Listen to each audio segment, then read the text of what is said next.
Oh, you don't have your car here, do you, Phil? No, Lieutenant, and I haven't had lunch either. Maybe the police department feels obligated on both counts, huh?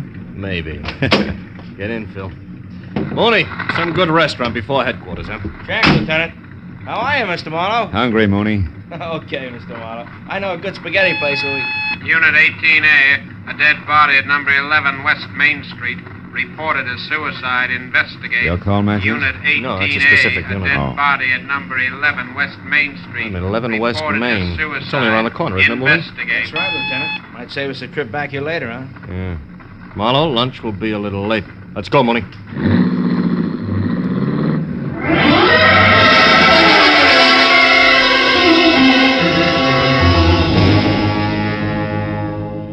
At number 11 West Main Street, a Skid Row rooming house, a middle-aged woman who had been in the ground floor rear apartment was now dead of a bullet that had passed directly through her heart.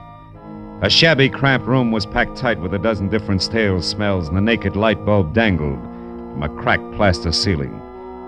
The dead woman lay in the middle of the floor. She looked about 45, had gray-black hair, and wore a cheap cotton dress under a faded, moth-eaten man's sweater. Up to there, she belonged to the backdrop. But beyond that, someplace in the deeply etched beauty of her face, the studied neatness of her hairdo, there was something vague and disturbing that made the whole picture slightly lopsided, like a cheerful tie on an undertaker. 10 minutes later, when I was out in the hall listening to Mooney run down the routine facts for Lieutenant Matthews, that something was still with me, bothering me, the way a half-remembered dream does when you're shaving the next morning. Lived here 5 years now. Came from the east, and according to the landlord, has no close friends or relatives in the city. Also, the bullet was fired at point-blank range. Uh-huh. Anything on the gun that was next to her? Not yet, Lieutenant. It was her fingerprints only. Looks like it's strictly pawn shop stuff. Serial numbers filed off, cheap make, etc. Yeah. Deputy coroner says she died about 10 or 10:30 this morning. Yeah. Along about that same time, the landlord says he saw a flashy black car parked in the alley outside, where people never park. Spiffy convertible. Was gone after he heard the shot, he thinks. Did you get the license number, Mooney? No, Mr. Marlowe, he got nothing. Oh. All we have on it so far is a fresh tire tread in the mud. It's a 750-15, pretty good shape. Uh-huh. And that is it, huh? Just about. The landlord thinks that the deceased was an actress way back from little remarks she made. That's about all. I still got one neighbor to check, though. Okay, Mooney. Let me know. Right, Lieutenant. Now, Marlowe, looks like I have to stand you up on that lunch date. Sorry. I'm not so hungry anymore. I'll see you around, Matthews. On the way out, I told myself 3 things. One, aside from the fact that we belonged to the same fraternity laughingly called mankind, Jane Temple was nothing to me. 2, a lot of beautiful girls turn out to be beautiful women. And 3, if the black convertible meant anything at all, the police would figure it out by themselves. They came well equipped for the job. Well, by the time I was out on the street and the sharp autumn air had chopped away the stale smells of the dead woman's apartment, I was beginning to forget the name Jane Temple entirely. I might have kept going that way if he hadn't appeared just then. Hey, Huh? mister, over here, quick.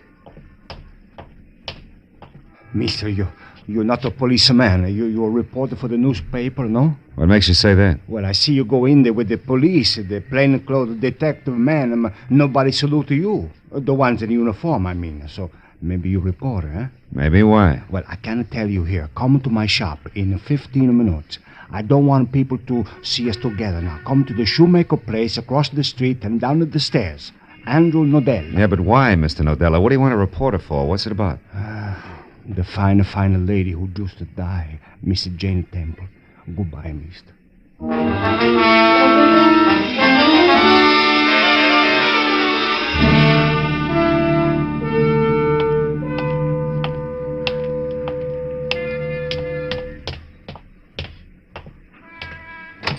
Look, my friend, it cost me $1.50 for the letter alone. How can I give it to you for... Now, look, I've been... Okay.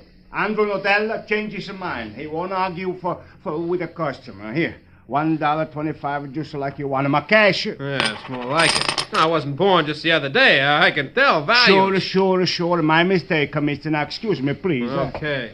Hey. Che ladrone, the chisel. Yeah. I only gave in to get rid of him, you see. Now, I'll put the out to lunch sign on and lock up the door so we won't be disturbed. The police and nobody. Okay. There. Now, Mr. Marlowe. Mr. Marlowe, we go in the back room. This way, please. Now, wait a minute. Before we go any place, Nodella, one question. Why are you so worried about the police? Well, because down in this neighborhood, Mr. Marlowe, every time I do a good thing and I call the police when it's right, I get in some kind of trouble. These people are my customers. They don't like you should be a... Stool pigeon? A stool pigeon. Mm-hmm. All right, Mr. Nodella. Now about Jane Temple. Wonderful woman, Mr. Marlowe. Come in the back room, huh? All right. Mr. Marlowe, fine, a cultured lady. I know. I was not always a shoemaker. You know, in the old country, I was a student. And before that, I was an artist. I wouldn't doubt it. You and Jane Temple were really good friends, is that it? See, good friends. That's why I'm in a position to say I don't think she killed herself. She was not the kind of a lady, Mr. Marlowe. She was not moody. She liked to be alone with her memories, but that's all. Look, come here at the table, Mr. Marlowe. Look at this. That was hers. Scrapbook, huh? Yeah. She left it with me. The leather on the front was worn. I was repairing it for her. She trusted only me with it. But open it up, Mr. Marlowe. I say no more. You just look for yourself. It was the usual setup. Between the big covers of a big book, a little life story in tattered yellow clippings and faded photographs. 25 years ago, Jane Temple had been exquisite. The fragile, haunting kind of beauty that never goes out of style. The kind of universal beauty that makes style. The book itself came in 2 parts. The first told in rave reviews and letters from select admirers. It was the rocket-fast rise of Jane Temple, who, as one critic put it, was inspirational beauty and the inspired actress. Both. Yet on that level, the first part ended abruptly in 1928, with no explanation. The second part was another success story, but it ran right up to the present. The career of one Jerome Lockey, from obscure London stagehand to top Hollywood theatrical agent. A healthy, giant step. But no place did I see anything to connect the two. Nodella must have read my mind. You wonder, Mr. Marlowe, what one got to do with the other, huh? Yeah. Do you know? No. Maybe this can help you find out. It's another clipping that was not pasted in the book. Where'd it come from? Inside the back cover. I was only to repair the front, Mr. Marlowe. But as a surprise for Miss Temple, I went ahead to do it all, see. I found this clipping hidden in the lining of the back cover. It tells of a man named John Gordon being sent to jail in London, England in 1928 for embezzlement of a theater's money. There's a picture of him, Mr. Marlowe. Yeah, so Hey, this John Gordon Jerome is... Lockey, see? Yeah. The big agent man, Mr. Marlowe. There's still one more thing. Last night, I surprised somebody, a thief, in this shop, and when I scared him away, he was looking at this book, but nothing else was touched. You didn't tell anybody about it? No. I was going to tell Mr. Temple, but, well, Mr. Marlowe, everything I say to you, everything I show you here, am I crazy or does it mean only one thing? Jerome Lockey killed the wonderful Mr. Temple to keep a secret.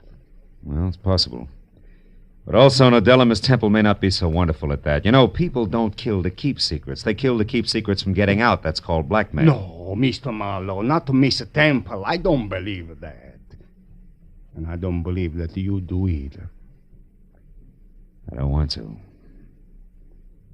Well, I'll see what I can find out. Mr. Marlowe, you tell me before you tell your paper. Mr. Nodella, I don't have a paper, just curiosity. I'm a private detective, not a reporter, and the initial mistake was yours, not mine. So don't get mad about it. What? A private detective? Mr. Marlowe, who you working for? Right now, Mr. Nodella? I'd say the late Jane Temple. Goodbye.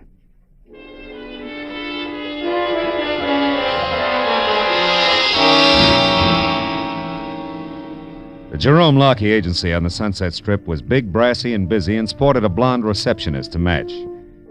After I gave her my card and we exchanged frosty smiles, she waved me into a seat. I tried it for 15 minutes, and then I began to get itchy.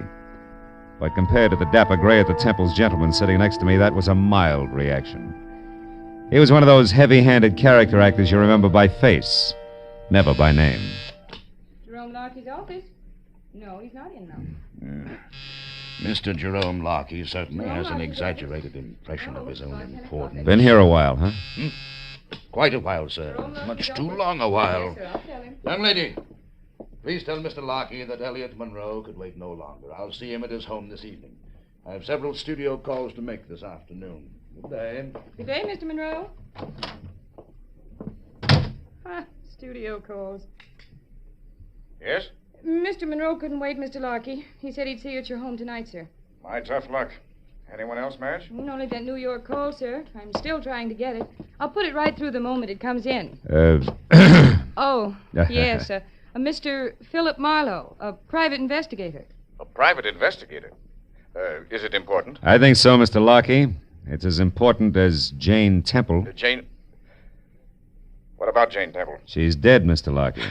A bullet through her heart. No. Madge. Yes, sir. Bring Mr. Marlowe right in. Yes, sir. Right this way, Mr. Marlowe. Thank you.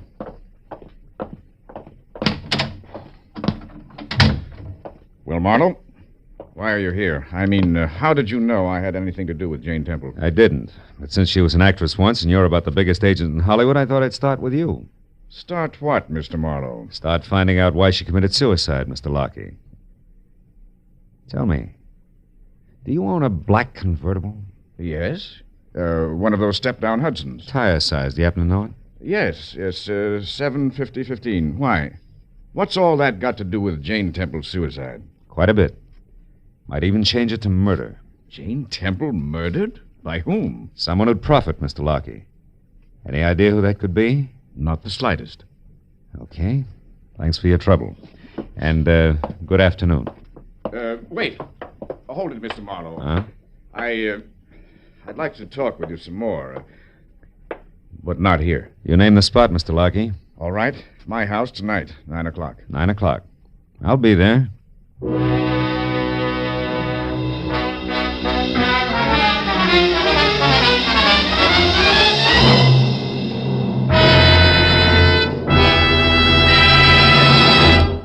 In just a moment, the second act of Philip Marlowe. But first, our armed forces are mighty busy these days. They're conducting the United Nations police action in Korea. They're patrolling the occupied countries. They're standing ready for national defense. And at the same time, they're doing important scientific research. With so many varied duties, the armed forces need more men. Men with brains and ability who can be trained as highly efficient specialists. Men who want to be the leaders of tomorrow. Inquire at your nearest recruiting office about the opportunities open to you in America's armed forces, the world's greatest power for peace. Now with our star, Gerald Moore, the second act of Philip Marlowe, and tonight's story, The Big Book.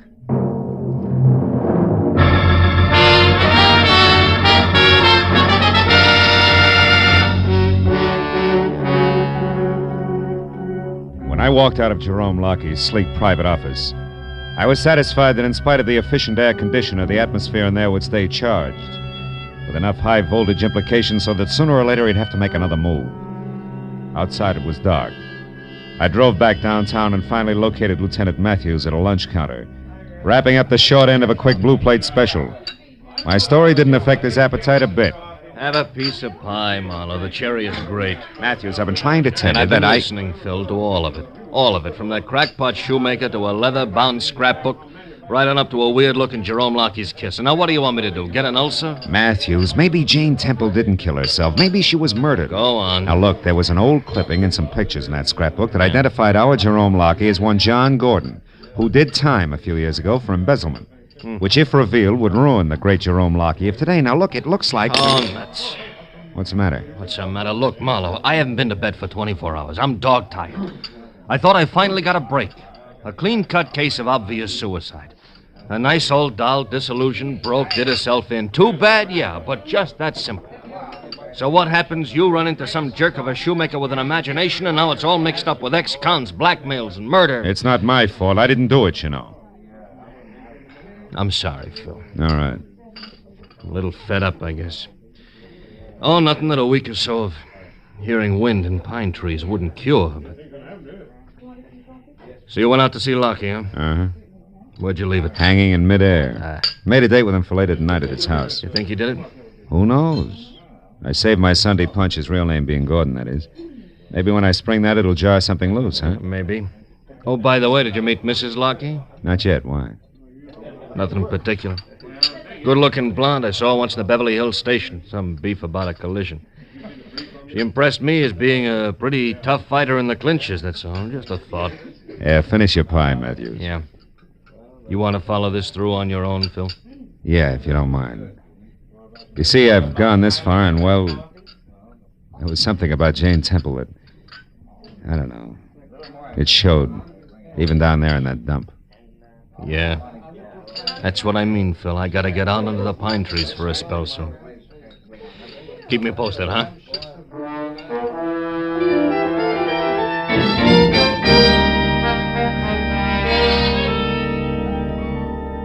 I drove out to Beverly Hills again and found the Jerome Lockheed place.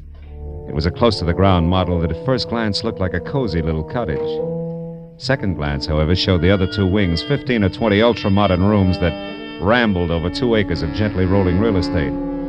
The door was answered by a close-cropped blonde and tailored black, who already today had the tapered, taut look of tomorrow. Yes? I'm Philip Marlowe. Is Mr. Lockheed here? Oh, yes. Come in, Mr. Marlowe. I'm Vivian, Jerry's wife. Oh? Jerry's expecting you. He'll be right out. He asked me to look after you for a few minutes. Do you mind? On the contrary. I was in the middle of a whiskey and water. Johnny Walker. Like one? Thanks. Too bad about Jerry's old friend, Jane Temple, huh? Yes. Yes, it was a perfectly horrible thing. Jerry's very upset about it, you know. It must be awful to fall so far. Yeah. The top is awful high. Did you know her? Only by reputation. What do you suppose happens to a person like that? I mean, you'd think they'd try to climb back out of the squalor. Yeah, you'd think so. Like Jerry did. That's right. He deserves a lot of credit. Things must have been tough after he got out. Yes. Yes, they were. Why, when he got out of the production end of show business, he was flat broke. He lost a fortune that way. He's told me about it, how he had to start all over again from the bottom. So I understand. Here's your drink, Mr. Marlowe. Oh, thanks, Vivian. Thanks a lot. You know, Mr. Marlowe, it really is a long, hard struggle to make it up from the bottom, especially a second time. The third time, it might be impossible, don't you think? Yeah. When you're up there, the fight's even rougher, isn't it? Yes. Yes, it is. Sometimes a person would... Oh, it looks like you have another visitor. What? Coming up the walk outside. Oh, that's Elliot Monroe. He's always popping in here at odd times, usually to borrow something. He may want anything from a clean shirt to a cup of vinegar. We never know. Well, this time he wants to see your husband. I ran into him at the office this afternoon, heard him say so. Oh, really? Yeah, so I'll make my business with Jerry as short and as to the point as possible. Well, that's very considerate of you, Mr. Marlowe. Excuse me.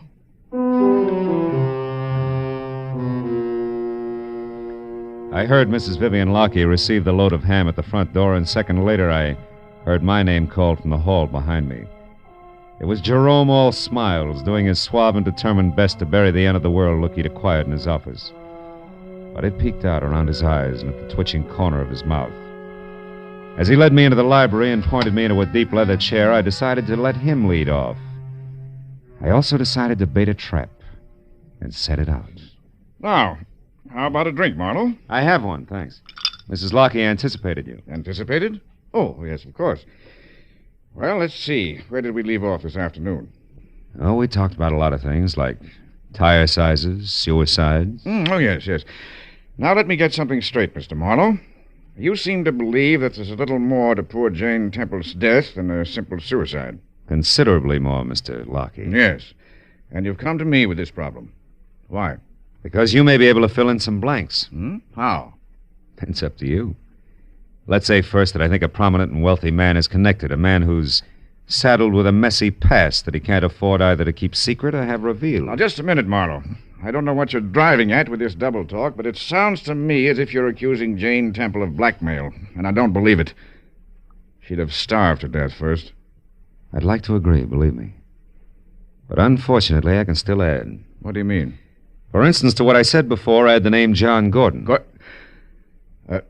Who is John Gordon? I'm not quite sure. But I do know this. Somehow the key to who he is ties into a basement shoe shop in the 100 block on West Main Street. Does that mean anything to you? No, why should it? Marlowe, why exactly did you come here? Please tell me. I just did. Well, that's that. Chances are I'll see you again sometime. Good night, Mr. Lockheed. Marlowe, wait. Now, listen. In my business, bad publicity counts. And I've worked awfully hard to I know. I went all through that with Mrs. Lockheed. Don't worry about me. This time I'm more than willing to let somebody else do the talking.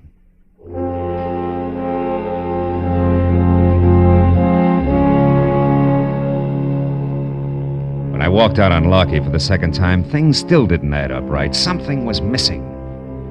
In the hall, I passed Elliot Monroe hanging onto a glass of scotch like it was a streetcar strap. And at the door, Mrs. Lockheed ushered me out with a frigid, unsmiling nod. I drove slowly all the way to Main Street, and when I was parked and walking toward Nadella's shoe shop, I began to doubt that the trap I'd set was going to catch anything.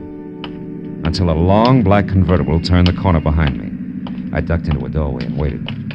It was Jerome Lockheed's car, all right. He almost stopped in front of the shoe shop, but suddenly lurched ahead and disappeared around the corner, away from what turned out to be a cop, pounding the beat.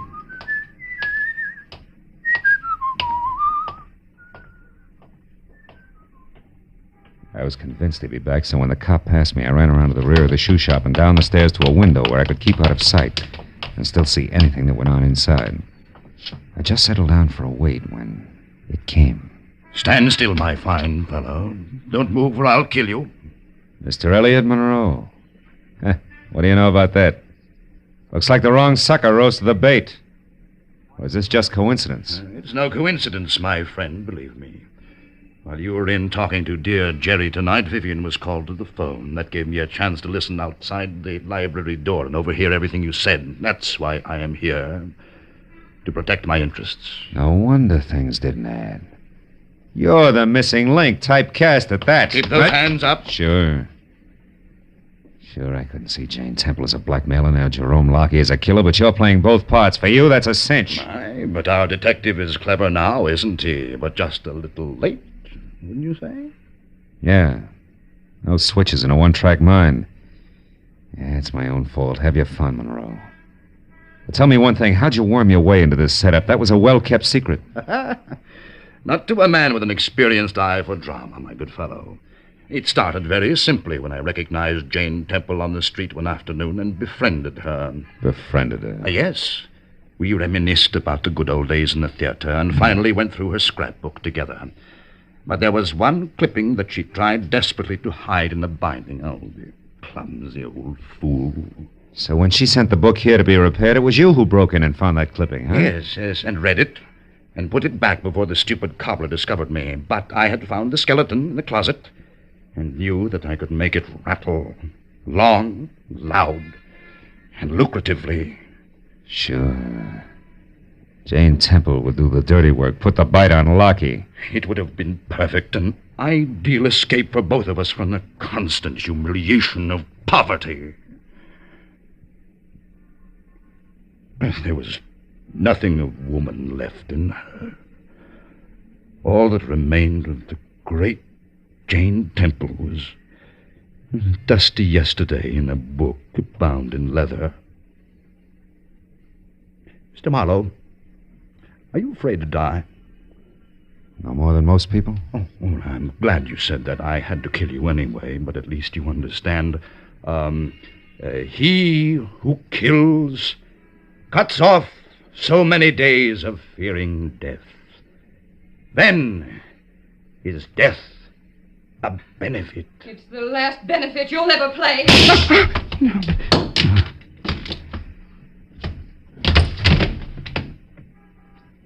Poor crazy crazy clown.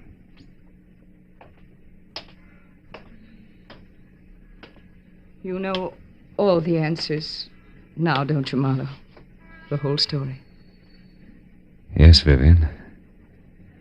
All except how you showed up here when you did. I had to. You see, I've always known about Jerry's past. He told me about it before we were married.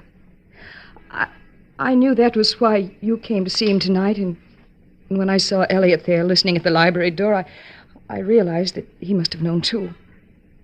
When he left the house, I followed him. Got here in time to save my life. To be honest, Marlowe, that was incidental.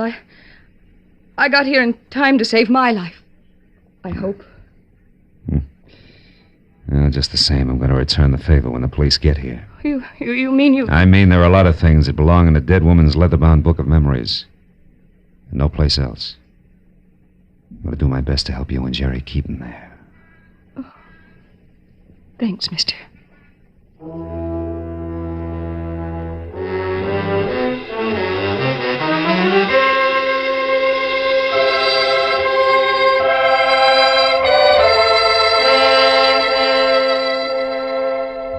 Well, that's the way it worked out.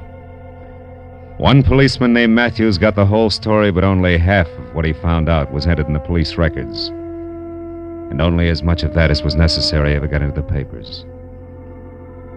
2 days later, when Jane Temple's funeral was held, it didn't even make the back page. After all, what's news about one Italian cobbler, one private detective, and one hard-boiled agent standing bareheaded before a fresh grave? Even though the cobbler had worked all night, binding a big book in the finest of Morocco leather. Even though the agent with blinking, moist eyes closed that book for the last time. And the private detective laid it in the coffin to be buried with her. Yeah. What's news about that?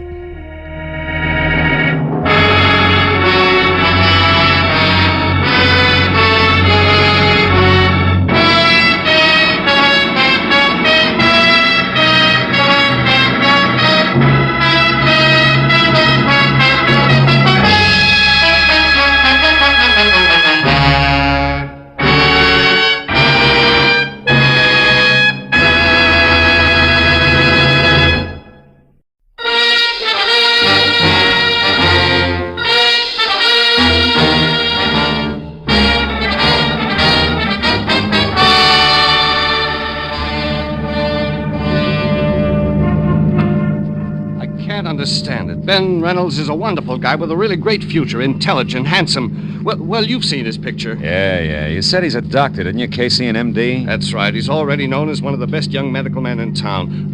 Turn left at the next corner, Marlowe. Okay. You also said he's to be married soon. Soon. Tomorrow. Oh. And to the swellest girl in the world, Margaret Vanderveer. Vanderveer. As in Beverly Hills, huh? Yes, you know them? Oh, just a name. Marlowe, we've got to locate Ben Reynolds fast and find out what's wrong. Well, you sure it's not just a last-minute case of cold feet? Cold feet? Yeah. Oh, Marlowe, he's in love with the girl. I'm his best man, I know. Besides, this marriage means a lot to the guy's career. He wouldn't run out. It happens, Casey. Oh, not to Ben. Why, he was fine, happy, full of laughs, right up to the minute we went into that flower shop. Flower shop? Yeah, some small place called Steiner's Flowers on Temple Street. Ben and I were driving along there this afternoon when I remember the one thing I'd overlooked was a white carnation for the groom. We stopped and went in. And came the switch. I'll say so. While I talked to the florist, Ben browsed around the shop. Then all at once, he grabbed me by the arm and said, "Let's get out of here." He was white as a sheet. We left in a hurry, and all the way up here to his place, he kept looking back like he was afraid of being followed. What'd he say about it? Oh, he wouldn't tell me a thing. When we got to his apartment, he gave me a real brush-off. I went on home. Then at 7 tonight, I got a call from him. Give me that call word for word if you can, Casey. Well, he said, "Tom, listen to me. There's a man named Gregory Toledo. I thought he was dead, but he's come back to life. I can't go on until he's dead again, this time for sure. Please don't interfere or say anything. You'll hear from me." Then he hung up. Gregory Toledo, huh? Was Ben at home then? No. I tried to call him back, got no answer. I thought it over for a while, then called you. You see, I'm not only his best man, I'm his best friend, too. Oh. That's his place there. Okay, kid. I think you've done right so far, but brace yourself. For what? For something ugly. It says all the earmarks. You might wind up needing lilies, not white carnations. Let's go. The apartment was ground floor, rear, and dark. Inside, from walnut paneling to the sweet, nutty smell of good pipe tobacco, Dr. Ben Reynolds' place was neat, clean, and cozy until we got to the kitchen. There, the air was thick with a strong disinfectant. The doctor's kit was open on the sink. Beside it was a heap of blood-soaked gauze topped by a pair of forceps. And still clamped in the chromium jaws was what looked like a .38 slug. He must have performed this just before he left. Yeah, possibly on himself. This bottle of 100-proof bourbon here is the anesthetic he used. Hey, Marlowe. Hmm? The cigarette case here. I've never seen that here before. Marlowe, look. What? The name on this thing. Toledo. Yeah, as in Gregory Toledo. He was here, Marlowe. Yeah, but now 2 plus 2 doesn't quite make 4. Look, you say Ben told you on the phone that he couldn't go on until Gregory Toledo was dead. And yet apparently... Apparently, Ben pulled a bullet out of that Toledo guy right here in this kitchen. Is that what you're thinking? Yeah, that's what I'm thinking. Let's check the other rooms again, huh? See if we can get a lead on where he went. Right. I'll look in the bedroom. All right. I'll start on the desk. See if his clothes are still there, will you? Everything seems okay in here. Good. Oh. Say, Casey, did Ben like Armenian or Hungarian food a lot? No. Not that I know of. Why? Well, because his phone book is open to restaurants, and every one of that kind is checked off. Even the gypsy tea rooms. Well, that's funny. He never went to those places. What's it mean? Nothing, maybe. Let's see, got through them as far as Sarkessian's Gypsy Cellar, 3rd Street. Ring any bell? Not a one. What are we going to do, Marlowe? You're going to go home and get some rest. But we've got to find him. That's what you hired me for, isn't it? I'll call you when I've got something. Where are you going now? Steiner's flower shop. See what else he stocks beside white carnations. I'll call you, Casey. I unsnapped the front door lock, went out to my car, and drove down Temple Street almost to Alvarado. I still had a block to go when I saw the red spotlights on a pair of prowl cars parked up ahead. It was too close to be coincidence. The little store marked Steiner's Flowers was crawling with law. I pushed through the whispering circle of morbidly curious, keeping a respectful distance outside, and went up to the door. There, Detective Lieutenant Matthews spotted me and motioned me in. Hey, Marlowe. What brings you here? Business. Stop for a bachelor button. Uh-huh. Well, you're a bit late. The joint's closed. Proprietor's been murdered or so, I think. You think? Can't you tell? All right, let's put it this way. He's dead under suspicious circumstances. Ah, that's one way of putting it. You know there's not a mark on him? Nothing. Here, take a look. The back room. All right. There you are. That's him. One Harlan Steiner. There was a gun beside him on the floor, been fired once, very recently. What caliber, Matthews? Oh, 38. And no bullet holes in here, so he might have scored. Hey, why? Just curious. Uh-huh. Wait a minute, what's this? Motive, maybe. List of currency denominations and amounts sent over from his bank and dated today adds up to $40,000. Hey, that guy had $40,000 cash delivered here? That's right. I didn't realize a small flower business could be that good even on a big day. Oh, at your age, it can't. And there's no sign of that cash around now. Well, maybe he was robbed, huh? Mm-hmm. By a handsome, well-dressed guy was seen running out of here earlier tonight, Phil. Steiner probably died of heart failure from the excitement, so that's that. But why did he have so much dough brought in here in the first place? And how did this get here in the back room? What? This. Oh, cigarette with lipstick. Yeah. Well, Matthews, even florists are human, you know. So are cops. I've heard. Yeah. Now give me a straight answer, Phil, huh? Of all the places in town, how come you show up here, this dumpy, out-of-the-way flower shop? I was driving by on my way home, saw your car, so I stopped. Easy as that. Could have done that well all by myself. Mooney. Yeah? You can have it now. Tell him at the morgue I want a fast job. We've seen all we can here. Okay. All except that at the front door, Matthews. What? Get a load of it. Maybe she's your lipstick. Oh. Steiner, you know? Are you a friend of Steiner's, miss? Not exactly, sir. Sometimes buy flowers from him. I see. Were you in here earlier today? No. I haven't been here for several days. What's wrong? Mm-hmm. You'll find out soon enough, miss. Better move along now. Go on. Yeah. You okay? No, she's too dark. Your lipstick's awful blonde. Yes, I know. Well, I guess I'll shove off, too. Take it easy, Lieutenant. Sure, boy. Hey, Phil. What? Look, if you should happen to stumble over 40 grand on your way home, get in touch, will you? Don't I always? Good night, Matthews. I drove down Alvarado to 3rd Street and turned right. In a few minutes, I was parked in front of a gaudy doorway at the foot of a half a dozen steps dimly lit by a rusty hanging lantern under a sign. It said Sarkessian's Gypsy Cellar. Armenian dishes are specialty, Alex Sarkessian, proprietor. Inside, the place was a stone floor, imitation oak booths, all empty. The 5 feet high that hustled toward me out of a dark corner was Sarkessian himself. The welcome smile dribbled off his face like spilled beer when I said all I wanted was some information. Why you come here for it, huh? What kind of information do you want? On some people, Mr. Sarkessian. Do you know a man named Gregory Toledo? No. Oh, well, how about Reynolds, Ben Reynolds? No. Okay. Try, never mind, that girl on the billboard there. Who's she? Madame Vadena, just like it says, she's on the billboard. What's her real name? Ruby Vadena. She works here. Works. If somebody wants to call looking at tea leaves in a cup, work. But the customer expects it. The customer is always right. So Ruby Vadena works here, but not tonight. All right, where can I find her? Why? Because I saw her a few minutes ago in a certain flower shop. Oh, that's a very good reason. Now, look, mister, I run a restaurant, not a Lonely Hearts. You look, Sarkessian, you little gypsy's in a murder right up to her big brass earrings. I gotta talk to her right now. A murder? I knew it's that fake.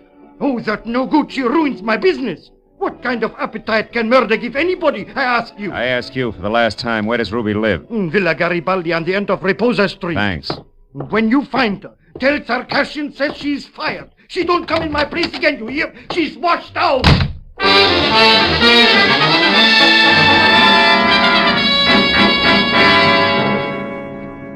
Reposa Street turned out to be a narrow, block-long tunnel under dark, matted cypress trees, at the end of which Villa Garibaldi squatted like an ancient yellow toad, 2 stories high. I'd gone far enough in my headlights to pick up the clutter on the stairs when Ruby herself stepped out from the trees and headed for the front door. She had enough head start that she was upstairs and at the door before I caught her. Leave me alone. I haven't done anything, Copper. Leave me be. I'm no cop, Ruby. Oh, no. Lisa and I saw you at the flower shop. You're not kidding anybody. Is this your door here? Maybe, but you can't get in there without a warrant, Copper. So keep it out here and keep it short. What do you want? Who is Gregory Toledo? I don't know. All right, let's try an easier one. What was that florist Harlan Steiner to you? If you're not a cop, what do you care? I'm a private detective, honey, and I care plenty. You know what happened to him, don't you? I think he's dead, if that's what you mean. He was just a friend, that's all. Oh, no. You're not the type for just friends, Doc. Hey, wait a minute, sugar. Somebody's in your room. Oh, no. The money. Open the door. Hurry up, will you? I'm trying to. Well, come on. Get out of my way. Reynolds! Ben, stop! Stay back, you! For an instant, I'd seen Ben Reynolds, his face twisted in fear, a package wrapped in green oil paper clenched in one hand. Then he grabbed up the only lamp and smashed it at me. In the dark, I heard him run through the kitchen and out the back door. By the time I got outside, he was gone. I started for my car to follow him, but stopped again at the sudden sight of a gun barrel shoved out from the shadows between 2 trees and pointed straight at me. Don't move, fella. Not 1 inch or I'll kill you. You sound like you mean it. I do. You're not going any farther, fella. Don't try. And whoever you are, forget about the green package. You'll live longer. Yeah, I'll take your word for it. Just tell me one thing, baby. Are you and the doctor a team? That all depends. Now go on. Back the way you came. I've got an appointment with the doc, and I wouldn't want to keep him waiting. Start walking.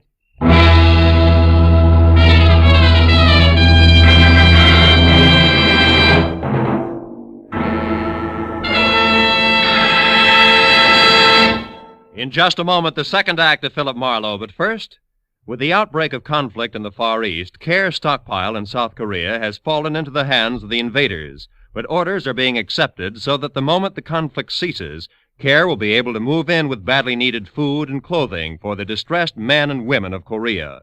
By cooperating with Care today, you can help bring hope to Korea tomorrow.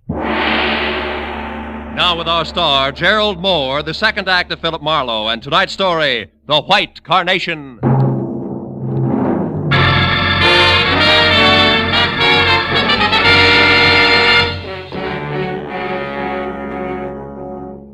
When the lady in the dark left for her appointment with the doctor, I knew that my next move should be a tight huddle with the good gray heads of homicide.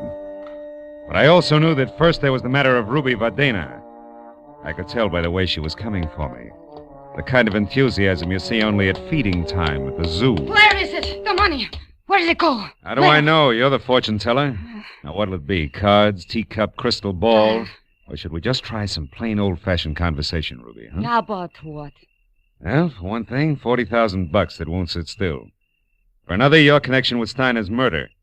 The law's just itching to hear about that one. Not the police. I don't want to tangle with them again. I mean... Oh. Could be embarrassing talking over the good old days, Ruby. Is that it? What do you want to know? You and Steiner and the 40,000. What's the story? Steiner and I were supposed to go away together, to be married. He loved me. You loved the 40 grand. Go on. The money came from the sale of his flower shop. He brought it over here tonight, said he'd be back. When he didn't show up, I went to find him. That's all I know. Not enough, Ruby. That shop wouldn't bring $40,000 like you could pass for a school mom. Where'd he get the money? I haven't the slightest idea. But I do have a suggestion. Oh? If you can get your hands on the money, which is really mine now, I'll split it with you. And we could even take a long, long trip, huh? Mm-hmm. No dice, baby. I wouldn't sleep nights worrying about my traveler's checks. So long, clairvoyant.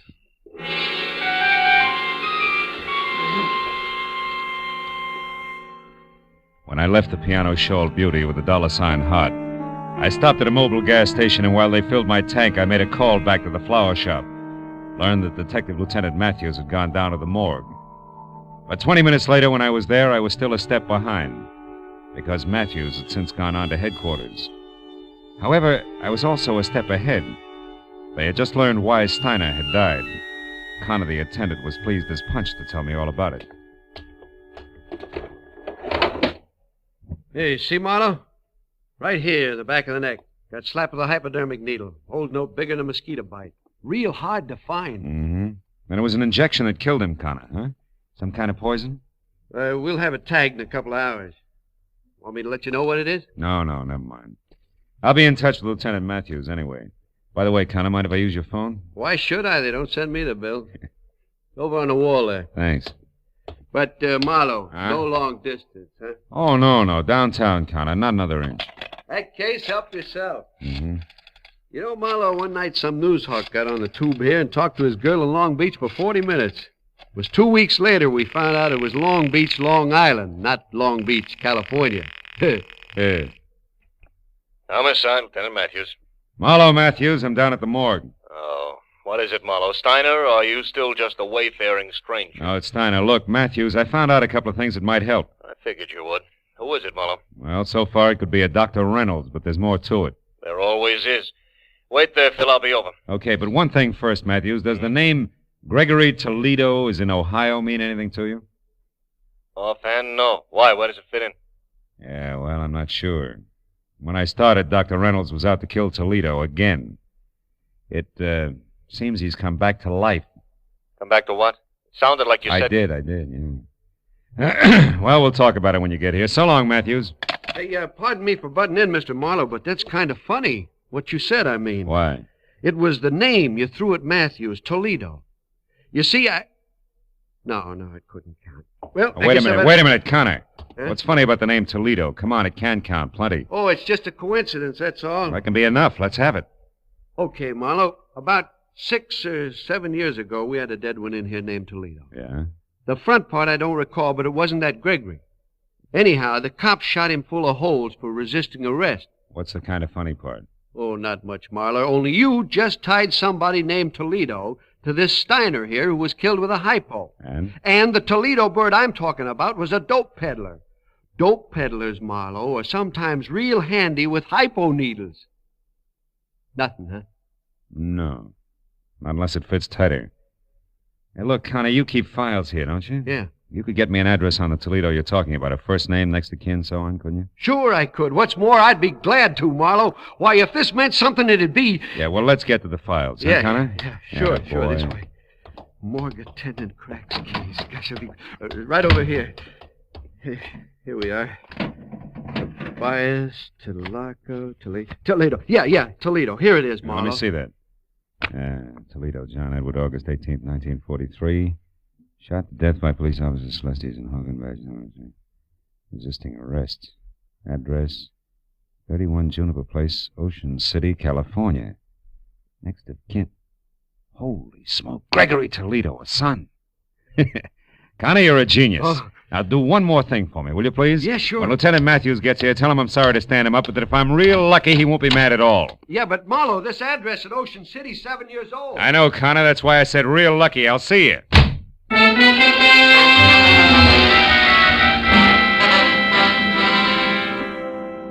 The gentleman who answered the door at 31 Juniper Place was about 60.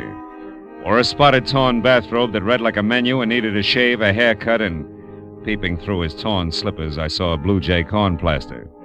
However, his spirit was bright. Seems he liked having visitors. Yes, sir. You're the manager? Oh, I am indeed. Have been for 18 years. Albert A. Keyline. You looking for a room, sir? No, just some information, Mr. Keyline. My name's Marlowe. I'm a private detective, and A private detective? Well, come right in, sir. My goodness, don't often get to chat with a man in your profession. No, I welcome the opportunity. I usually keep the living room closed except on Sunday, but tonight I think we can forget that regulation. Yeah, well, look, the Morris chair there is the best one. Make yourself comfortable. Thank you. Mr. Keyline, did you know John Toledo? Toledo? I most certainly did. He stayed here for 5 years, I'm unhappy to inform you. He was killed on my front lawn there in 1943. It was good riddance to... Oh, I see why you're here, Mr. Marlowe, but frankly, I expected the police, not a private detective. Well, why should you expect the police? Because not 2 hours ago, Emma Mallory, my neighbor, saw Greta Toledo over at the amusement pier. Greta Toledo? You mean Gregory Toledo, don't you? I don't think so. I would have said Gregory if I meant Gregory. Oh, I don't doubt that for a minute. Besides, that boy'd know better than to come back to Ocean City. It's done him enough harm. I said Greta Toledo, John Toledo's daughter, Gregory's twin. Twin? Wait a minute, Mr. Keyline, this is important. Greta and Gregory Toledo are twins and the children of John Toledo? That's right, sir. All three lived here for 5 years, like I said, and a more different brother and sister you never heard of. Well, different like what? Like heaven above Careful. That other place below, that's what. The boy was fine. The girl a terror. At 13, she was tormenting alley cats, and at 18, when she left here, she was a brazen hussy. Both went their separate ways from here a week after John was buried. You haven't seen him since? No, except one night about a month later when the boy, Gregory, came here to visit me and asked for all the pictures I had of him and his father and sister. I used to be an amateur photographer, you know. I got a medal one time at a... Pictures, Mr. Keyline, why did he want them? Sentiment, I guess. He was kind of soft-hearted. I gave him the whole batch except one of Greta, and I only saved it because the lighting was so good. I've got it right here. I took it a couple of weeks before they got John. Look. See how the sunlight behind her head gives a soft feeling to the whole picture? Yeah, it's practically a halo. Yes, sir. Very professional. I'll just take that now, Mr. Marlowe. I might try and improve it someday. Yeah, the best of luck. Keyline, don't move your finger. My finger? Well, why not? Mr. Marlowe, are you sure you feel all right? Frankly, no. But I hope to get better as I go along. Listen, Keyline, that neighbor of yours, that Emma, who said she saw Greta Toledo at the amusement pier, was it the big one off the foot of Surf Street? Oh, it sure was. Emma saw her go behind one of the concessions and take a flight of stairs down to the beach. Which flight of stairs? There's a half a dozen of them, Keyline. Think, will you? You don't have to. I know, because Emma said it was the flight by the cotton candy concession. You know, that fuzzy stuff. And he's near the merry-go-round. I'm sure of that because Emma mentioned the merry-go-round. She never leaves out any details, you know. Emma's a thorough...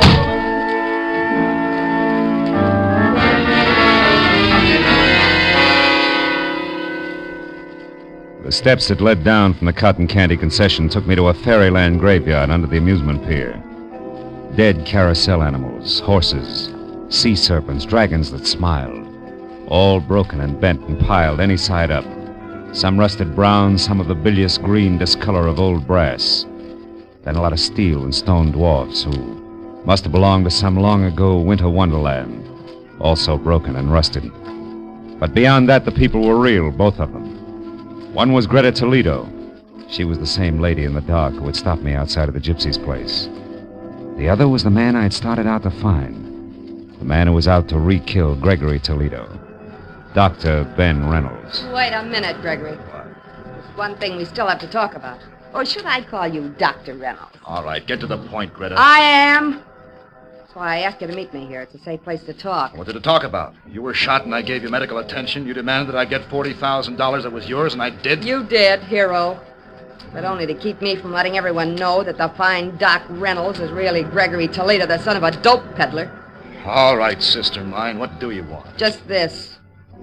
You're really on my hook, brother. I got a big news flash for you. I wasn't shot in self-defense tonight. It was while I was committing a murder in a flower shop, some filth named Harlan Steiner. What? Yeah, a murder. With a hypodermic needle. I murdered a man who was double-crossing me. Trying to take this $40,000 here. We got it from a sale of opium. He was trying to take this money and run with it in a gypsy lady love. Listen. How tight do you think you can squeeze me? There's an end to everything, even blackmail. Don't you see that? I'd be much worse off as a murder accomplice than exposed as a doctor with a very unsavory family background. Also, Greta, I've got a few moral compunctions. A doctor's supposed to save lives, not destroy them. Then see what you can do about yours, Doctor. Don't try it, Greta. Oh. Lousy aim, sister.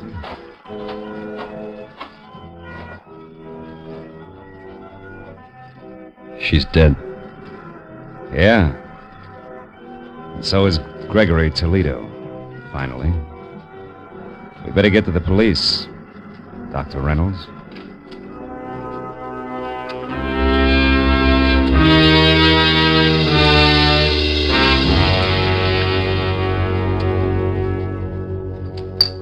Well, Marlowe, you stepped out of turn all right, but you happened to step in the right direction. How? I still don't know. Yes, that picture Keyline showed you out in Ocean City, Mr. Marlowe. It was Greta, wasn't it? Yeah, it was. Ooh, this coffee's hot. Didn't mean a thing, though, Tom. I'd only seen Greta in the dark at the Gypsies. Yeah, then how did it help? More coffee here, please. Huh? Coffee. Oh, sure. Well, it helped, actually, when Keyline added his finger. That covered the girl's hair. And when I could only see the face... It looked like a man, and you saw not Greta, but her twin brother, Gregory. Wait a minute, who you knew as Dr. Reynolds from a picture you'd seen earlier? Good work, Marlowe. No. Good luck, Matthews. There was Connor in the morgue, a gabby woman named Emma Mallory. Keyline's hobby as a photographer, and, lots of little things. Pardon me, Lieutenant. I don't quite know how to say this, but what about the publicity, the newspapers, and what it'll do to, well, Dr. Reynolds being Gregory Toledo. Dr. Reynolds being who? Hey, miss, I'd like that coffee tonight. You know, I always did like you, Matthews. Good night, fellas.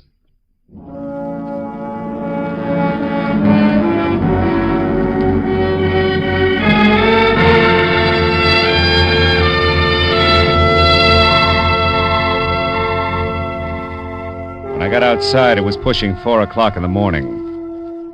And I was tired of a long night that had been crowded with a lot of death and a lot of people.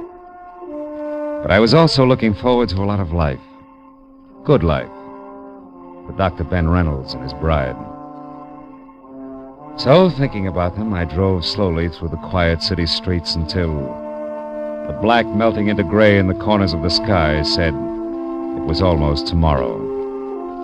And then I went home, found a telegram. It was from the groom.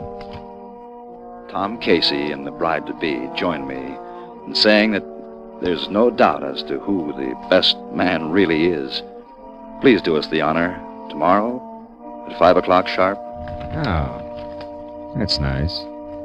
Now, all I need is one white carnation and, I wonder where that gypsy girl is.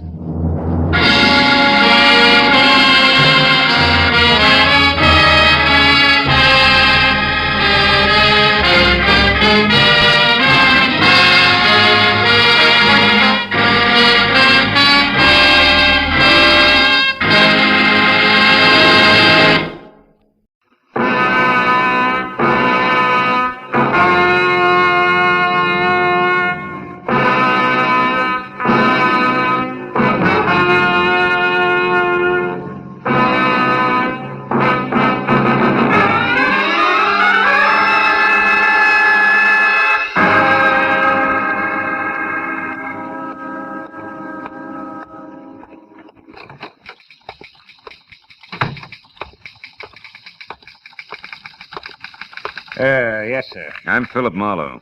Warden Riker said he'd see me at noon. Oh, yes, Mr. Marlowe. The warden will be with you in just a minute. Excuse me, please. Sure. Warden's office, Sergeant Kennedy speaking. Who? Oh, the L.A. Tribune. Yeah. Cenaro's execution? Okay, hold on. I got the dope here on my desk someplace. Excuse me, Mr. Marlowe. It'll be just a minute. It's all right. Press get hungry for the gory details about now. This is the third call this morning. Mm-hmm. Have a seat there. Oh, thanks. Yeah, here it is. Office of the Warden, State Penitentiary, 10 a.m., September 8, 1950. Subject, press release, paragraph 1. William Arthur Cenaro, 24, tried and convicted of the robbery murder of Emil Negrato, Bakers Beach, California, last August 5. Is scheduled to be executed in a manner prescribed by law at 11 o'clock post-meridian this date. At this time, no stay of execution is anticipated. Signed, Stanley M. Riker, Warden. That's it. Huh? No, you can't talk to the warden. That's why we go through all this press release junk. Yeah, well, we got our problems, too, you know. Goodbye. Sorry, Mr. Marlowe. Now, your appointment with the warden, what was it about again? William Arthur Cenaro, 24. I'm a friend of his. Oh, yes, of course. I forgot, sir. Well, I hope I haven't offended Mr. Marlowe. That is, I'll tell the warden you're here, sir. I knew I didn't have too much right to be mad at one Sergeant Kennedy. But today it didn't matter. Because I was mad at the whole world, and in particular what it had done to a used-to-be nice kid named Billy Cenaro. And when I stood in Warden Riker's far from drab prison office and waited while a dapper man in gleaming Hickok cufflinks and soft gray gabardine got through talking to his wife in syrup, sticky tones, I began to get mad at him, too. But that drained out of me fast because when he hung up, he scraped the goo off his voice quickly, shook hands like he meant it, and told Kennedy we weren't to be disturbed. When he spoke of Cenaro, a lot of sympathy crawled in between the words, even when he came to the point. It's a breach of regulations for a condemned man to have any visitor other than the prison chaplain on the day of his execution, Mr. Marlowe. So first of all, just how well do you know Cenaro? Well, he sold papers on the corner near my office as a kid. We swapped gags twice a day. And when his father died and he quit selling papers? I never saw him again until a year ago when he got over-involved with some tin horn gamblers. I managed to set him free. As a private detective? As a big brother. Went to work in a San Pedro boatyard after that. I haven't seen him since. And then you have no idea why he's asked to talk to you today? No, I don't. Do you, Warden? Mr. Marlowe, do you recall the details in this case? Well, yeah, more or less. Let's see, an old man named Emil Negrato and his wife were robbed of $100,000 worth of uninsured jewels at their summer place at, Baker's Beach. Yeah, that's it, yeah. And Emil Negrato was killed when he tried to interfere. Cenaro was tied back to it by a single fingerprint and later identified by Mrs. Negrato. I believe she thought there were two more, huh? Yes, but Cenaro denied this. Uh-huh. Also, Mr. Marlowe, you may recall that the jewels were never recovered. Mm-hmm. Cenaro said they were lost at sea when the boat he fled in hit rough water on the way back to San Pedro. Now, Mr. Marlowe, do I begin to answer the question I just ignored? The jewels, I mean? Cenaro may want to tell you that they weren't lost after all. He may want to tell you where they are. He may want you to do something about them. Sort of last will and testament, is that it? From his point of view, yes. And from mine? A very lucrative offer. Perhaps 50%, Mr. Marlowe. Why not 100%, Mr. Warden? Don't be a piker. I could always cross him up, you know. Anything else? Or were you just letting me know why the state is allowing this visit? I was just letting you know what the state knows, Mr. Marlowe. Uh-huh. I know a little more. I know that Billy Cenaro is through as a criminal. In his heart. Not just because he's behind bars with worse to come. He's ready to die, Mr. Marlowe. Almost anxious. Well, then why the session? Why all the statistics? Why the invitation for me to play informer? For two reasons. First, I may be wrong about the boy completely. Thus, his repentance is a fake. Which you don't believe. No. What's the other reason? Look, Marlowe, if anything goes wrong, you came in here as an informer. That's official. And unofficially? I want to give the boy a break. Cenaro asked to get you because he wanted to talk to the only person in the world he thought he could trust. And right now, I think he has every right to just such a talk, whatever it's about. I only wanted to be sure he talked to the correct party, that's all. Sergeant Kennedy will show you the way, Mr. Marlowe, to Cenaro's cell.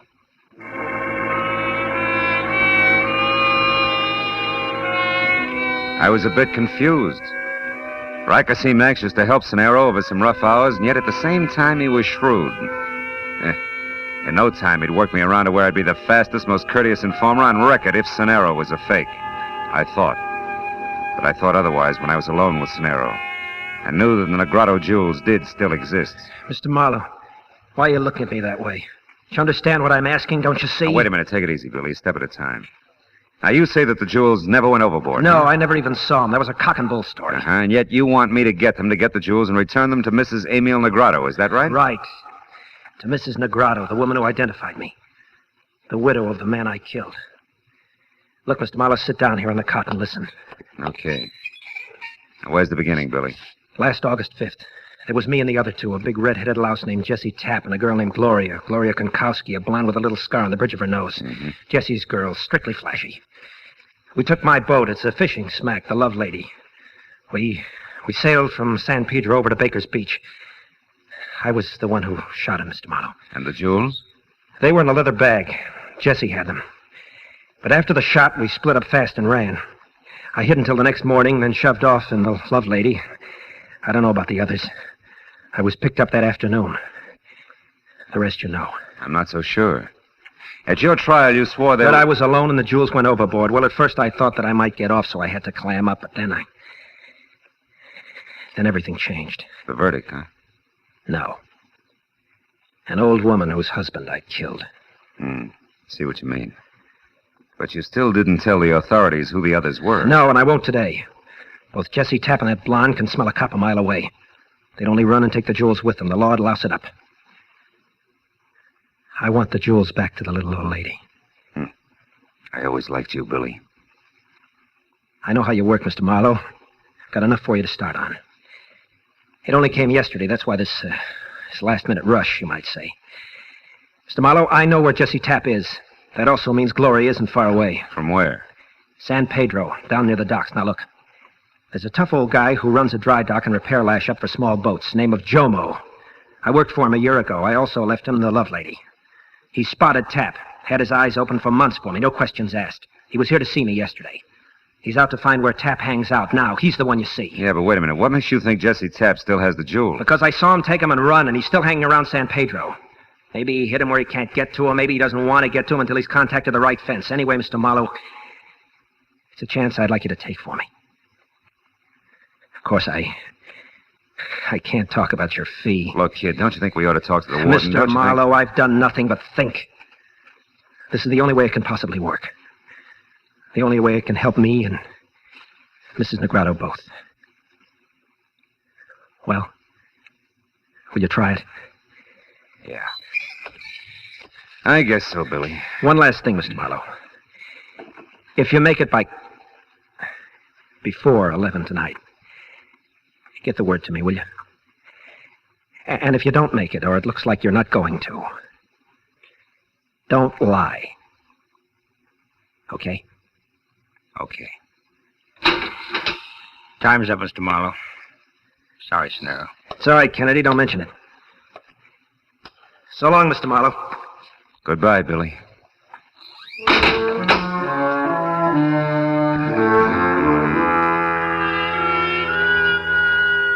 It took 5 minutes for me to walk back to the warden's office and 5 more to lie to him about what Cenero had wanted of me. And another 10 to get outside and head toward my parked car. I was thinking about what the condemned man had told me when I suddenly realized I was in the middle of a busy street and right smack in the path of a speeding car. Hey, what's the matter with you? What is that? Mister, you all right? Holy You okay, smoke. huh? Yeah, I'm okay. Much obliged. I'll try to remember to look where I'm going next time. Yeah, these jerks figure every street's an Indianapolis Speedway. Yeah. Hey, another thing. That geezer didn't stop either. I know. But if you're interested, I got a squint on him before. I was in that corner drugstore after a Coke, and while I was waiting, I happened to see this guy stand outside his car, and all of a sudden he got in and took off. You mean he got all that speed up just from the end of the street? Tell me, friend, what did he look like? He's tiny. Tiny like your pinky finger. Had elevating shoes on. Plus the fact he needed a shave. Say, you don't think it was purposeful, do you? Not an accident, I mean. I don't know. But either way, I'm much obliged to you, friend. Bye-bye. And made a mental note about the small man with big heels and a beard and let it go at that. Then I took one last look at the prison. It made me want to drive the 300 miles to San Pedro fast.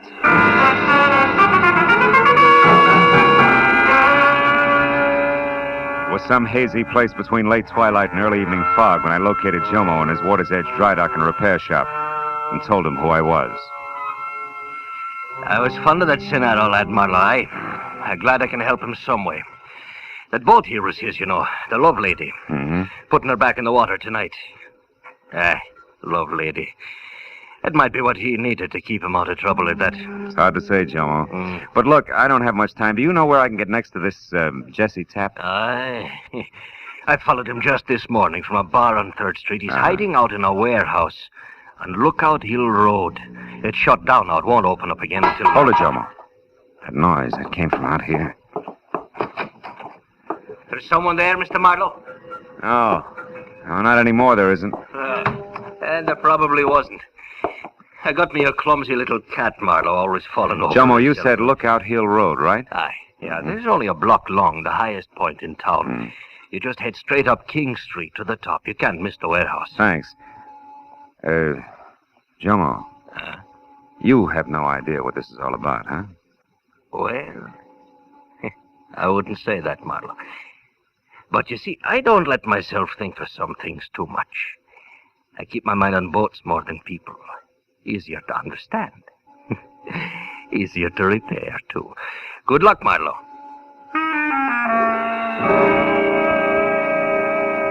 I was less than 10 minutes finding the deserted warehouse, which ran true to form. Rust and every other window broken. When I was out of my car and moving around toward a side entrance, I saw something else. It was a girl, tall and blonde, standing in the deep shadow of a Fit Shampoo billboard. When I started for her, she threw one scared look my way, then scrambled into her pocket for a key. I made it just as she got it out and into the door lock. Let's not be hasty, honey. Get your dirty mitts off! When you stop kicking, I will. Not before, sweetheart. Not before, Gloria. How do you know the name Bright Eye? That cute little scar on the bridge of your nose. You should have ducked, kid. Not that it doesn't add character. I'll go soak your head. I don't know you. You should. Jesse does. Who are you, anyway? Name's Marlowe. Here to see your boyfriend Tapp per schedule. It's a business appointment, Gloria. Business? Oh, yeah, sure. Fence, huh? Yeah, fence, huh? Now do we go up or throw pebbles at the window until Jesse comes out? Which? We go up, now that I know who you are. You know, Jesse didn't mention you're coming. That's what I like about working with Jesse. Which way? Up these stairs. Kind of nice setup we got here, huh? Yeah. Sweet of the owners to let you have a key. Well, it wasn't exactly that way. Jesse had... Changed the lock, yeah, I know. Is that the door? One mark president? Uh-huh. Mr. Tapp's very own. Imagine Jesse as an executive. Funny, huh? Hey, Mr. Head of the firm, you got callers. Jesse! That jerk's probably asleep. The way I figured, asleep in a swivel chair. Hey, Mr. President, you got company. Hey, Jesse, come on, wake up. There's a guy here who wants... Jesse. What is it, Marlowe? What's wrong with him? So much to fix, honey. Head of the firm, Jesse's been shot to death. No business as usual today. Dead. How do you like that? Not much. Now, maybe it's you I do business with, huh? What are you talking about? Now, look, I never like to get into money matters with dames, but now I'm stuck. So let's get to work, you and me. Where are they, Gloria? Where or what? Come on, you coy little jerk. The stones, the grotto stones. I want to see them. I don't know where they are. He would never tell me. Ah, don't lie. You were his girl. Listen, mister. Ever since I met that guy, I've been living on double talk and slaps in the mouth. I spent my nights dodging my own shadow. I'm glad it's over. Why'd you stick? Because of them stones. I knew I had them hid someplace. Figured maybe they'd get us away from here after all. He kept saying he had to wait till the time was right. That's all he'd ever say. Even to me, his girl. You know, with that talent, you ought to be in pictures, kid. Yeah? Believe me, mister, I learned the hard way not to try to pin Jesse Tapp down. You do whatever you want, I'm getting out of here. Before the action. Just a minute. What? Somebody did this, baby. I can name 20 who'd been tickled pink. Yeah, but I took a lot of chances setting up this deal to move those Negrado jewels. I wouldn't want to be edged out now by cheap competition like a squirt and build up heels. What's that? Nothing, a swing in the dark, excuse me. Sure. Now you excuse me. He's strictly your problem, sucker. I stood and watched her as she walked away. I didn't know just what my next move should be, but then it hit me. Whoever had killed Jessie Tapp would go for her next. So when she hailed a cab at the foot of the hill, I ran to my car and I started after her. But by the time I got turned around, a switch engine playing shuffleboard with a string of boxcars cut in between us. When that was over, Gloria was gone.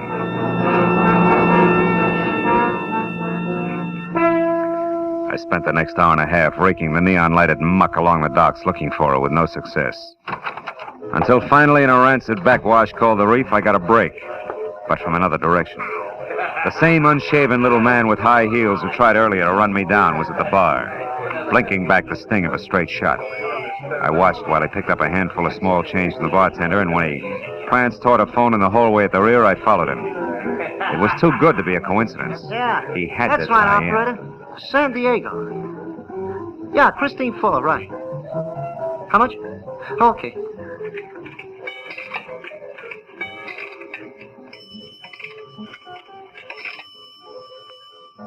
Hello? Hello, Christine? Hiya, baby. This is Fritz. Hey, listen, honey, I got it all set up. Yeah, I'm going right now, right away, yeah. It's dark now and everything's ready.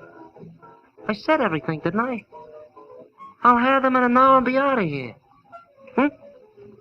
Or just be a good girl till I get there, understand?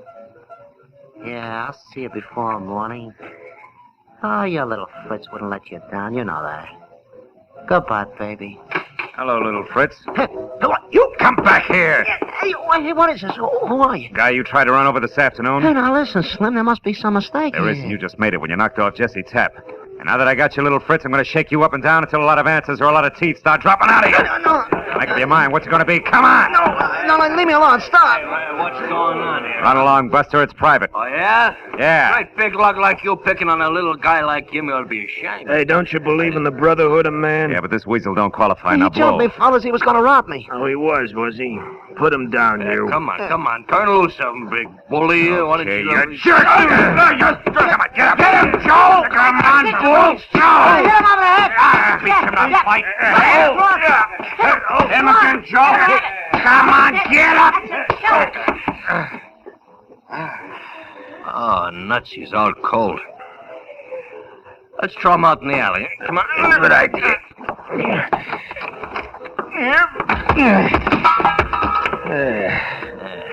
Hey, where'd the little guy go? Hey, he baited. Oh, you'd think he'd stick around long enough to buy us a drink, wouldn't you?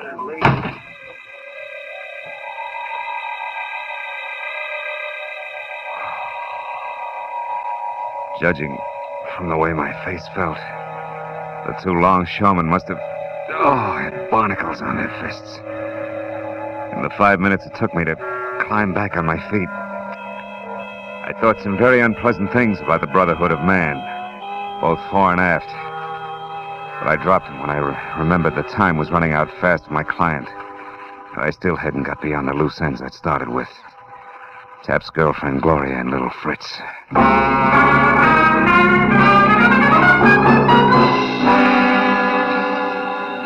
It was a hunch that took me up the hill to the old retired warehouse again. I parked a block away and started toward it on foot when the glow from a lonely cigarette said that it wasn't quite as deserted as it should have been. The cigarette belonged to a woman who was someplace under a lot of makeup. Oh. Interesting evening. You asking me or telling me? Well, either it is, it has been, or it could be. Take your pick. You look like a bright boy. Hey, you look like you fell into a meat grinder. No, just a philosophical discussion. Oh? Nice view from here. Not too bad. Girl like me needs a view once in a while. Keeps the past from crowding the future. Can see the whole waterfront from here without smelling it. Yeah. That's great, huh? Now, look, you haven't seen anybody hanging around here in the last few minutes, have you? You kidding? Nobody hangs around this old dump. It's the first time I've been up here in a month. Nobody's hung around here since old Tom died. He used to be the night watchman. And it was a lot of laughs for you, old Tom. He had that upstairs room, that one up there. Mm-hmm. And he's the Tom I've been... Hey, that's queer. That's real queer. Look. What? Oh, a telescope. Mounted on the windowsill. Yeah, old Tom never had a thing like that up there. Who do you suppose put it there? I know who, honey. My question is why? A telescope. Well, it seems to be pointed down there toward the small boat anchorage. Yeah. Where a certain boat was in for paint and repairs. Tap could watch every step from here when the job was done. Holy smoke, it could be. Thanks, baby. You've been a big help. Sure. All things to all men. Have fun, Sonny.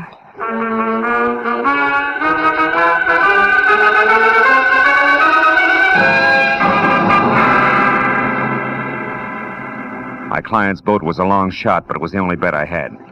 And it stayed a long shot all the way down to Jomo's dock. There the odds began to drop fast to even money when I heard the motor running and found the door to Jomo's boathouse half open.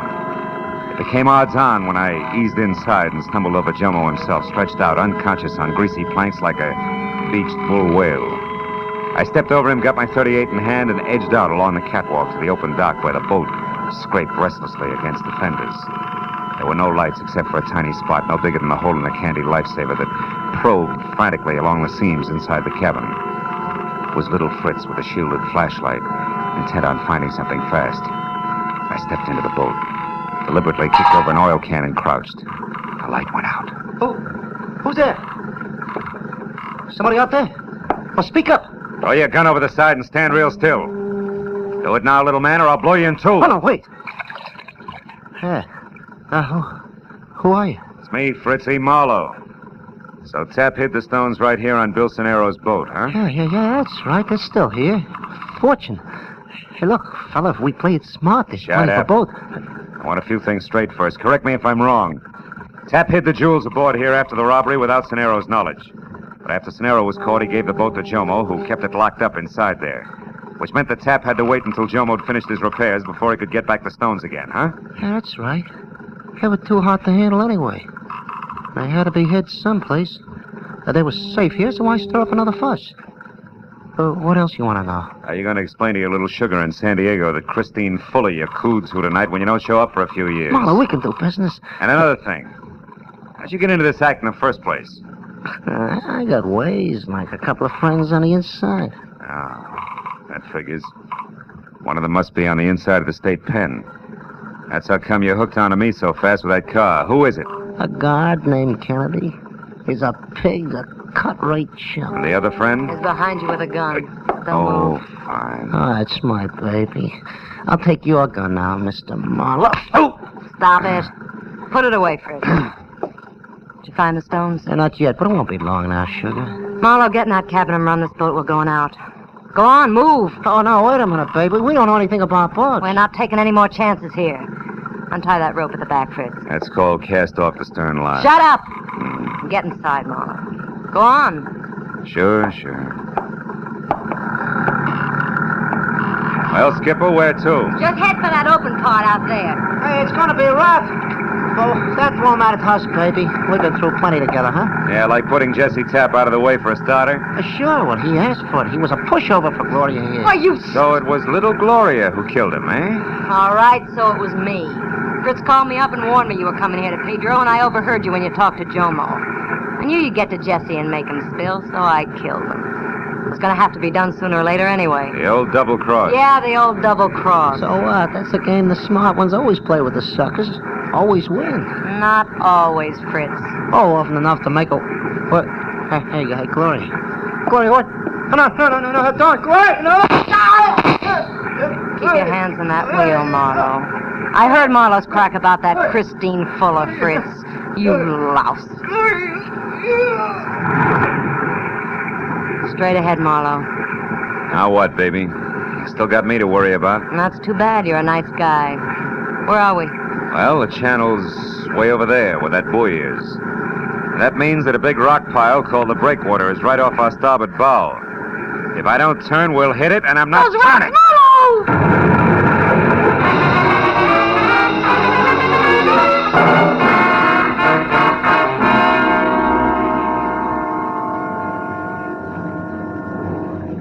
Feeling better now, Mr. Marlowe? Yeah, thanks, Lieutenant.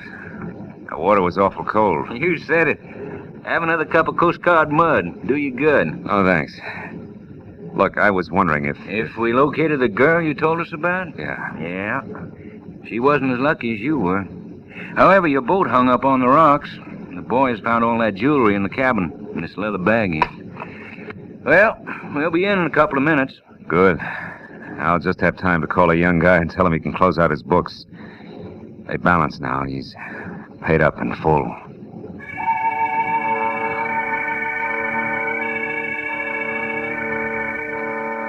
When I got through to Warden Riker, told him all that had happened, and gave him the message for Billy Sonero, he thanked me and said the kid was facing 11 o'clock like someone who had the weight of the world lifted off his back. A back that should have been part of a football team.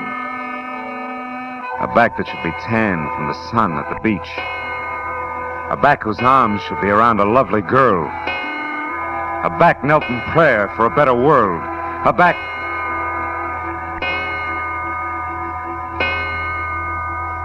strapped to the electric chair.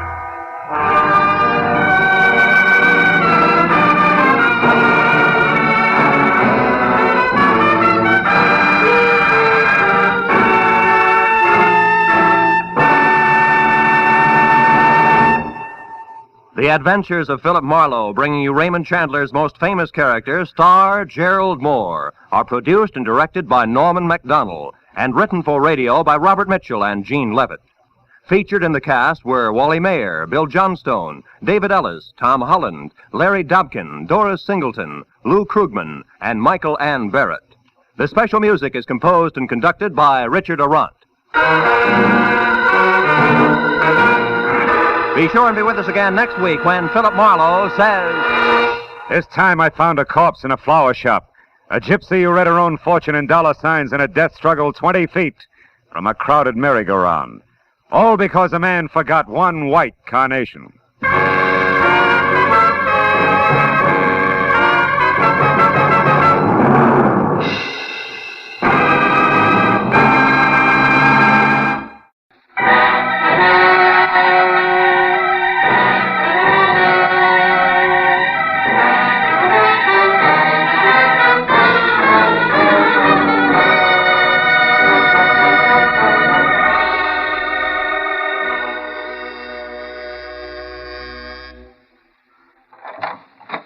Brother, am I glad to see you.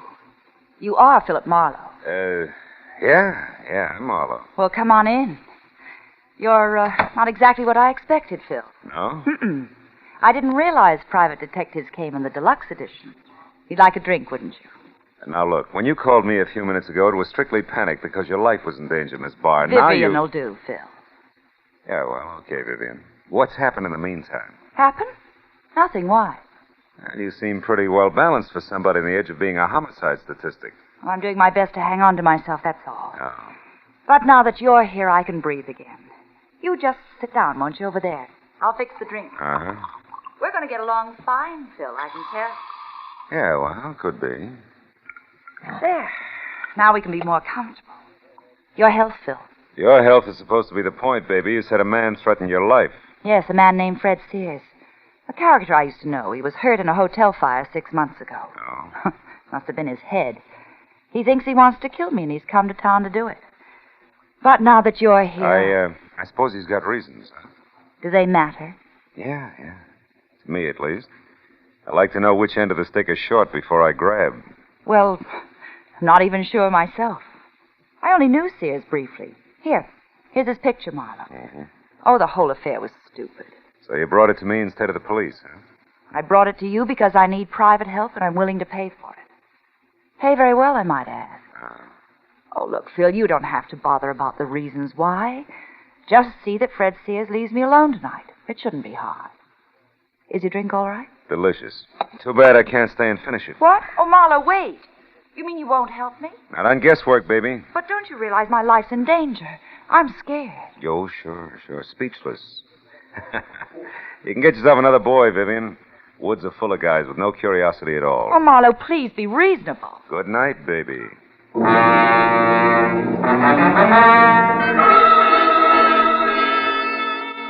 I had no doubt that a guy named Fred Sears wanted to kill Vivian Barr, and that she was genuinely afraid of him, but I also had no doubt that working for her without all the facts was like playing blind man's buff with the front end of a jet plane. Sooner or later, you were a cinch to get sucked in. So I drove off the hill toward the Sunset Strip again and prepared to forget it and go home. Until my rearview mirror told me that I'd picked up a tail. I wagged it back and forth across Hollywood for 20 minutes without losing it. Then I stopped at a quiet corner bar in my neighborhood, went in the front door, and straight on through to the alley, and then around to the front again. I got back in time to see the man who'd been following me get out of his car and head for the door.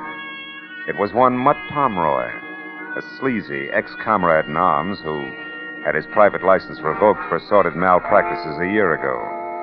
I waited till he was almost up to the entrance before I stepped out where he could see me. Oh, well, Phil Marlowe. What do you say, kid? How's business? I keep smiling. Sure you would. Buy a drink, I don't suppose. What's on your crummy little mind, Mutt? Let's have it. Easy, Marlowe. Take the hands off. What's All the right. idea? You've been tailing me just to keep in practice. What do you want? Okay, hotshot. I figured maybe you'd appreciate a little cooperation. For instance, you tell me why Vivian Barr wants a private peeper, and I'll tell you something more than worth your while. Well? I thought your license was dead, Pomeroy. Yeah, it is, but I'm not. I still got eyes and ears and a mouth that I like to keep well fed. Now, look, I can help you plenty in this case, Marlowe. What do you say, kid? Get together? I didn't take the case. You what? That's right. If I catch you tailing me once more, Mutt, I'll tie a can to you. Now beat it. Yeah, well, let me know when you need a hand, Marlowe. Right across your kisser.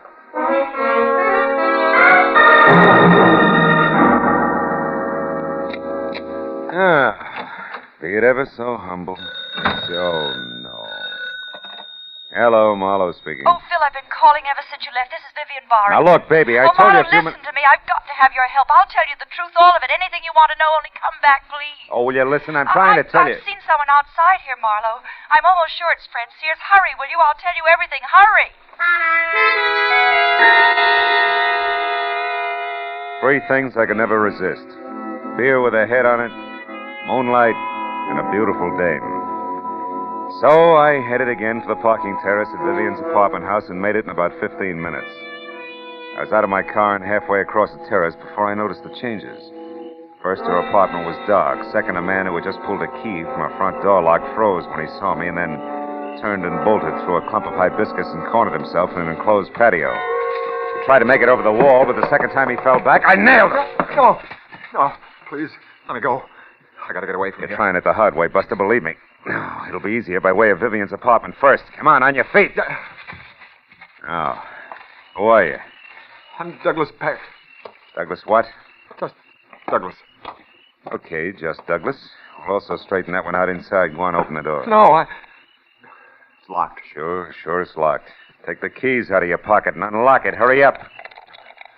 Who are you? Name's Marlowe. Go on inside. No, please, Marlowe. Listen, I can't go in there again. What's the matter? Afraid of the dark? Go on! Turn on the light. All right, then, all right. There. Vivian Barr's eyes were still open. But all the life had gone out of them. She'd slid half off the blue velvet divan onto the floor, and a gleaming gold satin she wore was stained red by a dark, stiffening smear on her chest. Her purse was open on the coffee table, and spilled out of it was a note addressed Dear Vivian and signed Fred Sears. What is it, Marlowe? What are you looking at? One good reason why Vivian Barr ended up like that. Here, read it. Dear Vivian, the broken back you handed me 6 months ago wasn't as hard to take as the broken promises. Count on seeing me real soon. Fred Sears. Yeah. Now, Douglas, the digress, assuming you didn't kill her and it was this Sears, what was your connection? Oh, I was just a friend of hers. Business associate. Well-heeled business associate, judging by your wardrobe. She mentioned your type, but not your name. Let's get on with that, shall we? Marlowe, listen, I had no idea that Vivian was mixed up in it. Marlowe, look. Huh? There at the window at Sears. Kill the light. Keep down, Douglas. I'll be right back. Sears ducked as I ran for the door, and when I got outside, he was rounding the corner and heading for the enclosed patio. He was up on the wall by the time I got close enough to grab for him. No, you don't. What? Oh!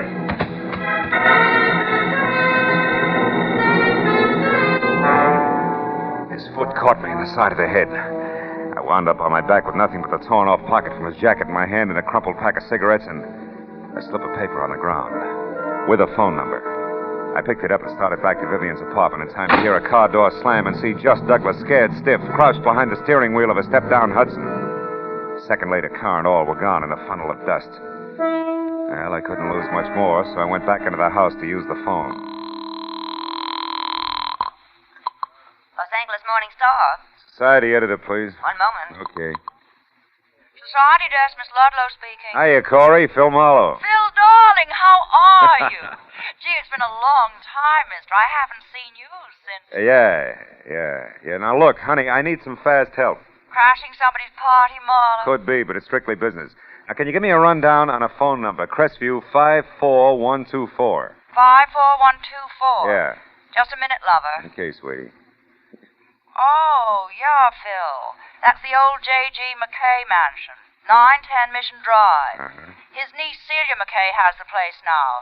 She married up with a guy named Paxton last fall, I think. She has oodles of money. Any help? I'll let you know. Thanks a lot, baby.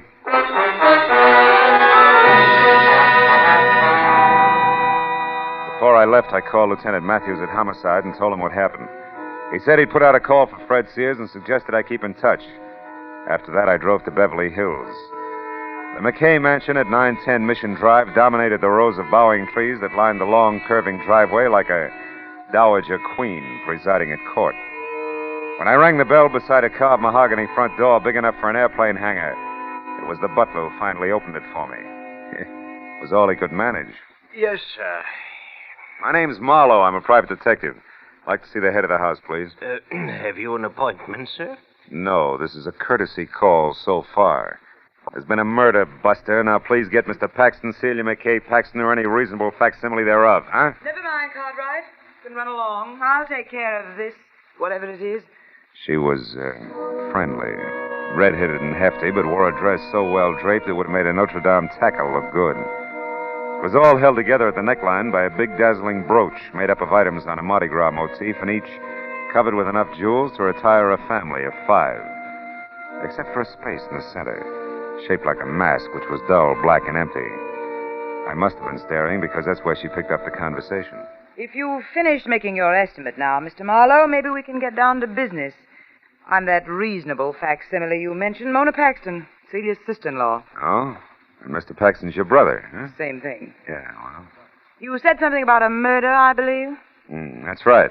A woman named Vivian Barr. Is that supposed to mean something to the members of this household? Maybe we better ask them. I don't think so, Mr. Marlowe. We're all quite busy here. Now, look, just now, Mona, and... I followed a lead that started at the body of a dead woman, ended here at this house. You people can talk to me now or the police. In a few minutes. Make up your mind, fast. Police? What about the police? Mona, what is this? Celia, my dear, I'm sorry. I'd hoped you wouldn't be bothered by Mr. Marlowe here. In his opinion, we're all murderers or something. I see. And why do you say that, Mr. Marlowe? I don't. It isn't quite that bad. And specifically, how bad is it, if you don't mind? I don't mind at all. I'm looking for a man named Fred Sears in connection with the killing of my client, Vivian Barr. I'm here because there's a definite tie with somebody in this house.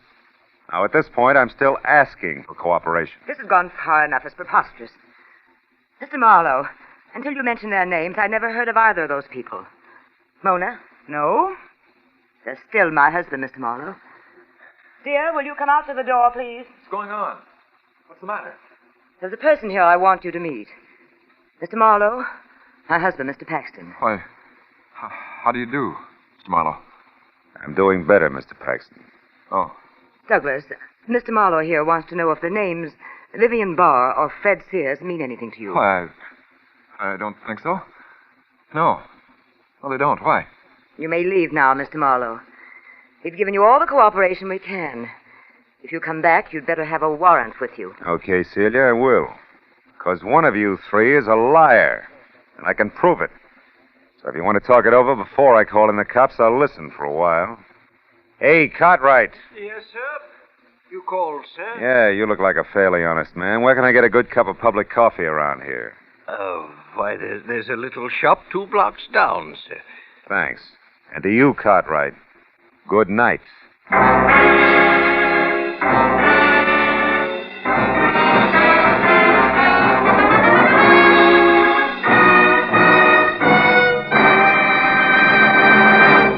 In just a moment, we'll return to the second act of Philip Marlowe. But first, Sunday, September 10th. Note it well, or you'll miss a whole lot of laughs.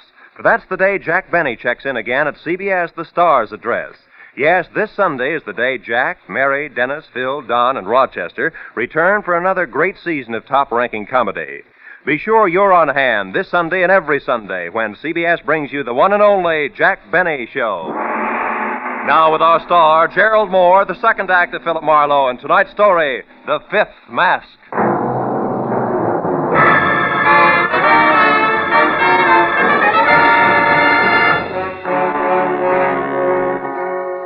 When the two-ton front door of the Paxton home closed behind me, I dropped the cocky attitude quicker than a chorus girl lets her stage smile go when she hits the wings.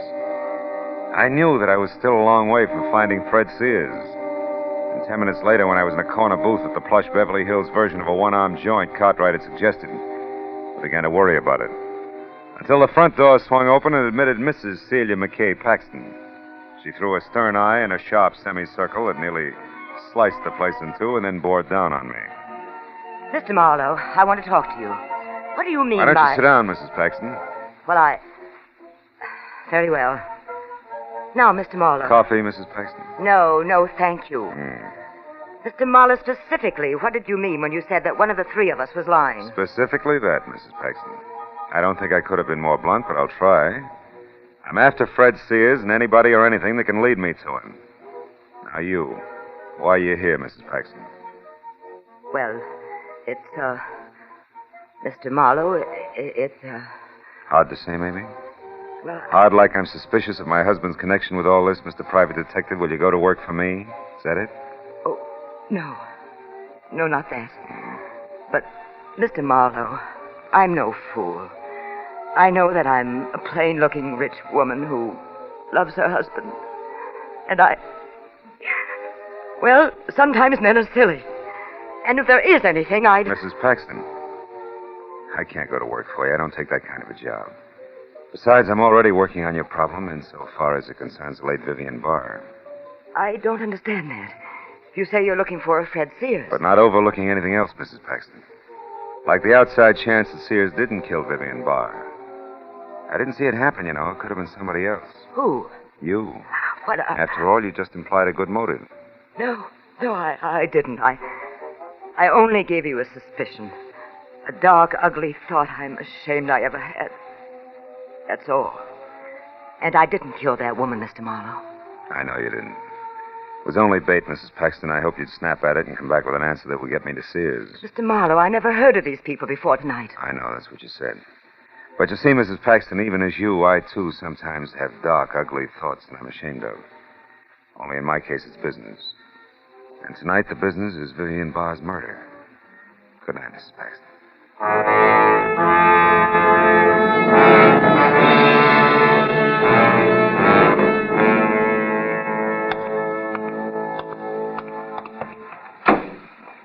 Hello? Comfortable, Mr. Paxton? Marlowe, please. My wife may see us. Get in and drive away. Hurry. All right. Just for size, hurry it is. Now, Marlowe, tell me. Does Celia know? About Vivian? Hard to say, Paxton. Look, I've got to tell you the truth. Don't bother, man, about town. It sticks out like a sore thumb on a hitchhiker. You like it easy, you like it smooth. Your wife was one, Vivian the other. It's not a new story, Paxton. But believe me, Marlowe, I couldn't help myself. And I've learned my lesson. Marlowe, would money, say, $50 now and more later, would that help you forget what you know? $50? Well? You didn't love Vivian Barr. You hated her, didn't you? I hated... How did you know that? A cheap bribe you just made. Indiscreet gentlemen with their backs against the wall don't offer peanuts now and more later unless they're broke.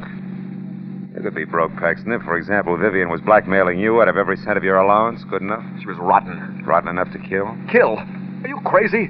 Marlowe, it was Sears. Maybe. I didn't see him do it. You had a good reason. He had a better one. Sears was taken in just like I was. When he met Vivian, he had a few $1,000s, and she fell in love with every one of them. You said a better reason, Paxton. And I'm getting to it. I came into Vivian's life after Sears was hurt saving her in that hotel fire. Saving her? Yes. I didn't know that. I thought he was hurt, period. Yes, that's all the papers got, but he was injured because he rushed into the fire to save Vivian. She couldn't afford to have it known that she was at that particular hotel at that particular time. She told me so herself. You didn't quit even then, huh? I couldn't, Marlowe. I wasn't strong enough. Then later, when I was, she wouldn't let me. not without paying. And that's the whole story, Marlowe. Mm-hmm. Unless you're still holding back a lead on Sears. Why should I? Because if you're it, Paxton, not Sears, you've nothing left but the slim hope that Sears, who knows he's framed, will be shot running away from the police. Ah, you're wrong, Marlowe. That's not it. All right, then try this. If I'm wrong and Sears is still the one we want, he could also be after you, Paxton. You know, you're pivot man in that triangle, too. What? Why, I never thought of that. What am I going to do? Grab a cab and go home and hide in the cookie jar. Marlowe, don't be facetious. My life... Relatively safe, Paxton. I was only trying to trick you into spilling something on Sears. Oh. Then you no longer think that I killed Vivian? I didn't say that. So long, Paxton.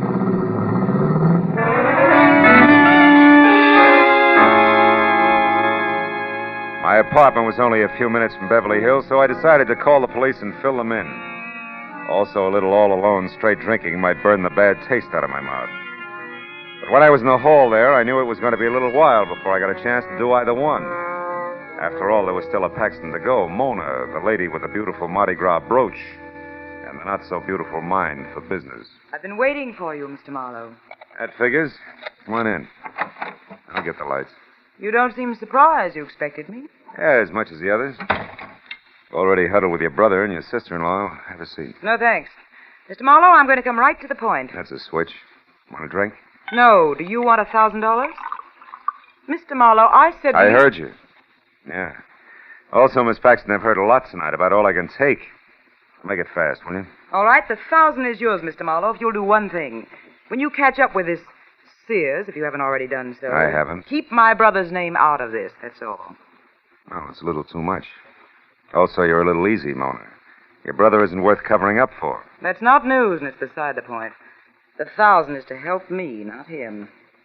I've spent 5 very difficult years getting the rights to a cosmetic formula that can't be beat. The point, Mona, the point. All right, the point, Mr. Marlowe, is that all I need now is backing.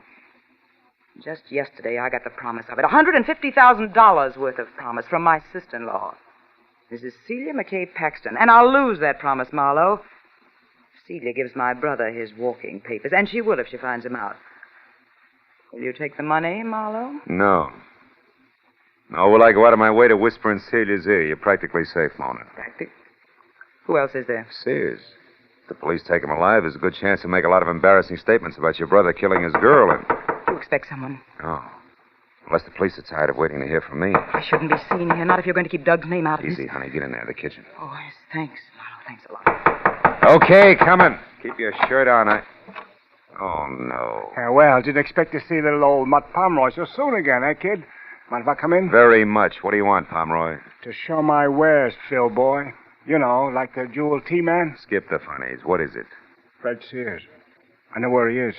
You sure about that? Sure, like I don't take $3 bills. I followed him tonight when he got away from you. All right, come in. Hey, nice place, Phil. What's your price, Mutt? $200. I'll pay $1. The address. The money. Okay. Here. 15, 16, 80, 90, 100. Yeah. Thanks, Phil boy, thanks. The address says 31 Bayfront Drive, Santa Monica. It's an all-alone beach joint, kind of neat. Belongs to a friend of Sears who's out of town. Oh, he's using his car, too. I overheard him explaining to a neighbor. Yeah. Good night, Marlowe. See you around, huh, kid? Mm-hmm. Oh, Pomeroy. Yeah? Yeah. What is it, Phil? 2 questions. Uh-huh. First? Your connection with all this, what is it? Oh, a hunch that I could pick up a little extra. You see, I spotted Paxton out with that Vivian babe once, and well, I knew who he was. Also, I knew who his wife was, so I figured... Yeah, I know how you figured. Okay, but you said 2 questions, kid. The other. This! Whatever made you think I do business with a louse like you? Marlowe, he's unconscious? Yeah. If I ever saw you here, your mailbox would get nothing but extortion notes for the next 6 months. We'll get out now. All right, Marlowe, but won't he ruin everything anyway? Don't worry, Mona. I'll convince him one way or another.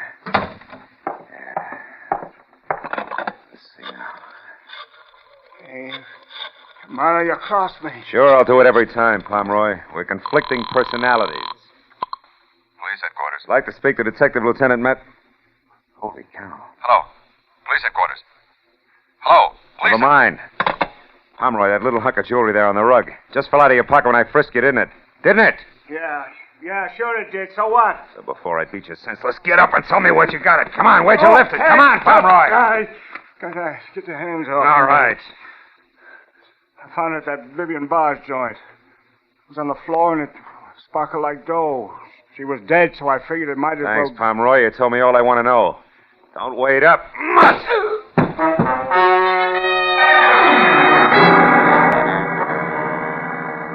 Outside, I piled into my car and drove fast for the beach house at 31 Bayfront Drive, hoping hard all the way that either I was making a fat mistake or if I was right, I was going to be on time.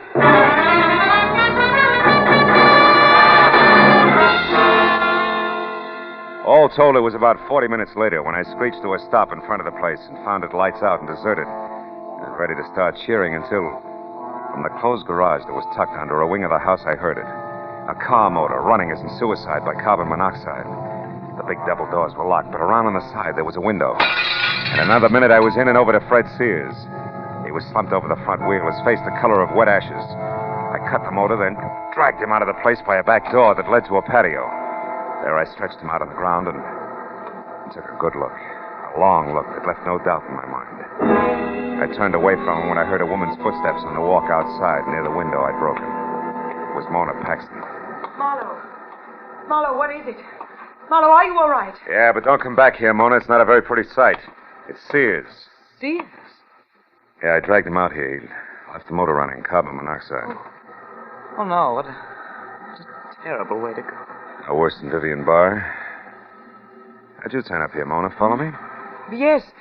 Because I was worried about that man in your apartment. I wanted to ask you who he was. When I took off coattail flying, it looked like something important, huh? It certainly did. And it certainly was. Yeah.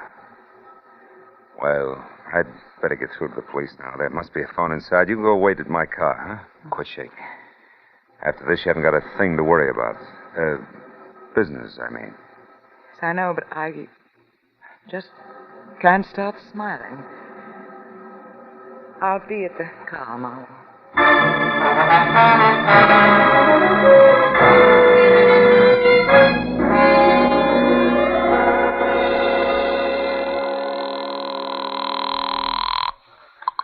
Homicide, Lieutenant Matthews speaking. Marlowe, Matthews.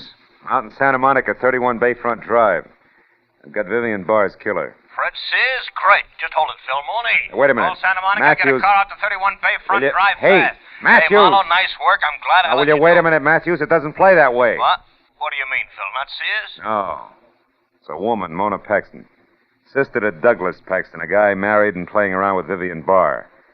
Mona killed Vivian because Vivian was blackmailing her brother, and that, in turn, was about to ruin a business deal that meant a lot to her. An awful lot. Yeah, it must have. Yeah. What about Sears? Does he still tie in? Sure he does. She found out where Sears was hiding, which is out here at the same time I did. But she got a head start on me at the point of a gun, set him up in a closed garage in what was supposed to be suicide. Oh, he's dead, huh? No, he's fine. I was lucky enough to get here in time. He's resting out on the patio, breathing well. See you, Matthews.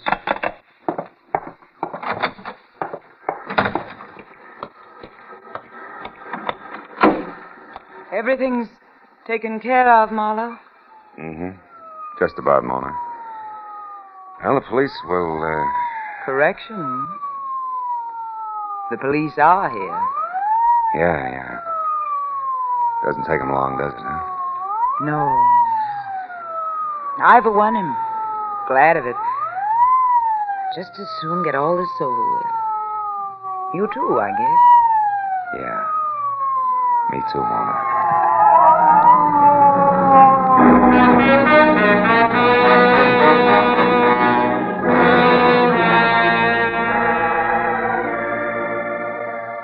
I got away from it all as soon as I could, but I didn't go home.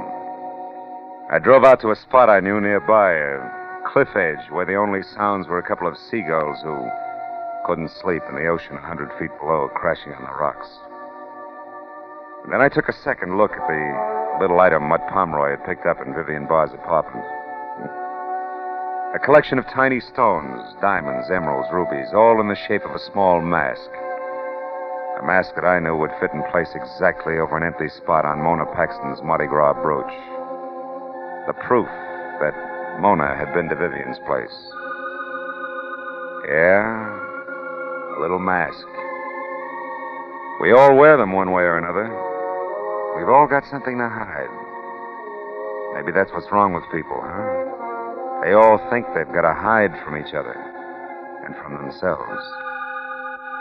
Yeah, so I threw the little mask into the ocean, and then I went home.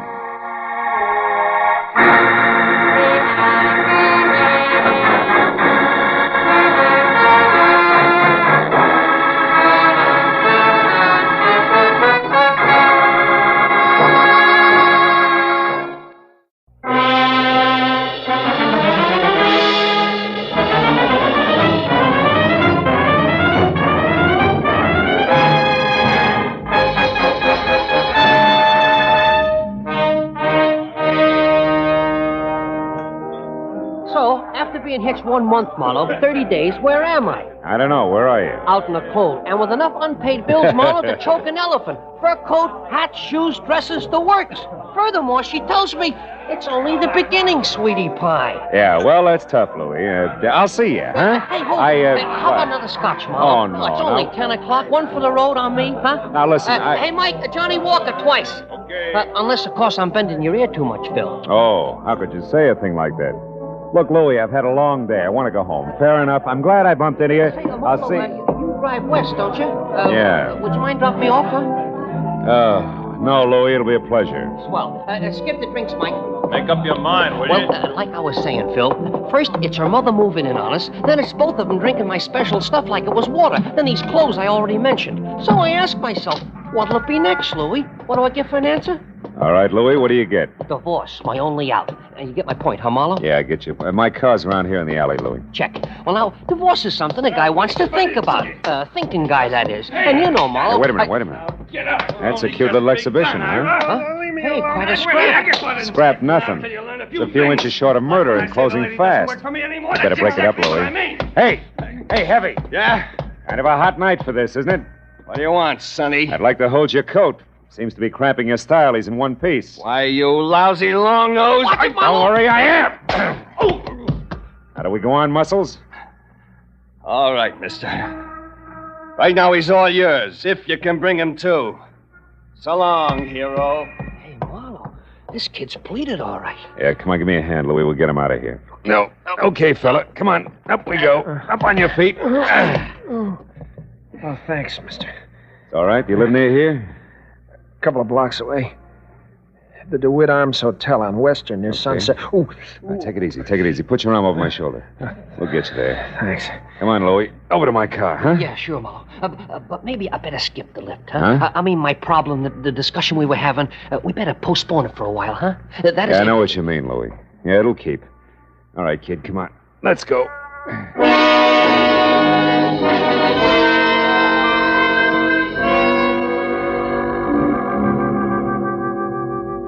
The DeWitt Arms on Weston was one of those cheap stucco and neon sign little hotels where the lobby floor is threadbare carpet and cigarette butts. The furniture is chained in place, and there are always the usual number of John Smiths on the register. By the time we were there and in the dingy, cramped room, number 111, it was no bigger than a cell. I knew that the boy with the swollen face who leaned heavy on my shoulder was 25. Answered to Ira Clausen, and he knew that I was a private detective without a job on my hands. Then I began to learn a little more. That slick guy in the alley, Mr. Marlowe, his name's Link. Austin Link. He runs the New Blossom Dance Land on North Hoover. Well, what has he to do with this Julia Thayer?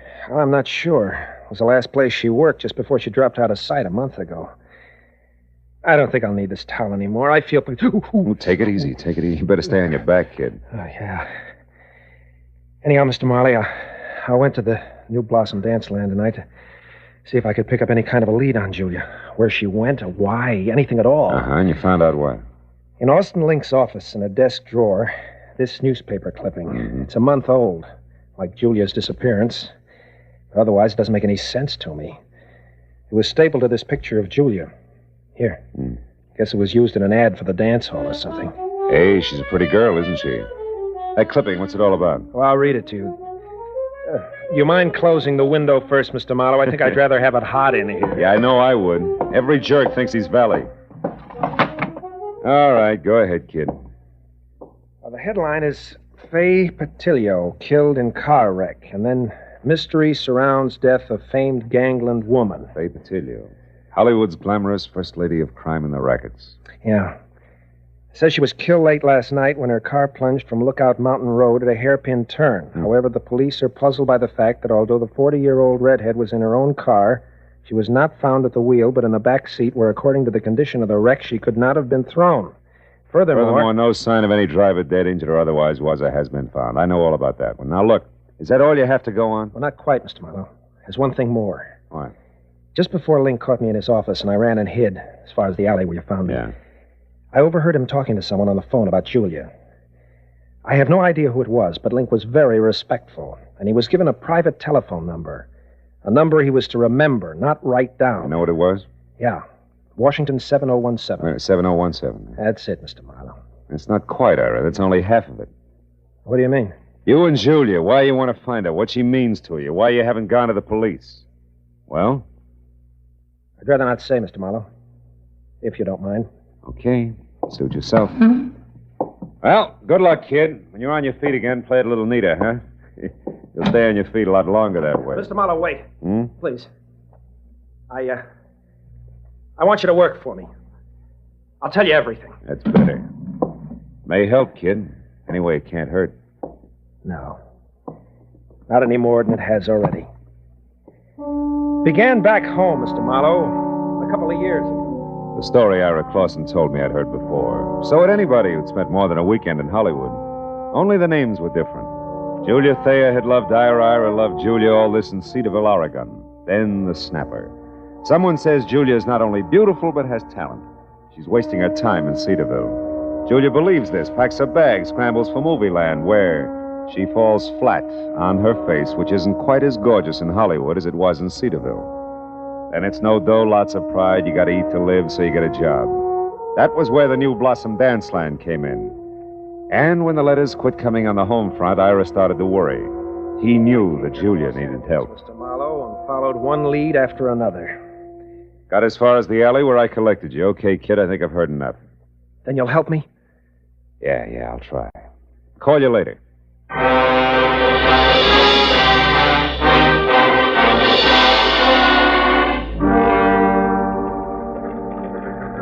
So, your problem's a phone number, huh, Marlowe? Washington, what was it? 7017. Hey, Callahan, that's a handy book. Newspapers need handy books, Marlowe. People clam up too much these days. I blame the movies myself. Hey, no such animal. It could be a new number, or didn't I mention that? You didn't? All right. We'll try the supplements. Get one from the phone company every month like a bill. Let's see. Wallace, Washington, 5,000, 6, 7, 7,000. Yep, here it is. 7017. Good. Address 1622 Ramona Boulevard, which would be East L.A. and Industrial. Listings Southern City's warehouse. Ring a bell? A cannon. Southern City's warehouse is just one of the interest of L.A.'s answer to whatever became of the big bootleggers. I mean Joe Stapp, a very smooth, very nasty man. Yeah, this I've heard. Now tell me, Callahan, does he also happen to own the New Blossom Dance Land over on North Hoover? He does? Now you tell me, Phil. There's a story I could use here? Oh, no story. Uh-huh. You know, Marlowe, it's just like I said. People clam up. Too much these days. Yes, all right. Good night, Callahan.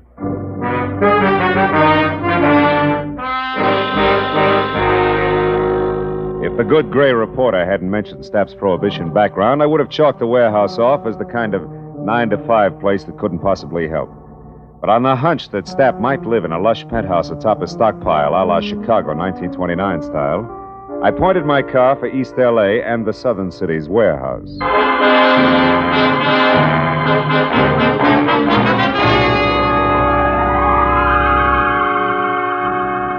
20 minutes later, when I was there and saw a step-down Hudson outside and soft light oozing over the edges of the roof, I didn't regret my move. Not at least until I'd found a flat metal door and had pushed the button attached there, too. Then I began to wonder because Aladdin himself couldn't have gotten a quicker response. Nor could his genie have been any more of a mountain than the item I drew.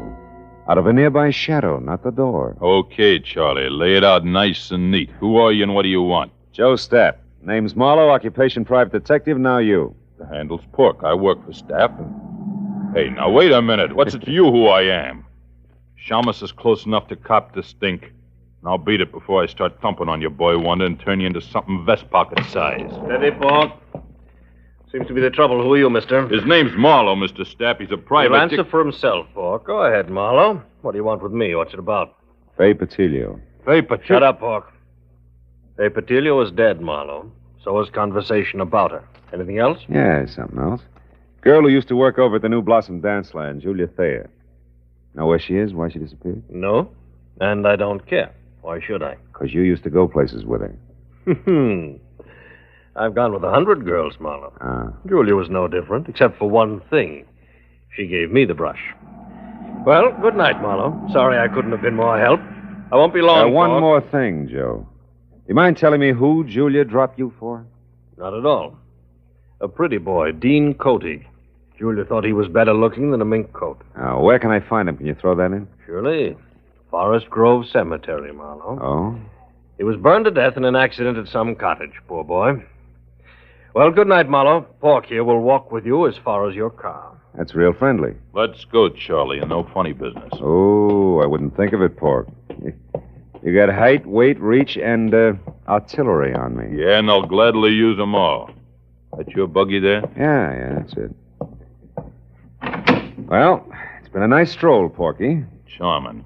Just so it stays that way, Charlie, remember to keep away from here, huh? Here, the dance land, and the Silver Lake spot. The Silver Lake, huh? Yeah, Porky, I'll remember. Every word of it.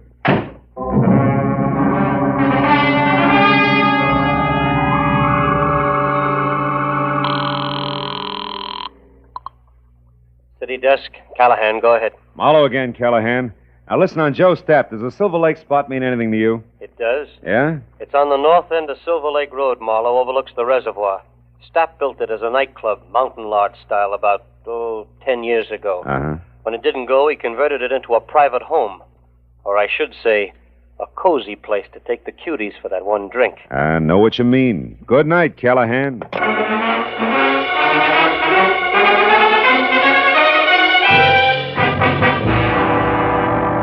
The Silver Lake Reservoir was only a mile off Lower Sunset Boulevard, but the setting could have been a street in Switzerland. The lodge Callahan told me about stood out among the neat little chalets that skirted the water's edge like a Sherman tank in Toyland. Also, it was showing light from a screened-in porch. So when I was out of my car across a shaky rustic bridge that spanned the promise of a creek and moving up close, I didn't have any trouble spotting the girl I saw inside talking earnestly into a telephone as Julia Thayer, by build, size, and color of hair. About the face, I couldn't say. It wore a hat that sported enough veil and mosquito-proof twin beds. Oh, well, that's different. The tunnel. All right, I'll wait there. Yes, as soon as possible. Goodbye. Hello, Julia. Who are you? What do you want? Quite a bit, honey.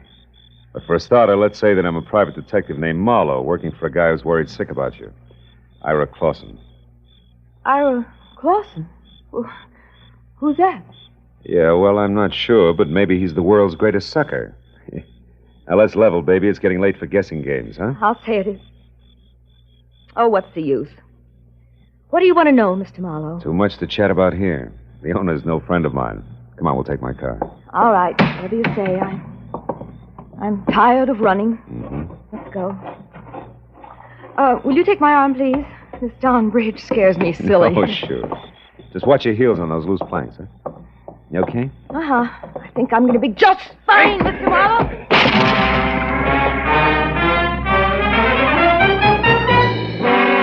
It was all the lead she needed because by the time I'd crawled out of the inch-deep, inch-wide river and was back up on the road, Julia Thayer was in her car away fast as far as Sunset Boulevard. So I went to the phone back in the lodge and got through to my client at DeWitt Arms Hotel and brought him up to date in a hurry, including the latest question mark. The tunnel? Well, of course I've heard of it, Mr. Marlowe. Matter of fact, I've been there. Why? Well, it's where Julia's heading right now. Now, what's the location of it, Ira? Ira! I'm still here, Mr. Marlowe. Yeah. You sound real different. I don't get it. What's up? Very personal business, Mr. Marlowe. You see, I'm Ira Coty, not Clausen. Dean Cody's brother, Mr. Marlowe. Brother who's out to get the girl responsible for his burning to death. Julia Thayer, the cheap scum. So Marlowe played Patsy. Oregon, the boy-girl pitch. You made it all up. Every bit of it. Mr. Marlowe, before I needed your help. Now I don't anymore. Get lost.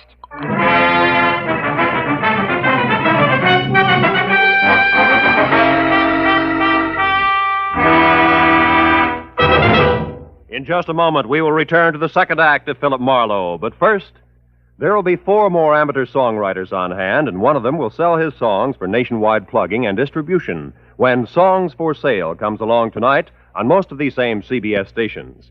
Songs for Sale gives these new songwriters a great chance. Their songs are judged by a panel of experts.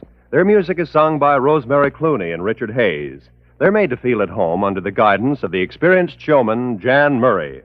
For an hour of fascinating fun behind the scenes of Tin Pan Alley, here's Songs for Sale tonight and every Friday on CBS.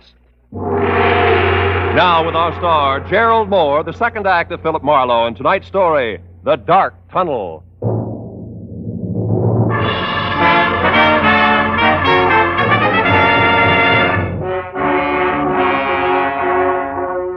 I stood there for a minute after Ira Cody hung up and tried to figure my next move, while the phone in my hand quietly buzzed sucker. A pair of haywire lives was scheduled for a smash-up, and I'd let myself get mixed up right in the middle.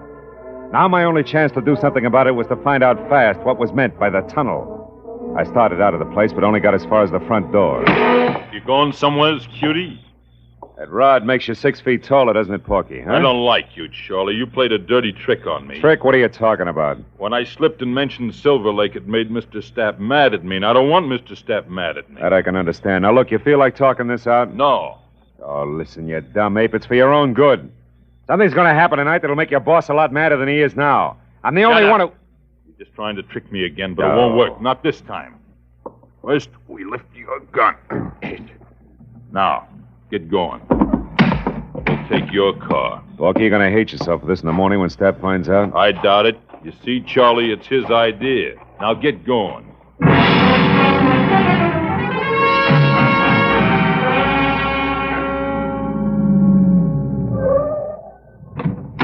Over there, Marlowe, the big door. I don't suppose Stapp would bother to tell you why he wanted to see me, would he, Porky, huh? No. That's none of my business. Yet. What do you mean by yet? Oh, he might want you to tell him something you might not want to. Then it's my business, Charlie. Go on, open it up. That's enough. Inside. Well. Real genuine warehouse, huh? Chains, tackle, even a hand truck. Well oiled, too. Don't tell me your boss is going legit. Never mind that junk. Just stand right there. It'll like it. This crazy door lock. Here, Pork, try something heavier. Like this truck. Ow! My leg, why you... Now it's your chin. Good night, Charlie.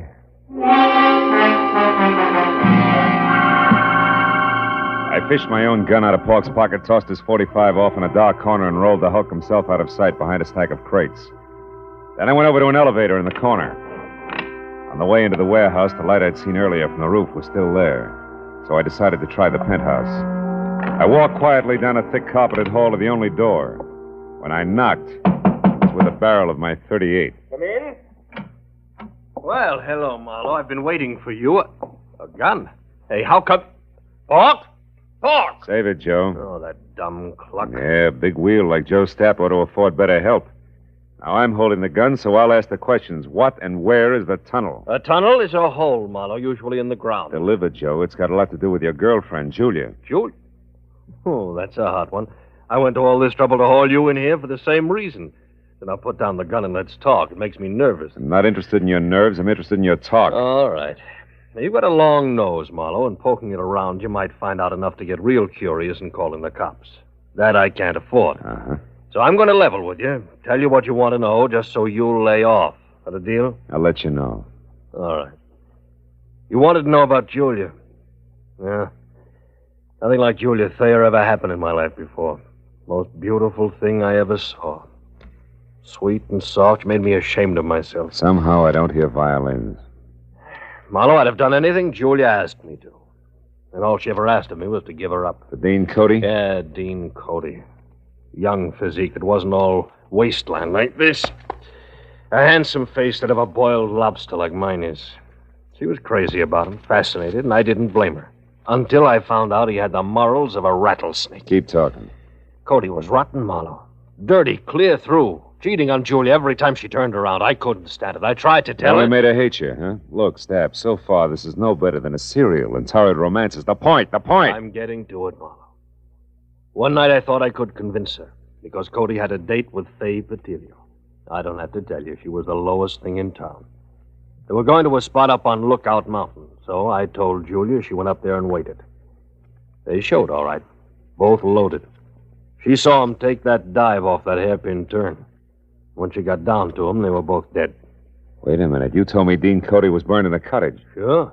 That's what I'm still telling you. Julia was so far gone over that louse, she pulled his body out of that wreck, hauled it all the way down to that cottage at Malibu, and then set fire to the place. So the world would never know he's going with a tramp like Faye Patilio, huh? Yes. How'd you like to have that kind of loyalty on your side, Farmer, huh? Anyway, after Cody was gone... Cody's young brother's in town, Step. He thinks Julia's responsible for Dean's death, and he's going to kill her. What? They're scheduled to meet at that tunnel I asked you about. Now, where is it? Step, I asked you. I heard you.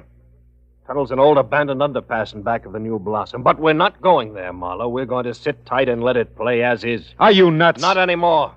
Julia was out of her head that night. Something went wrong when she started that fire. She got caught in it herself, Marlowe. You mean she was burned? Yeah. Her face. It's bad. She'll never be right again, no matter how much plastic surgery. Yeah, but there's no reason to let her be murdered. That's a matter of definition. You see, Julia's still in love with the memory of Dean Cody, Marlowe, so we'll just forget it and let it play itself out. We'll forget nothing. I got the gun, Stap. But you're going to drop it, aren't you? Otherwise, I'll have to drop you. Oh, fine. I remember you, Austin Link, Knuckles in an alley. Drop it. That's right, Nosy. What's the word, Joe? Get him out of here, Link. Get him out of my sight. I don't care where you go. Come on, Slick. Let's go. Just sit on him for a few hours. We'll talk it over then.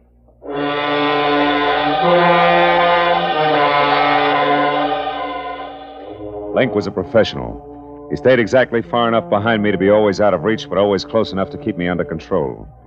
All the way down in the elevator, I watched for a chance that never turned up. And as I rounded a corner and headed for the big door again, I glanced at the stack of crates. Pork had come, too. He was on his feet behind them, a heavy steel pulley block in one hand, his face a stupid mask of blind hate. He slammed the block at me with everything he had. I'll kill you! I dropped to the floor and heard the thing connect behind me. It had caught Link dead center. He fell like a bag of sand. Before Pork realized what had happened, I charged the stack of crates, threw my shoulder against it, made it to the door and out in one dash. My car was sitting where I'd left it. I heaved a sigh of relief and piled in.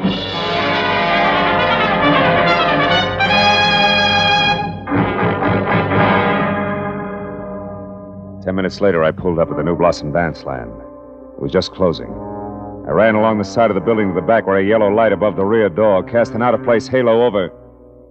Oh, no. Hey, you! What are you doing back here? This is for employees only. Yeah, well, I'm employed. Listen, do you know where the tunnel is? The which? I can see what you mean. The tunnel. It's an old underpass. There's an entrance to it back here someplace. Oh, that, sure. See the light over there? Yeah. In that little cement house? Yeah. Well, that's it. Steps lead down inside. But why? Nobody ever uses that anymore. Well, I tell you, I got a date in there with a couple of screwballs. Oh, well, you'll be right at home. Good night, dearie. A baker's dozen steps led down into the thick darkness littered with newspapers, weeds, and wine bottles, all long dead. As I eased down inside, I heard voices, low and tense, amplified by the rolling, hollow echo in the tunnel. At least I'd made it in time. When I got to the bottom, I could see the two of them silhouetted against the dim glow at the far end. I pressed my back against the wall, thought about my empty shoulder holster, and moved toward them. And you killed him, didn't you? You're making a mistake, Ira. A terrible mistake. No, you killed him, all right. You and that beautiful face of yours that he couldn't resist. Why are you hiding it behind a veil? You used to be so proud of it. You killed Dean just the same as if you'd shot him. But you're not getting away with it, Julia. I'm going to square it up for him right now. Ira! What? Marlowe, how did you find this place? I found plenty beside that, Ira. Give me that gun. No, you're not going to stop me. Even if you shoot, I'll kill her first. I don't have a gun, Ira, but I got facts. Before you shoot anybody, you better listen. Julia wasn't responsible for Dean's death. He was. Everything she's done since then has been to protect what little good there was left of his crummy reputation. You're a liar. I can prove it. Dean went bad, Ira, all bad. He was a low, double-crossing cheat. You're lying! You're lying! The night he died, he was two-timing Julia. But in spite of that, she risked everything to move his body from a smashed-up car. So nobody would ever find out what really happened to him. It's true, Stop it! Stop it! You liars, both of you! I won't let you say things like that about my brother. You don't care if he's dead, Julia. You'll do all right. You've got the kind of beauty all the men go for. And you, Marlowe... Shut up, you crazy punk. Stay back. Admit you're a liar, Marlowe. Admit it or I'll kill you. I swear I'll kill you along with Julia. You'll be doing me a favor. You haven't seen my face lately, have you, Ira? I never want to see it. I think you better, kid. Got a match, Marlowe? Sure. Here. Look, Ira. You can't be Julia. I was burned, Ira. It happened to me when I tried to hide the kind of rotten trash that Dean had been mixed up with. The only reason she did it was because she loved him, maybe more than you did. Now, come on, kid, let's have that gun. You don't want to kill anybody. No. I don't want to kill anybody. Julia, I'm sorry. Ira! Let him go, Julia. The hard part's over now. He'll be all right. I'll look in on him after a while just to be sure. But, what about you, huh? What about me? I'll be okay, Marlowe. After I've done some thinking. This shock, I think it's what I needed. Goodbye. It's a dark tunnel, honey. Think you can find your way out alone? Yeah? Yeah, I'll find a way out alone. One of these days.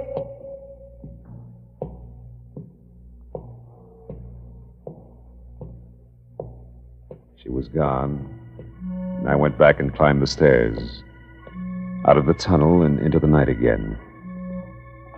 As I drove slowly home, I thought of Julia, alone in a dark, blind tunnel with no end to it. And then I thought of all the dark, blind tunnels that men stumble into. Tunnels of blind love and blind hate. Of blind submission that lets empty suits of armor conquer cities and men's minds. Tunnels of blind worry and blind greed, of blind ambition, of blind... But then I stopped because I was getting no place. Except into a blind alley.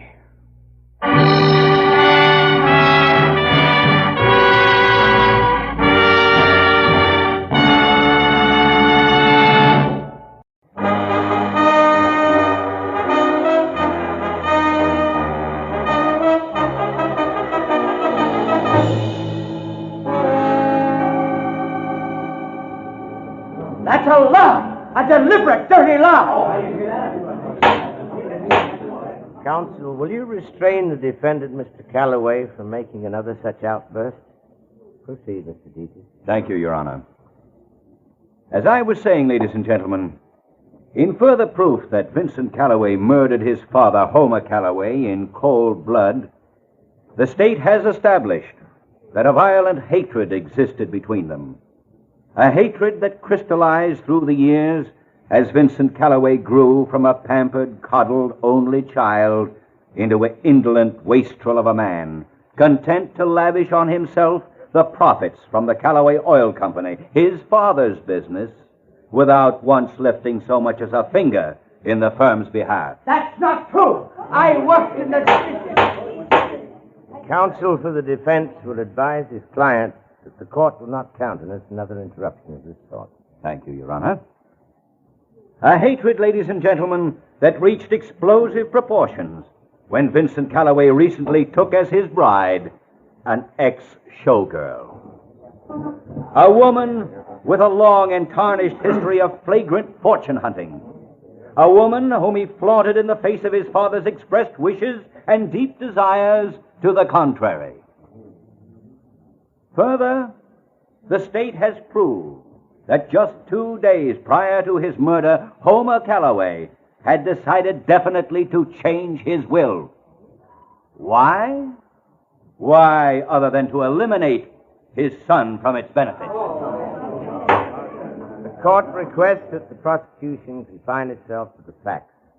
Continue, Mr. Deity. Very well, Your Honor. The facts are eloquent enough. Homer Calloway was murdered before his desired changes in his will could be executed.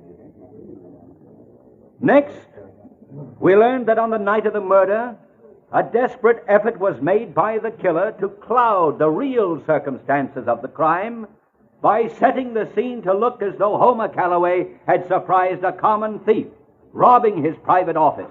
This clumsy attempt was at once proved by police officers to be completely faked. The motive was robbery, all right, but on a grand scale. Now, ladies and gentlemen, let us proceed to tighten this web of proof around Mr. Vincent Calloway. Let us show beyond any doubt that it was he. There was no doubt about it. Vincent Calloway was losing the fight for his life. Deity, the crisp, tab-colored assistant DA, was cutting him to ribbons. When they called Felix Lohman to the stand, I turned around and took a good look. Because it was Felix Lohman who had telephoned me earlier and hired me to come to the trial and be on hand when he testified. He was a tired little man with a jaded cherub face who got up and walked unsteadily down the aisle to the bailiff's table. He acted like a man on the verge of collapse. Are you all right, Mr. Lohman? Yes. Yes, I believe so. Raise your right hand. Do you solemnly swear the testimony you're about to give to be the truth, the whole truth, and nothing but the truth to help you God? I do. State your name. Felix Lohman. Take the stand.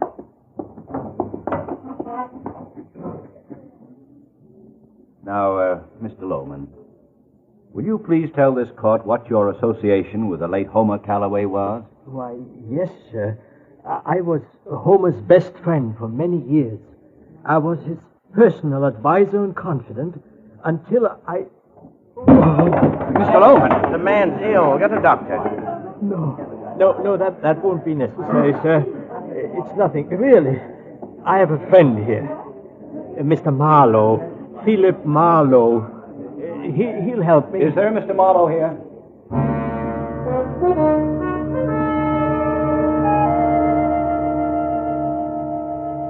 That's the way it played. My client was helped to his feet, and as I half carried him out of the room, I heard the judge adjourning court for the day. All the way down to my car, Felix Lohman stayed as limp as a damp bedsheet. But the minute we drove away, he began a recovery that couldn't be credited to the fresh air alone. When we'd gone a few blocks west on Wilshire Boulevard, a smile spread over his Cupid doll face like warm syrup over a waffle. Yes, a good restaurant. Pull in there, Marlowe. All right. I feel like a piece of pie. Now look, Mr. Lohman, now 10 minutes ago you were dropping dead in a courtroom. Now you feel like a piece of pie. What is this? Come on, let's go inside where we can talk. All right. My performance at the trial was a fake, a delaying action, Marlowe. A bit for time. Oh? And believe me, we need all the time we can get. To do what? To save young Vincent Calloway's life. How about this booth? Oh, yeah, sure. So you think he's innocent, is that it? Why? I've known Vince since he was just a boy. Mm-hmm. He's no killer. Couldn't be. It's completely alien to his nature. Well, from what I heard in that hard-boiled court today, you'll need a little something more tangible than that, Mr. Lohman. I've got something. Care to see the dinner menu, gentlemen? No, just a big piece of cherry pie and a glass of milk for me. Just coffee, thanks. Now, Mr. Lohman, sell me. According to the DA, Vincent had plenty of motive. Oh, he hated his father, all right. We all did, one time or another, Marlowe. And got hated right back, too. Homer was that kind. Dry, hard, lonely, lived on work and nothing else. But the rest of that motive stuff... You mean about the will? Exactly. Vince expected several years ago to be cut out of his father's will. He was resigned to it. So that's out as a motive for Vince. Well, aren't you forgetting that was before Vince married a very expensive little plaything? Maybe she changed his economic philosophy. Now you're getting warm, Marlowe. But you're still a little off. How do you mean? The girl's name is Joyce. Yeah. I'm sure she couldn't change Vince that much, not drive him to murder. But I'm also sure that Joyce herself would try anything. Well, that's where you come in, Marlowe. Something's fishy, my boy. Extremely fishy. Yeah, well...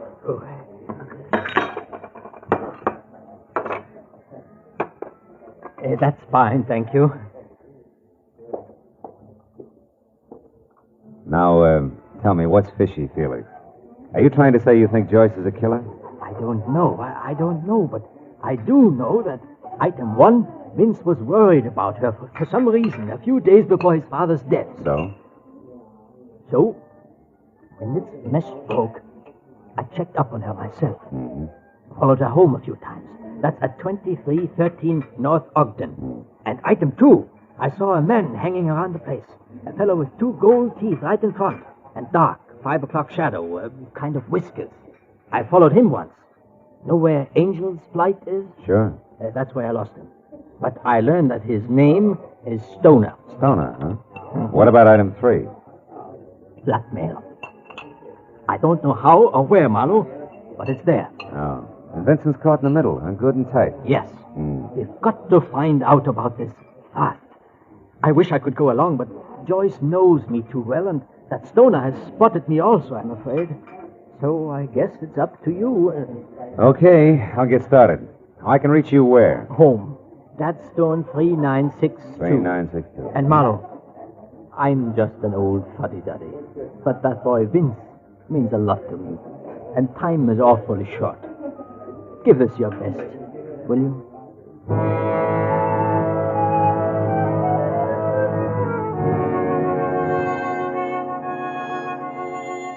I left little Felix Loman ordering a big piece of cherry pie and went outside. It was almost dark. I decided to try Joyce Calloway on the North Ogden Drive sector first. I finally located number 2313, which was neatly hidden in a series of obtuse redwood angles surrounding the rose-tinted glass front door to an extravagant duplex. I was about to push the buzzer when a door closed at the side of the house. So instead, I stepped back into a dense clump of handy landscaping and waited. It was a man, and enough light filtered along the walk from the street lamp to show his heavy dark beard even after a fresh shave. The light also glittered off a pair of gold teeth front and center that he whistled through as he passed. Whatever had happened inside obviously hadn't worried Mr. Stoner much, but it began to worry me. I decided to take my chances on picking him up later. After he'd gone, I went up to the door again, and the girl who walked through the entrance hall and taught me looked as soft and as glossy as a well-brushed kitten. Maybe it was her yellow shoulder-length hair or the flowing folds of the black velvet hostess gown. In either case, it was even better with the rose-colored glass door out of the way and the unmistakable scent of taboo in its place. Yes? What do you want? You're Joyce Calloway? That's right. I'm Marlowe, Mrs. Calloway, Phil Marlowe. I'd like to come in and talk to you a minute about your husband. Vince? What about him? Well, it'll keep long enough for us to go inside, huh? Well, all right. Come on in.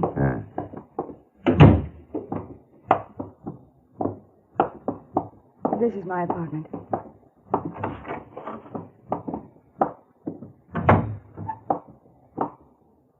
Now, what is it? Well, first, I'd like to congratulate you.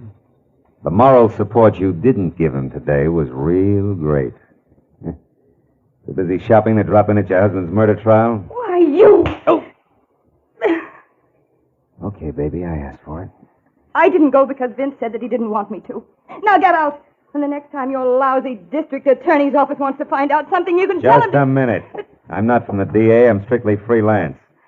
At the moment, I'm interested in a small matter of blackmail and how a man named Stoner ties in. I don't know what you're talking about. You'd better get out of here. Now, listen, baby. I'm tired and it's late. I want to know about Stoner. I don't know any Stoner. Okay, let's make it easy. He's a bird with a heavy beard and 2 gold choppers, and I just saw him leave by your side door about 5 minutes ago. Does that help? You're crazy. There's been nobody else in here tonight. Now, get out of here. Sure. You know, Joyce, you're either awfully dumb or awfully scared. I don't know which. But neither one is going to pay off for you.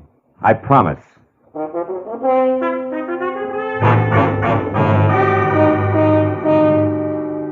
Starting at Angel's Flight and working west, it took 3 solid hours of scraping through the scum on Bunker Hill before I got a lead on a guy named Stoner.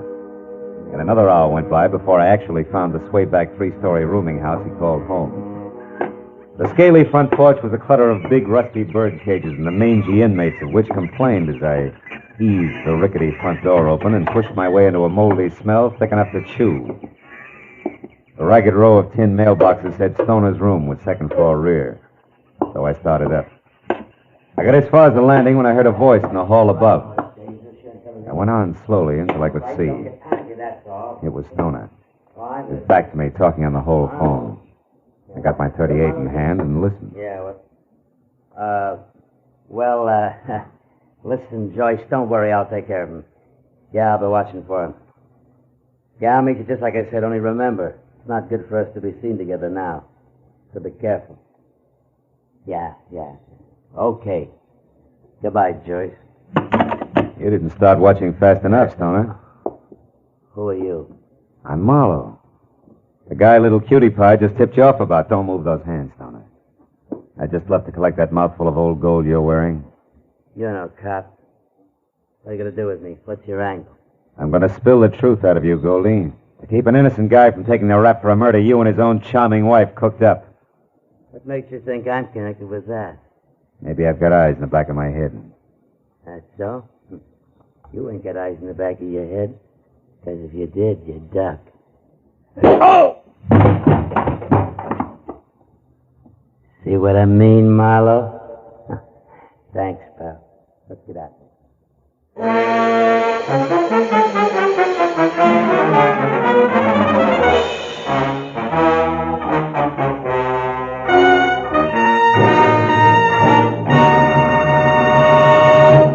In just a moment, the second act of Philip Marlowe. But first, although the intention of the entire world is now focused on the critical situation in the Far East, there are still tragic remnants of another war in Europe. There are still hungry people, children who need clothes. There is still sickness and the ever-present misery and poverty. Now as before, it is your job to help these people. Help them through your generosity, through care. One $10 care package can feed and clothe an entire family in France, in Italy, in Germany. Send hope to these destitute peoples of Europe by showing you care through care. Now with our star, Gerald Moore, the second act of Philip Marlowe, and tonight's story, The Quiet Magpie.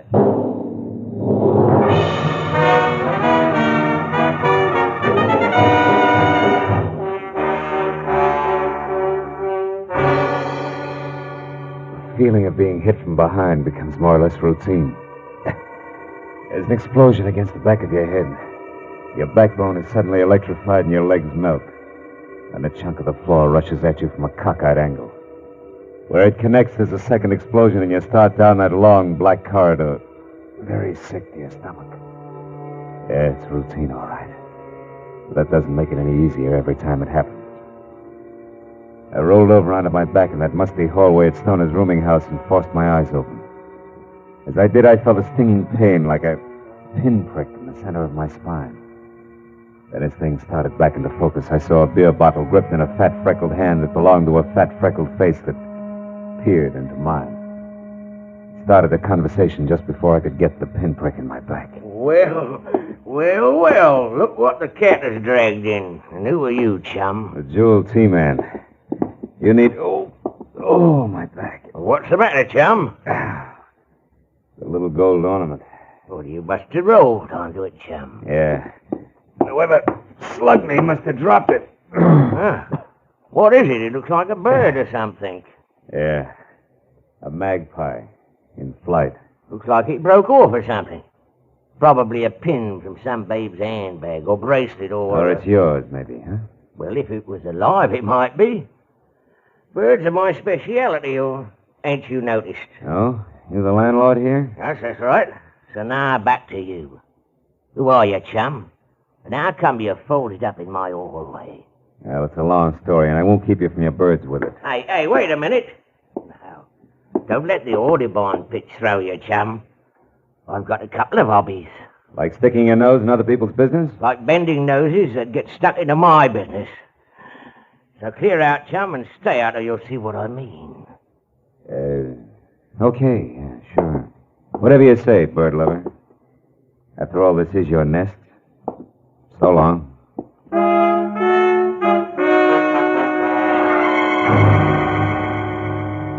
I I figured it would play smoother if I left my tail between my legs and waited for him to return to his birds and beer. So outside, I let 10 precious minutes go by before I made my move. Then it was around to the back up a lopsided, rusted fire escape and in through an open window to Stoner's room. There I hoped something would tell me where he was going to meet Joyce Calloway. But after wasting another 10 minutes, it turned up nothing more than the 2 words Gate L scribbled on the back of an old envelope, which could have meant airport, train station, or bus depot if they meant anything. I went for the hall phone I'd overheard Stoner use and put through a call to my client Felix Lohman to bring him up to date. Marlowe, this is splendid. Why, from what you say, Vincent Calloway is practically a free man. Now, so I understand. Stoner and Joyce Calloway, who are going to blackmail Vincent, kill Vincent's father so that Vincent would inherit a fortune and thus be a more profitable target for blackmail. Is that it? Yeah, more or less, with, of course, everything backfiring when Vincent was arrested for the murder. But look, Mr. Lohman, we'll add and subtract later, huh? Right now, we got to catch up to him. Yes, but where? You said Stoner got away. Yeah, that he was heading for a meeting with Joyce Calloway. See, I got one thing to go on. I found the words Gate L scribbled on an envelope. You have any idea if it would mean a train depot or a bus? Gate L? Yeah. Marlowe, is that what you said, Gate L? Yeah. Does it mean anything to you? Of course, Gate L, Marlowe. It's at the oil refinery, the side entrance on Lafayette Street. Holy smoke. Say, Lohman, what's the address of that place? It's East L.A., isn't it? Yes, 1100 South Cooper between Kendall and Lafayette Streets. Covers the square block. Uh-huh. Now, look, Lohman, do you have a gun there in your place, I mean? A gun? Yeah. Why, yes, I do, Marlowe. Well, good. Get it and go over to the refinery right away. I may need someone who knows the inside, the names and numbers of all doors, windows, and pipes. You got that? Yes, but why not the police? Because they come with bells on. We can't take a chance. All right, just as you say. I'll be waiting for you. Good. I'm closer than you are there at Angel Flight. Goodbye, Marlowe, and a million thanks for what you've done already. Why, without you... Yeah, we'll talk about it later, Mr. Lohman. Goodbye. And for me, hello. Oh, fine. Now, don't move an inch, chum. You'll get this beer served, bottle and all. Now, Nosy, what made you come back? Buried treasure. You see, it's up here, I know. One of your little birds Now, told me. shut up. Remember, smart bloke, you're an housebreaker. And anything I do to you is okay with the law. Now, what's with you and Stoner? Why, do you keep a diary? Now, a neat bank balance. And all of it comes from cutting in on the right thing at the right time. So once more, chum, what's with you and Stoner? Well, you see, we went to the same prep school, and I promised the headmaster I'd always keep an eye on... Okay, Snooper, you asked for it. A light gun. I figured right, bird boy. Bum aim goes with a bum temper. It's only just beginning, sweetheart. It's black in here like a pit. But when I get my hands on you, you're going to be sorry. You hear that? Well, talk up. Talk up. Come on, Yellow Belly. Let's hear from you. Come on. Okay. So it's hide and seek, huh? No. Tag game, bird boy, and you're it. Oh! Now listen to the birdies sing, chum. It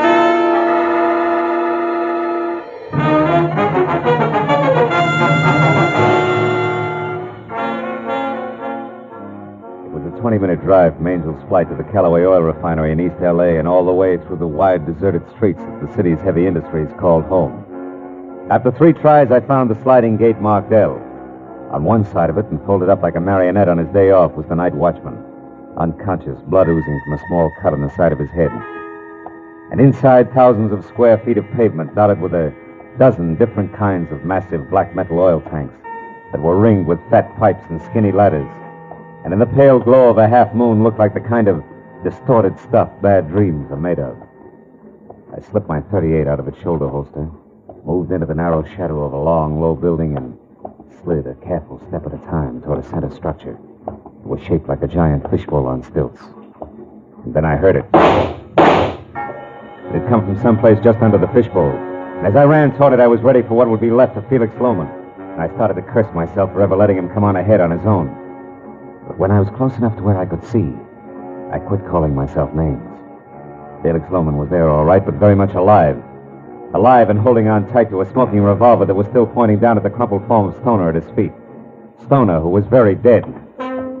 Marlowe, Marlowe, she's up there. She has a gun, Marlowe. Look, up on that platform behind those pipes. Hold it, Loman. Get down. But, Marlowe, you must... Get down. She's got cover up there. We haven't. I don't care. You rotten, scheming woman. You are going to pay for all this. You're going to die even as you killed Vincent's father. No, Felix, I didn't. Yes, Mrs. Calloway. There's no other way out for you. It's too late for you and your lies.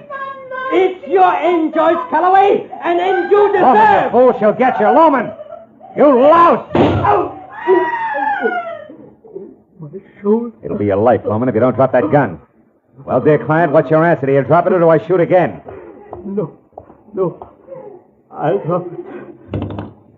I do as you say. Okay, Joyce, come on down. Get a good look at your husband's benefactor, who incidentally murdered Homer Calloway, murdered his accomplice Stoner here, and tried to murder you. My shoulder. You know, for a smart guy, you're pretty stupid, Loman. You should take better care of your cufflinks. That gold Magpie shines in the moonlight, especially when you extend your arm to shoot people. Marlowe. Here, Loman's the mate, the one that broke off in the hallway at Stoner's place. That much of you can still be patched up.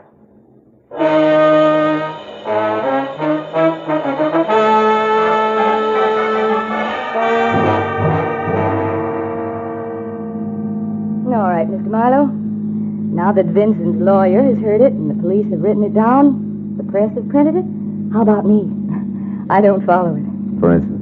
Well, Felix Loman killed Homer because Homer no longer had any use for him. But with Homer out of the way... And Vincent in his place, Felix would be set. Your husband he could fool.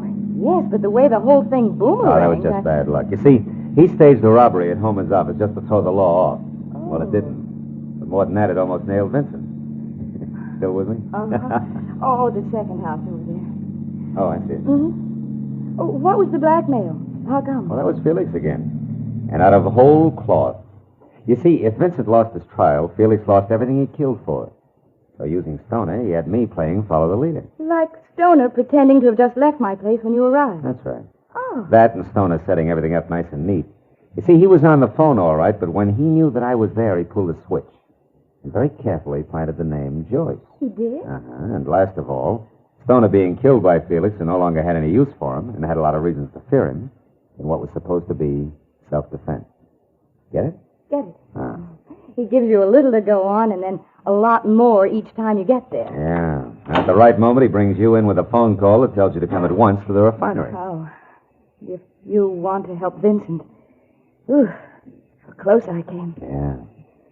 Well, thank you, Mr. Marlowe. Correction. Like Mr. Magpie. It told me that Felix was the one who dropped me in the hallway at Stoner's, remember? Oh, yes. That made adding the rest easy. Yes, but how fast you add when it counts. Well, good night, Mr. Marlowe. Thanks again.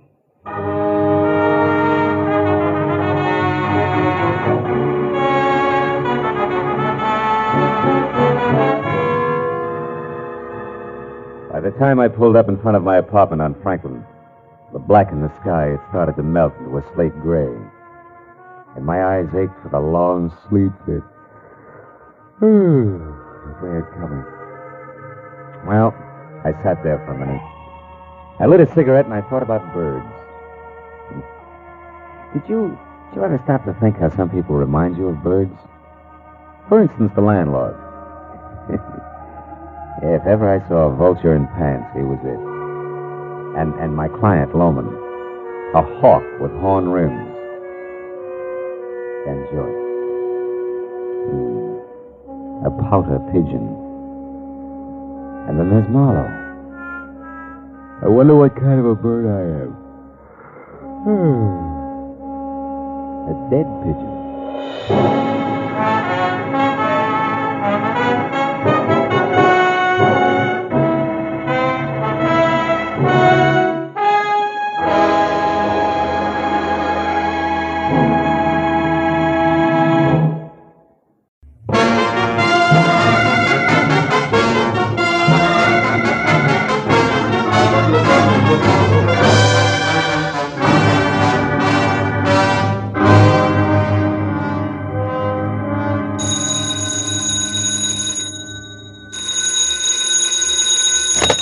Hello, Marlowe speaking. Phil, thank heaven you're home tonight.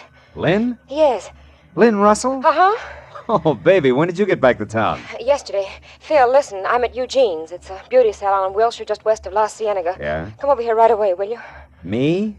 To a beauty shop? You've got to help me get out of here. What's the matter, kid? Got your head caught in a dryer? Phil, please, I'm serious. I'm scared. There's a guy waiting for me outside, and when I leave here, I'm afraid he's going to try to kill me. Now, look, this isn't just for laughs, huh, baby? Phil, this time I'm not fooling. This man's crazy. His name's Ward Erling. I had a few dates with him once. He was in an accident 3 months ago, just before I left on my cruise. He's supposed to be in the hospital right now, but he isn't. He's here, just waiting for me to leave. Yeah, but Lynn, Look, I'm not asking a favor, Phil. I'm hiring you. Okay, baby, it'll take me 15 minutes to get there. Oh, thanks, Phil. I'll wait till I see you walk by.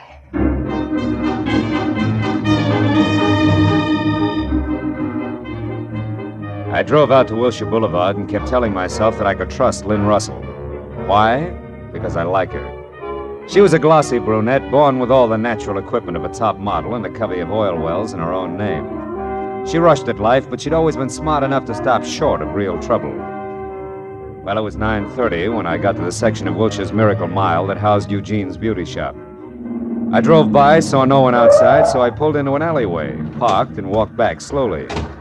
As I passed in front of the show window, I winked at a gilt mannequin with purple hair, and when I heard the door open behind me, I stopped and lit a cigarette. Lynn Russell hurried by without a word, ran to a cab at the corner, and drove away. Well, that was all there was to it. I turned around, headed back to my own car, and got as far as the handle on the door. Oh! I fell against the car as the blow came again. Oh! It made syrup of my legs. I oozed down onto the pavement and stayed there. I know you. You're Marlowe, the private detective. Okay. So I'm Marlowe. Well, let me tell you something, Marlowe. I've spent 3 months flat on my back because of an accident that wasn't an accident. I'm going to get even with her, you understand?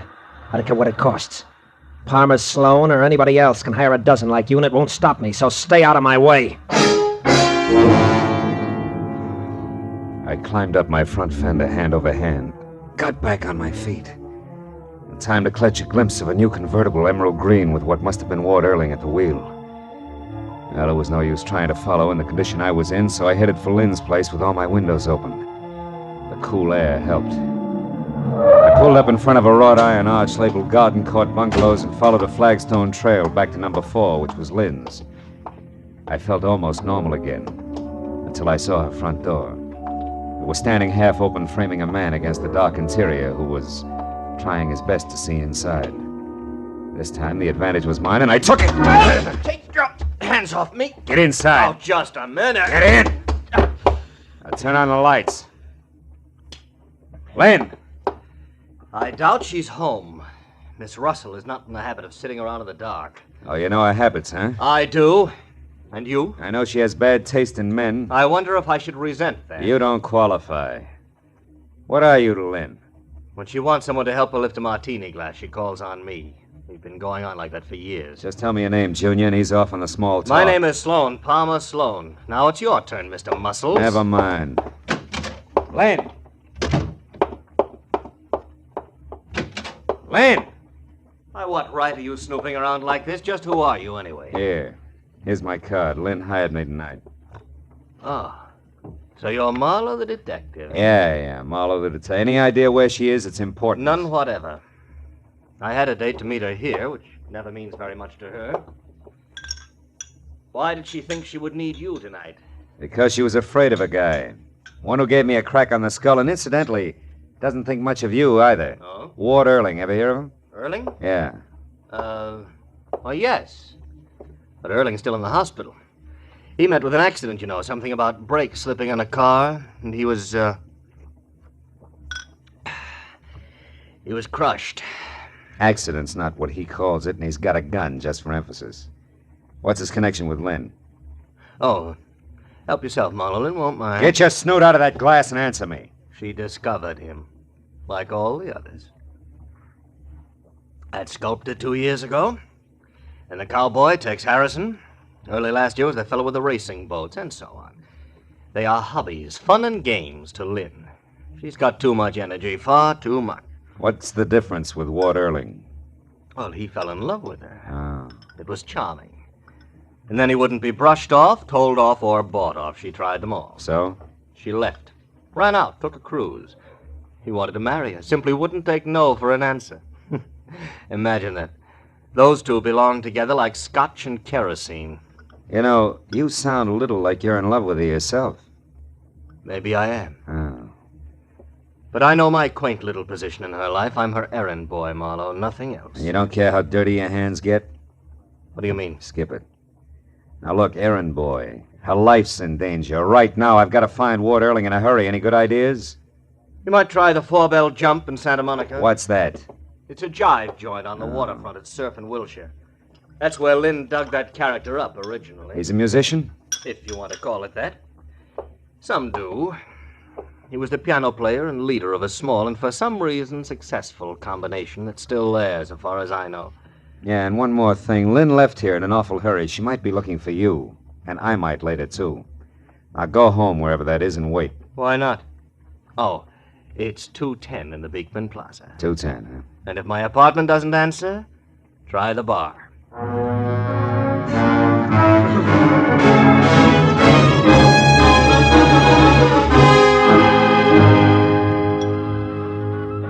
When I pulled onto the parking lot at the 4-bell jump, the first thing I saw was the nose of the emerald green car Earling had been driving peeking out from the side of a building.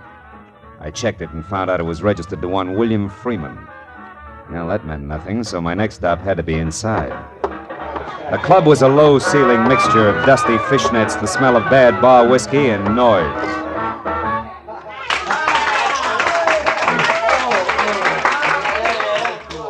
The band had just finished the set, climbed off the stand, and drifted out to join the customers. I saw the name Howdy Bub Freeman stenciled on the bass drum. He was a flyweight who carried most of it on an oversized head equipped with a pair of protruding yellow eyes. Stuck out even further when I followed him out to a back room. Hey, Bub. Yeah? That your car around the side, the green one? Yeah, brand new. Nice, huh? Too nice to loan out. Better come again. Where's Ward Earling? I thought he was the piano man here. Ward, he used to be. He's in the hospital now. Had a bad accident a while back. Who says it was an accident? What? It was an accident. I say so. Of course it was. I saw it. The brake slipped in his car. It rolled down an incline, pinned him against a wall. That's so. Who says he's in the hospital? I do. Hey, look, what's your grift? You're a liar, Bub. Earling borrowed your car tonight. Man, you're dragging me. I'll see you around. Come back here! Look, I got no beef with you, mister. Where can I find Ward Earling? Why don't you go off somewhere and drop dead? Where is he? Come on, little man, before I shake it out of you. You look like you shake awful easy. Where's Earling? Wait a minute. I don't know. I swear I don't. I don't care if he used my car. I didn't know it. He's a bring-down, a spook. Keep going. He blew his cork over some society doll. It practically wrecked our combo we've been working 5 years to build up. Also, it broke the heart of one very sweet kid.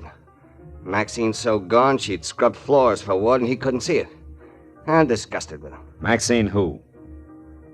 Where can I find her? Now look, little man, do I shake some more? Maxine Majesta. That's better. She's inside at the end of the bar, blonde in a blue dress. Take it easy, will you? She's a good kid. So am I. We'll get along fine. I'll see you, Bub.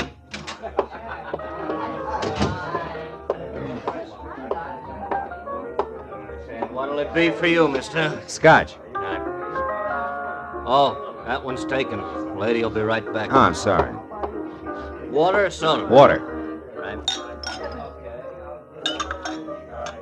There you go. Thanks. Hey, Larry. Huh? Your phone's broken? I didn't get my nickel back. Oh, you want me to freshen up that drink, Maxine? No, thanks, Larry. This is fine.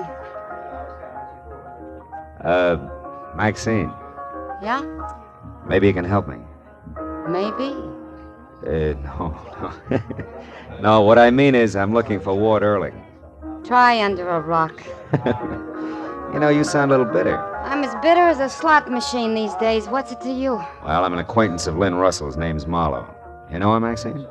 I've seen her at the jam sessions we used to go to. She used to show Ward off to her little groups like a prize pup. Sure you got it pegged right? You know, she tried hard to shake Listen, she's the gut rocks type who'd sink a yacht just to watch the bubbles. And that's only... Only what, Maxie? Never mind, skip it. Good night, Mr. Hey, Marlowe. wait a minute. Don't I get to buy you a drink? Some other Tuesday. Good night. I watched her as far as the door. Decided to go after her, and then I caught the bartender giving me a very cold eye. Didn't thaw any as I downed my drink and saw him high-sign the bouncer. It looked like my welcome was wearing thin, so I went outside, sat down in my car, and tried to figure out who was covering up what. But I only got as far down the list as Palmer Sloan. It had come from the back room in the club. I was a poor third in getting to him. A waiter in a white apron and a fat sax man both beat me. Over here, Manny. Here. Hey, it's Bob. Bob Freeman. Holy cats, what's wrong with him? He's been stabbed. Yeah, there. In his neck. An ice pick. Bob, who did it? No use, fella. He was gone before he hit the floor. Whoever did that to him got him dead center.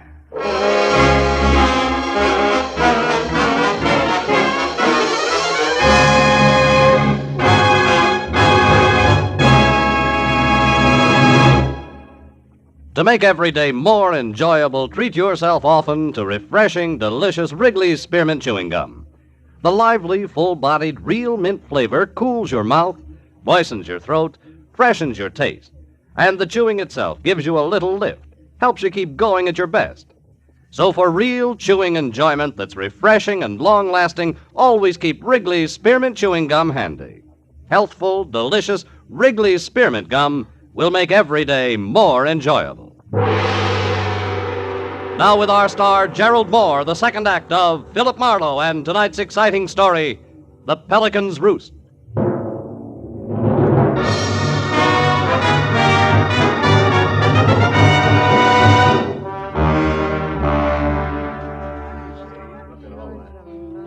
Howdy Bub Freeman was face down and dead. The ice pick that had killed him pointed straight up, rigid like an accusing finger. To the right of the dead drummer's sprawled legs was the fat saxophone player, his face shiny with a fine sweat of fear. And to the left, the waiter who had found Freeman's body. For a backdrop, there was the doorway crammed with astonished faces and the funny kind of cracked voices people always have at a time like that. I closed them out. The waiter objected. Now, wait a minute, mister. What are you doing that for? We gotta call the cops. Hey, you ain't the cops, are you? No, I'm a private detective. Name's Marlowe. Well, that ain't good enough. We gotta get the law Shut about up, this. Dave. What? Mr. Marlowe will tell you anything you want to know. My name's Lager, Manny Lager. Bub Freeman was a good friend of mine. Even if he's the reason Ward Erling went to the hospital? What'd you say? That from my corner, Freeman dead only adds one way. He put Ward Erling in splints to keep him from wrecking the band by running off with Lynn Russell on a 90-day cruise. Oh, yeah, sure. And to get even, Erling put an ice pick in his neck. Tossed it right from his hospital window. You don't keep up with the news, do you, Lager? Erling left the hospital this afternoon, probably by way of the fire escape. Water's out? Out. And so that the accident was the kind that's planned well in advance. I know because we've already had a chat. Then you mean that Erling did this to get square? He killed Freeman? It could be. But there's another angle. Yeah, an angle named Palmer Sloan. That society louse who didn't want his girlfriend mixed up with anything as degrading as a musician. That's it, ain't it? Maybe. Erling was after Palmer Sloan or Lynn Russell. He never mentioned Freeman. Yeah, but where's the tie? Howdy Bub didn't fall on that ice pick. How does it figure? Playing his sheet music was Bub and Palmer Sloan working together. Palmer knew that Erling was on the loose. He was afraid Bub would spill, so he quieted him with that. Right, Marlowe? No, I think you're wrong. Both of you. Look here.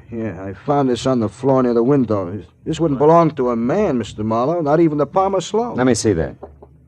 A mascara case. Yeah. Could be the very personal property of Lynn Russell. Yeah, her and a couple of million other dolls. You can't hang her on that. Every gal carries mascara. Hold it, will you, Lager? There's a trade name on this case. Eugene, Wilshire Boulevard, Beverly Hills. So what's that prove? May prove you wrong, Lager. I'll see you, boys.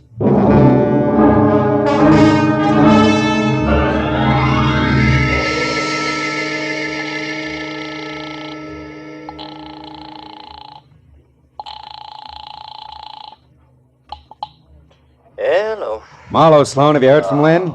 No, Marlowe, I haven't, and I probably won't, so please let's not call here Save every it for the hour. country club, Palmer, and get a good grip on this. The drummer at the Four Bell Jump's been murdered. Looks like our not-so-sweet friend did it. Lynn? Oh, you're out of your mind. Yeah, I'm out of my mind. Now tell me, if she did this, have you any idea where she would head? Well, no, Marlowe, no, I don't. The boat is tied up. Her car is in the garage for repairs. Okay, suppose she didn't take a car or a boat. Would it be by... Hey, wait a minute, Sloan. What was that about a boat? Is it a yacht, maybe? Not exactly, Marlowe. It's a cabin cruiser. Anchored off the Santa Monica Pier at the moment. Santa Monica, Sloan, that fits. What's the name of it?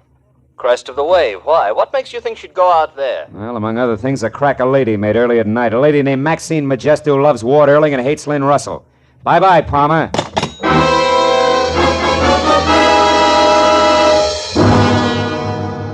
I made it to the fog-veiled Santa Monica Pier in less than 10 minutes. Then was another 5 getting out to the breakwater that joined the end at right angles to form a protecting L for the 50-yard boats moored within. Boats that ran from the kind of sleek yachts that good girls stay away from to a leaky rowboat with a rusted outboard labeled Faithless. And all were moored in a series of slips connected up front by a narrow, wet catwalk that did not have a guardrail. Except for a quiet old man with his pipe and pass, the end of the pier was deserted. No light showed on any of the boats. When I'd gone along the catwalk as far as the crest of the wave, a neat chrome-finished 50-footer, I had a clammy, uncomfortable feeling that said I was too late. But that disappeared in the next minute when I spotted Maxine Majesta standing alone on deck. A blonde hair damp and flat to a drawn, glistening face. A face that didn't brighten at the sight of me. Marlowe, what do you want here? Lynn Russell. Have you seen her, Maxie? Lynn? No, I haven't. But you are waiting for her. No, why would I... You mean you always come out here nights? It's good for a girl's hair, is that it, baby? Marlowe, stay out of this, please. So you can get to her alone? No, Marlowe, so I can get to her alone. What? Don't budge an Fine. inch. I mean that, Marlowe. This thing goes off real easy. Now, where is she, Maxine? I don't know. Oh, Ward, I knew you'd come here after her. That's Never why... mind that. I want Lynn Russell, Maxine. Why? Why, darling? Oh, Ward, aren't you through with her yet? Didn't you do enough to you? She and that Palmer... Stop it. Just tell me where she is. Keep those hands up, Marlowe. I had an itch. I'll ask permission next time. Ward, listen to me. What difference does it make where Lynn is? She doesn't love you. She never did. You were a 5-minute intermission. But us, we're different. We were in love, Ward. We had everything. I'm only after one thing, Maxine. Now, where is she? Ward, please forget her. Come here. Get my arm. You're hurting I'm gonna break it unless you tell me what I want to know. The guy who runs the hamburger joint on the other side of the pier saw her here, Maxine. And for the last time, where is she? All right, stop it. She's at the Pelican's Roost. Nice going, Adonis. You got your answer, didn't you? Yeah. Just like I'm gonna get Lynn Russell. Hooray. State'll be overjoyed. What's that supposed to mean, Detective? Something like Lynn Russell just killed Howdy Bub Freeman? You're a liar. Really? It doesn't matter. If it's true, I'll just be a little harder on the fine lady. How hard can you get, kid? Hard enough. Oh,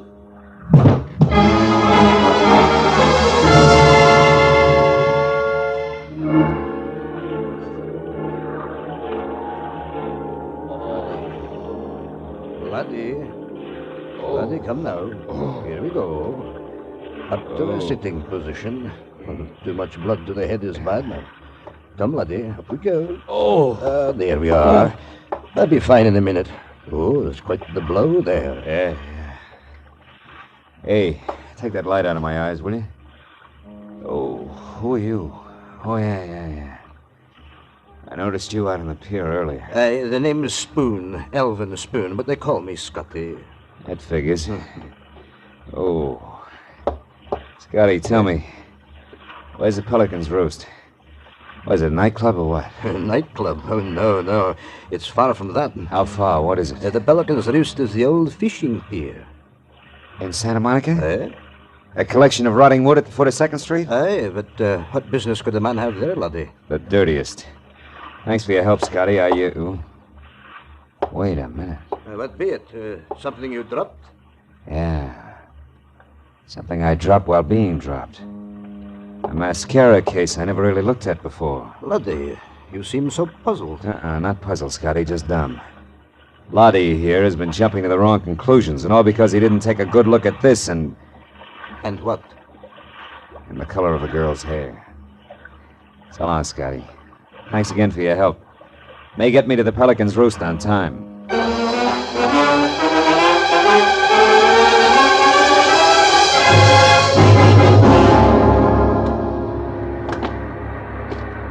The nickname for the cockeyed assortment of barnacled pilings that complained with every surge of the sea and complained again with the undertow that always followed was no misnomer.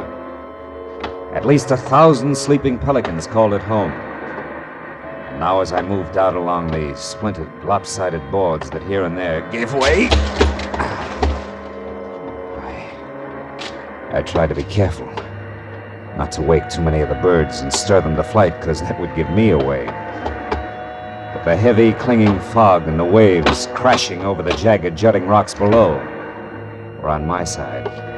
I made it out to within 20 yards of the end of the pier without being seen.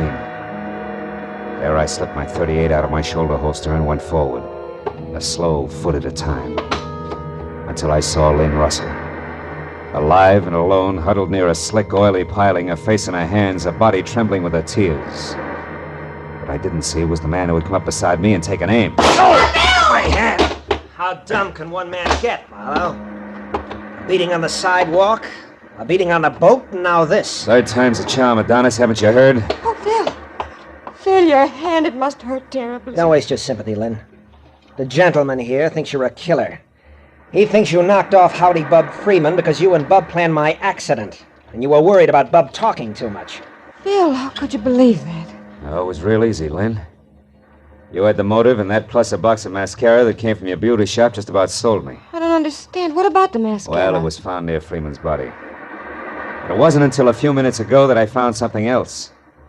The mascara is brown, and that fits a blonde, not a brunette. What are you trying to say, Marlowe? My guess is that Maxine Majesta's that blonde. She happens to use the same brand as you, Lynn. It's a good guess, Marlowe. Maxine. Swell guess. I did kill Bub. We both planned your accident, Ward.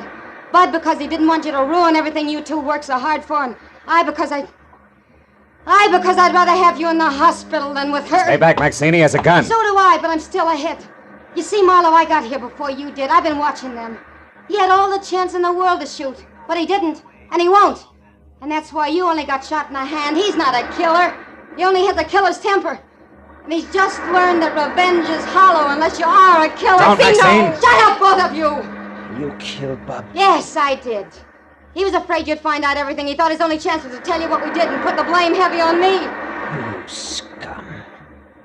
You put me in the hospital, nearly killed me just to keep me for yourself. Yeah, it's called love. Stupid, wasn't I, Ward? Selfish. And I lost. But if I can't have you, nobody...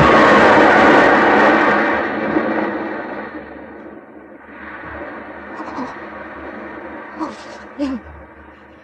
She hit those rocks. We've got to get her. Not a chance.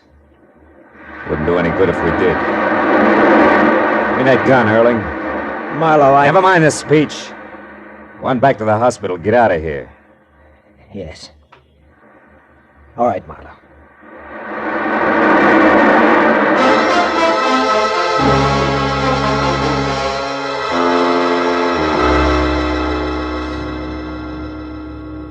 It was midnight when I called the Santa Monica police, and when all the paperwork was done, it was 3 in the a.m. Lynn and I drove by the old pier and sat looking at the rotten timbers.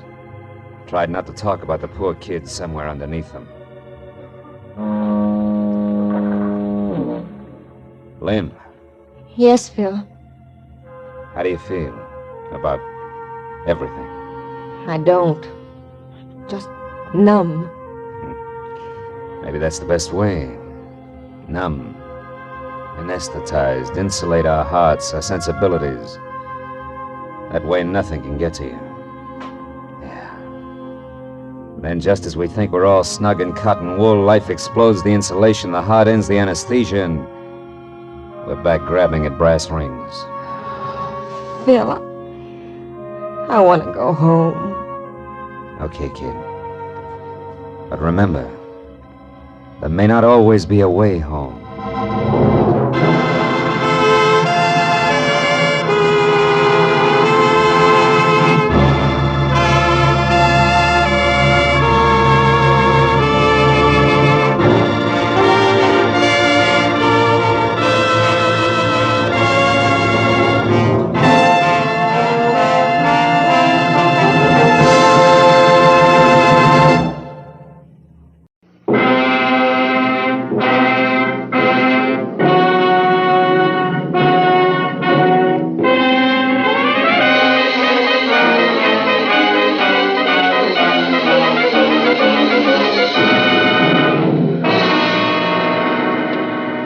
mama done told me. Da-da-da-da-dee-da. Da-da-da-da-da-da. Get it before it's history. Hiya, Mr. Marlowe. Hiya, kid. Get it while it's hot. Paper, 7th race, closing wall. Hey, mister, could you please help a blind man? Could you let me have $1 for my first square meal in a week? You mean your first shot in an hour, don't you, Jake? Huh? Oh, Mr. Marlowe, hi. How are you? Sorry I didn't recognize you. Must be these dark cheetahs. Yeah, must be. How's business, Jake? Oh, I seen better. You too, huh? Yeah, sure. Well, you're just standing around here in front of your office for the fresh air, maybe. No, Oh, no, don't tell me that ain't it. I got it. Huh? You're making a rendezvous, a secret meeting, huh? No, Jake, I'm just waiting for someone. Holy catfish! Look at that jerk out in the middle of traffic. The guy with the suitcase. Getting out of that cab right in the middle of the street. Hey, he's coming this way. And he acts like the guy I'm waiting for, suitcase and all. Here, Jake, here's a starter on that meal. I'll see you. Goodbye. I got you. So long, Mr. Marlowe. Thanks a million. Sir, tell me quickly. You're Mr. Marlowe, Philip Marlowe? That's right. You're Roth Winkham? Correct. Mr. Marlowe, is your car nearby? Yeah, right over there. Good. Now, Mr. Marlowe, you've got to get out of here. My very life may be in danger. And if you've been seen with me, sir, yours as well. Quickly, Mr. Marlowe. We must be off. Yeah. Well, this way, Mr. Winkham. My new client was right out of Charles Dickens, but I bit my lip and tried to play it straight. We piled into my car and took off. Mr. Winkham, his owl eyes glued to the rear window, watched and worried hard about whether we were being followed. But finally, he was convinced that we were safe. He relaxed his grip on the suitcase and fumbled for a cigarette. Roth Winkham was maybe 50 and had a large, bald head on a small, well-dressed body that just couldn't sit still. Also, it was at least 3 to 1 that the gentleman had ulcers. He was the type. Keep driving, please, Mr. Marlowe, and do watch the rearview mirror. Okay.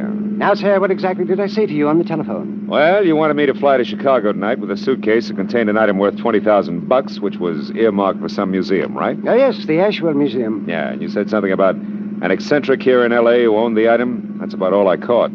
That and the fact that you were very worried. And I still am. Now, first, Mr. Marlowe, a word about the man who was First, found... Mr. Winkham, a word or two about the item itself, huh? You know, I can't afford to play carrier pigeon without so much as a peek. It's too much like leading with my chin. Now, what is it? A gold cobra. A gold what? A cobra. A snake, sir. Made of 250 separate links, each some 2 inches in diameter and each solid gold. Links, huh? That makes the snake flexible like the real thing, is that it? Yeah, precisely. And the cobra's hood, Mr. Marlowe, is spun gold. Oh? Originally, the object was a ceremonial piece. It comes from India, from a kingdom that no longer exists. Mordecai Ziff bought it there several years ago. Mordecai Ziff, huh? Yes. He's the eccentric who lives here in L.A.? But perhaps intellectual is more the proper term. Oh. He lives near here in the Hollywood Hills, and he is the one who is presenting the cobra to the museum. I see. Well, tell me, what's your connection, Mr. Wickham? I am a friend, Mr. Marlowe. Mordecai and I studied together in Europe many years ago. Really? We have remained fast companions through the years. And now that his health is failing, he is a man of 60. I wish very strongly to repay his kindnesses, but I need your help to do it. Yeah, well, that brings us to the party following you. Who's that? A creature named Akbar, Mr. Akbar? Marlowe. Yes. He's an East Indian, and he wants the cobra, badly. That's all I know of him, except, sir, that he has no claim, morally or legally. He's merely a fanatic. Yeah, well, that's not to be sneered at. It's a full-time job. Tell me, what does this Akbar look like? Well, he's thin, he's dark-skinned, dark hair, vicious, cold eyes. You'll have to be on the... Mr. Marlowe, behind us, sir, that taxicab. We're being followed to get... Drive, sir! You see who it is? No, but it could be Akbar. Try to lose him. That's exactly what I'm trying to do. The cobra's in the suitcase here, right? No, this suitcase is empty. Oh? A decoy. The gold cobra is in a similar bag that has been checked at the Beechwood Plaza Hotel. Turn again, Mr. Marlowe. The cab is gaining. Right. Now, sir, this envelope contains the claim check for the bag, as well as your airline ticket to Chicago. Also, there's a $100 bill included. Oh. And you'll get another one when we meet tomorrow night in Chicago. I'll look for you at the Dearborn Street station at 8 o'clock. He's still with us, Mr. Marlowe. Yeah, and that's a red light ahead. We can't slip through. Then it's time for me to go. And time for Akbar to follow me. Me and the empty bag. Good luck, Mr. Marlowe. I'm counting on you, sir. By the time the light had changed, the spry Roth Winkham had already made it to the sidewalk. the empty suitcase conspicuously in hand. And when my rear view mirror showed the cab had given up the chase, I figured the quantity known as Akbar had taken the bait and followed Winkham. All of which made my next stop the check room at the Beechwood Plaza Hotel.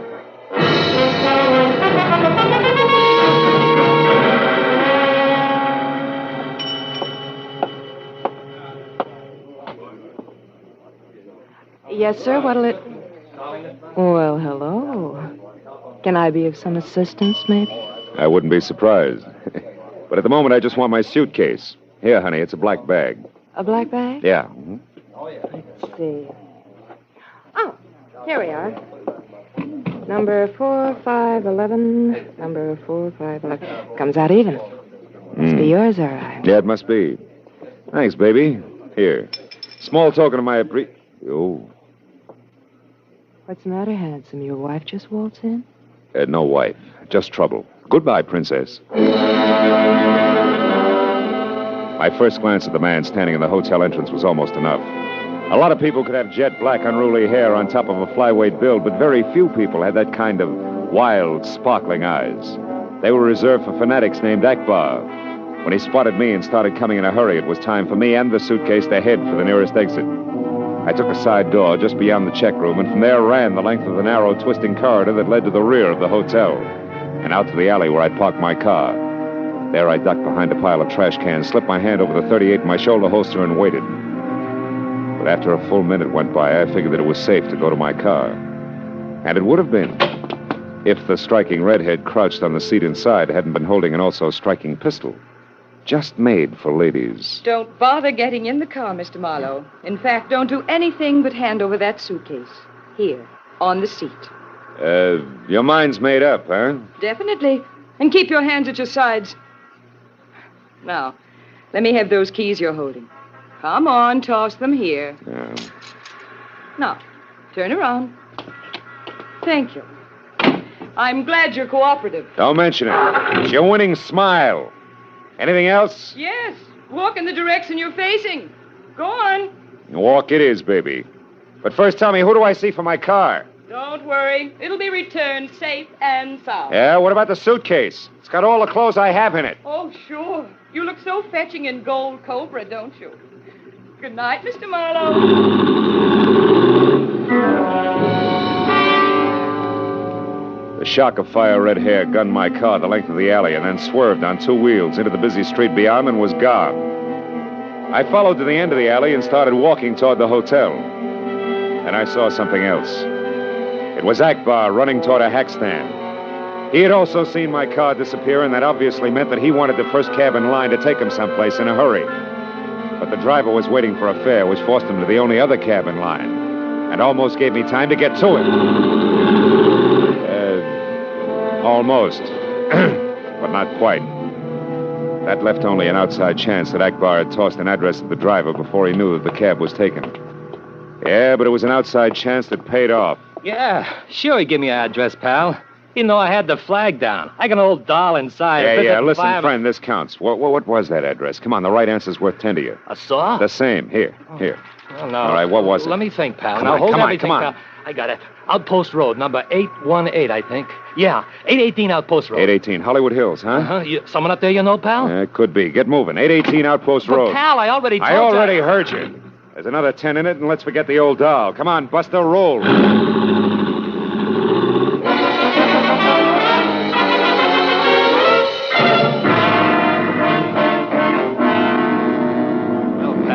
Corner mansion there is 800 outposts, so this next job must be it. Whew, looks like the Taj Mahal joint. Yeah, that plus enough grounds to build a ballpark, grandstand included. I'll get out here, take the driveway on foot. Okay, pal, whatever you say. Hey, you want me to wait? Yeah, you better. No, I think I see my own car up there. Here's the 10, thanks. Okay, pal.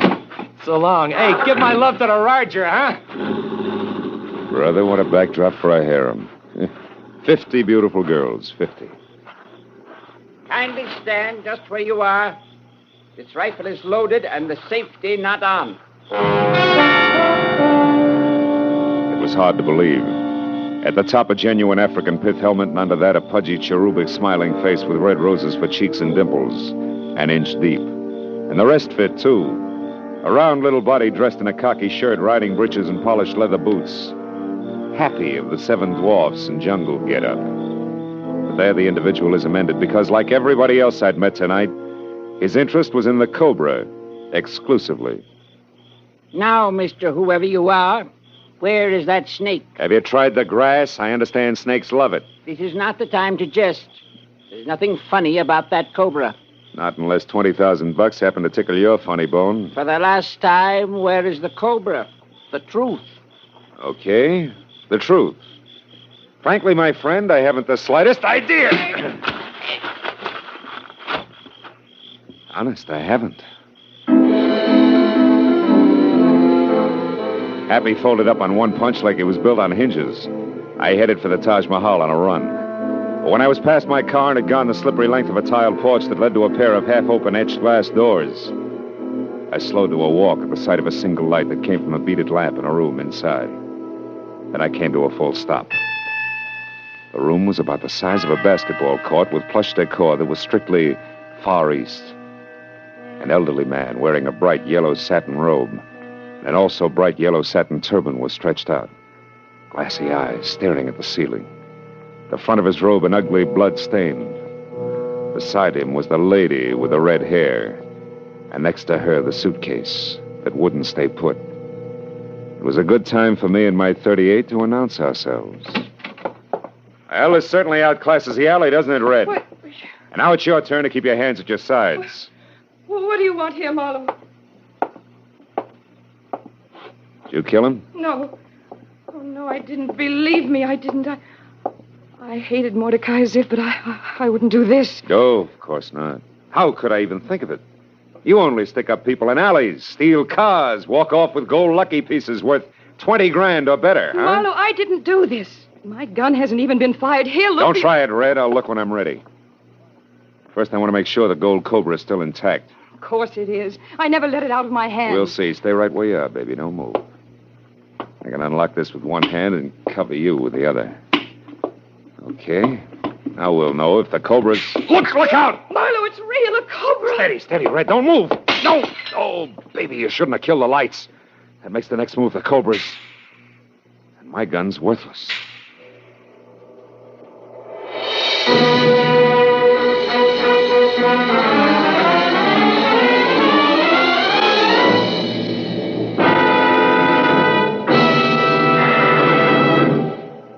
To make every day more enjoyable, treat yourself often to refreshing, delicious Wrigley's Spearmint Chewing Gum. The lively, full-bodied, real mint flavor cools your mouth, moistens your throat, freshens your taste. And the chewing itself gives you a little lift, helps you keep going at your best. So for real chewing enjoyment that's refreshing and long-lasting, always keep Wrigley's Spearmint Chewing Gum handy. Healthful, delicious Wrigley's Spearmint Gum will make every day more enjoyable. Now with our star, Gerald Moore, the second act of Philip Marlowe and tonight's exciting story, The Gold Cobra.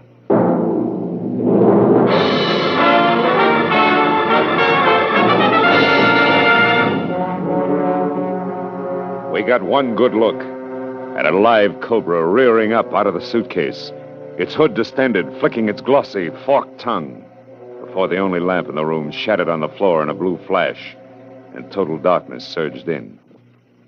For an endless moment, there was silence, as soft and thick as black velvet. Then we heard it. The snake was moving. We listened to it crawl slowly out of the suitcase, ease itself across the table, and slither to the floor.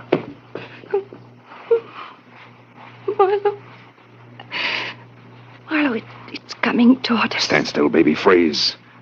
Don't move a muscle. I can't do it, Marlowe. It's our only chance. Do you hear me? No matter what happens, don't move. Marlowe, I'm getting dizzy. I'm afraid I'm going to pass. No, baby, hang on, I tell you. Now, Red, listen to me. Talk. Start talking, don't stop. But talk softly. Who are you, Red? Tell me. What's your real name? Tell me. Abigail Seaburn. All right, who killed Ziff, Abby? Who was it? Come on, answer me. Keep talking. I don't know, Marlowe. I told you the truth. Why did you come here to Ziff's place? He swindled my Aunt Marcella out of all her money before she died. Yeah, go ahead. Money that was supposed to come to me. Swindled her how? He was a mentalist. Yeah. A fake mind reader and fortune teller. He told her lies that made her keep giving him money until there was nothing left. Atta girl, keep it up, baby, keep it up. Why did you take that suitcase away from me at the hotel? Answer me, Abby, think. Come on. I spied on Ziff. I found out about the gold Cobra. Yeah, go ahead. I knew if I once cut my hands on it, I could force Ziff to return the money he tricked my aunt out. Keep talking. Oh, Marlowe, I can't. I can't stand it that awful. Quiet, quiet. Listen. There's someone in here. Yeah. Who's there? Who is it? No! No! He made it out the door. The Cobra struck at him, Marlowe. Sounded like it was clear across the room from us. Now, look, Abby. Abby, stay where you are. Don't move. I'm going to see if I can find a light switch on the wall behind us. Stand real still, Abby. You hear anything? No. Oh, hurry, Marlowe, please. Believe me, baby, I am. There ought to be a switch here someplace. There's got to be a switch. Yeah, here it is. Thank heavens, light again. Where's that Cobra? I don't see it, Marlowe. We'd better spot it. That thing's loaded with sudden death. It's not here, I tell you. It's gone, Marlowe, it's gone. Yeah, I guess you're right, for the time being. But in case it comes back, you better keep that gun handy. Where are you going? After the guy who beat it through that door. Right now, it pays to be ahead of the game. But not too far ahead, Abby, do you understand? Oh, yes. At this point, mister, I'll do anything you say. All right, then wait here for me. And keep your eyes open wide. This Cobra's not the only killer loose in this joint. The door opened into a long passageway that offered as much chance to duck for cover as the inside of a loaded cannon barrel. And it was so narrow that if the Cobra had found its way out there, it would be within kissing distance when we passed. The hair on my neck remained at rigid attention while I edged along the hall toward a dim light at the end that came from a heavily draped green waiting room. In the center, facing halfway from me, was Akbar, the tousle-haired East Indian. His face was even grayer than before, and his hand trembled as he mopped his glistening forehead with a silk handkerchief. When I stepped in, he saw me from the corner of his eye. His face went stony. Only his right hand moved. It dived under his jacket for a weapon, but I brought my gun down hard on the point of his shoulder. His arm went limp, and a knife as wicked as the back end of a scorpion bounced across the floor. Doc, you'll pay for this interference. Not on the installment plan, Buster. We're going to settle up right now. How come the live Cobra in the suitcase you're so anxious about? A fiendish trick. Yeah, and in the dark, it almost caught you, didn't it? True, but fortune smiled and the Cobra missed. Yeah, but fortune's a fickle lady, Buster. Come on, talk it up. Just what are you trying to promote? The return of this sacred gold Cobra to its rightful place. The temple of my ancestors in India. The blasphemy perpetrated by Mordecai Ziff will end only in the restoration of the gold Cobra. And I am prepared to do whatever I must do to accomplish this.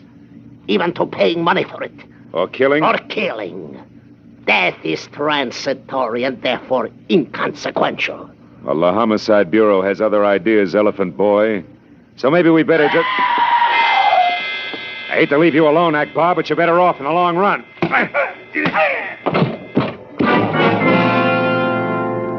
I watched just long enough to see Akbar melt toward the floor. Then I ran back along the narrow corridor to where I'd left Abby.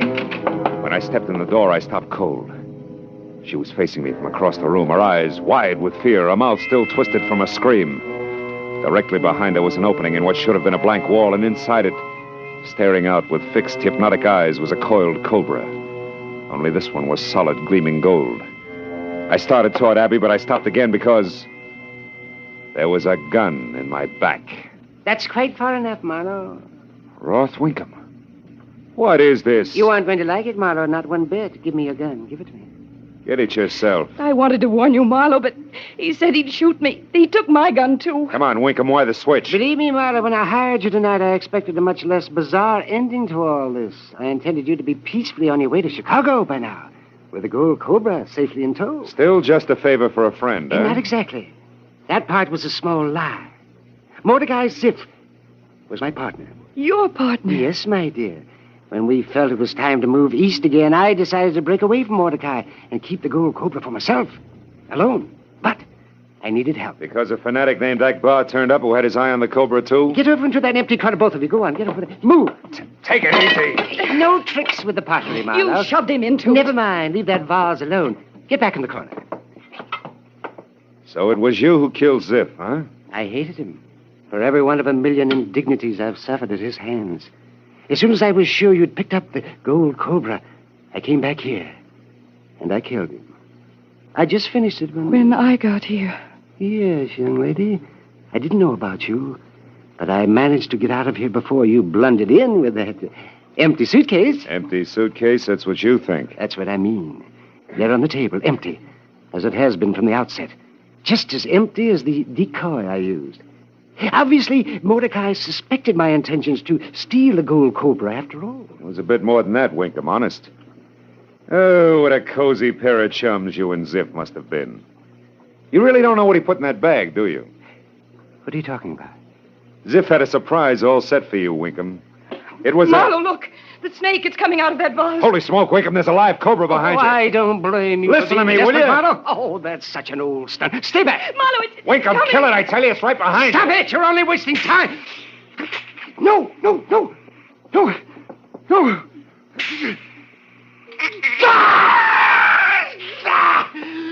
I'm bitten.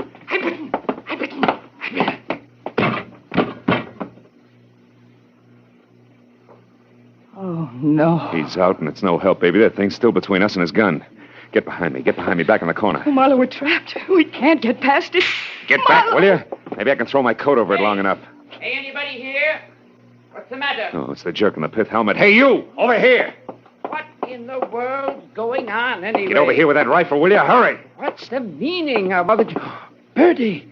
Good heavens, my Cobra. Kill it, will you? Shoot! Quiet.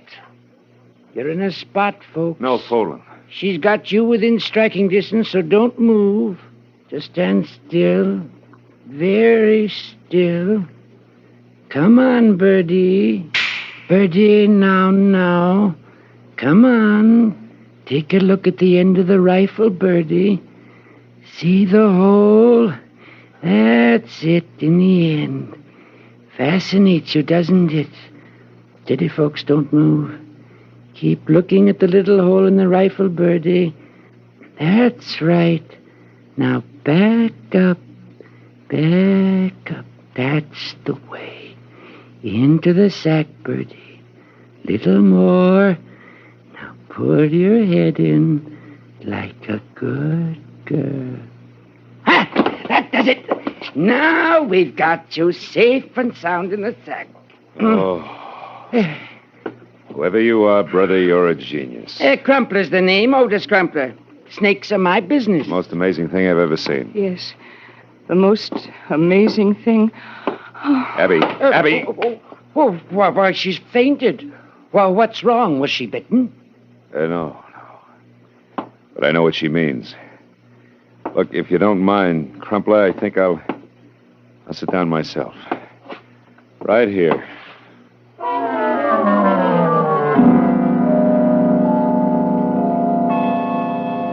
Well, when the police finally moved in, they gave the degenerate Taj Mahal a long once-over, and then we adjourned for more questions and answers to the hospital where Abby Seaberg was getting a nerve back and Akbar was nursing the split scalp I'd given him. And while Otis Crumpler and I waited for the word downstairs in the coffee shop, Roth Winkham, my client, was busy dying of cobra venom, in spite of Crumpler's best efforts. Well, that's the way it is with cobras, Mr. Marlowe. Sometimes there's just nothing you can do. Sugar? No, thanks. No. He had it coming, Otis. Oh, both of them did. Mordecai Ziff was a slimy sort, too. He'd been snooping around my snake farm for several days. Oh? And then tonight, when Birdie turned up missing from her cage, I just knew that he was behind it some way. But I couldn't figure why anybody wanted to steal a cobra. You know what I mean? Yeah, vaguely. Phil, guess what? What? Oh, Abigail Seaberg is well enough for coffee. Sit down. Oh, it's better than that. The police think there's a good chance that Akbar will be able to buy the gold cobra and I will get the money. How do you like that? I like it fine. Where are we going to spend it? Oh, well, I know a certain kind of snake bite remedy I'd like to try right now. I think we deserve it, mister. It comes in bottles, and they call it scotch. Oh, no, not whiskey. Oh? Oh, not for snake bite. Oh, no. No, that's the very worst thing you could do. You see, it stimulates the heart and makes the blood go faster. And that... And that, Mr. Crumpler, is exactly the idea. Come on, Phil.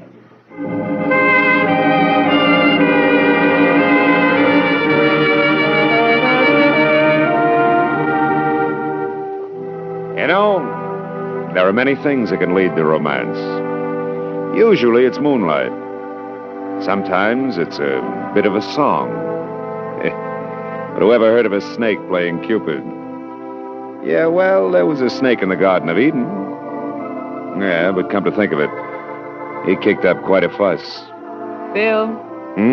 What are you thinking? Snakes. What are you thinking? Apples.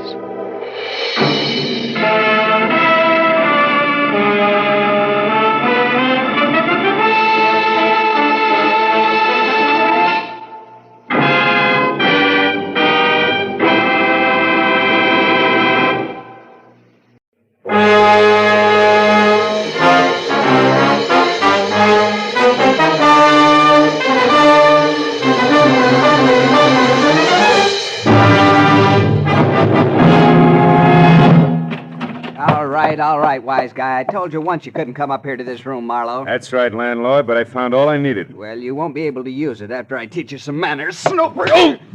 I'll teach you to break into a respectable room and house. Not leading with your right, you won't. Now get up. Come on, get up. Okay. I'll teach you something about cooperation, landlord. All I wanted to do was look this room over, and I was nice about asking. Cut it out. I got my rules. And I got a job to do. I've been looking for Dave Stroud for a solid week, and his trail finally led me here. I got to look out for my roomers' privacy. Sure. Only Dave Stroud checked out of here this afternoon. He's no longer your guest. Anyway, I found enough in here to know Stroud's taking the train tonight for San Francisco. So that winds up my lecture, and I'm happy to say my business with you and your charming establishment. Good night, landlord.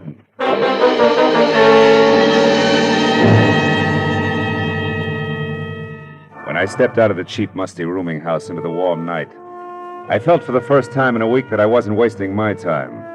That by tomorrow I'd know why a quiet young guy named Dave Stroud had suddenly dropped everything that gave life some sense. Everything from a lovely girl to a fine job and vanished. Completely. I stopped in a phone booth, called my client, and told her to meet me in an hour at the Leopard Spot, the bar in her hotel. Then I made a reservation on the 10 o'clock train for San Francisco. Went home and threw a toothbrush and shirt into a bag, and when I walked into the Leopard Spot, I was right on time. I found my client, Ellen Wyatt, in a booth near the back. The soft rose lights touching her face made me wonder all over again what kind of pressure it could possibly have been to drive Dave Stroud away from a girl like this. I tried to wait in my apartment upstairs, Phil, but I just couldn't. Is it good news? I hope so, Ellen. That broken-down rooming house over in East L.A. paid off all right. Dave was staying there? Yeah, he had been, under the name of Donald Stranigan. But why would he take a place like that? He must have plenty of money with him. Oh, well, the city's cluttered with those joints. They're as common as tin cans. He figured you can't look into all of them. We were just lucky. Then he knows what he's doing. There's nothing wrong with him like amnesia. No, it's something else, Ellen. Good evening, Miss Wyatt. Martini? Yes, please. For you, sir? Martini sounds fine. Yes, sir. Right. Marlowe, maybe that hunch I had about gambling, maybe it was right after all. Couldn't some kind of terrible jam with gamblers do this to Dave? Yeah, it might. But I checked that and drew a blank. Say, listen, Ellen, the description of Dave I got at that rooming house isn't too complete. That snapshot I asked you about, you bring it? Oh, yes. Oh, good. It's in my purse. Here. That was taken on our first date 4 years ago. 4 years ago, huh? Those years made quite a change in both of you. Yes. Dave and I are good for each other, Phil. Oh, sure.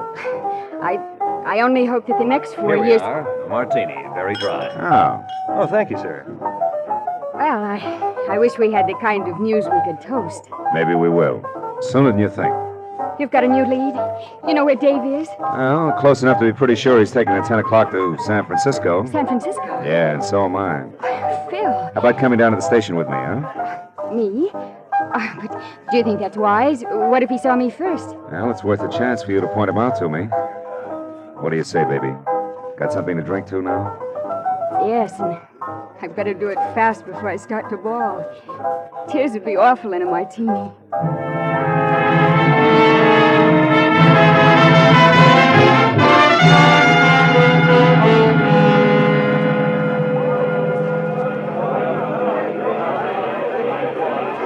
No luck, Phil. I still haven't seen him. Wait a minute. How about that one, Ellen? Over there at the cigar counter. Oh, the fellow in the T-shirt? Yeah.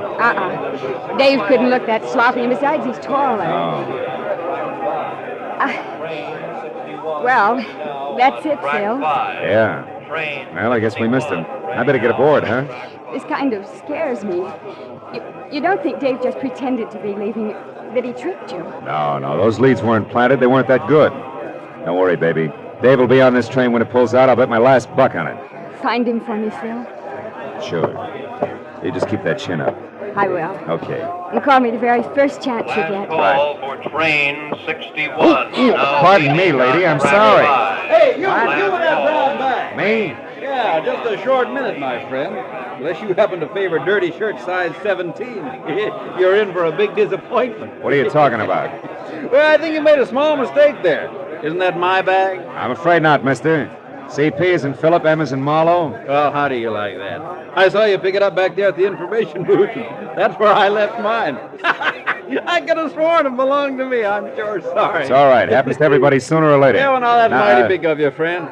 Say, you're going to be on old 61 for Frisco, too, aren't you? Afraid so, yeah. Well, let's call this an introduction. Auerbach's my handle. Manny Auerbach, on the road for Pfeiffer Plumbing Fixtures. Yes, sir. I'll see you on board, friend. Not much doubt about that. No, we might get up a little game. Fun, huh? Oh, fine. Yeah, well, I better shake a leg and get my bag. I'll find you all right. I never forget a face. Maybe I ought to cut my head off.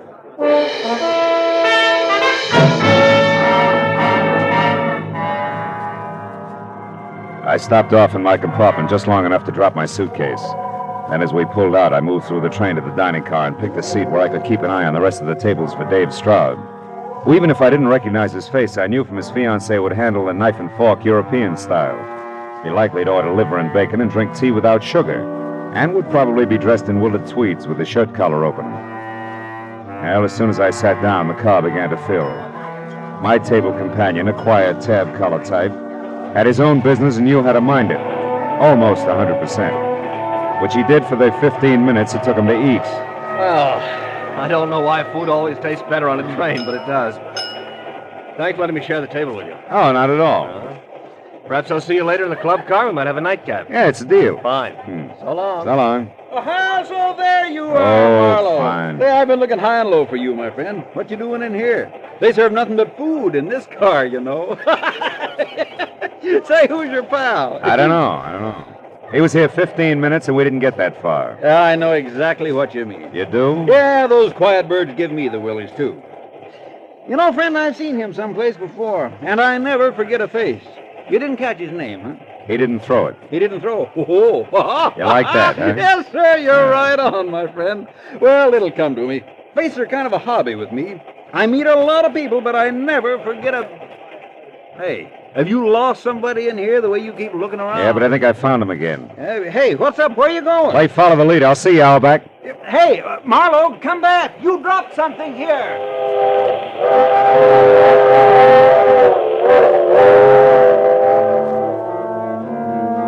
In spite of the fog kicked up by the traveling typhoon who never forgot a face, I'd managed to catch a glimpse at the door of a bunch of tweeds and an open collar on a bill that exactly fit the 4-year-old snapshot in my wallet.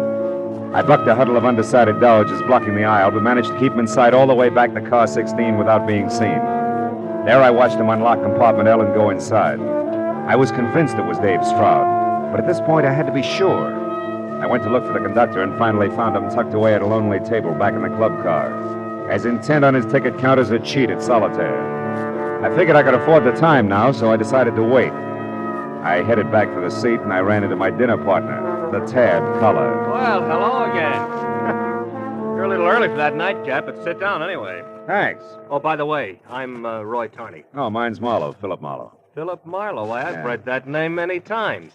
You're the famous private detective. Well, private detective, anyway. Glad to know you, Tony. Privilege for me. Oh, you looking for a match here? Yeah. No, keep them. Keep them. I have others. Oh, thanks. Thanks again.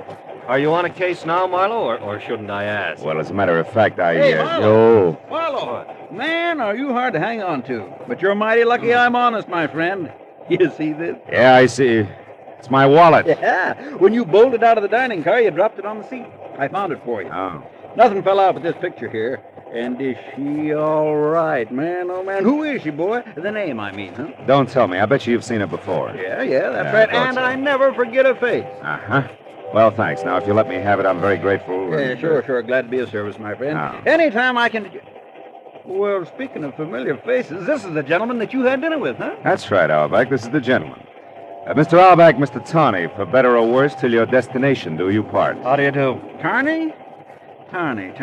Now, that's funny. You know, I was just telling Marlowe here that I recognized you from someplace. It's very unlikely. I have a fair memory myself. I don't remember you. Well, I don't know. I'm pretty good, but... Hey, wait a minute. I'm getting it? Sure. Oh, this is silly. Why, I saw you tonight in the railroad station. No, that's impossible. I was so late I nearly missed the train. Me too. Only you had a good reason. Oh, yes, sir, my friend. You were kissing the little woman goodbye. I couldn't see her too well, but she was quite a looker. And judging from the way you were going at it, you... Yeah. Well, now, wait a minute, friend. I didn't mean any offense. I was just kidding you along. Yeah, well, I guess I'll go by my way into a little poker. Excuse me. I suppose there has to be one on every train. Yeah. They help the ride like a square wheel. Yeah. Well, I think I'll go read a while, Marlowe. Good luck on your case.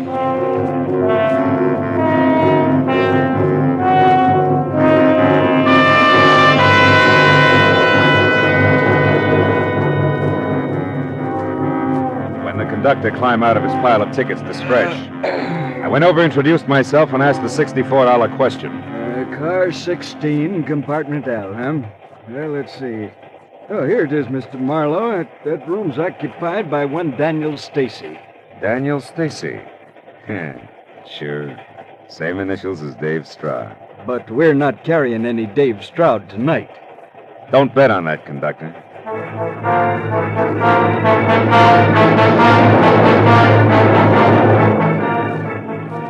It was that simple. I walked up through the train to car 16, and when I got to the door of compartment L, I'd already decided on how to handle Dave. Convince him that he had to go back to Ellen Wyatt regardless of what had happened to him. Yeah, I had it all figured until I heard it. It had come from inside. The door was unlocked, but the lights were out. When I got them on again, I realized that nothing was simple. Ever. Stretched out on the floor of Dave's room was Manny Auerbach, staring straight up as he rocked with the pitch of the train, the side of his head against a sharp steel corner, his eyes already beginning to glaze. He said he knew I'd remember sometime. Remember what? Why did you come here, Manny? He said I'd remember... Manny! Manny! Well, Marlowe, it's your move again. Let's see you tell this to Ellen Wyatt. Who's that? What? Ooh!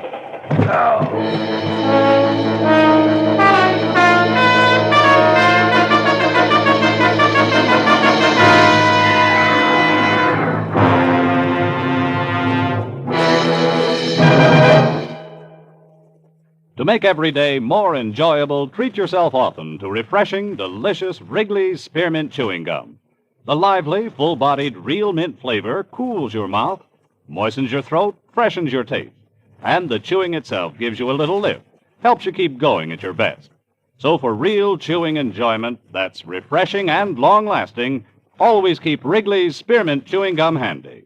Healthful, delicious Wrigley's Spearmint Gum will make every day more enjoyable. Now with our star, Gerald Moore, the second act of Philip Marlowe and tonight's exciting story, The Face to Forget.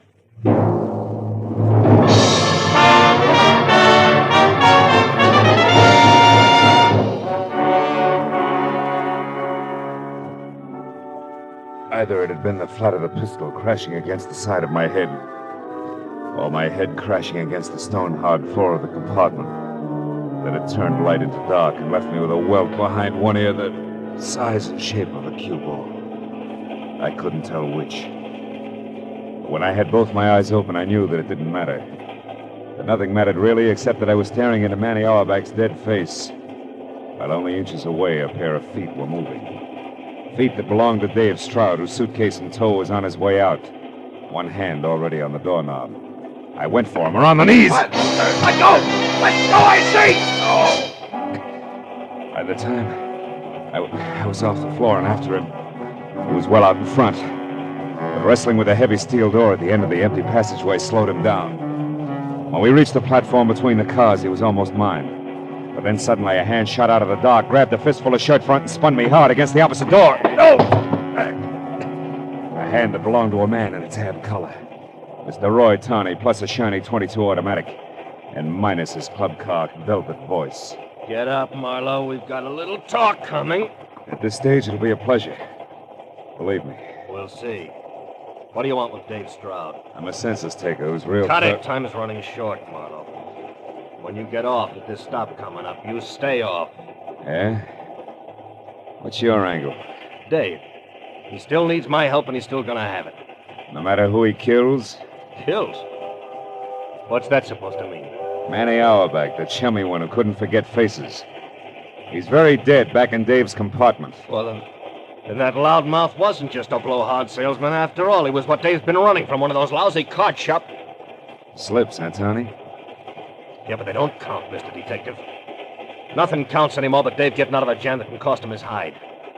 Just for the record, that game back in L.A. 3 months ago that cost Dave every cent he had plus 10 grand he didn't was about as level as the rest of that knee-pants town ever gets. Which makes you what? 2 things, smart Alec. First, a guy from Detroit, a real town, who doesn't like a lousy fix. And second, I like a fix even less when the sucker on tap is my own brother. Now, Peeper, get back away from that door. The station's on that side. I wouldn't want you to run for it and get shot before you got to say a few words. Back over here, Marlowe. Take it easy with that gun, huh? They go off, you know. All right, the pitch. Let's have it now. What's Dave to you? Ellen Wyatt. Mean anything? Not very much.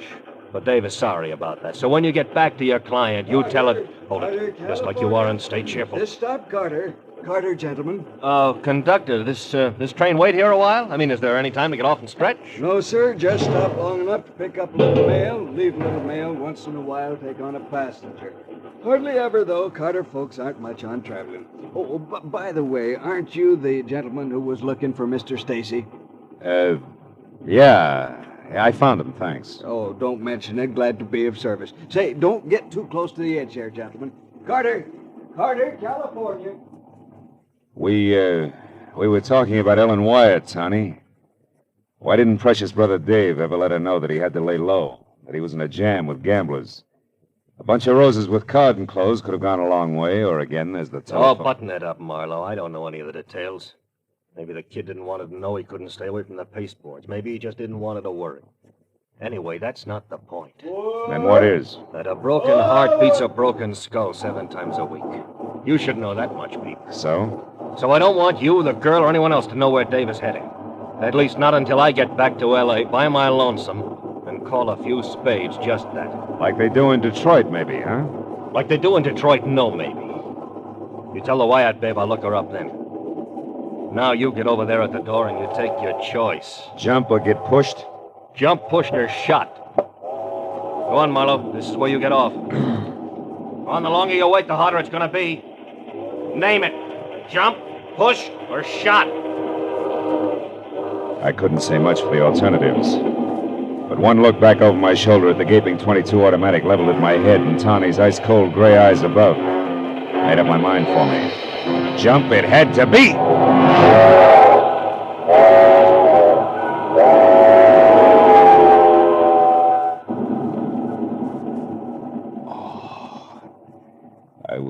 I would always remember one thing about Carter, California. The right-of-way was more sand than stone. I was grateful.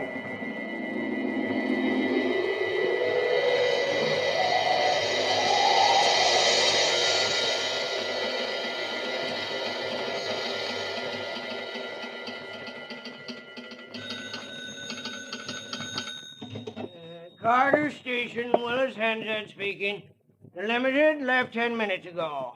No package for you, Miss Lillispan. I'm sure, I'm sure. Huh? Me snapping at you. Now listen, Miss Lily. The brass of some people. Say, what happened to you, son? I tripped. Dad, this is important. Can you tell me where the Limited stops next? Well, is anybody getting on at Murdoch Corner? No. The first real stop. A good-sized town. Let's see. Smoke cigar, son? No. Look, Dad, this counts. Now, come on, tell me, will you? Yeah, sure. Well, now, there's Fulton. That's a half-hour wait. Go. You got a match, please, son? Oh, yeah, here. Here's a whole bookkeeping. Now, tell me, how far is Fulton? 40, maybe 50 miles. Upgrade 50 on the miles. road. How can I get there in a hurry? I got to catch that train. Well, if you got a car, you can... Where can I rent a car or get a cab? Not a chance, sonny. Oh, excuse me, Jake's calling from Bakersfield. He's expecting a grandchild. Hooray for Jake. Now listen to me, Dad. There's a dead man on the Limited and his killer as well, and I was tossed off a train. Now let's take the business. What? Well, in that case, let's call ahead and get the police. No, I don't want that. Well, why not, son? Because for one thing, the killer may have been justified. Self-defense and the sight of the law will toss him into a lot of panic. It'll only end up in more gunplay. And for another, I have a very personal axe to grind. Getting tossed off the train, huh? Yeah, among other things. Now, will you tell me that coupe out there, is it yours? Yeah, but I can't For let $50 you take bucks? my car. You're cash? Cash. Here. Also, here's my credentials. I'm a private detective out of L.A. I'll get your car back to you as soon as possible. I'll pay you another $50 when I do. Now, give me the keys, will you? Quick. Yeah, sure. Okay. Here. It's the one in the middle. Thanks, Dad. And don't worry. I'll drive real What's the matter, son? Well, you're staring like you don't feel so good. What is it? Your head, maybe? Yeah, my head, maybe. I ought to have it examined. Sometimes it's real slow coming up with the truth. The truth? What do you mean, son? I mean, I got a big fat hunch, a hunch that may be able to stop a second murder. If I make it to Fulton in time. So long, Dad. Thanks a lot. You've been a great help. My apologies and congratulations to Jake.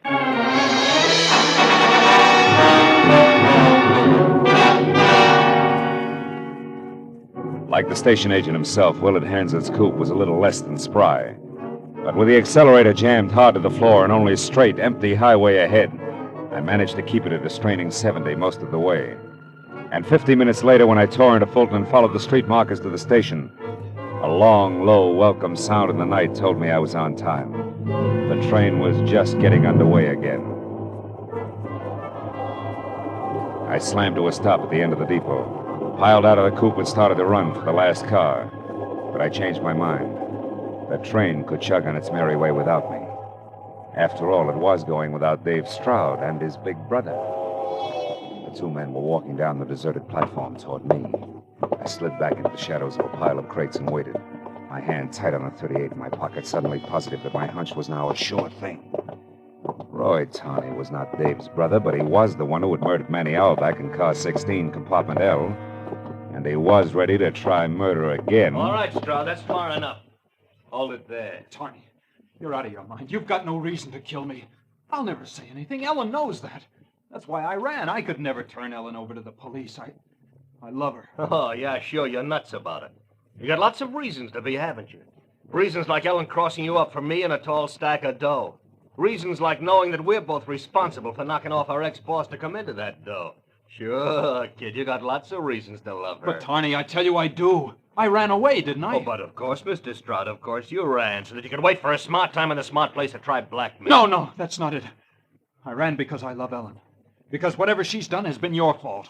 Oh, no, kid, you got it all wrong. The lady was the pilot all the way. Even to hiring a lousy peeper named Marlowe to tag you so that I'd know where to get my hands on you. The man on the floor in my compartment? The dead man? That was a loudmouth salesman with a memory for faces. He would have spoiled everything if he'd remembered that he saw me with Ellen in the railroad station and passed it on to Marlowe. I had to shut him up and then give the peeper a big cock and bull story about you being my brother and in hot water with gamblers. And Marlowe was the other one, the one who grabbed for me. That's right, Stroud. That was Marlowe. Too bad he didn't grab better, isn't it? Yeah, perfect shame, Tawney. Oh, you dirty louse! Shot! He's got Makes two of us. Rotten pig! Is he dead, Marlowe?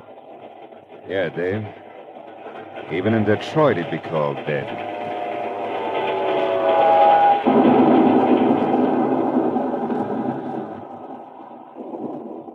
Come on, Dave. We got some telephone calls to make. The police, for one. All right. Marlowe, is all this really true? Yeah, I'm afraid so, Dave. The girl you wouldn't turn in for murder wanted to murder you. Believe it, kid, all at once. It'll be easier later on that way. Yeah, sure. Thanks, Marlowe, for getting here when you did. You saved my life. Well, not exactly. A guy named Willis Hansett gets part credit for that. Guy who runs a railroad station at Carter, California, and also smokes cigars and sometimes runs out of matches. What does that have to do with it? Everything, Dave. See, Hansett needed a light, and I gave him a book of matches that Roy Tawney had given me earlier in the club car. I hadn't noticed them then, but I did when Hansett used them. They came from the Leopard Spot, Dave. The Leopard Spot? Yeah. The cocktail lounge at Ellen's hotel? That's right.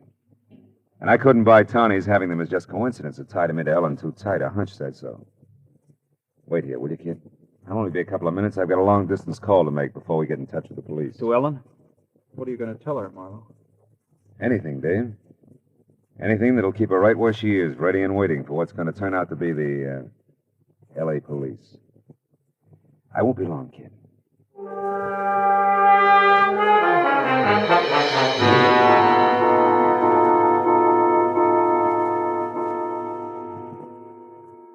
After the telephone call, Dave and I spent a long hour with the Fulton police, explaining why a man named Roy Tawney was lying in their quiet railroad station, face down in a pool of his own blood.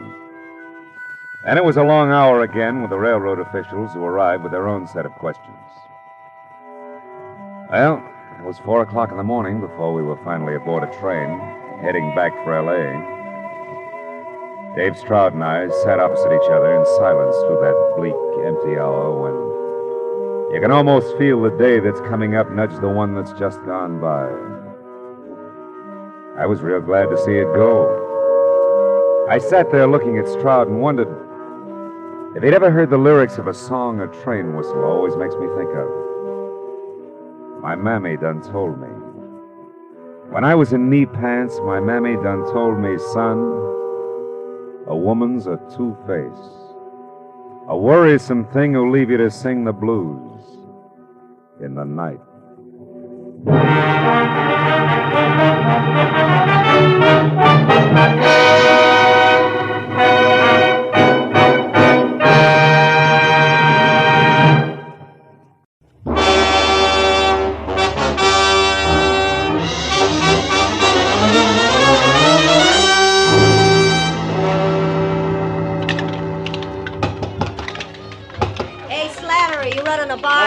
Neglecting the regular clientele. Okay. Everybody relax. Remember, them also serve who only stand around and wait. I'm calling them like I see them. Hey, you're dry again, chum. Another shot? Yeah. Say, Slattery, you happen to know a guy named Sammy Arch? I was supposed to meet him here at 6. That was an hour ago. Hey, yeah, chum. Another shot. What's yours, friend? Rye, wander on the side. Rye and a little help. Slattery, I asked you a question. Listen, chum, I sell whiskey, I sell gin, I sell beer. Pretzels I give away, but only pretzels. If you're busting with questions, try Louie. Louie? Yeah, a punk in the corner there, the guy with the patent leather hair. Oh. Louie welcomes visitors. Now, you want to pay for this drink? Oh, wouldn't miss it for the world. Mind it for me, will you? Hey, round boy, I'm going to forget I'm a lady. Your name Louie? That's me. Slattery tells me you might have some information I want. Could be. What race? Don't want any dope on ponies, Louie. I'm looking for a guy. A guy like who? Archer. Sammy Archer. Do you know him? No. What's the matter? You welch on a bet? No. Well, thanks anyway, Louie. I got something good at Belmont if you... Check. Beer twice. Bourbon once around. Coming up now. No luck, huh, chum? I thought maybe Louie could help you. He knows everyone in town. Yeah? Well, here's the Sammy Archer, guy I never met. Well, so long, chum. Yeah. Don't go away mad, huh? Oh, not a chance, Slattery. After all, you... Hey, what kind of scotch was that? Tastes like boiled cabbage heads. Slattery, what did you... That drink, it was dope. Are you no good? Two-timing?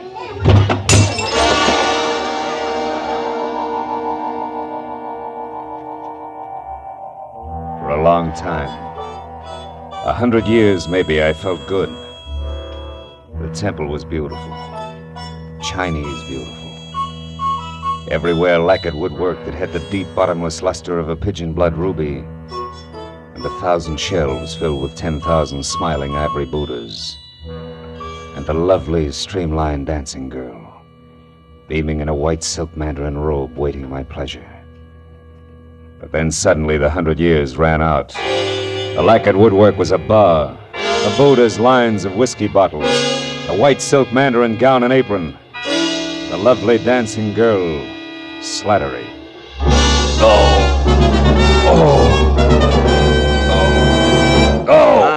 Easy now. Yeah. Chum, come on, try this. It'll bring you around. Yeah, thanks, Oh, it's you. How dumb do you think I am, Slattery? Hey, easy. No, wait. You got it wrong, chum. I didn't slip you that Mickey. Come on now. Lay back. You're gonna be okay. How long have I been out? Oh, about an hour. Oh. You're in the storeroom behind the bar. Now just take it slow, Mr. Marlowe. How do you know my name? Well, I checked your wallet when you folded, chum, and saw you with a big-shot private dick from Hollywood. Yeah? That gave you my vote. Really? Oh, yeah. I heard all about you, Mr. Marlowe. The time you nailed that lousy Paul Miles who was hitting all the bars for some old-time protection. Yeah, but you should have said who you was. Yeah. Oh. Hey, Slattery, got any idea who got to my drink? No. It must have been the bird next to you. Rye and water on the side, man. You know him? Here, come on, help me up. Yeah, sure. Steady, easy now. There we are. No. Never seen him before. He shoved off when you went to see Louis. What'd he look like, Slattery, think? Oh, well, he smoked a cigar. Yeah? He had kind of a red face and was wearing a camel hair overcoat. Oh, yeah. He was nervous. He kept playing with a book of matches. He tore them out one at a time, and then he bent them up. Eh? Bent them up, huh? Yeah. You don't know his name, where he hangs out? No, zero, chum, except that Louis heard him ask someone about how to get to Palm Springs, but, Mr. Marlowe, I do know about Sammy Archer. You do? Yeah, I didn't want to talk up before Mr. Marlowe because I didn't know you. Slattery, where can I find Archer? Well, you ain't putting him on the spot for someone, eh? No, nothing like that. He called my office today, said he had some kind of a business deal with a guy he didn't trust. Wanted me to meet him here at the bar, get the details, and play bodyguard. Now, come on, tell me, Slattery, who is Archer? Where can I find him? He's a second-story man, Mr. Marlowe. He's a... You mean that... Yeah, he knocks off fancy places. Beverly Hills most of the time. He's strictly a prowler. Oh, fine. Well, you could probably tag him over at 31 West Grand. He's got a basement apartment there. But, look, you ain't gonna be careless about the dope I gave out, are you? Now? Don't worry. I'm not gonna work for him, Slattery. I still handpick my clients. Well, then, why are you going there? For a lead, Slattery. A lead on a nervous guy in a camel hair coat. You see, I also handpick my enemies.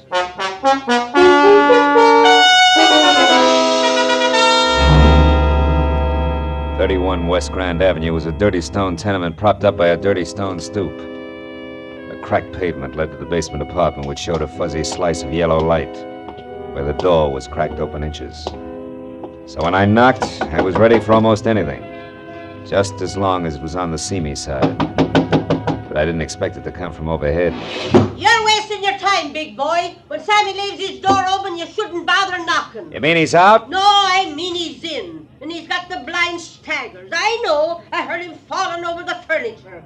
But go ahead, see for yourself, if you'll pardon appearances. The big slob.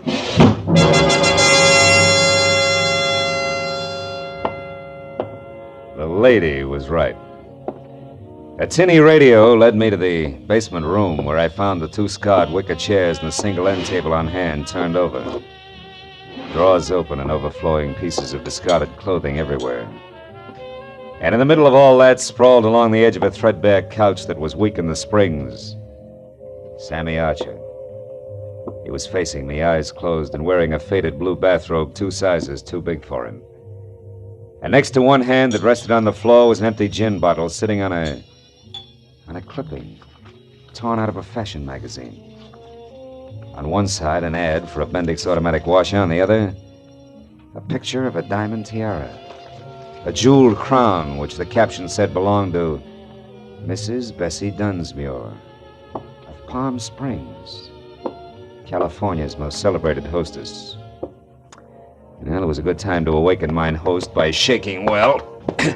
Hey, Sammy. Archer, come on, pull yourself together.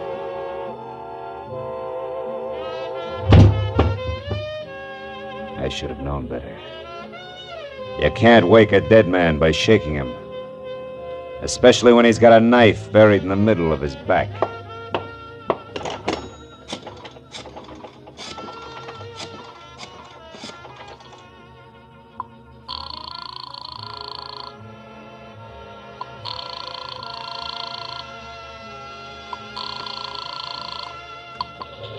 City desk.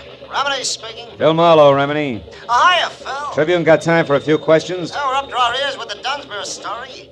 What do you got, Phil? Beauty, beast, or traffic accident? Skinny guy with a golf ball complexion and the name Sammy Archer. Ever hear of him? Sure, a two-time loser out of Joliet. Jewelry, teamed with a fence named Christy Roach. Roach, huh? Say, tell me, Tony, what is he... Hey, wait a minute, Remedy. What did you just say about Dunsmuir? Huh? Oh, that. Didn't you catch PM sheets? No. Someone got away with a precious tiara last night. Was insured for $100,000. They tag anyone for it? Not yet, but they're working on it. Seems that a gardener left her Palm Springs lash up the same time as a crown of diamonds. Gardner, huh? Yeah, was working under a phony name. Well, this Christy Roach, what's he look like? Oh, big red face, wears a cigar front and center. Thanks. Now I'm really getting someplace. That means what, Phil? 2 feet from the corpse, Remedy, there's a textbook on gardening. Corpse? What corpse? Hey, where are you, Marlowe? 31 West Grand Avenue, where somebody stabbed Sammy Archer to death. Now listen, Remedy. If you sit on this a while, I think I may be able to wrap it all up for you after a quick trip to Palm Springs. Why not use us or the law? What's your angle, Phil? A very personal one, kid. Like what? Like a Mickey that shredded the lining of my stomach. I don't like that kind of treatment. It's bad for the ego. I'll call you later. Goodbye.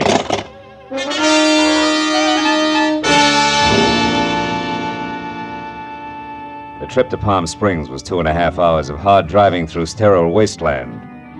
And there was plenty of time for me to add what always came out to the same thing. Sammy Archer, posing as a gardener, swiped the Dunsmuir tiara to peddle through Christy Roach, whom he feared. But Roach had double-crossed him, in a permanent sort of way, taken care of me and then headed for Palm Springs. Yeah, but there I got stopped each time.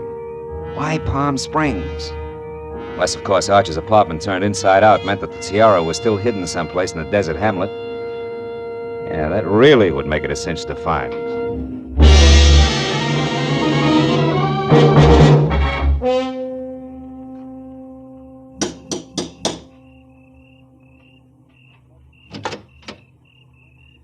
Yes, sir? I'd like to see Mrs. Bessie Dunsmuir, please. My name is Philip Marlowe. Police or gentlemen of the press are no longer welcome. Good evening, sir. Steady, Jeeves. I have information about the tiara. Now tell that to your mistress, or you'll only be able to look down that long nose through one eye. This way, sir, if you please.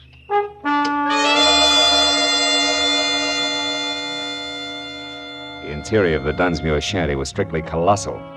From a foyer the size and shape of the Union Station to a plush, leather-lined den that was about as cozy as a parking lot.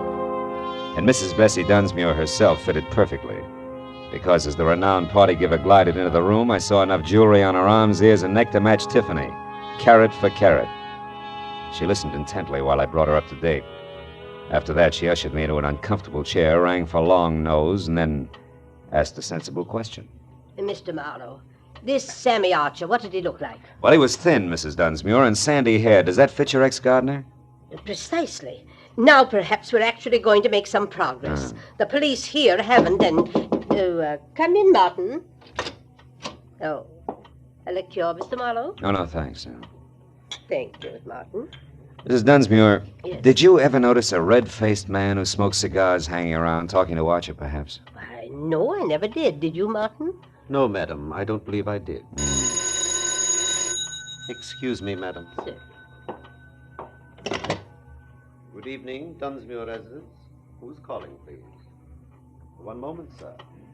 Mr. Endicott, madam. Endicott? I don't seem to know any Endicott. Hello? I'm sorry, Mr. Endicott, but I don't seem to recollect... what? You... well... yes. Yes, of course. I'll see you tonight here. Goodbye. What's wrong, Mrs. Dunsmuir? Oh, just some more trouble over the estate.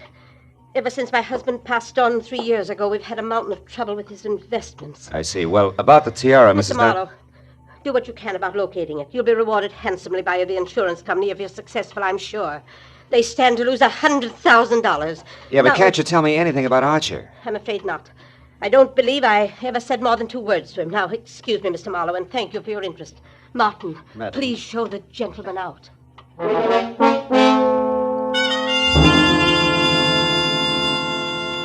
Outside, I chalked the Dunsmuir interview off at face value.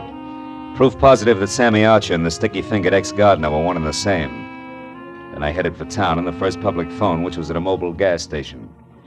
There I swapped a $10 bill for a pocket full of quarters and started calling people back in L.A. who might know more about Christy Roach and the kind of connections he could have in Palm Springs.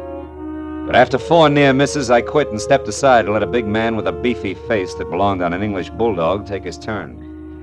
However, he had other ideas, and he pointed them out bluntly, with a shiny automatic. I wonder if you could help me, Sonny.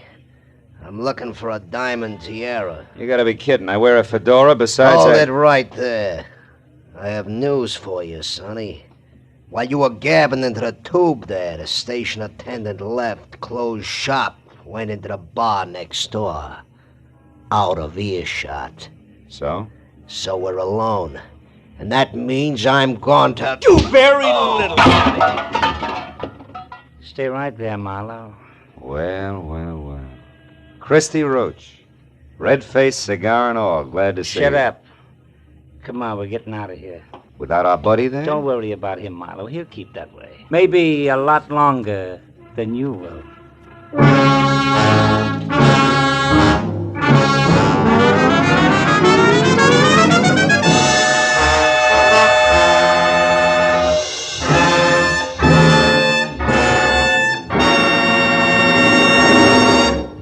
In just a moment, the second act of Philip Marlowe. But first, every Wednesday night, CBS, the network of the stars, brings you Groucho Marx in his dizzy quiz, You Bet Your Life. Be sure to hear You Bet Your Life starring Groucho Marx this Wednesday night on most of these same CBS stations, as well as Dr. Christian and that bright new musical show, The ABCs of Music. Now with our star, Gerald Moore, the second act of Philip Marlowe, and tonight's story, The Uneasy Head.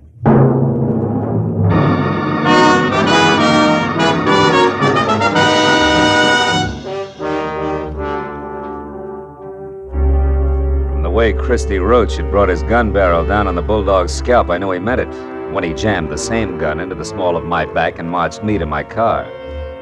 He didn't relax until we were driving down a dark side street toward the center of town. Well, kid, you jumped right out of the frying pan into the fire. You should have taken that first hint I tossed you. The Mickey? Yeah, that was real cute. But it was too subtle, Christy. I didn't really peg you till I found Sammy Archer. Oh? It's too bad about Sammy. That was more or less of a mistake. Oh, sure. You only intended to carve your initials. The knife slipped. No slips, kid. At the time, I thought Sammy had tried to pull a fast one on me, but I found out later he was just stupid. He had a great thing, and he was just too dumb to see it. As for you, turn east the first chance you get, and don't run any stop signs, you understand? Where we going? Oh, no place in particular, just so it's nice and quiet. You know, you don't know when to quit, Marlowe, so now you're just one of the loose ends I've got to tuck in before I clean up my business here. Take it easy on the corners. You told me to turn east the first chance I also told you to mind your manners! Busting my wrist isn't going to help my driving much. It'll be worse the next time. I've got a lot of ground to cover yet tonight, and I want it smooth. That's too bad. Because there's a bump coming up fast. Right now, we picked up a tail. Huh? Take a look. Cops. Yeah, cops. Call it, laughing boy. You're the skipper. Do we race them out of town, or do I pull over? Pull over. I don't know what that beef is, but play it straight, kid, because if it comes to shooting, you'll be the first to drop.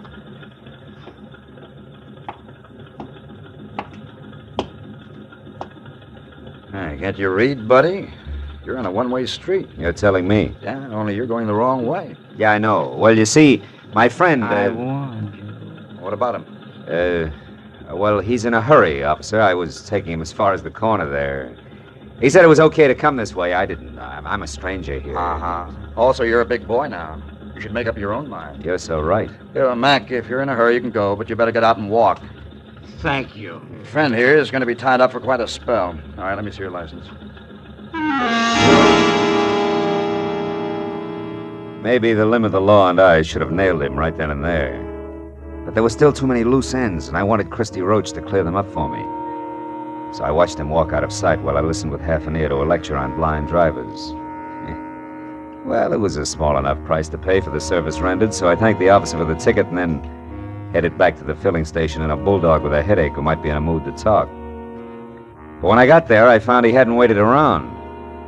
After that, I checked the neighborhood and was 15 minutes getting to first base, which turned out to be the bar of a French restaurant across the street, run by one Monsieur Jean Corret, a high-octane number who apparently had overheard a phone call earlier. I immediately notified the police. Nothing, they said. Believe me, my friends, the lowliest gendarme in Paris would have more sense. Throw away an important clue? Never. I tell you, our police... Mr. Corret, can I see you a minute? I? But of course, monsieur. What is it? Well, it better be in private, huh? It's about the Dunsmuir case. Ah, nom de nom. Step this way, monsieur. All right. You naturally are a detective. Naturally, yeah. Now, look, I understand you overheard a phone call. Oh, yes. About an hour ago. A suspicious man called the Dunsmuir place from here. What did he look like? Ah, I am desolated, monsieur. I do not know. You said it was an important clue. I assume it was important. In a case as big as this, anything may be important. The smallest... Yeah, you made your point. You made your point. Go ahead. Bien. He made an appointment. I only overheard, monsieur. The telephone is back this way in the alcove out of sight. Bien, I was passing by right here when I heard the man ask for the Dunsmuir residence. He talked to his party and made an appointment. I couldn't hear where or when, so I went on about my business. But suddenly, a memory exploded like a bomb in my head. Bessie Dunsmuir, the owner of the stolen tiara. I rushed like this, monsieur, to the phone. Pardon, madame. But he was gone, monsieur. I called the police at once. The rest I can fill in. Now tell me something else, Mr. Corret. Did you happen to notice a man with a cut on his head around here a while ago? A cut? Yeah. Why, yes. One who looked as ugly as Satan himself. I saw such a one in the washroom. Ah, you mean he's suspect? Well, not exactly, no, but he's connected. Where can I find him? You ask me, monsieur. He was sick. I tried to help him, but he refused and left. You've no idea where he went? No. But wherever it was, I'll wager he was too wobbly to get there, monsieur. All right, in that case, I better make a quick call and The telephone's set. Yeah. Permettez-moi, monsieur. Bessie Dunsmuir hasn't had a new husband for 2 whole Madame. years, my dear. I can't imagine how she keeps up that elaborate front of hers. Why, do you know You! What? Madame, hang up the telephone at once. I insist. Vitement. I beg your pardon. In the name of the police, monsieur is a detective. I demand you clear the line. I've paid my nickel and Never mind, skip it. But I would like to know about those bent matches on the floor. What do they mean, monsieur? I better skip the call and get going fast. You've been a big help, Corey. Maybe I can get you the Croix de Guerre. The bent matches that littered the floor under the phone meant that the man who had made an appointment to meet with Bessie Dunsmuir had been the fence, Christy Roach. And to top it off, she'd lied about it. Didn't make any sense. But I added it to the rest of the question marks and made a beeline for Bessie's mansion. I parked a block away from the place, walked back, and let myself in through an iron gate at the side. And wound up in front of a car, half hidden in a clump of hibiscus bushes. A man was leaning in the open door with a match in his hand, reading the registration on the steering post. It was the bulldog I'd seen first at the gas station. When he saw me, his hand dived under his jacket for a gun, but I was on him before he could get it out. Oh, my head. You're due for another dose of the same, Buster, unless I get some fast answers. The time for games is over, and even a private detective can run out of patience. You're a private dick. Yeah. I don't get it. This car here belongs to the guy who helped you. Fence. Christy Roach. And if he's inside, I got... Roach didn't help me, and you've got to do nothing till I find out about you. Who are you? Temple. Fred Temple. Hamlin Insurance Company. Oh, no. We're covering the missing tiara. At least something's haywire. An insurance investigator. Yeah, but I'm not gonna make it, fella. My head, you better get in there and stop. When he passed out, he sagged against me like a sack of whitewash. I stretched him out on the grass, and after one look, knew there was nothing more I could do. I went over to the house and quietly tried locked doors all the way around until I came to an open one in the butler's quarters. A bed lamp was on, so I braced myself for another meeting with Martin. When he came to the door, he was in his nightshirt. As soon as enough of his chin was showing, I swung! It was a distinct pleasure. I stepped over him and went through his rooms and on up the long hall of the main part of the house. I finally located Bessie in the leather-lined den. She was alone, but judging from the rate she was burning up the jittery cigarette in her hand, she expected trouble at any moment. Marlowe, how did you get in here? Why are you here? Just checking up on a lie, Bessie? Lie? I don't know what you're talking about. A late day tonight. Incidentally, he's due any second now. His car is outside. On my grounds? Yeah. Surprised? What's so important about that? Now, look, you better tell me all about it, Bessie. No. Get out of here. Get out. Later.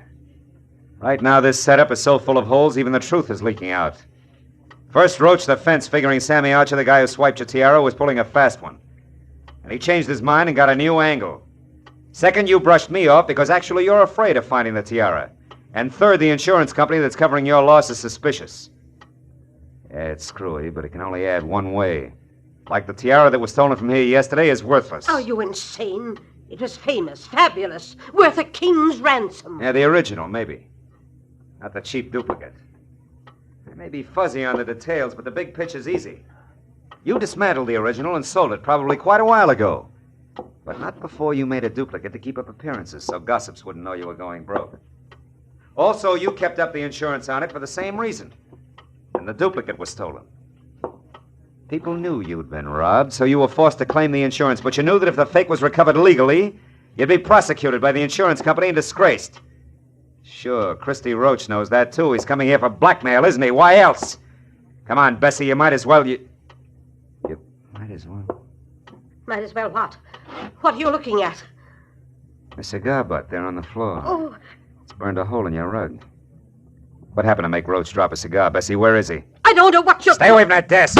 I mean it, Bessie. Next time it's for keeps. Now stay back. Where is he? In the closet there. I didn't know what else to do. You are right about the blackmail. About everything. I had to kill him. He'd have wrecked my life. Yeah. Just your way of life. That was top-heavy anyway. I guess so. But I thought I had to have it that way.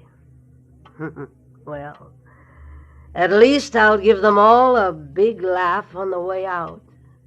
Bessie Dunsmuir's a great entertainer.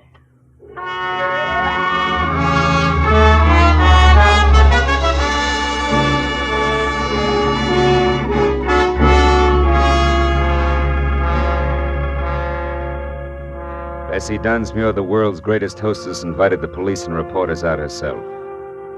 The fake tiara was found in the back of Roach's car, and she wore it cocked over one eye for the benefit of the press, the photographers, and her friends.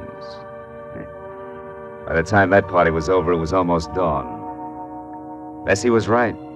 The papers came out and the giggles began. But Fred Temple drinking coffee under a head full of bandages didn't see much to laugh at. It's pathetic. Something awful sad there someplace, Marlowe. I agreed. Uneasy lies the head that wears a crown, even a phony one.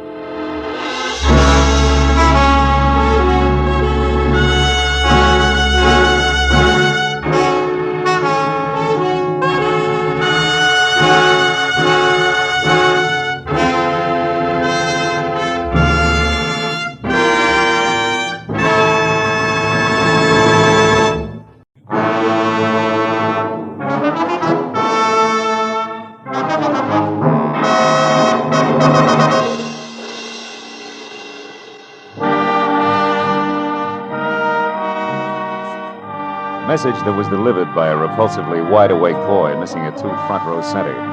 Arrived at 6 in the a.m. and had come in 2 parts. The first, scrawled in black ink on a wrinkled piece of paper, said, Marlowe, get hold of a taxicab. Pose as the driver yourself, and at exactly 8 o'clock this morning, come past 8840 North Ogden Drive. Signed, Pollard Schindler. The second half had made more sense. It was printed in neat letters on neater green paper, and under an engraving of Benjamin Franklin read 100 silver dollars, payable to the bearer on demand. So at exactly 8 o'clock, I was behind the wheel of a hired cab, leather jacket, peak cap, toothpick, and all, and within taxi distance of number 8840. Mr. Pollard Schindler, a round man in square clothes with haircut to match, was not late. You there! Taxi, wait! Yes, sir. Cab? Of course. Why do you think I am shouting my head off? I want to go to the international airport. Do you understand? The international airport at Inglewood. Okay, Inglewood. International Airport it is. Marlowe, the meter. Quick, put the flag down. Every minute I'm being watched. Huh? Oh, yeah. Watched by who, Mr. Schindler? I don't know. Now listen carefully, Marlowe. Later, you are to go to the Kamehameha Hotel and wait for a young lady named Lenny Collier. Uh-huh. Then, at the hour she designates, you go to her house, number 44 Diamond Head Circle, and pick up the cloak. Now, wait a minute. Holly Moana, Diamond, what is it? The hotel isn't by any chance in Hawaii, is it? Didn't I mention this in my note? No, you didn't. Or did you mention picking up a cloak? That just proves I haven't been myself ever since yesterday. Yesterday, I received this anonymous letter that's postmarked Honolulu. All it says is, Kamehameha's cloak of golden feathers will bring no less than death. Oh, great. Marlowe, have you ever been to the islands? Yeah, twice. Once on business and once pleasure. But then surely you've heard people speak of King Kamehameha. Yeah, I think I do. He was back around the 1780s, right? Yeah. Big organizer, conquered Oahu by driving the defenders over the cliff that divides the island in two in the... The Pali. Oh, yeah, Pali. Now, Marlowe, the feathered cloak that Kamehameha wore was about 100 square feet, and every inch of it a golden yellow feather. Uh-huh. And valued at more than $500,000. Hey, how come? The feathers. Oh, the feathers, yeah. They are from the now extinct black mama bird, Marlowe. There was only one yellow feather on each bird. Well, I could explain why they're now extinct. But don't tell me that all this is a game of Collier to Marlowe to Schindler with a cloak that belongs to the museum. Oh, no, Marlowe, it isn't with the cloak you speak of. But Lonnie Collier has another one.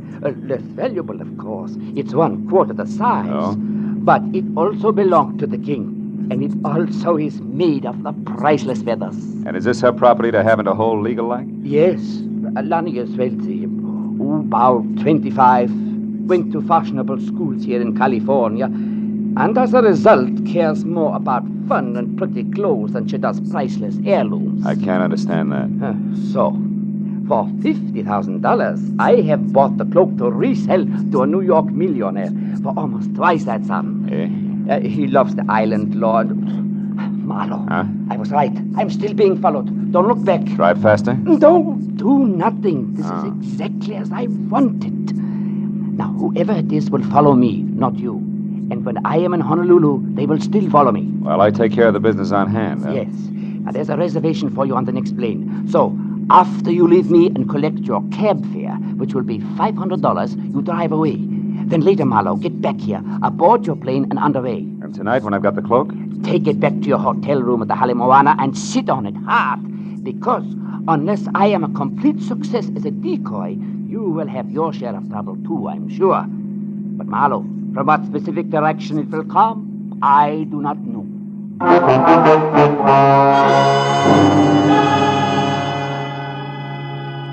I got the $500 to cover expenses for my Honolulu trip and was told to keep the change.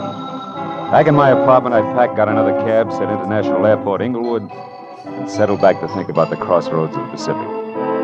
There I was wrong, because in the next minute and those that followed, everything was done the hard way.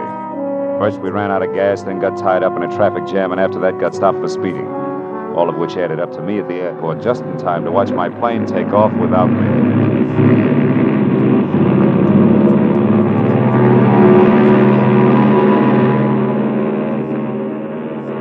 A few minutes later, when I told a cherubic clerk in a gray flannel and insipid smile that my name was Philip Marlowe and that I wanted a reservation on the next flight, which was leaving in an hour, things got even worse. You can't be Philip Marlowe, sir. That is not the Philip Marlowe who was on Flight 21 that just left. You have a reason for saying that, huh? I most certainly do. There were 36 seats on that plane, sir, and when she took off, all 36 were full. I know. I checked them myself, and I don't make mistakes. Well, bully for you, boy. But I happen to be both Philip Marlowe and the man who was supposed to be on that plane. Also, Buster, I'm just about out of patience. Now, do I get on the next plane or don't I? Come on, I can't stand indecision. Well, Mr. Marlowe, I think it can be arranged. That's better. As a matter of fact, I'm almost sure of it.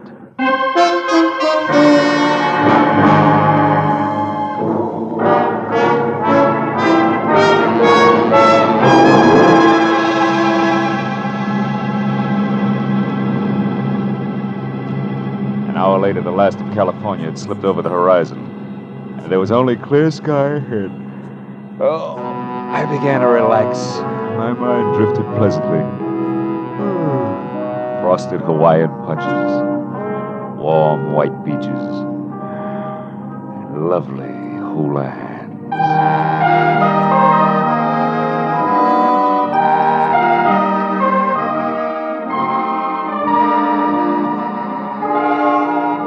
My eyes again, Diamond Head was in front of us, and majestic in the red glow of the evening sun that gave all of the lush Moana Valley I could see the texture of thick velvet. We landed like the airport was made of marshmallows, and a half hour later I was in the lobby of the Holly Moana Hotel.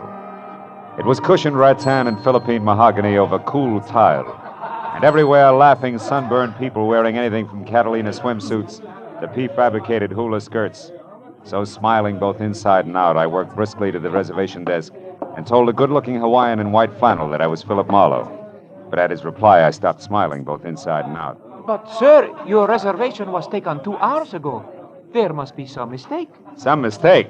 You are Philip Marlowe of Los Angeles, sir. Yes, so right. And look, I've been through this before today because of what I thought was an error due to what, sir?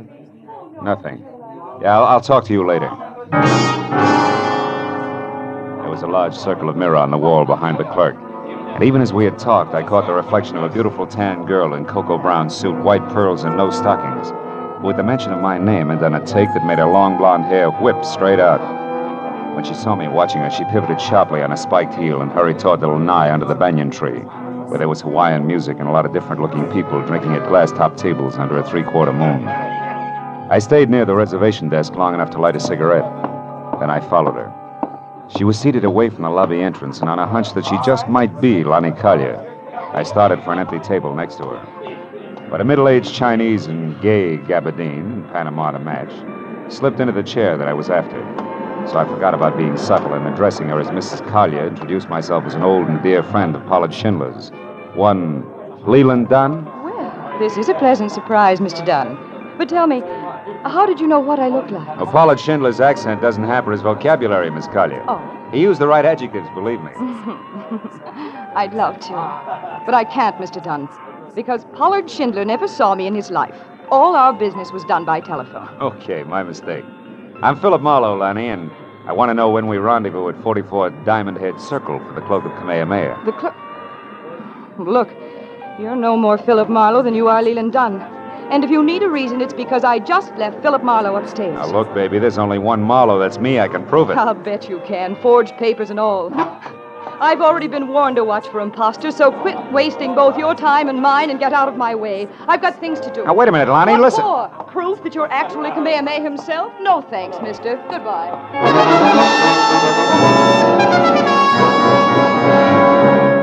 Now I had two clues. One, an obvious party who had assumed the name of Philip Marlowe, and the other, Lani Kalia. Less obvious, but more intriguing. So figuring the road company Marlowe would keep, I followed Lani. By this time was getting into a long yellow convertible. Before I got to her, she lurched from the curb, so I ran across the street to what I thought was a taxi. But I was wrong, because it turned out to be a chauffeured limousine and being helped in by a small, swarthy item of dubious lineage in a wrinkled cotton uniform was the Chinese in gay gabardine and Panama to match, who had been sitting near us on the lanai. What counted more was that he obviously sensed my problem. You wish to follow the girl, sir? Yeah, you know, it's a lover's spat. You know what I mean. I think so. Jolo, quickly. Yes, sir. You know where she is going, sir? I'm not sure. Maybe Diamond Head Circle. Lady is cleaning, sir. Oh, well, then let's make it Diamond Head Circle. Is there a faster way there, a shortcut? Oh, yes, there is. Jolo, Which means what? Means never mind Diamond Head Circle. Drive fast to the factory instead. And do not move, Mr. Marlowe. Marlowe? Oh, heavy artillery. Okay, Fu Manchu, what's with the factory? You out of the way until the cloak of Kamehameha is mine. Which won't work, believe it or not, clever one. There's another Philip Marlowe who at the moment is a lot closer to that collection of fancy feathers than either of us. You lie. A stupid bid for freedom. A bid that will not get you any... Yola! That truck! Look out! As we hit, I slapped at his gun, then jerked the handle of the door and jumped. When I got to my feet, I was on the sidewalk and bruised, but better off than the China boy who was draped over the back of the front seat. A crowd that included a towering Hawaiian policeman who promptly told mine host to shut up, gathered in a hurry, so I ran for a cab, gave the driver $10, the address I wanted, and took off.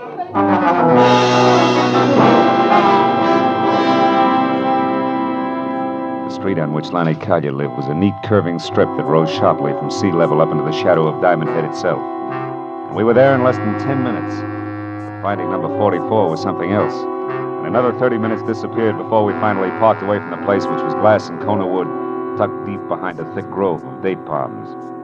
I told the driver to back down the hill without using his motor. Then I slipped into the grounds and carefully moved toward the house, until what I thought was the trunk of another palm stepped into my path. Fast. Stop where you are. At the top, which was over 6.5 feet, there was a shock of flaming red hair. The whole frame was half covered in dirty yellow shirt, once upon a time white ducks and battered brown sandals. Who are you? Someone with an appointment to see Miss Collier. Why? You belong to this place? Yes, and this place belongs to me as well. All of it, Miss Collier included. She's mine to protect, you understand that?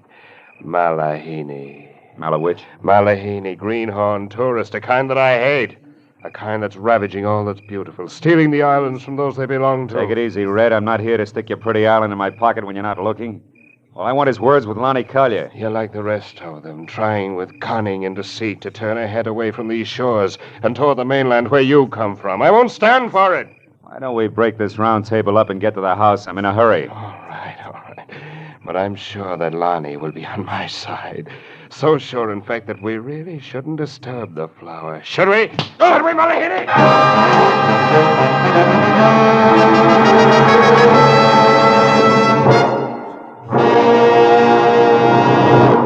In just a moment, the second act of Philip Marlowe. But first, this Wednesday night, Fred Allen will be Bing Crosby's special guest on Der Bingle's CBS half hour of laughter and music. Earlier this Wednesday, the winner of the $1,000 prize in the Dr. Christian Prize contest will also be announced by Gene Herschel, star of CBS's Dr. Christian Show. And don't forget that Groucho Marx and Burns and Allen will also be here on most of these same CBS stations this Wednesday. Now with our star, Gerald Moore, the second act of Philip Marlowe, and tonight's story, The Cloak of Kamehameha.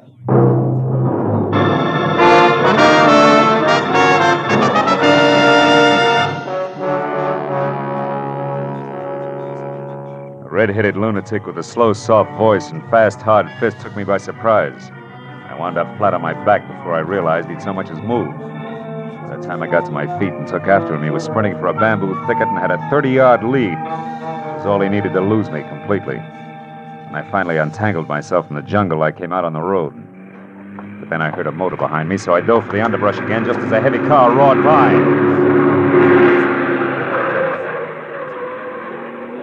I had seen it before. In fact, I'd been in it. It was the limousine that belonged to the Chinese. The back seat was empty, but the half-caste chauffeur Jolo was crouched behind the wheel like his life depended on it. And as I walked back toward the house, I saw that a door was standing open and spilling a shaft of yellow light across the dark grounds. I started up the walk when it came. A second later, Lonnie Collier burst into the path of light and ran for the open door. I went after her, caught her by one arm, and spun her around. No, let me go. What happened? Why'd you scream, Lonnie? Back there in the pond, I heard a noise, and when I came outside, I found him there. Found who? Come on, show me. All right. I talked to him just a few minutes ago. Yeah? I gave him the cloak. Now it's gone. And he's dead. He's dead with a knife in his back. There. Look there in the water.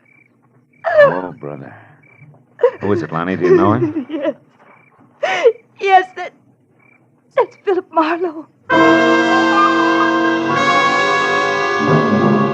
The skin on my neck crawled as Lonnie tagged the thing in the lily pond with my name. He was face down in the shallow water, and 3 inches of crooked steel and the ugly curved handle of a kriss stuck straight up between his shoulder blades. Somebody had made a very grim mistake, but it took 5 minutes of argument and a thorough checking of all the credentials I carried to convince the badly frightened Lonnie. I dragged the body out of the water and up onto the grass, and I went through his pockets. What did you find? A card from the Hawaiian Island Art Products Company Limited, number 12, Harbor Street. Mean anything? No. No, I've never heard it. What's that on the back? Flight number and departure time of the plane I was supposed to take out of Los Angeles. Whoever he is, he's been one jump ahead of me all the way, right up to your lily pond here. Tell me, was anyone with him when you gave him the cloak, a half-caste and a chauffeur's uniform, for instance? No, he was alone. I gave him the cloak just as Schindler had instructed me to. Now listen, Lanny, there was a down-at-the-heel redhead here just before you came out. He claimed to be a friend of yours.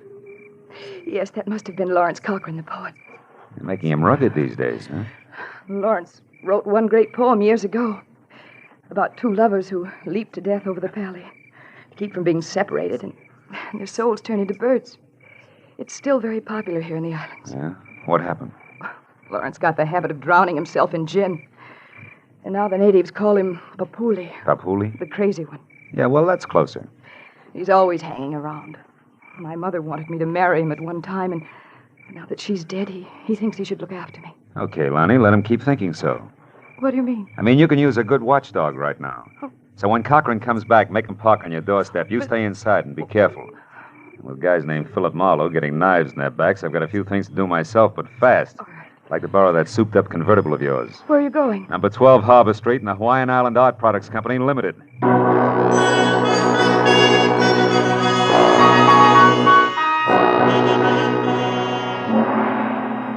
Harbor Street was a narrow, twisting alley 2 blocks below King Street. A social sargasso where the derelicts of the Pacific quietly foundered in dives, built into damp crevices between warehouses. However, number 12 turned out to be a practically blank wall. There was one small window high up, a door with a heavy iron grill over the glass on which Hawaiian Island Art Products Limited, I.K. Lee, President, was painted in small black letters, and a thin passageway blocked by an iron gate at the side of the building. A light burned inside, but the door was locked. So after I'd ruined my shoe shine and skinned all my knuckles, I managed to climb over the gate and edge down the passageway to the rear, where I could hear water running. There's a marble fountain playing in the center of a walled garden as oriental as the Forbidden City. I eased across its rigid daintiness to an open door, peeked in, and then reached for my gun. Because sitting inside at a sleek white mahogany desk was the Chinese in the Panama. Well, this is a somewhat unexpected turn of events. Please, be careful with that gun, won't you? You be careful, Lee. You won't have to worry about the gun. Tell me something. Why'd you break your neck to get Kamehameha's cloak? You know what'll happen if you try to sell it? My good man, I can sell that cloak every day for the rest of my life. A few feathers at a time. Yeah? The world must be full of feather collectors. Oh, it is. I manufacture the beautiful feather lace that islanders wear on their hats. And while the bird is extinct, desire for its gleaming feathers is not. 1 or 2 golden mamo feathers in each lay. And instead of a mere $100 apiece, I can get double that or triple. Now, do you understand, Mr. Marlowe? You know, you got things a little mixed up, haven't you, Lee? Mix up? How so? Your boy Marlowe is dead at Lonnie Collier's place. Oh, that. No, that was Mr. Blake, an easily accessible gentleman I hired on Main Street in Los Angeles. He only pretended to be you, for obvious reasons. Oh, to intercept the feather cloak, huh? Yes. I've known all about Pollard Schindler's plans since their inception. I followed every move he made. In fact, it was I who caused all your trouble on the way to the airport this morning, by means of a bribe to your driver. Too bad you won't be able to keep your nest lined with Kamehameha's bathrobe after all, Lee. Because I'm going to walk out of here with it or big chunks of your face. You name it. Where's the cloak now? I gather from this that you do not have it, Mr. Marlowe. That's what's known as a shrewd observation. And that Mr. Schindler, as I suspect, has tricked us both. You're stalling, Lee. I'm warning you. Start talking. Oh, that is all I wanted to find out. Yolo! That is judo, Mr. Marlowe. Almost like magic, isn't it? Jolo can break your back if I tell him, Mr. Marlowe. You behave. Schindler has the cloak, no doubt about it. So I must find him at once with no interference from you, Mr. Marlowe. Jolo, you have his gun, so lock him inside. I may need him later. From something the half-caste had done to my spine. The edge of his hand, my legs were paralyzed. I felt like the practice dummy in a school for chiropractors. Every joint in my body ached when I moved. So I didn't move until the feeling oozed back into my legs. And I wobbled to my feet and looked around. There was a small high window I'd seen from the street. A heavy chair, a desk with a lamp, and something like a picture framed in bamboo on the wall. I glanced at it and then looked back. Kept looking hard for a long, long time until I finally realized what it meant. The answer to the whole thing was contained in that bamboo frame. I had to get out and get out fast. I unplugged the lamp, plastered my back against the wall next to the door, and tapped on the lampshade to intrigue Jolo into coming in. It worked. When the knob turned slowly, I threw the lamp up at the window. The crash brought the door open with a jerk, and the jerk stepped in with my gun in his hand. What's going on here, Mr. Marlowe? Where are you? Answer. Right here, Cholo. Now get up. I got some magic to show you. A trick I learned in Kansas called the haymaker. I ran down the hall to the street door and out to the car. There was no traffic problem at that hour, so I jammed the gas pedal to the floor and held it there right through the heart of Honolulu and up the twisting road that led to the mountains back of the city. The echoing roar of the motor as it tunneled through the forest lining the road was finally replaced by another roar. Wind. The unending gale that shrieks through a precipitous pass 3,000 feet above the city. The Polly. I swung the car to the side of the road and ran the rest of the way, out to where the rocks rose to a knife edge that dropped a sheer 1,000 feet to the valley floor. Then I spotted them. Lonnie lying at the cliff's edge and standing over her, his red hair ripped by the wind, was the mad island poet.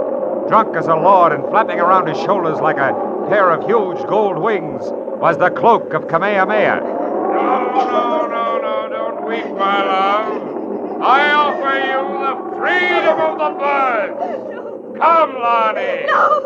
No, let me go, Lawrence. You're mad. No, Lonnie, you're the mad one. To think you could sell your treasures and leave the islands. No. Your destiny is here. No, stop it.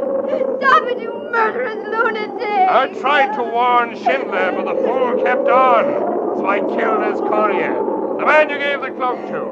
And I'd kill 1,000 times again to keep you here with me. No. You belong to the islands, Lonnie, like this cloak and I. We must never leave. Come, it'll all be over soon, and our souls will turn to birds and live forever in this paradise. Cochran, stop! Marlowe, help me! Stay back! Don't interfere! Duck, Lonnie!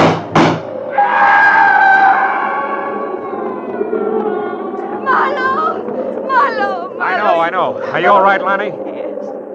Yes, I'm all right. Marlowe, look. The cloak. Yes. Cochran must have lost it as he fell. And the wind brought it back to me. Oh, it's strange, Marlowe, but I don't want to touch it ever again. I know what you mean. I'll carry it. Come on, Lonnie, let's get out of here.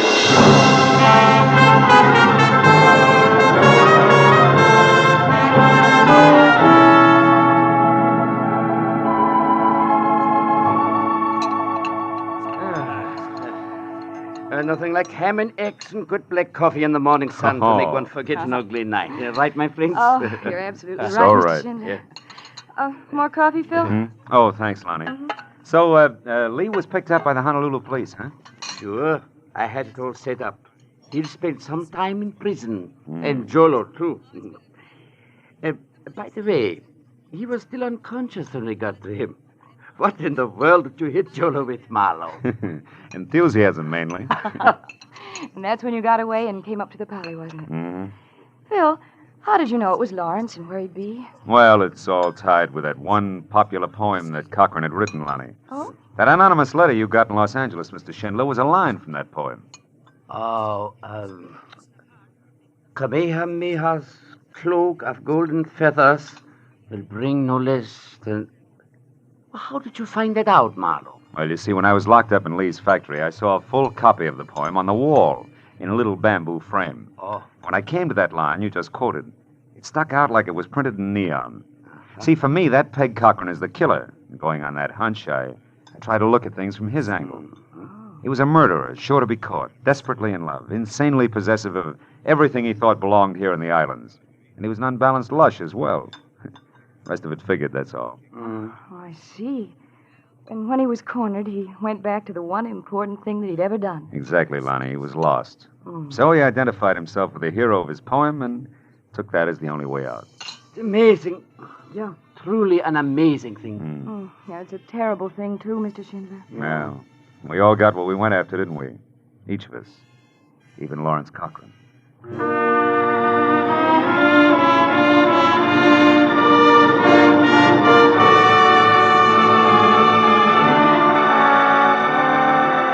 After Schindler left to catch a plane for the mainland, and Lonnie said aloha and left to get ready for our date, I sat on the lanai of the hotel and watched the sweep of the Pacific from Diamond Head to the hills across the harbor, from the white sand of Waikiki to the green shallows over the reef, to the purple depths beyond.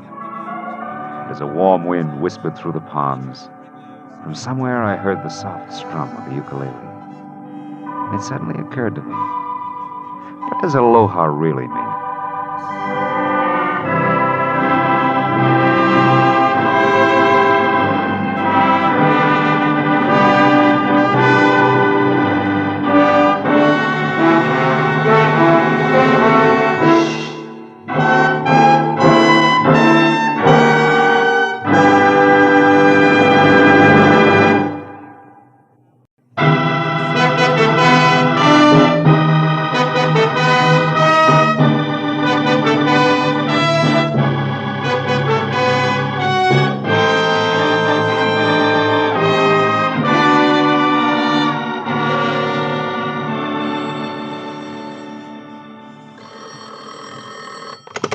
Mrs. Brown's gift shop.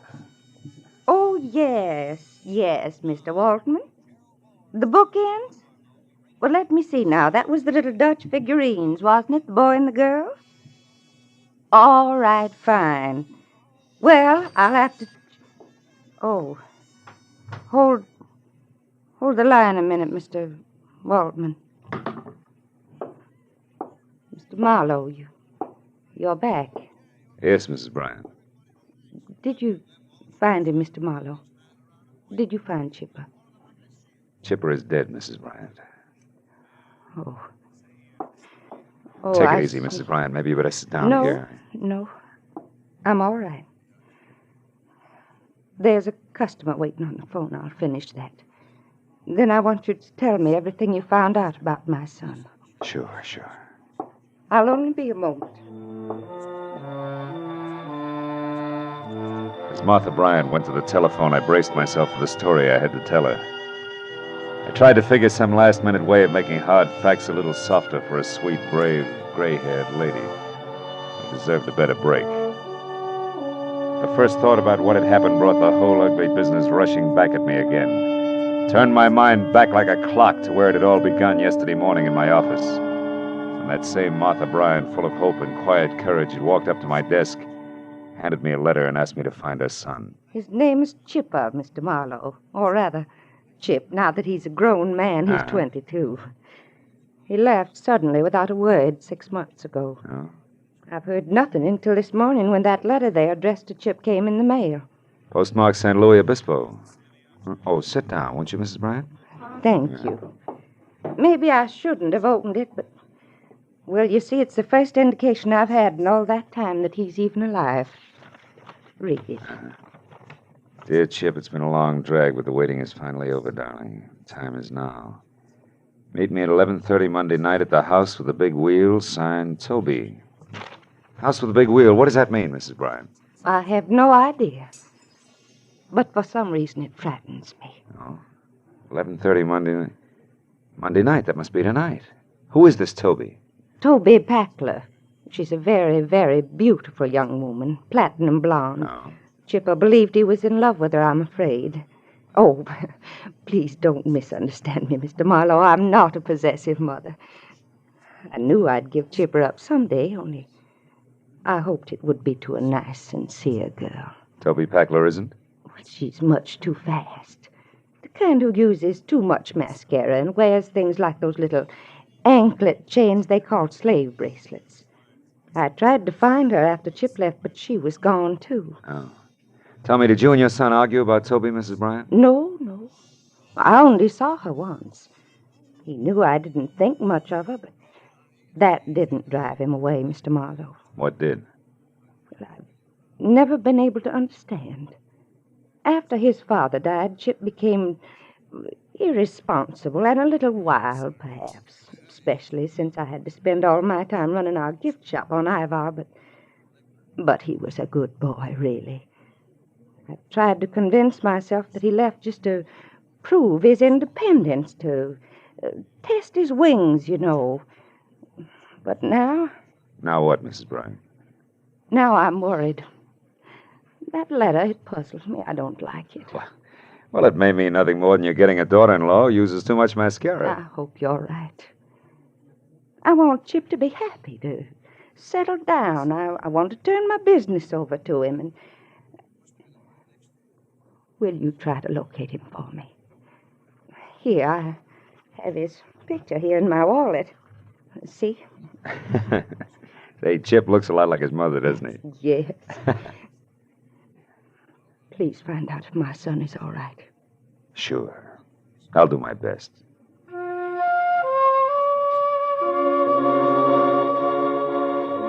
my office window, I watched her leave the building. Saw her stop politely and answer a question for an oily sidewalk passerby in a black pinstripe suit.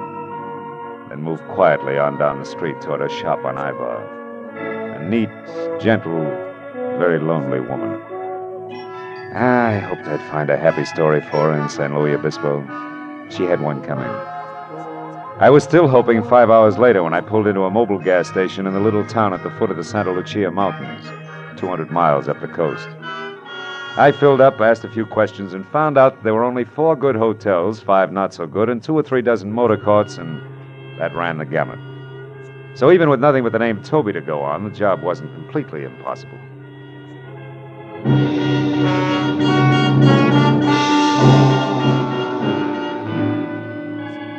By the time I'd worked my way down into the motor courts, the sun was sneaking off between the rocky hills toward the ocean, and I was still collecting negative answers. Until I tried a mirrored neon combination bar, restaurant, and motel called Pinky's on the north edge of town. Sorry, mister. No Toby Packler registered here. Now, wait a minute. Are you sure? She's a lovely platinum blonde about... About what? Huh? Oh, never mind. Skip it, Pinky. Maybe this is better. When I glanced across the lobby at the bar, I'd caught a man watching me. He was the same oily character in a black pinstripe suit that I'd seen stop Mrs. Bryan on the street outside my office back in L.A. He ducked away, and I beat it into a bar. Just in time to see him slip out a side door. So I followed him. Outside a gravel path wormed through a grove of dejected pepper trees. Wound up in a lonely walled patio, and when I got there, Oily was out of sight. The reason was simple. The nose of his gun in my back said he was behind me. Don't move, Marlowe. Well, name and all. Yeah, sure. I've been tailing you every inch of the way since old Lady Bryant went to see you this morning. What's the connection, Oily? Exactly 6 long months of watching and waiting. For what? For a move you 2 skunks would have to make some time. And from the way you've been working, you don't know enough to do yourself any good or me any harm. So take some advice. Go back to L.A. Leave it alone. Leave what alone? It's none of your business, people. I'll take over from here. But just in case you run into Chip Bryant or Toby on your way out of town, tell them from me they're not cutting Lou Race out of his share of $110,000. I'm going to get it, one way or another. And so you won't forget, Use this. Oh! For a reminder.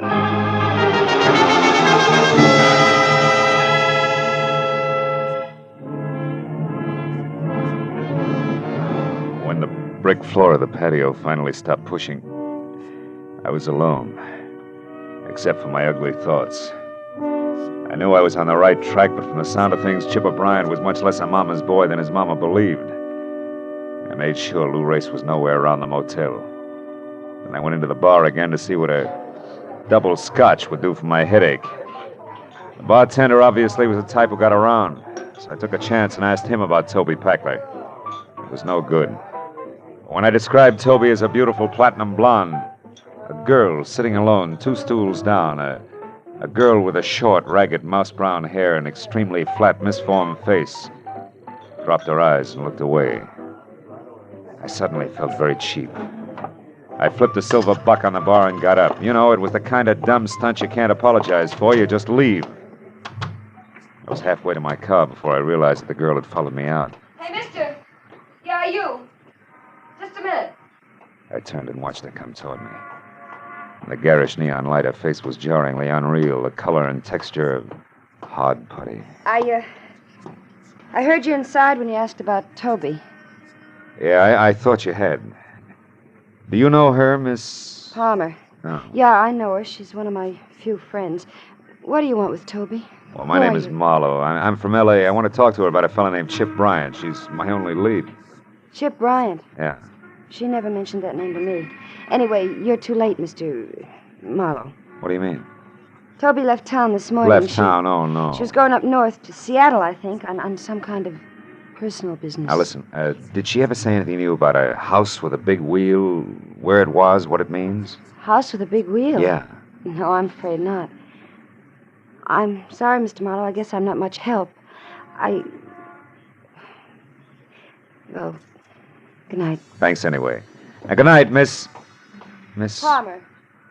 Yeah. Yeah, Palmer. Good night. As the girl walked back to the bar, the little gold chain I'd spotted around her ankle glinted in the brittle light. And it was like an echo of a memory.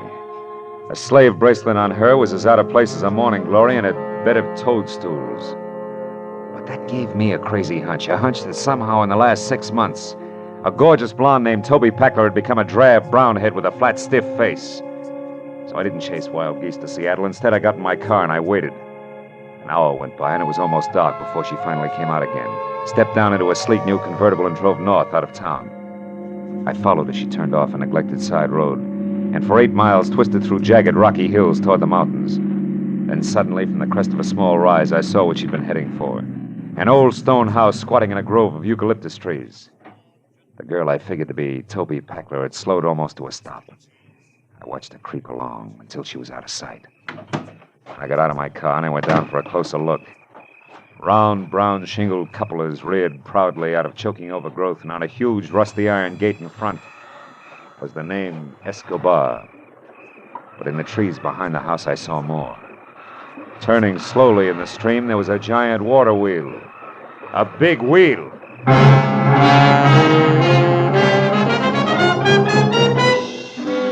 drove fast back to town and stopped at the only place I could figure for a quick answer.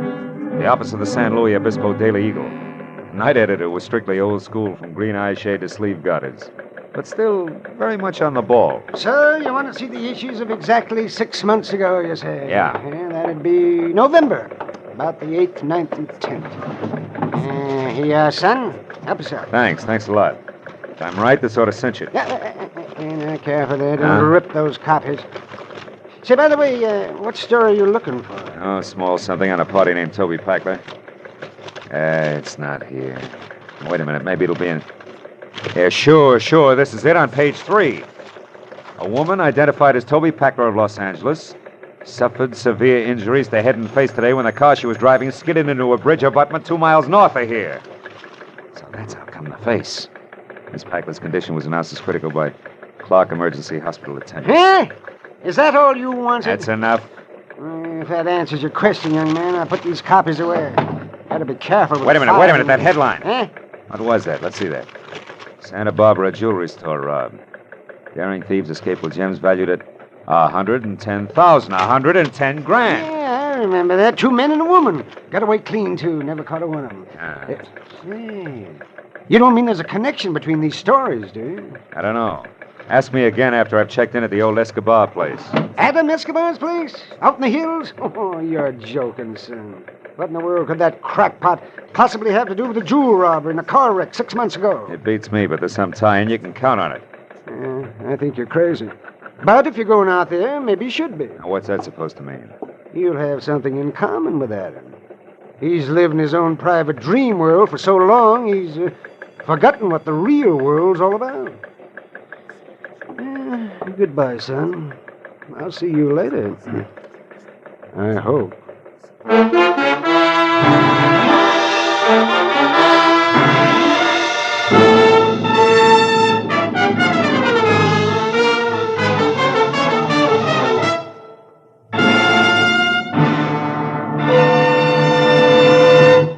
In just a moment, the second act of Philip Marlowe. But first, the fun is always fresh and furious when Groucho Marx takes over on CBS Wednesday nights with his wonderful quiz, You Bet Your Life. Groucho, the master of ad-lib, teams up pairs of opposites and then goes to work with his quips and questions. Very, very solid with laughter, this Groucho Marx show. Hear it this Wednesday and every Wednesday on most of these same CBS stations. Now with our star, Gerald Moore, the second act of Philip Marlowe, and tonight's story, The Hiding Place.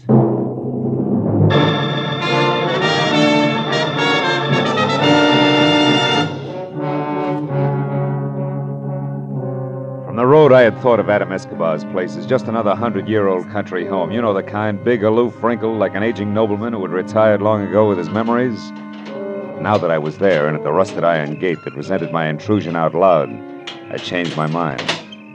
I saw now it had to be a degenerate nobleman. Also, the nobleman had to be flat broke. I saw it everywhere. The name Escobar on the gate in copper lettering had turned a sickly, spotted green. The scuffed, faded family crest inlaid in tile in the cement walk was cracked and crumbled. The exquisite stained glass door was cracked all the way down the middle. Only the engraved card in the slot under the knocker that said Adam Escobar, Esquire, was neat and new. The landed gentry's last-ditch stand. I was about to knock when... You need not bother knocking, sir. I saw you coming up the walk. I am Adam Escobar. He was a small, slight man of maybe 60-plus with a large head held high in spite of the frayed cuffs, patent leather slippers that were cracked and peeling. I introduced myself, then followed him into a musty living room. There, Wiley apologized for no longer having any servants and poured us each some brandy from a cut-glass decanter. I told him all about my search for Chip Bryant, complete with Toby and Lou Race. Frankly, Mr. Marlowe, I am puzzled. Your drink, sir. Oh. Confused. What does all this have to do with me? Well, maybe nothing, Mr. Escobar, but the only guess around is that the jewels were hidden here on your property. The house with the big water wheel the night of the robbery 6 months ago. But why? For what reason, sir? The police? Well, probably. Trio wouldn't want to be picked up with the stuff on him. Salud. Under yours, sir. Thank you. Then, Mr. Marlowe, soon after they did that, hid the jewels, I mean, the girl, the one with the injured face, had that accident. Those are the circumstances. Oh, more or less. And if I've added right, company's coming by 11:30. It's 10:30 now. It might be a good idea if you left the home grounds for a while. Me? Leave my own home because of some thieves, because of 3 common degenerates? Mr. Escobar, it's that or the police, and I'd rather not have them in it for a while. I still owe my client the slight benefit of the doubt that's left. You think I am afraid? Is that what you are trying to say? No, of course not. But I don't see why you should stick your neck out. These people have nothing to do with you. You are wrong, sir. Every honest man has something to do with every criminal. His duty. I know that now, Mr. Marlowe. If I had known it many years ago, I might still have both my wealth and my property intact. Well, okay. Who knows? When I come back, it may be... Come back? But where are you going, sir? Into town. I'd still like to catch up to Chip Bryant before the reunion. I don't think there's going to be the time or place for conversation. Conversation? With that Bryant hoodlum? About what, sir? About a mother, Mr. Escobar. A nice old lady who doesn't deserve a kick in the teeth.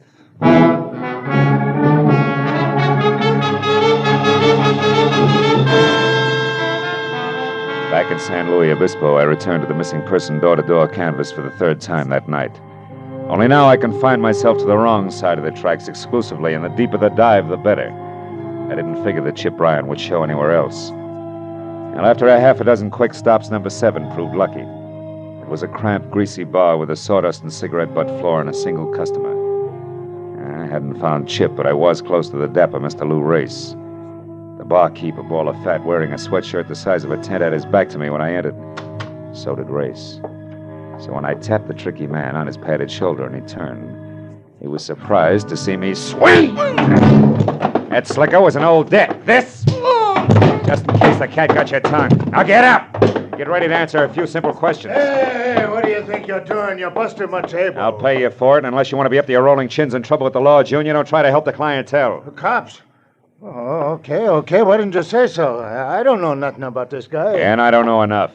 Now, come on, Race, you talk or eat sawdust. Which? No. I'll tell you. What do you want? One, you, Chip Bryan, and Toby Packler stuck up that Santa Barbara jewelry store 6 months ago, right? Yeah, we did it. But they crossed me up. It was when the cops were coming and we split. Split, or you played hooray for Lou Race and ran without worrying about the others? What's the difference? The reason Toby and Chip Bryan won't tell you where they hid the jewels, that's a difference? Nuts. You're standing on one ear, peeper. Toby had a different reason for crossing me. Like what? Like her falling in love with that louse Bryant. The kid she baited into coming along with us. By flapping her baby blues, the kid who was supposed to drive the car, period. That's how she crossed me. Anything else? Yeah, the topper. Where's Bryan now? One of two places. Either with Toby Packler or without. Oh! Packler. Good night, sweetheart. By the time I made it to the door, the second company, Sam Spade, was across the street behind a parked car and streaking for an alley in the middle of the block. And just as I thought I was going to lose him, he came abreast of a dark doorway, and I saw it. An arm raised quickly, the glint of a knife blade. The arm dropped sharply. Whoever had done it slid away in the dark as suddenly as he appeared. When I was next to Race, there was only the caller's card, a black ivory-handled knife, driven to the hilt in between the dapper man's shoulders. It was going out fast. Hey, holy cow, how did it happen, Mr. Shut up, Race. Race, do you know who got you? The knife. Yeah? Has it got a dark black eye? Black ivory handle, yeah. Why? What does it mean? Who's it belong to, Race? It's the kid. What kid? That little lousy Chip Bryan. He's dead, huh? Yeah. And so are all the prayers of one Mrs. Martha Bryant. Huh? Who's she? Never mind. Listen, call the cops. Tell them my name's Philip Marlowe. I'm a private detective, and I may be able to explain all this later. Right now, I'm due at a house with a water wheel, and I'll explain that later, too. If I'm lucky.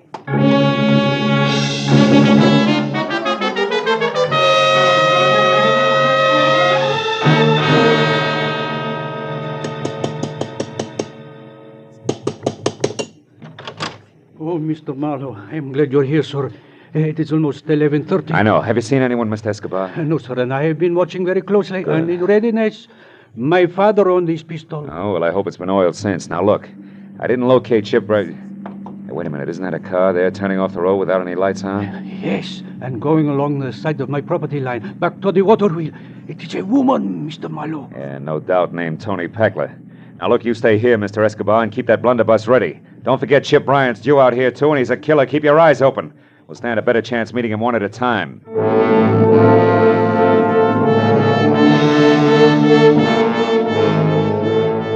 I went around to the side of the house quickly, then kept close into a long line of eucalyptus trees that ended at a crumbling building that had once been servants' quarters. After that, it was only 20 yards to the water wheel. 20 open yards to the huge, ancient circle of hand-hewn wood that complained against the side of a dreary, squat stone mill that had long ago died of old age. There in the faint half-light of a hazy moon, I saw Toby Packler, kneeling at the corner of the building and with both hands working furiously to loosen a stone the size and shape of a football. There was a gun on the ground next to it. I moved closer, my hand tight on the .38 in my pocket. Then I waited till she had the stone out. That baby Ann's a 6-month-old secret. Were you... That wasn't bad aim, just a warning, Toby. How do you know my name? I read your mail. Now get back over to your homespun safety deposit box there and take the jewels out. Go on. All right. Why shouldn't I, soldier? You won't go anyplace with them. Chip will see to that. They're gone. Get back. They're not here, I tell you. Do you understand? They're gone. Gone. All the hopes I Hold had. it! Now tell me, is this where you hit him? Of course. Nobody else knew? Race or Chip Bryant? Grace didn't even know about this place. But Chip... What? And don't dare move, Mr. Marlowe. Now, drop your gun. Do it! Miss Packler. Mr. Adam Escobar, Esquire. Keep quiet. So Chip Bryant had the jewels all the time, did he? I never thought of that. What do you know about jewels? Oh, quite a bit. You see, Miss Packler, that night 6 months ago when you stood over there on the other side of the water wheel and told Bryant that you had hidden the jewels and would tell him where later on, I was listening. You knew they were here. I'll tell anything to anybody. It was, of course, quite by chance that I overheard you. But after you had that accident with your car, I searched as diligently as though I were a partner. Searched Miss Packler for money that could mean so much to me. But I found nothing. Then where are they? You idiot, tell me! Where are they, do you know? Now that I see this hiding place, yes. It was where Chip Bryant stood. Therefore the jewels are no doubt buried. What do you mean? I think, Toby, that he killed Chip Bryant almost 6 months ago and that he buried him here on these grounds without knowing that Chip had already found the jewels. What? Chip? Dead? Quite dead. I killed him 2 days after your accident. I found him searching for the jewels. No. No, you're lying. Chip was supposed to go back to Los Angeles and wait until I was well. Wait for my letter. He didn't, Toby. He came out here, found the jewels, and was killed by our host. No wonder I couldn't find them these months that I've searched day in and day out. Scratched and dog and cold and in rain by sun and by dark. No wonder I buried them with him. Yeah, but you didn't bury his knife, did you? That you kept and used on Lou Race tonight. Exactly. Why, you... back, Miss Packler. Why? So you can shoot me, then him? Or so that if I'm very lucky, I can run away to live some more? Oh, Heaven's gone. And soon the jewel's stolen. Ah! Escobar. Turn around. Point that gun at me. Letcha, Mr. Marlowe. Now it's self-defense. Toby. Toby's bad. Yeah. Real bad, soldier. I had so much once. Pretty face. A guy named Chip. Jewels. I had everything. I was a big wheel. Wasn't I, soldier?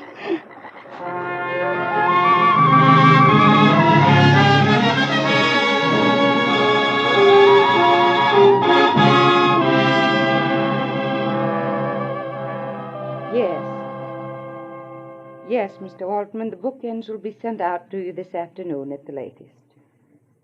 Thank you for calling. Goodbye. I'm sorry to have kept you, Mr. Marlowe. Well, it may be hard for you to believe. But in the minute I was on the phone, and even while I talked, I think I saw Chipper's whole life before me. I know what you mean. Well, Mrs. Bryant, I found out that your son, Chip... Yes. You found out what? Mr. Marlowe, what are you staring at? Oh, that showcase there. Oh. Our Mother's Day display. It's attractive, isn't it? Yeah. Yeah, very. Mrs. Bryant, Chip was killed in a storm at sea a week after you saw him. It was off San Francisco. His body was never recovered. I was told that he was on his way to a new job in Canada at the time. And incidentally, that letter from San Luis Obispo, that was all a mistake. That girl never saw Chip again.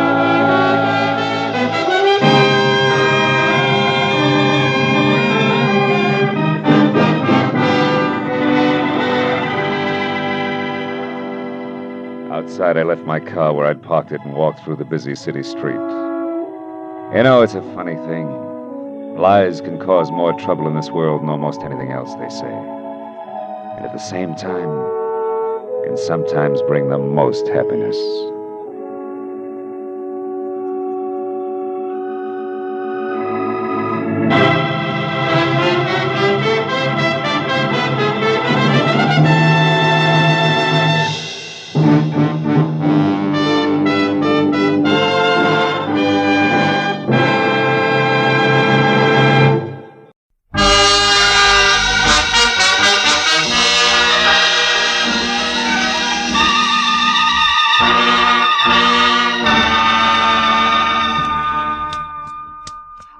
You know, Mr. Marlowe, when you came in today, I said to myself, it's a funny thing. You've been getting your haircuts here now for 6-7 years. But I never found out how you vote, Republican or Democrat. Well, I like to think that's my business. And another thing. Never did you tell me if you're for the Marshall Plan or against the Marshall Plan. Well, the Marshall Plan... And for the California's governor next fall? Well, there's no doubt in my mind. And the income tax... sit back, please. Yeah. Now, the income tax is fair or it's not fair? Well, eminently... Now, how come all this stuff, I don't know, what is your opinion? I can't imagine. Of course, my opinion, I tell people. I say political party is a matter of getting to... Oh, excuse me. Saved by the bell. Hello? Alvin's Barbershop. Alvin speaking. Who? Mr. Marlowe? Yes, he's right here. Hold on, please. It's for you, Mr. Marlowe. Always interruption, ain't it? You're so right. For 60, well, never mind. Hello? Mr. Marlowe, this is Mrs. Lola Demarest speaking. Oh? Thank goodness I finally located you. Now, you're to come out to my place at once. Pacific Palisades, 1312 Old Tower Road, and your plane leaves in 2 hours. Now, But wait a when minute. you What get plane, here, Mrs. Demarest? Why? What's this all about? The Seahorse. I'm going to sell it, Mr. Marlowe. My mind's made up. The Sea Witch? A Seahorse, Mr. Marlowe. It's a brooch 6 inches high and set with precious stones, which a San Francisco dealer is anxious to pay $5,000 for. Well, look, Mrs. Demarest, The dealer's flying to New York tomorrow, Mr. Marlowe, and also my doctors say I'm living by sheer willpower alone, hence can my hear it. decisions must be made quickly. Now, the terms of the deal are cash, so please be sure that you're armed. And the money will be returned here to my stepdaughter, Jillian Demarest, unfortunately. Oh, you don't approve, huh? No. However, I'll abide by my late husband's wishes. Jillian is to be provided for. Now, no more questions, sir. Just hurry. You'll be paid handsomely. And when you get here, Mr. Marlowe, use the back porch. I'll be in my bedroom. The other doors are locked. You're alone, Mrs. Demarest? No servants? I'm merely sick, Mr. Marlowe, not dead. And since I've just fired Elmer Paris, who was called a lawyer, but it was actually more of a baboon, we'll be able to talk. Now, hurry, Mr. Marlowe. Please be punctual. My new lawyer is due here at 4:30. I'll finish up and be ready for you at exactly 5. Is that clear? I've got one question. Were you ever a barber? Goodbye, sir. Well, Alvin, it looks like we'll have to skip that shave. Oh, that's too bad, Mr. Marlowe. Like I said, I'm anxious to get your opinions. Opinions are important, huh? Important, Oh, you know? sure, Al, sure. Yeah, I mean, the way I look at it, Mr. Marlowe... Alvin! Yes, Mr. Marlowe? Wipe the lather off. Your chin, not mine.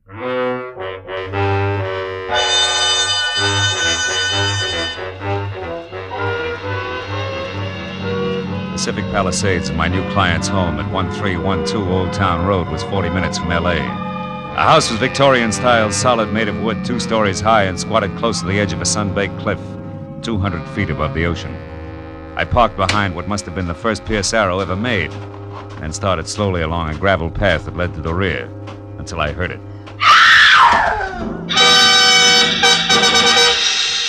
Inside, I found an old woman whom I figured to be my client, leaning against the half-open kitchen door, sobbing and clenching at the gingham apron she wore like it would keep her from screaming again. Mrs. Demarest, get hold of yourself. What happened? I'm not Mrs. Demarest. Oh, the poor darling. Her heart. She's dead. She's dead. In there, the bedroom. Oh. But who are you? My name's Philip Marlowe. Mrs. Demarest hired me an hour ago. She was a handsome woman. A beautiful woman and a good woman. You're the detective, aren't you, about the brooch? Yeah. How'd this happen, Mrs. Lockfield. Oh. Miss Bertie Lockfield. Miss Lockfield, were you with her? No, I came over a bit ago. I'm Lola's best friend, you know, her only friend. I came over in my car to cook her some dinner, like I do all the time. I live right by the little cottage at the foot of Old Tower Road, the one with the tall The hedges. dinner, Miss Lockfield, you were saying? Oh, yes. Well, Mr. Marlowe, can we go back to the living room? Oh, sure. Now, Miss Lockfield, you came over to cook dinner, then what? Well, I looked in on her first, like I do all the time. And since she was asleep, I went to the kitchen and set things going. And then? Oh, here, you better sit down, huh? Thank you. Then I went back to my place, fussed around for 10, maybe 20 minutes. Then I came here again and found what we just saw. That pillow clenched in one hand like she'd wanted to All hold right, take it easy, Miss Lockfield. Try to hold on, huh? Now, tell me, you didn't happen to see anything of the new lawyer around, did you? New lawyer? Why, Lola didn't mention a new lawyer. He was due here today? Yeah, a half hour ago. Might help if we knew his name. Why, Mr. Marlowe? Mr. Marlowe, surely you don't think there was, well, foul play? I don't know, Miss Lockfield. But for one thing, the position of the pillow seems kind of cockeyed to me. Yes, but who on earth would want to... Oh, no, not Jillian. It couldn't be. Mrs. Demarest was quite clear about Jillian. Jillian hated Lola, Mr. Marlowe, but Jillian isn't a killer. Yeah, well, maybe nobody's been killed. But tell me, Miss Lockfield, did this stepdaughter, this Jillian, know that she was getting the money from the brooch? Oh, no, I doubt it very much. Although she did know that Lola had it, of course, and what? And that Lola's money was dwindling, Mr. Marlowe, and that she was selling her possessions one by one. Uh-huh. And therefore, Jillian might think that the Seahorse brooch was hers by right of inheritance, huh? Yes. Yeah. Tell me, Miss Lockfield, do you know where Mrs. Demarest kept the brooch? Oh, yes, in the bedroom. I'll show you exactly where. Come. All right. It's behind the portrait of Mr. Demarest, and... Oh, the poor, Oh, poor come on. darling. Take it easy, honey, huh? Did you say behind a portrait? That one? Yes. There's a panel in the wall that slides. Uh-huh. Move the picture to your right, Mr. Marlowe. Then pull out on the panel edging. You'd better use the chair. Yeah. To the right. And out on the panel edging, huh? That's it. That's it. See it? This velvet case? No, those are earrings. The brooch is much bigger. It's in a silk bag, Mr. Marlowe. Mr. Marlowe, don't you see it? No, and I don't think I will. Miss Lockfield, the velvet case is all there is. The Seahorse is gone. I called the law and reported both the theft of the brooch and the death of Mrs. Demarest while Bertie Lockfield prompted over my shoulder. After that, I started through the place looking for anything that could possibly give me a lead on the wandering Seahorse. 15 minutes later, all I could show for my effort was a telephone number, Surfside 10229. It meant nothing to me except that it was written on a sheet of brown roll-your-own cigarette paper. When I dialed the number and got no answer, I dropped the paper into my pocket. I told Miss Lockfield to wait for the police and headed for town in the first public phone booth. I started through the local classified directory looking for a lawyer named Elmer Paris. When I didn't find him, I figured he could be somebody's junior partner. So I began at the top. I scored on my seventh nickel. Calder, Kramer, and McDuff.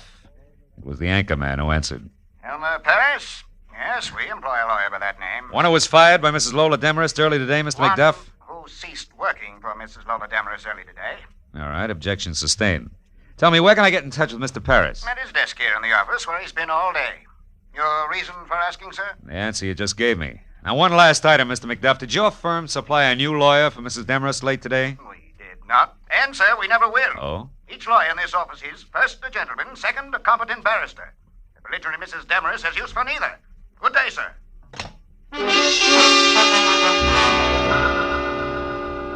With that, I checked Elmer Paris off my list and went back to the phone book. Jillian Demarest, my late client's stepdaughter, was listed at number 111 Los Amigos Terrace, which a map on the back of the book showed to be just off Sunset Boulevard in Hollywood. Come in. The girl herself, replete with old-fashioned, the only thing that was red-headed, maybe 30, and meat and potato curves in either direction. From a waistline that was strictly rye crisp over lettuce leaves. Sit down. What's your problem? Well, I got some bad news, Miss Demarest. Don't tell me. It's my income tax. I've been caught lying. It's your stepmother. She's dead, Jill. Oh. That's too bad. Her Yeah, heart? well, try not to go to pieces, kid, huh? Look, I didn't particularly like Lola Demarest. She didn't particularly like me. So, why make a thing of it? Because the Seahorse brooch has been stolen. You're kidding. Don't try brushing that off because it was supposed to be sold today with the proceeds to go to you. You're a liar. Private detective. Hired Jill to fly the brooch to a San Francisco dealer, and I found out it's really worth $50,000. A lot of dough you didn't expect. Okay, Mr. Private Detective. That last crack. It means exactly what? That you could have taken the brooch yourself. Try me again. Surfside 10229. Stop pushing and start listening. If Lola intended to sell the brooch and give me the money, it was for one reason only. My father wanted it that way. So? So do I. And now that you're without a client, maybe you'll work for me. I doubt it. I write and get paid well. 5,000 words a month for a pulp magazine. Torrid stories. It figures. Pays off nicely. Be worth your while. Do you want to help me? Suppose you're lying and actually stole the brooch yourself. What then? Then you handcuff me to the nearest cop and run for mayor on the Let's Clean Up Local Crime ticket. Now, is it a deal for, say, 1% of the 50,000 if I get it? 0 if I don't. 500 of fun, huh? Mm-hmm. Yeah, okay, Jill, it's a deal. Good. And for a starter, do you happen to know who Mrs. Demarest's new lawyer was? New lawyer?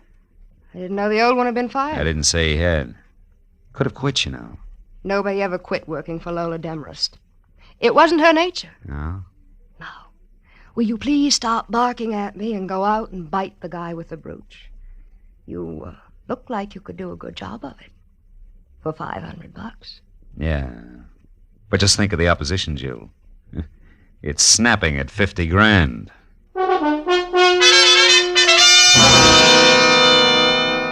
I drove back to the foot of Old Tower Road in the smothered and ivy cottage labeled Miss Bertie Lockfield. I started for the front door, but only got halfway. That'll do nicely. Right where you are. Oh, fine. You're a friend of Bertie Lockfield's or a relative, which? A nephew, why? Because, nephew, Aunt Bertie's not home, and I want someone responsible to leave a message with. So you go looking for him with a gun, huh? Now listen, baby, Shut up and try to remember this. Tell your aunt that the new lawyer Mrs. Demarest hired will be in touch with her. Does that make any sense to you? No. But maybe if I knew his name, it would. I doubt it. Now, nephew, without any fuss, let me have your car. Hey, now, wait a minute. Come on. You'll find your car a block away from here where I left mine. Give? No. Happy motoring. Thank you, nephew. And don't forget the message. She backed away, got into my car, and started it without once taking her dead, fish-cold gray eyes off me. When she jerked away from the curb, it was too late for me to do anything but swear and start walking to my car. It was where she said it would be, so I got in and sulked as far as the first public telephone. It was time to try Surfside 10229 again.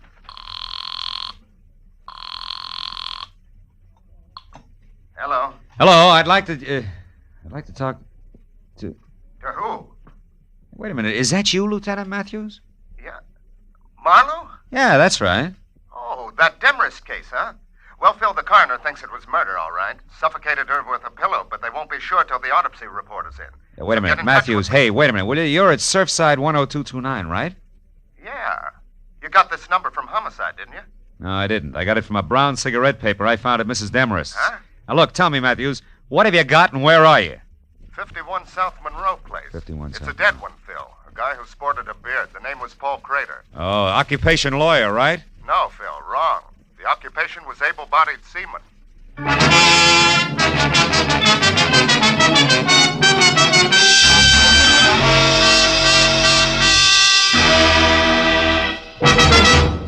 In just a moment, the second act of Philip Marlowe. But first, Dr. Christian's latest patient comes up with a new problem for the kindly small-town physician this Wednesday. And it's the case of a man who's about to be evicted from the place to which he's come home to die. Add to this, the patient is an exceedingly lively, rip-roaring centurion, and you have the makings of a highly dramatic, amusing yarn. Dr. Christian, starring Gene Herschelt, is heard every Wednesday on most of these same CBS stations. Now with our star, Gerald Moore, the second act of Philip Marlowe, and tonight's story, The Seahorse, Jockey.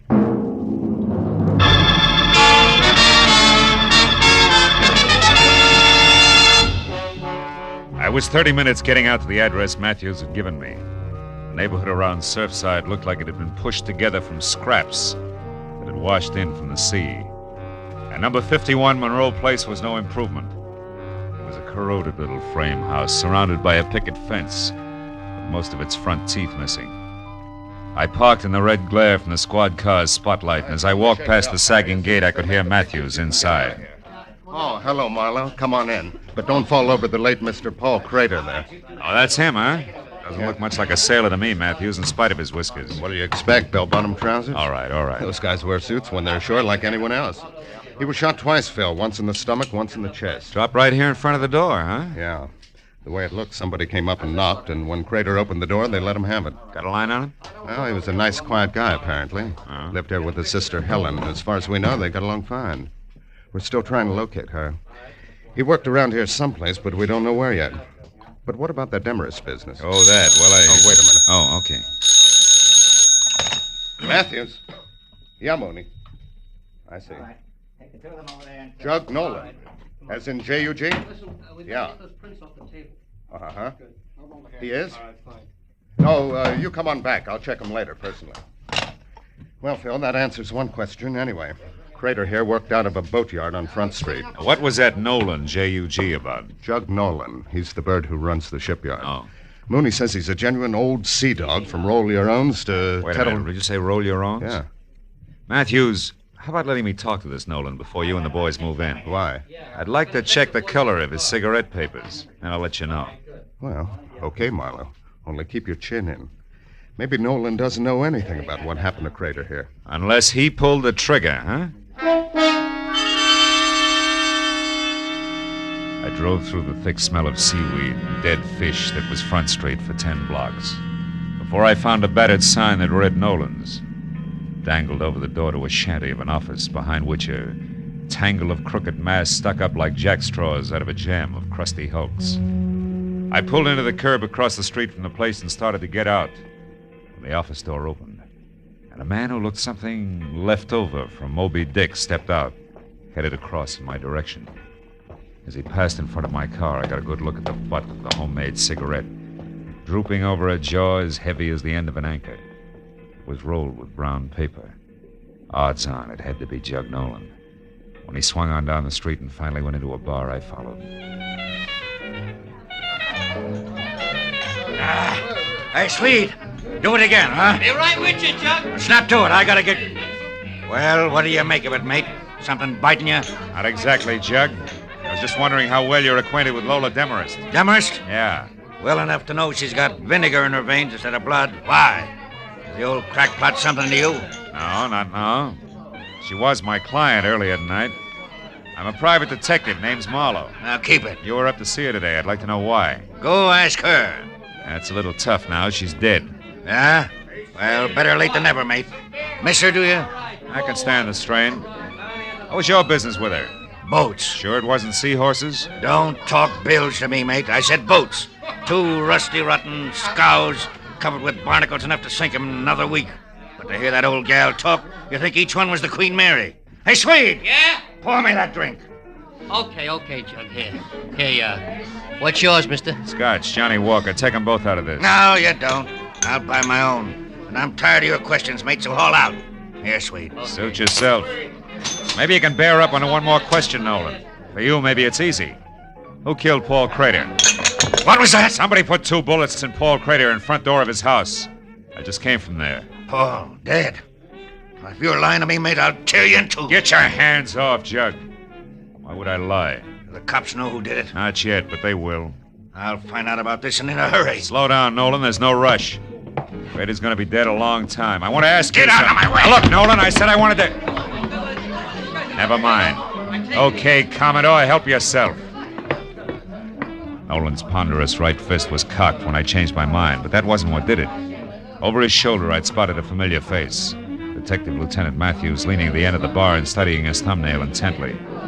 As Jug stamped past him and out the door, Matthews jerked the intriguing thumb at a thin, sandy man working a pinball machine, who suddenly lost all interest in the game and left abruptly. And Matthews sidled down the bar toward me. Sorry to step on your heels there, Phil, but we found out that Nolan has 2 judgments against him for assault. Got a very dangerous temper, it seems. Well, you saved me a split lip. Did you hear all of it? Enough to convince me that Jug Nolan didn't do it, but we'll tag him just to play safe. Oh. Chances are he's heading for Crater's house now, which should just give me a good chance to go to his place and look around. Uh-huh. I'll see you, Marlowe. Yeah, so long, Matthew. Something else for you, mister? No, thanks, Swede. Unless you can tell me why so many surfside sailors grow Van Dykes. Ha! I wondered myself. Maybe it's to hide those dirty collars. I don't know. Hey, thanks, Swede. Couldn't stand the city gas. Hey, here's one with a beaver now, mister. Why don't you ask him? Oh, it's not that important. Come on, let's go, Swede. Set me up some rye whiskey. Okay, all right. Say, Dusick, this fella here wants to know why you sailors grow those chin whiskers. Yeah? Skipper, I'll tell you. A sailor's got to have something to do while he's away with spare time at sea that don't take up too much space. Yeah, well, I guess it beats bike racing. I'll see you, Dusek. Hey, wait, I want to tell you. I went to town today looking for nothing but a change of scene in a chubby blondie shirt with, see? And what happens? Yeah, well, that's fine. Some gal takes a look at my beard and thinks I'm a college professor doing research. I couldn't throw her out with a blowtorch. Yes, the well, next one runs for her life because she takes me for a judge. And after that, I'm just getting around Hey, to wait a asking- minute. Hold it, Dusek. Huh? You say judge?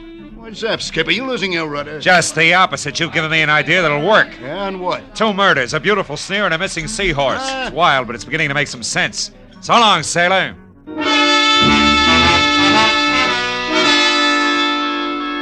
I checked Nolan's boatyard first, but his office shack was dark. So I drove hard back to 51 Monroe Place in the hope that Matthews had been right about Jug's destination. When I ground to a stop, I once again gave thanks for smart cops. Jug Nolan was there, all the fight gone out of him as he stared without seeing it at the blood spot on the floor where Paul Crater had died. I asked him one simple question. The answer he grunted in 3 words without so much as looking up. But it made everything fit. As I got to the phone, I knew that whatever else he was, the old sea dog was no liar.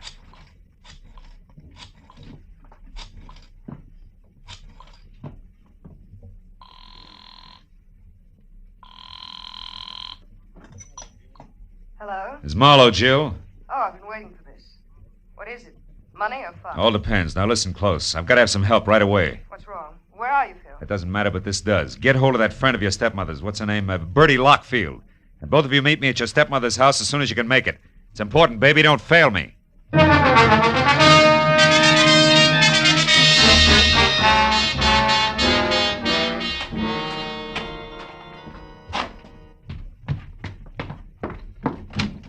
Marlowe, what took you so long? Well, yes, I understand you wanted our help in a big hurry. We rushed madly over I'm here. sorry it took longer to get here than I figured. What do you want us to do, Phil? Catch a thief and a killer? You see, I'm positive now that whoever got away with that jeweled Seahorse also held that pillar over Mrs. Demarest's face until she died, then went on to kill Paul Crater in Surfside. 2 murders? Killers have that advantage, baby. For 1 murder or a dozen, the price is the same. Well, I don't understand, Marlowe. Does the second murder have something to do with my stepmother's death? They follow like links in a chain, Jill. Lola Demarest called me at 4.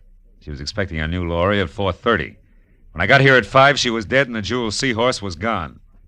However, the circumstances indicated that somebody who knew her had done the work. Then you don't think the new lawyer was the one No, who... but I do think the new lawyer came in, just as I did later, through the open back door. Stood right over there and overheard the entire business. Can you prove all this, Marlowe? Not yet. But if you found that new lawyer, you could. Right. That new lawyer's going to turn up soon, and when she does, we'll have something She? more. Yeah, she, Bertie. Lola Demarest's new lawyer is a woman. A woman? The distinguished man in suit and Van Dyke that you shot and killed in Surfside was the lady lawyer's brother, a seaman. You mean Bertie here? Yeah, Jill. The new lawyer who witnessed the whole thing decided to move in on it, right, Bertie? But it was blackmail. I got a note in my mailbox from a lawyer named Crater accusing me and demanding money. And since you were already in so deep, you figured another murder wouldn't matter. You got the lawyer's Surfside address some way and went there. And that's where you stumbled, Bertie, over a suit of clothes and a beard. Bertie. Well, you were Lola's best friend. You'll never understand, you fool. So don't try. Bertie! Don't you try either, Marlowe. Make a move for your gun and I'll put a bullet in her back. Lola Demarest's best friend. I despised and hated her. The years I worked and slaved for that woman, pampering her, putting up with her sickness and her temper and her high-handed ways. She owed me plenty for those years. When it came time to pay, the money went to you, you cheap little snip.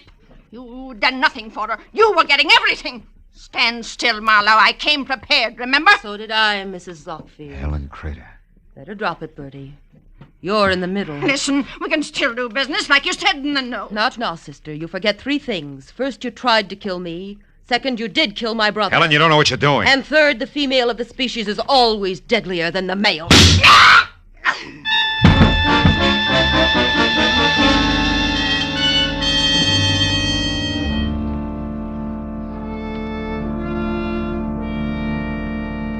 Well, Matthews, that's about it. Yeah. What do you think will happen to Helen Crater? That's one I don't have to figure out. Well, she's a lawyer, you know. Say, Maybe by the she way, could- Phil, Huh? how did you find out she was the lawyer? Oh, that. Well, you see, the fact that the new lawyer was nowhere around bothered me. Uh-huh. And then when I was in that bar in Surfside, one sailor with a beard told me he'd been mistaken for a judge. So I figured maybe another sailor, also with a beard, could have been mistaken for a lawyer. And you worked back from that? Yeah, to Paul Crater's sister, Helen. I finally asked Nolan what Helen Crater did for a living. He told me. You see, he was the guy who had recommended Helen in the first place. He'd come to see Lola about the boats and found out that she needed a lawyer, right? That's right. So he tossed some business to Paul Crater's sister. That's how the phone number came on brown cigarette paper. You know, I found it on the sun porch. Well, that's it. Yeah. Well, you gonna get some coffee? No, thanks, Matthews. I'm kind of tired. Oh, I think I'll go home.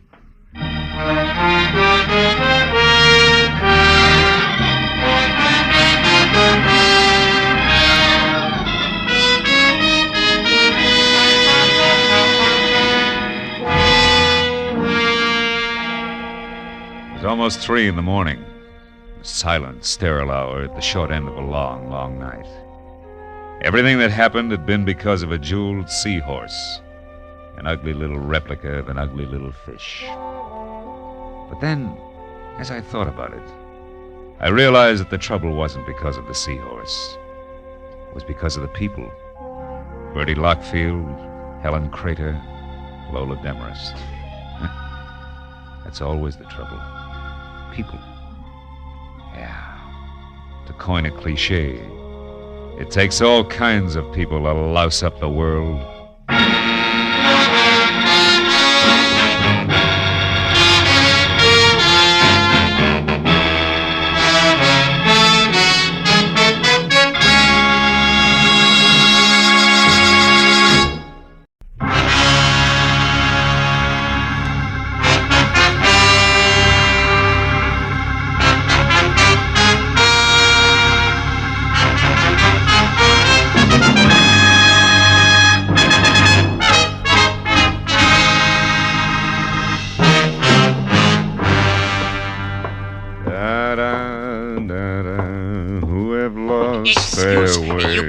Where is the office of Philip Marlowe, the detective, maybe? Yeah, sure. Right around the corner here to your left. Oh, thank you very much.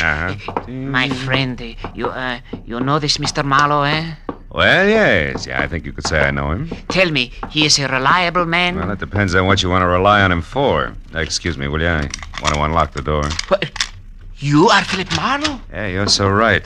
Come on in, Mr. Never mind. Now listen to me. I will pay you twice what Henry Pound has offered to you.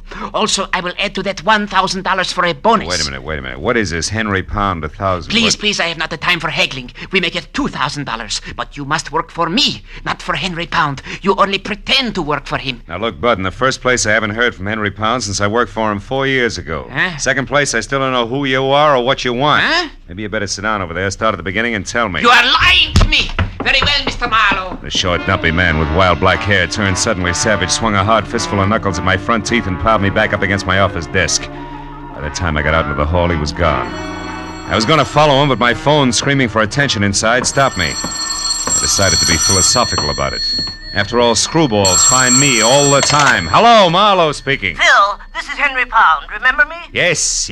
I just had a reminder. I've been trying to get hold of you for 2 hours. My boy, where have you been? Out to dinner. Now listen, Mr. Pound, me first, Marlowe. This is most important. What? I need your help again, immediately. It no doubt includes a stubby crumb with a head full of wild black hair and a nasty temper that left here on the run 10 seconds ago. Kurt Babesco. Whatever you call him, it's probably it. Babesco, Kurt Babesco. He's the one man I have reason to fear, Marlowe. Yeah? Come out here to my place at once, will you, my boy? Old Henry Pound's future is dangling over a very deep abyss by the merest thread, all because the sword is gone. What sword? What sword are you talking about, Mr. Pound? From the island of Cebu in the Philippines, the sword of Cebu. What? It means everything to me, and it's gone, vanished. I must have it back. Hurry, Marlowe.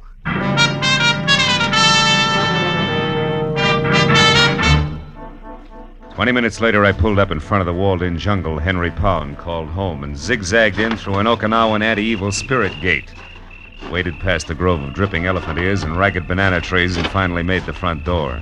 The house itself, from turned-up eaves to thatched nipa lanai, must have been gathered piecemeal on Pacific Islands, all the way from Hokkaido to the New Hebrides. It was Henry Pound himself who answered the door. Oh, Marlowe. You know, the only thing wrong with you is I never get to see you except when I'm in trouble. That's the business I'm in. Well, come in. Sure. Hey, it's quite a place you have here, Mr. Pound. The islands, my boy, yes. Since business keeps me away from them, I brought their atmosphere here to me. Even the music, huh? All but the mosquitoes. Oh, shoo-shoo. Now, stay away from underfoot, will you? Go on, scat. Shoo-shoo, huh? That's an albino Siamese, isn't it? Yes, quite unusual. Yeah. But he sheds that abominable white fur of his like any common cat this time of year. Yeah. By the way, did you see my servant Hideki? Was I supposed to? Well, when I couldn't reach you by phone, I sent him down to your office to wait. Well, he must have gotten lost then. Well, no matter. Now, let's get down to cases, my boy. Now, sit down, will you please? And listen closely. All right. My major business, as you remember, is importing pearls from the Orient. Yeah, I remember. And since you worked for me last, I acquired a partner, a fine fellow named Voss in Manila. With his contacts there and mine here in the States, we've been extremely successful. Was he the one who sent you that sword you mentioned? Yes, it arrived 2 days ago, but he sent over half the curios you see in this room. That's why I failed to realize that there was anything special about the sword of Cebu. Well, what is so special about it, Mr. Pond? Here, read this letter I got from him. Henry, I'm certain now there's going to be trouble. From one Kurt Bibesco in particular. The man you saw tonight? Yeah, I see. However, I've taken every precaution. Rest assured, Henry, that if anything ever happens to me, I shall somehow get the complete list of my contacts here into your hands. Sincerely, Eugene Voss. Well? Eugene Voss was murdered 4 days ago in Manila. Murdered for that list of contacts. You think the sword ties in some way? Well, I'm positive of it. Well, what's it look like? Well, it's 3 feet long, Marlowe. The handle and the sheath are from the same gorgeous piece of white mahogany, and literally covered with intricate and exquisite carvings. Sounds wonderful. Oh, it is. When the sword is in the sheath, the 2 pieces form a complete pattern. I thought of it at once, of course, but when I came in to examine it again, it was gone, stolen. Naturally, I called you instead of the police. I've got to get it back, Marlowe, intact and without publicity. Why, that sword is worth... what the... Hideki! Hey, he's hurt. Hideki! Oh, Mr. Pound, Hideki very sorry. He did not see Honorable Miss Amaro. Hideki was attacked outside the minute he left. By a stocky guy with wild black hair? Oh, yes, that him, yes. He find out where Hideki was going, then he hit Hideki. That all Hideki remember until a few minutes ago when he waked up again. Oh, well, do you need a doctor, Hideki? Oh, no, thank you. Just the same, Mr. Pound. Hideki already feel much better. Well, if you're sure, if you... well, now you better go lie down anyway. So, thank you. We wash head first and be ship-shape no time. Very sorry, Hideki was such fool, Mr. Pound. Excuse, please, very sorry. Well, now, that explains how Babisco got to your office, my boy. He's our man, all right. Yeah, but I don't think Babesco has the sword. You see, he's looking for it. He offered $2,000 to me to double-cross you. Oh. I can't understand it. Babesco is the only one who might know the truth about the sword. If he didn't take it, then who... Oh, shoo! You stupid cat, get out of there. Look out! Look. I knew it. Now see what you've done. Broken my siling vase. He was playing with a piece of paper over there. Wait a minute. Oh, yeah. Here it is. Eh? It's a rent receipt made out of somebody named Saunders. Let me see it. Sure.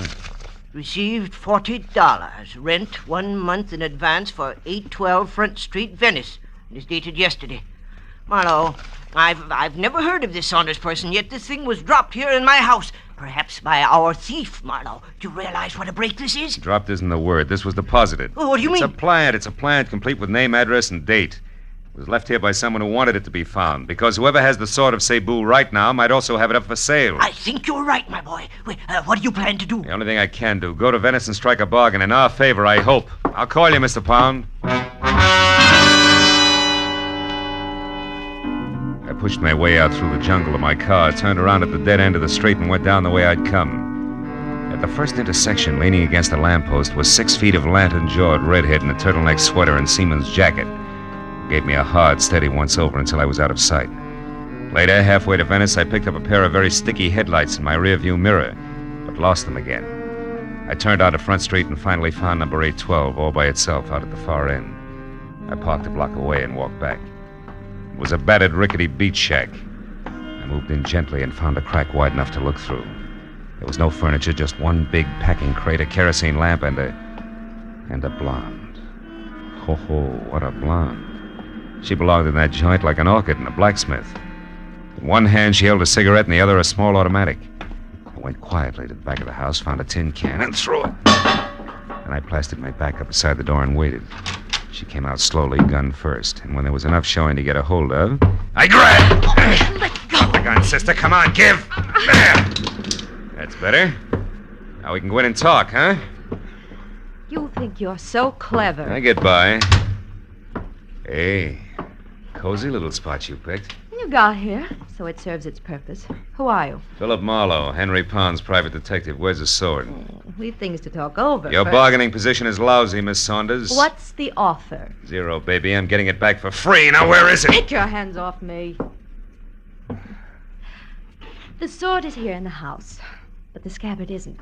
And one's quite worthless without the other, you know. You're not taking a lot of chances, are you, kid? The sword has already brought me $5,000, Marlowe, and I've only just begun. So make an offer. And make it good. You're a liar. Sword's not worth 1/10 that. Not of itself, no. But this one's special, and I know why. And I'll tell you something else. You bet you will. You'll tell me where it is and fast. Not that fast, mister. Don't move. Drop the gun. Now you can turn around. Well, a lantern Joe with red hair. So you were tailing me after all. Ah, you said it. Now, wait a minute. Shut up. But I... Get out. The front door. Go on, beat it. I'll see you later. Now you, mister. Now what? Now we sit down, a couple of smart guys, and find a good, sensible way to work this out. Only I'm just a little smarter, because I got the only gun. Keep talking. What'd you say the sword was? Speak up, fella. Time's running out. Sounds like time's not the only thing that's running out, Red. Somebody's in the back room. Sorry, Tootsie, but now this only works one way.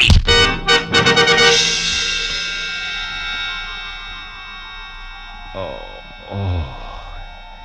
I couldn't tell how long I'd been out. But I felt like I'd lost at least a weekend in somebody's boiler factory.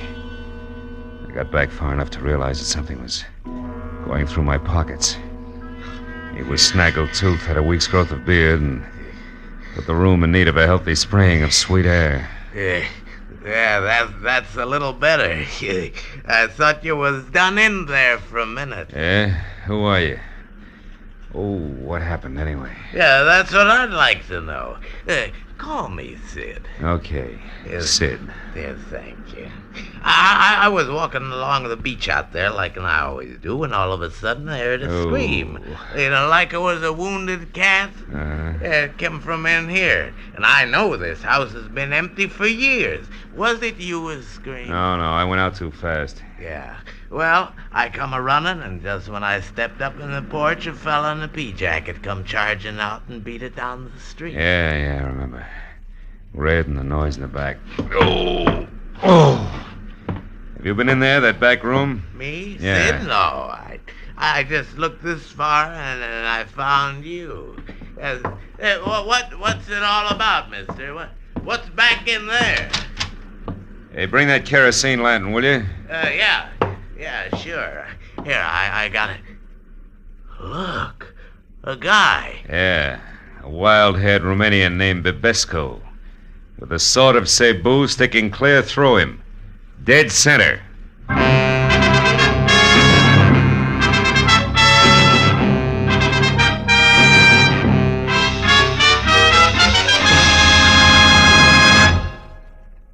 Now, with our star, Gerald Moore, we continue with the second act of Philip Marlowe and tonight's story, The Sword of Cebu.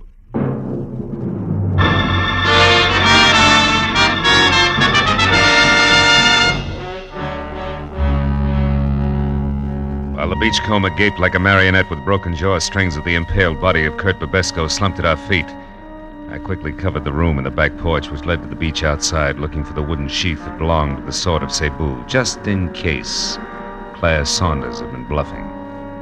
But 5 minutes of that got me nothing more than a little exercise and a lot of salt air. Well, what should we ought to do now, mister? Call the cops? Yeah, I guess so.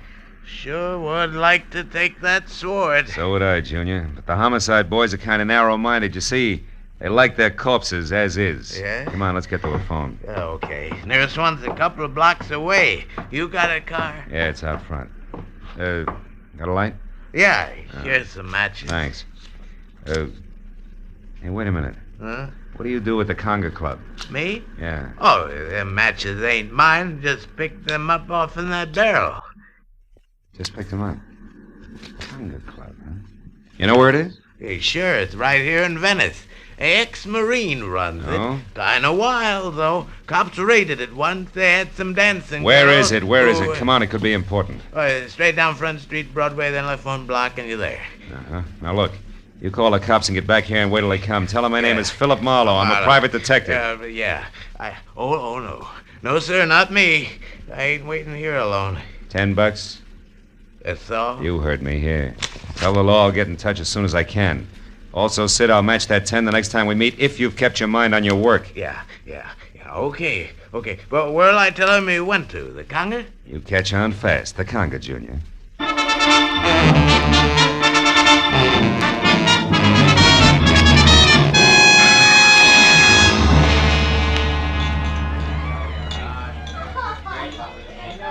What'll it be, Mac?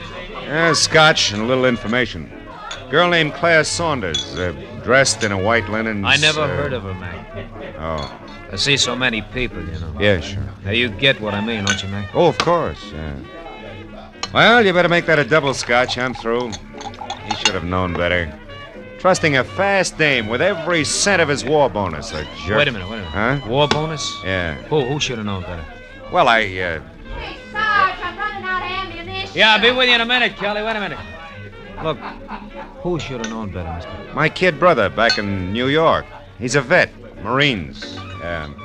He got his check from the state, and he turned it over to this Claire Saunders. They were going to get married. That's what she said. And that was the last he saw of her. Oh, well, it happens every day. He'll know better the next time. Wait a minute. I just happen to remember. I know the doll. You do? Yeah. Been around a couple of days now. It's pretty flush, all right. Know where she's staying? Yeah, sure I do. A ritzy motel about 4 blocks from here, the Pavilion. Pavilion, huh? Yeah. She got bungalow 10 there, Mac. I know because she was complaining about it being the N1 and too long a run for the bellhop and a cracked ice detail. Oh. You go get her, Mac. And when you do, tell the kid brother that another ex-Marine tipped you off. Yeah, you bet I will.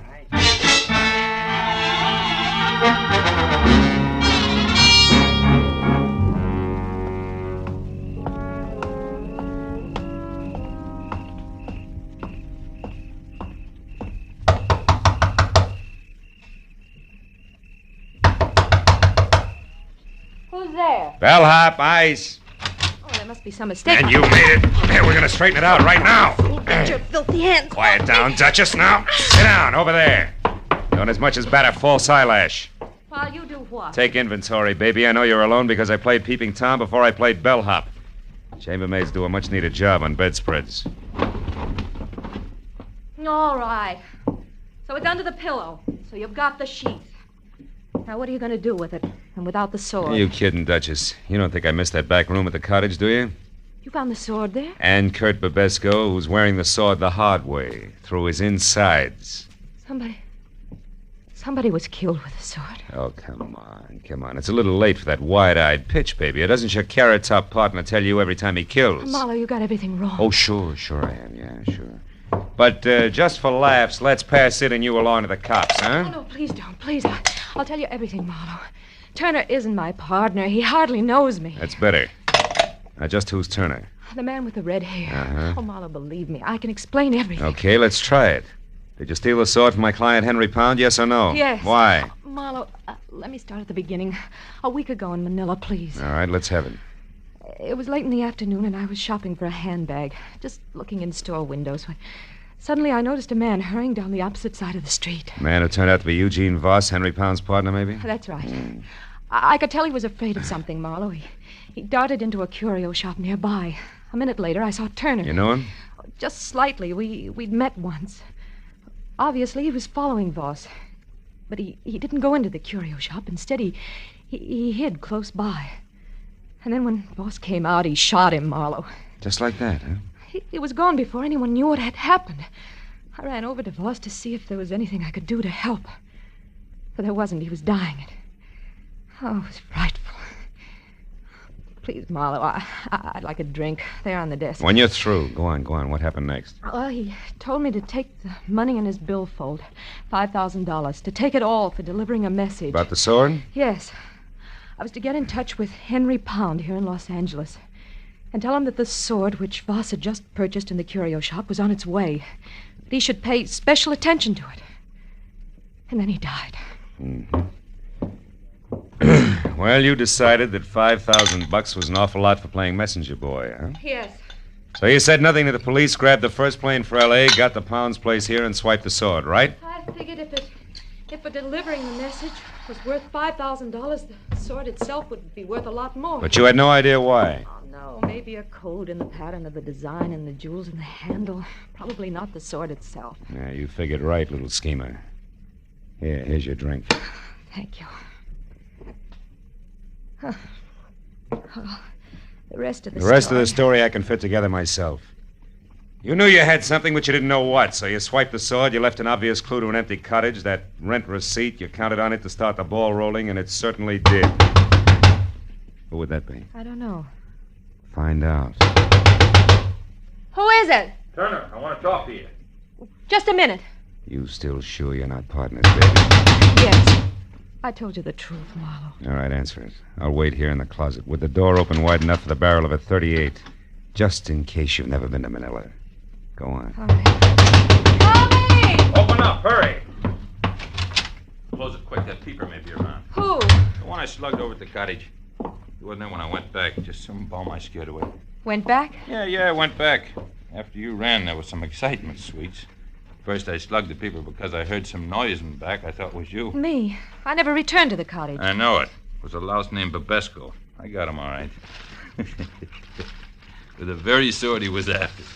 The little number right here in my hand. He was competition. So were you, Sweets, except that I doped your angle a long time ago. What do you mean? Well, Voss told you something before he died in Manila. I stopped after I ran, doll. I even came back. I saw you go for his billfold. Saw him mumble something. When I ran into you again here in L.A., I knew you were swinging in the dark. It was a nice try, Sweets. But you missed. Now give me the sheath. These two belong together. Come on, hand it over. You don't want me to be rough to you, doll. No. Here it is. Well, that's better. Like I said, they belong together. Huh. That's funny. They should fit. What are you laughing at? The answer, Sweets. A slip of paper with a list of people on it. I think it's crumpled in the bottom of the sheath here, and that's why the sword won't go all the way home. Yeah, here it is. A piece of paper. A valuable piece of paper. Sure, names and numbers of all the players had to...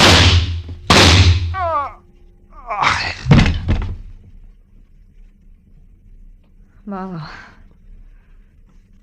he's dead, isn't he? Yeah. Just about as dead as a guy named Eugene Voss was last week on a sidewalk in Manila. Or the party called Babesco. What is it? Turner's dead, but I don't think his partner is. Marlowe, you thought I was his partner. Oh, yes, and I thought wrong, Claire.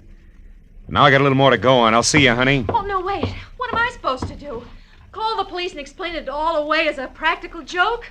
Oh, Marlowe, have a heart. Where are you going? Back to my client, little dreamer. I think you can give me a line on that partner. Be good.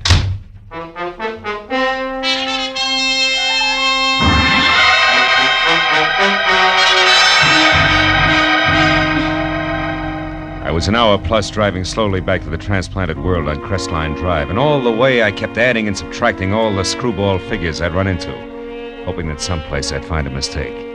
But when I was there through the junior jungle and standing at the front door, I knew that my hunch was right. Marlowe, you've got the sword? Sword and sheath alike, Mr. Pound. They're in my car. Also, I got news. Babesco's dead. I'm not sorry. So is Turner. I don't know any Turner, but why haven't you brought the sword and sheath in with you? Because they don't count, Mr. Pound. There wasn't any code in the pattern on either one. The answer was a slip of paper jammed down in the sheath. Here. Is that what we're after? Let me see. Yes, Marlowe, this is it. Oh, I knew he wouldn't fail me. I knew Voss was loyal. I knew it. Oh, better than that, Mr. Pound. You counted on it. And don't move a finger, Happy. It's a great night for killing. Now go on, into the study. We're going to use the phone. Marlowe, you're insane. Sure I am. So much so that I let the hairs from an affectionate Siamese cat change my mind. About everything. Keep moving. The cat? What do you mean? I mean the Turner who shot Eugene Voss in Manila, who murdered Babesco out at the beach, who I just killed before he could kill me, had white hairs from a molting white Siamese cat all over his suit. The same kind of white hairs I got on mine when Shoo rubbed against me. Now go on, open that door. In other words, Pound, Turner was a friend here, not foe, and from there on in, it all figures. Or do you still think I'm insane? Yes, No, Marlowe, you're right. You bet I'm right. Turner was in this with me. A partner, you might say. You see, I knew that Eugene Voss was worried about competitors. Like Babesco, go on. Well, I knew that Voss would see I got his client's list, the pearl dealers, if his life was really in danger. That gave you a brilliant idea. Put his life in danger. So you sent Turner to Manila to kill Voss once the list was on its way. Oh, how neat. But tell me, clean cut, why didn't you let Turner know about the sword at once? Because he was tricked. Voss planted a fake list at his hotel, hoping that Turner would find it and go his merry way, which Turner did. He didn't know it was fake until he arrived here this morning. Which, of course, didn't affect the scheduled murder. Nice and thorough, aren't you? Or have you left out some little detail I should know, like why you bothered having Turner get mixed up in this at all tonight? I would have brought the sword and sheath back for you without him. I know you would, Marlowe. That's why I hired you. But I also knew that there was a good chance that in finding the sword, you would also find that I deal in opium, not pearls. Oh, fine. And Turner was right behind me all the way, ready to kill me if I found that out from say, Babesco, huh? Precisely. Yeah. Turner was right behind you, Marlowe, even as Hideki is right behind you now in the dark. You fool. Why do you think I kept talking here, kept confessing? Speak up, Hideki.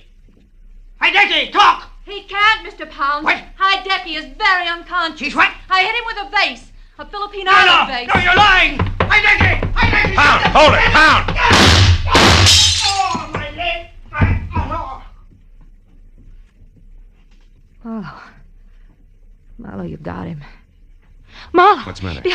Behind the curtain. There's nothing there, honey. Huh? Nothing more than a friendly cat named Shoo.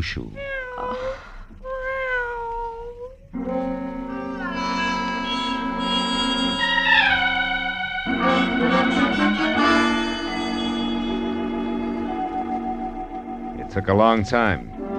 It always does. But finally, the police in Los Angeles and the police in Manila knew exactly who had done what to whom and why. All of which left Henry Pound, the vicious little character who wouldn't even recognize honor among thieves, with a short, unpleasant future. And I thought about him and every rotten thing he'd done as I walked through his imported island jungle to my car. I thought about him and Babesco, about Turner, the houseboy, about Eugene Voss, and I didn't think about Claire Saunders until I got to my car. I was in behind the wheel, headlights on. The words were written in lipstick the length and breadth of my windshield. Bill, dear, I stepped out when nobody was looking. But don't fret, because from here on out, I'm going to be very good. I've learned my lesson. P.S. My plane doesn't leave until morning. Would you like to help me wait for it at the airport cafe? They have good food and they're open all night. Claire. Airport cafe. It's an hour's drive. Unless I hurry.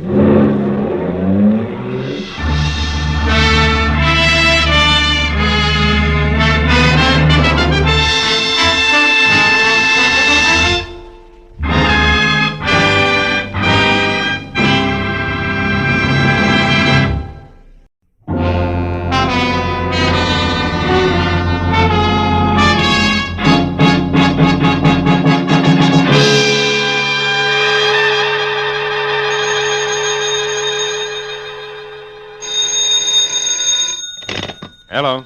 Mr. Philip Marlowe, please. This is Marlowe. Oh, my name is Harvey Kettering, and I'm to be married in 4 hours at 9 sharp. Well, congratulations. I hope you'll be very happy. But my bride is gone.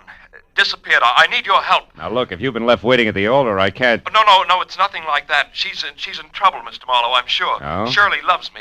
Now, I'll pay anything you say, 200, 300, anything. Only get out here fast, please. Oh, wait a minute. Where is here? 3840 Sunswept Drive. It's in Studio City, just across the hills from Hollywood. 3840. Take Laurel Canyon. Now, look, Mr. Kettering, Please, Mr. Marlowe, please. Okay.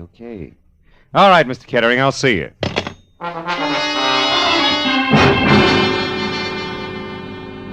The address he gave me turned out to be a healthy chunk of old Spain. A whitewashed house that spread out for at least 100 yards under a pink-tiled roof. I was admitted by a butler with owl eyes, no shoulders, and a small bay window, and we played follow the leader over cool marble, ankle-deep Persian rug and inlaid Philippine mahogany. Finally, I was ushered into the ballroom, which was big enough for a highlight match. It was decked out for a wedding, from the champagne buckets and dead-over-ice lobsters to a pink rose-covered canopy at the center.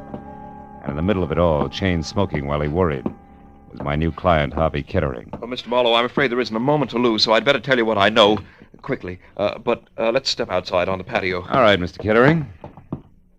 Mr. Marlowe, last night, Shirley and I What's went her to full name, Mr. Kettering? Doyle, Shirley Doyle. Oh, yes, here. Here's a snapshot of her. Mm-hmm. She's 25, blonde, and as you can see, Mr. Marlowe, very attractive. You're so right. You started to tell me about last night. Oh, yes. We were out together at a nightclub, the Blue Chip. On Ventura Boulevard? Oh, yes.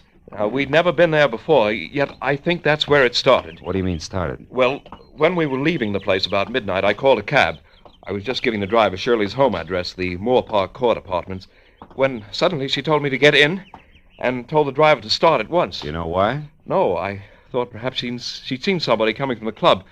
But when I asked her about it, she said it was just her nerves, since tomorrow is her wedding day. I see.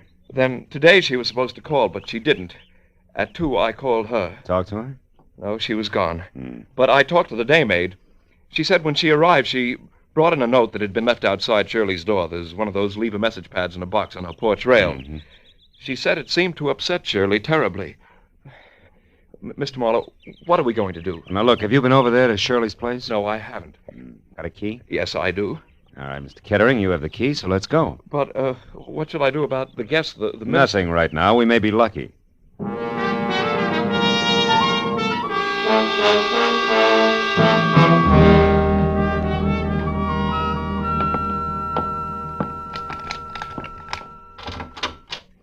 There are only 3 rooms, Mr. Marlowe. What do you suggest we do? Well, first, let's look for that note. She may have left it here somewhere. Now, you try the bedroom. I'll start with the wastebasket. Full of papers. All right. Just as you say, Mr. Marlowe. Yeah, sure. Endicott Clinic. 321 North Rossmore. Say, Kettering, what does Shirley do for a living? Oh, she was a receptionist, Mr. Marlowe, at a medical clinic on Rossmore. Well, that figures. Mr. Marlowe. What? Mr. Marlowe, I found it. The note the maid spoke of, it's the same paper written with a soft pencil like the one attached to that box outside. It was on her dresser. Now, give it here. Let's see it. Dear Shirley Doyle, guess who I ran into last night? Francis Dragato. Suggest you meet me at the corner of Ventura and Woodset Boulevard at 10:30. Not signed, huh? Is Francis spelled with an E? Yeah, the girl's name. I've never heard Shirley mention any Francis Dragato. And a public street corner wouldn't be much of a place to check 5 hours after people met, would it, Mr. Marlowe? No, I suppose not. Mr. Marlowe, what have you got? What is it? Oh, a page torn out of the classified directory, a listing of theatrical agencies. Line through by pencil from A down to C. The last one crossed out is Capital Artist. Yeah, that makes Drake Talent Agency next. Well, she never had anything to do with show business, Mr. Marlowe. What do you think it means? I don't know. You going to check with the Drake Agency? No, my first stop's going to be where you were last night, the Blue Chip.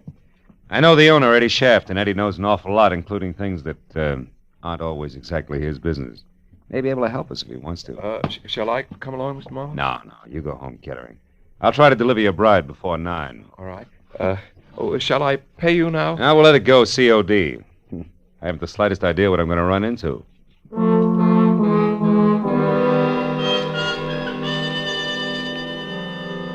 The snapshot of Shirley Doyle my client had given me reminded me of the kid you went to school with. You know, she had the kind of well-scrubbed look you knew was quick to smile, but I knew that she could be in a lot of trouble if she was tied in at all with the dapper Eddie Shaft.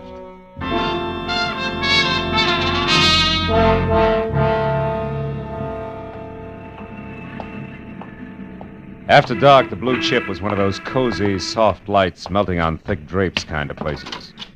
Made you forget all about the stiff prices for limp food. But But now, at a little better than 5 in the afternoon, under wide-eyed, unblinking work lights, it had all the cushion come hither of a union hall. In one corner, a skinny musician with a golf ball complexion was working over a clarinet, while in the middle of a dance floor, with no more diameter than the hole in a candy lifesaver, a girl was standing on a piano stool. She was smoking and looking straight ahead at nothing. Her red shingled hair, promise of a nose, and plunged neckline tagged her as the singer on the posters outside. One Miss Corky, Netherlands. The place is closed, soldier. Glad you told me. Never would have known. Never mind the routine, soldier. Just come to the point. What do you want? Just a few words with the boss. Eddie around? No. No, he's not. How about his bungalow in Coldwater Canyon? You mean it hasn't hit the papers yet? What's the connection between Eddie and the headlines? Soldier, Eddie was stabbed to death sometime this morning. You gotta be kidding. Sometime between 9 and 11, the cops say. Well, so long, sir. Hey, wait a minute, Corky. You have any idea who did it? No, except that maybe it was a dame. Any description on her? The law isn't gabby about things, soldier, believe me. If you don't, try Eddie's bungalow yourself and find out.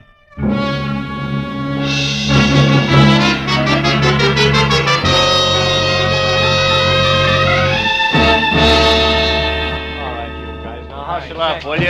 Oh, yeah, and Mooney, don't forget to have that fingerprint crew go over his other car on that back porch rail. Okay, Lieutenant. Hey, can they start the body downtown now? Yeah, I guess so. We're not going to get any smarter staring at it. Hiya, Matthews. Huh? Oh, hello, Phil. What brings you up here? Curiosity, I was in the neighborhood. What's the setup? I hear it's supposed to be a woman. Could be.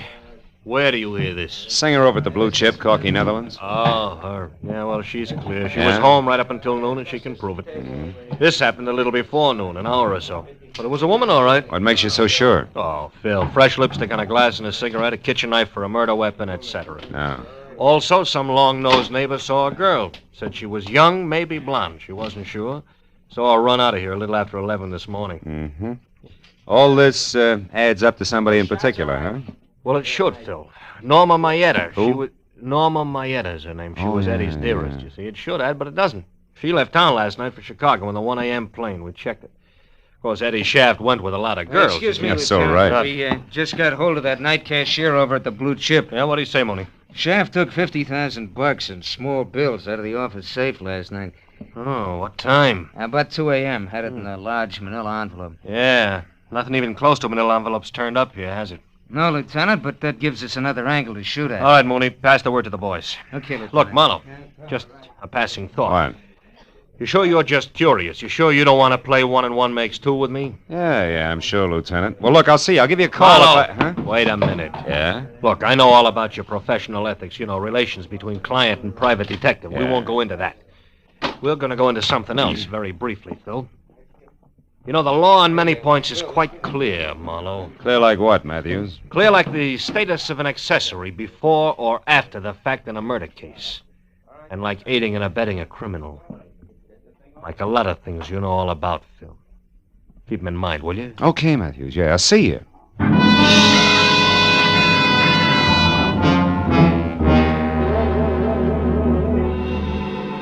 Since the lieutenant hadn't mentioned Francis Dragato, I didn't see why I should.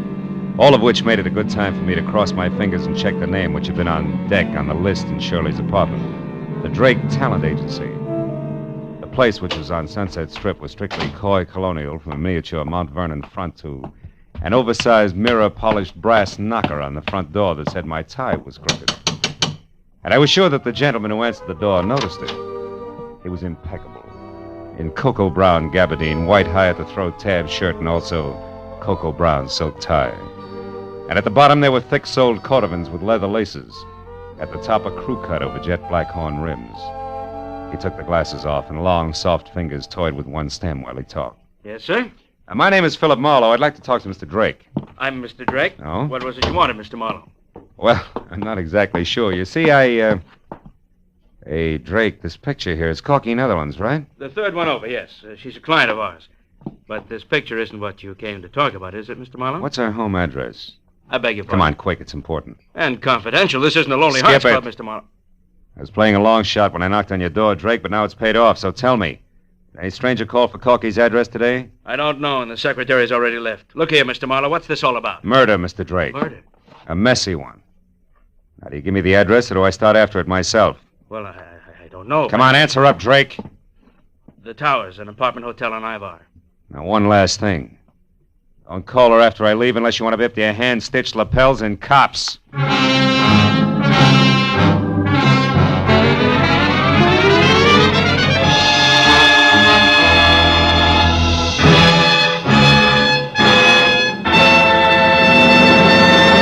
In just a moment, the second act of Philip Marlowe. But first, you might think that after several years with Gracie Ellen, George Burns had seen everything, done everything, been everything. But this Wednesday night, you'll find George in a brand new role, that of a Florodora girl, with costume and complications by Gracie Ellen. The Burns and Allen Show is heard every Wednesday on most of these same CBS stations, along with the Bing Crosby Show and the Groucho Marx program. Now, with our star, Gerald Moore, we return to the second act of Philip Marlowe and tonight's story, The Deep Shadow.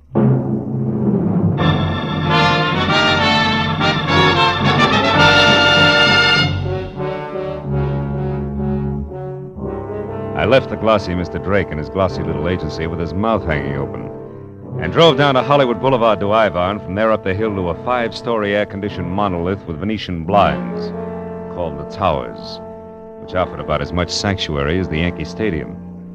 I parked heading downhill and walked in across the buzzing green and silver lobby draped with pale pink curtains and blasé women to the elevator and rode up to the 3rd floor. Corky Netherland's apartment was the 4th down the hall to the right, and quiet, but the door was ajar 2 inches.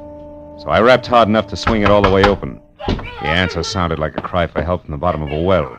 When it came again, I went in, and it took me a few seconds to realize that the noise was coming from a closet.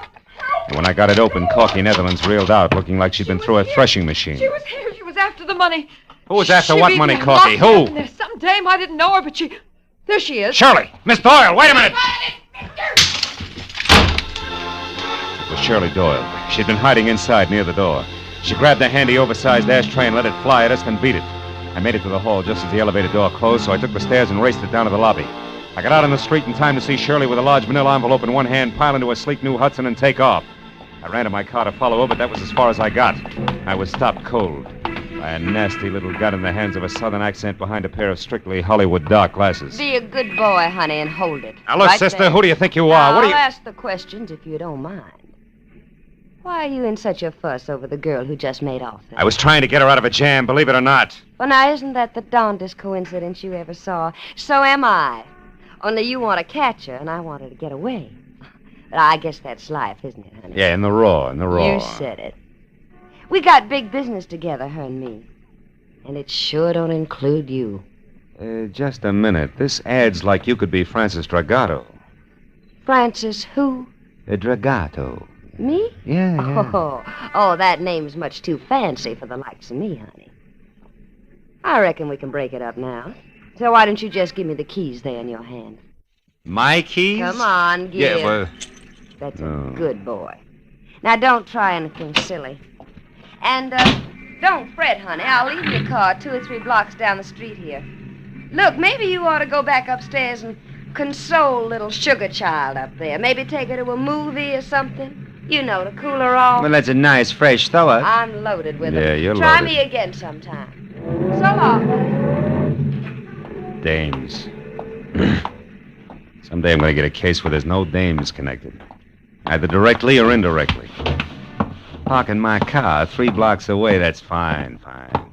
Just fine. Hey, going up. Floor, please, sir. 3.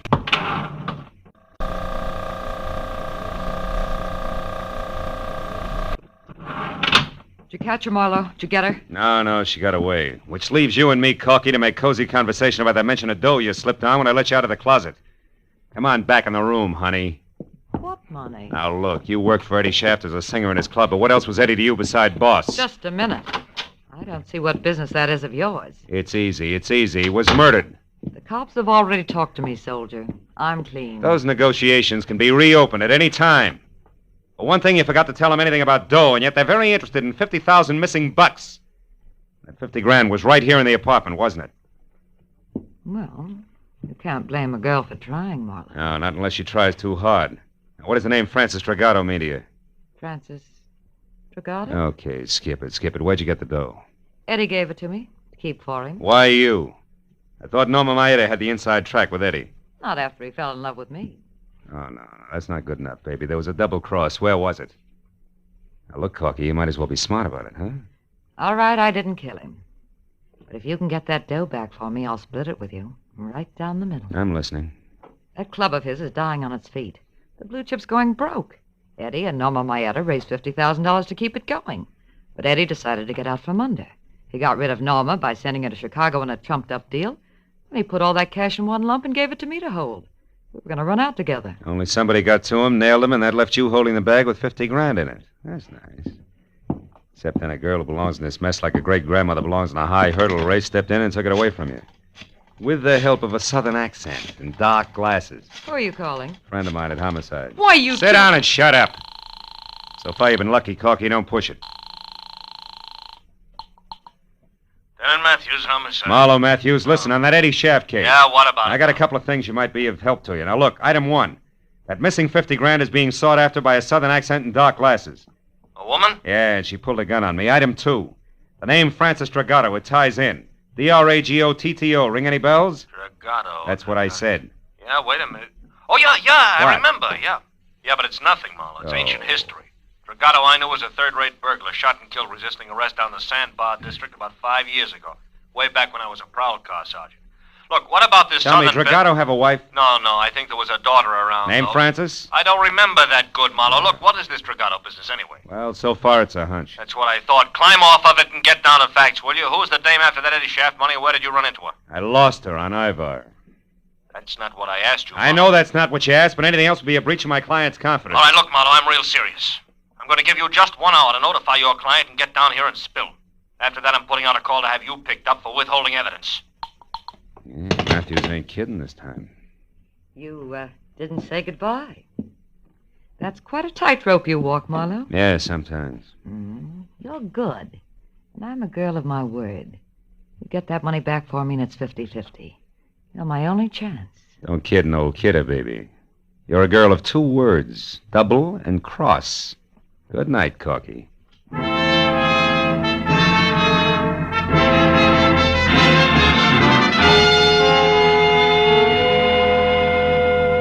I found my car all right, a half a block from Sunset Boulevard. It took 20 minutes to get from there to the Sandbar district. It was downhill all the way. It was a neighborhood squeezed and cramped in by a solid wall of massive factories, and as festered as the bottom of a bent garbage can.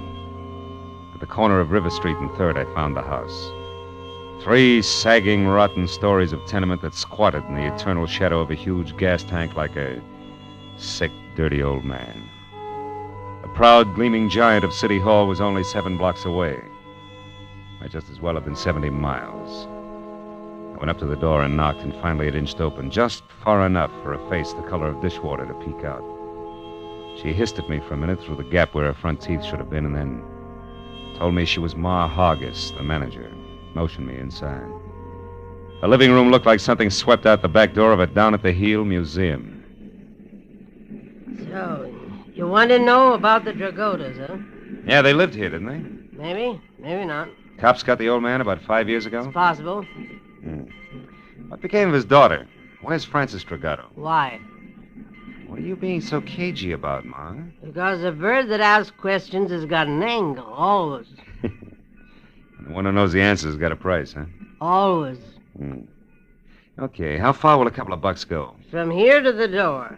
$2 won't even buy a buzz on beer these days. All right, we'll make it 5. Here. Oh, that's better. Well, Dirk Dragoto and his kid Francis had the 2nd floor here for 15 years. His wife died of TB first year they was here. Oh, she was a smart one, that Francis. Had a hit on her. She always said she was going to get off the sandbar someday and be somebody. Oh, I told her she'd never make it. It's too far, mister. Kids down here get dirty. And it's the kind of dirt you can't wipe off. It gets inside 'em. I know. Yeah. Tell me, what happened to her? I don't know. When her old man got it, she left, and I never seen her again, not to this day. Probably left town and wound up working the gin mills in some other place. Is that the $5 worth? Huh? Well, you bought sight unseen, Sonny. Tell me, you got a picture of her? Yeah. As a matter of fact, I have. Good. She was 17 at the time. It's kind of fuzzy, but you can see Hey, she wait a was minute, Ma. Huh? Are you sure this is Frances Dragato? Say, she lived in this dump for 15 years. I'm sure I know. She looks like somebody else. Girl who was supposed to get married tonight. I got another picture of Frances here someplace. Wait a minute now, a better one. Let me see now. Yeah, here it is.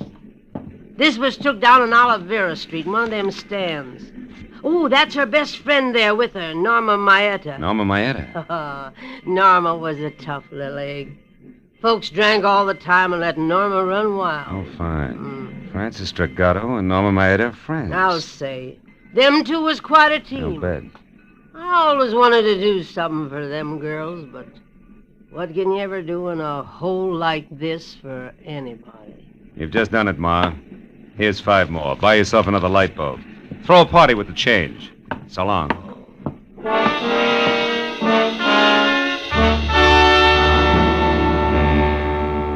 The eyes of one young woman and the chin and mouth of another, side by side, smiling into a camera, had cleared up a lot of questions. But there was one more that needed an answer fast. I called Matthews from the first phone booth I came to, brought him up to date in a hurry, and then asked him to check Norma Maeta's place, and if that was blank, to meet me at the Moore Park Court Apartments, which was the only other likely place I could think of. I crowded traffic lights all the way out, but he and Sergeant Mooney got there almost as soon as I did. And I led them back to Frances Dragato's well-lit cottage. The one she'd taken in her new name, Shirley Doyle. Mooney went to cover the back while Matthews and I moved in up front. Your hunches are paying off tonight, Marlowe. Oh, yeah, they're in here all right. Yeah, come on over this way. The window's open. But catch a little conversation first, you know. It might help. Yeah, if you keep quiet, we can. I'm due in Chicago. Thanks for your help, Frances, dear. Yeah. I had to get this money. Now more than ever. You've got it, Norma, so goodbye. Now that stuffed shirt you're going to marry, you'll never know where you really came from or who you really are. Did you get that? Oh, and one more thing, dear, before I go. Yeah? I killed Eddie Shaft this morning. You what? Heard enough, Matthews? I killed Eddie hold Shaft. When he put me on the plane for Chicago, I figured something was fishy, so I got off and I came back. And I found out he was selling me short for that little jerk, Corky Netherlands. We had an argument. I killed him. Of all the Then I remembered seeing you leave the Blue Chip last night. I needed someone like you to get the money for me, Frances. Yeah, there's your tie-in. I couldn't afford to be seen here in L.A. when I was supposed to be in Chicago. Not with a murder on my neck. But you were seen by that man who chased me at the hotel. Who, Marlowe? He's still looking for a southern drawl and dark glasses. You're the only one who knows the truth, and you're in it with me now. I'm not going to let you involve me in a murder, Norma. Getting that money was one thing, but I'm not going to be mixed up in a killing. I don't care what it costs me. I'm going to tell the whole thing. You're a fool, Frances. I got a good alibi for one murder. It'll work for 2. Let's go, Matthews. Yeah, You're fast. not Come going to on. stop me now, Frances. Oh, no. Nobody is. And who's that? All right, hold it, girls. We're police. You're not taking me! Back, Matthews! Yeah. Mooney, stop her! Hey, stop! Drop it, lady. No! Come on, Marlowe. I think she's dead, Lieutenant. She wouldn't stop. She was shooting at me, but she's a woman. All right, Mooney. That gun in her hand, she was a killer and nothing more. Yeah, I suppose she was. If you asked that kid inside, she could tell you what made her that way. Oh, well, let's get out of here, Matthews.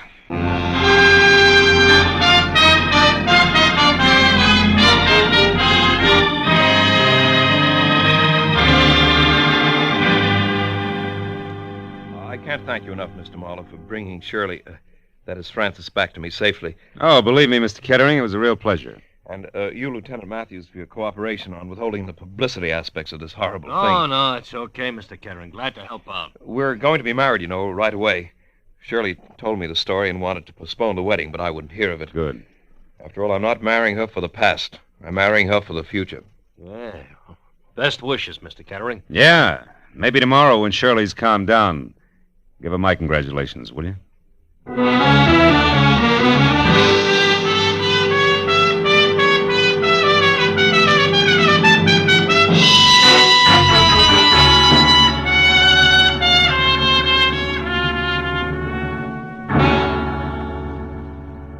after a long cup of coffee and a lot of conversation about people with Matthews, I finally got in my car and headed home to my apartment on Franklin Avenue, which isn't the best street in town, but it is lined with palm trees instead of garbage cans. And the sun hits it all day long. Yeah, but that reminded me again of River Street, the deep, perpetual shadow that hangs over it. A dirty shadow that Ma Hargis said could never be rubbed off. The shadow that spawns the Norma Maedas of the world. I was still thinking about it while I got ready for bed. I knew Ma wasn't 100% right. I'd seen the exception of the rule. But she was 99% right. Just enough to disturb my sleep. Oh, well. One guy can't change things, can he?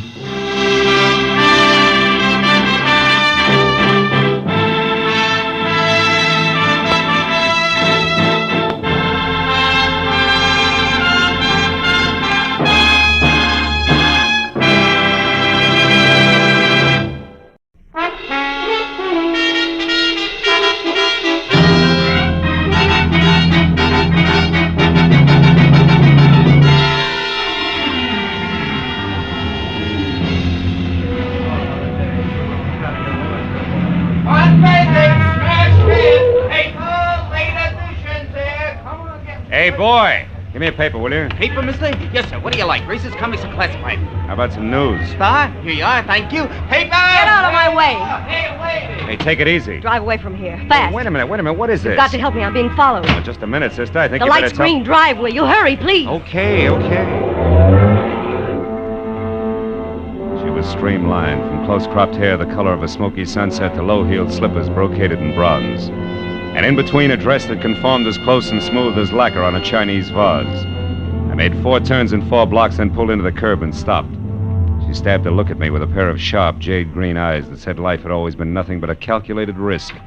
Then she stepped out of the car and smiled. You were a big help, brother. Thanks, and goodbye. Not just like that, baby. Come here. I don't like being left out on a limb. Now, look, you did me a favor, okay, but we drop it right here. It's trouble. You wouldn't like it. On the contrary, it's business, like keeping my own nose clean. I'm a private detective, but I didn't issue any invitation for you to jump into my car. A private detective? Yeah, who's chasing you, baby? The law? You can tell me out here on the street or inside over a drink. I'll take the drink. I need it. Yeah. Maybe I need you, too. This might be a break. I'm Mrs. Terry LaBar, and you're, Marlowe, Philip Marlowe. Who are you running from, Mrs. LaBar? a woman in slacks. I don't know who she is or why she's following me, but every time I look back, she's there. This is the second day. Booth? Yeah, sure. Say, look, why haven't you talked it over with your local policeman? Are you working for me, private detective? It all depends. All right. I'm a merchant, Chinese silks. Not a little shop for 6% profit, but wholesale, quick, with cash at 40%. Uh-huh. So what's the point? No police. All it takes is a rumor of police, and I'll have doors closed on me from Seattle to Mexico. Good evening. May I get you something? A martini, please. Make it 2, waiter. Yes, sir. Right away. This gets us back to the woman in slacks, huh? Yeah. Here, Marlowe. 50 and 50. $100. I want you to locate that woman, find out who she is and why she's after me. Will you? Not without a few more facts. For instance, could she have some connection with your business? No. I have 2 men working with me. A strong one named Harlan Casey, who sees that my cash gets safely to where it's going. And a smart one named Joe Temple, who knows what to buy with it. She doesn't belong to either of them. Oh, you sure? Positive. Casey hates all women. Even me, I think. And Joe Temple, well, Joe's a wonderful guy. You hint like a woman falling in love with a fella named Joe Temple. Care to talk about it further? Why not? Temple and Casey have been in San Francisco all week on a deal. A big deal that'll make or break us. Every cent I have is tied up in it. Oh. Well, what about you and Joe Temple? Yeah. Well, perhaps this will explain. I planned to go away this weekend, but I changed my mind because I didn't want to miss his letters. I know it sounds funny, but it's true. Those must be some letters. They are. Like the one I got this morning. It's half business, all right. Complete account of how hard he and Casey worked for me yesterday in San Francisco. But the rest of it is to me, personally. I don't want to sound old-fashioned, Mrs. LaBar, but what about... My husband? Yeah. That was a mistake I couldn't live with. One thing I can't stand, Marlowe, is being lied to. It leaves me vindictive. I'm suing for divorce right now. Vince LaBarre is a human leech, as cold and spineless and parasitic as the real thing. Okay, but why would your hating your husband put a woman in slacks on your trail? I don't know. All right, Terry, I'll worry about that, too. Any idea where I can start? Just one. I pulled a switch on her yesterday, Marlowe, for about an hour. I trailed her to the corner of Wilshire and La Cienega, then lost her in traffic. There are several dancing schools around there. Is that worth anything? Maybe. What kind of car was she driving? We were both walking. She's tall and brunette, and I've seen toads with nicer eyes. Not enough. Can't guarantee anything. I'll keep my fingers crossed, Marlowe. Here, take the 100. Oh. Do what you can to report to me at my place, 204 Beechwood Circle. Okay? Pardon, sir. Your drinks. 2 martinis? Oh, thanks. Here. Oh, thank you, sir. To your success, Private Detective. To your health, silk merchant. Drink hearty.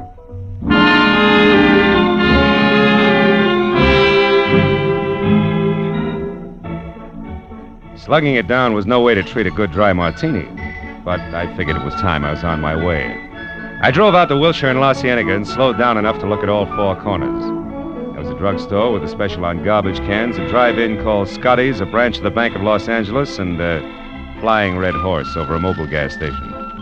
I drove on again when I spotted a pair of black slacks going into a dancing studio a half block down. It looked like a lead.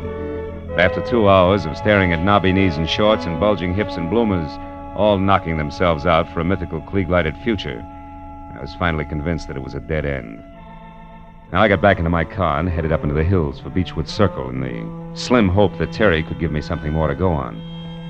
Her house at 204 was low and dainty and half hidden behind the tough, slender grace of a bamboo grove. The walk was guarded by a white marble lion of Korea, and the front door, when I finally found it, turned out to be a sliding panel in a wall of Oriental lattice work.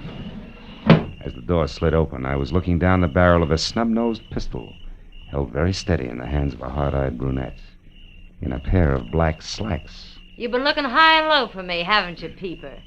Ever since you left that dame. I might have been. You're not the brightest character in the world, in spite of what you and your friends think. I spotted your car when she got in. It wasn't too tough to tag. Where's Terry? Sleeping off a hangover from better days. Skip the chatter. Where is she? Come on in and look. And that's no suggestion, sailor. It's an order. Move. Over there to the top of the stairs. Sure. That's a good, smart boy. You're late, you know.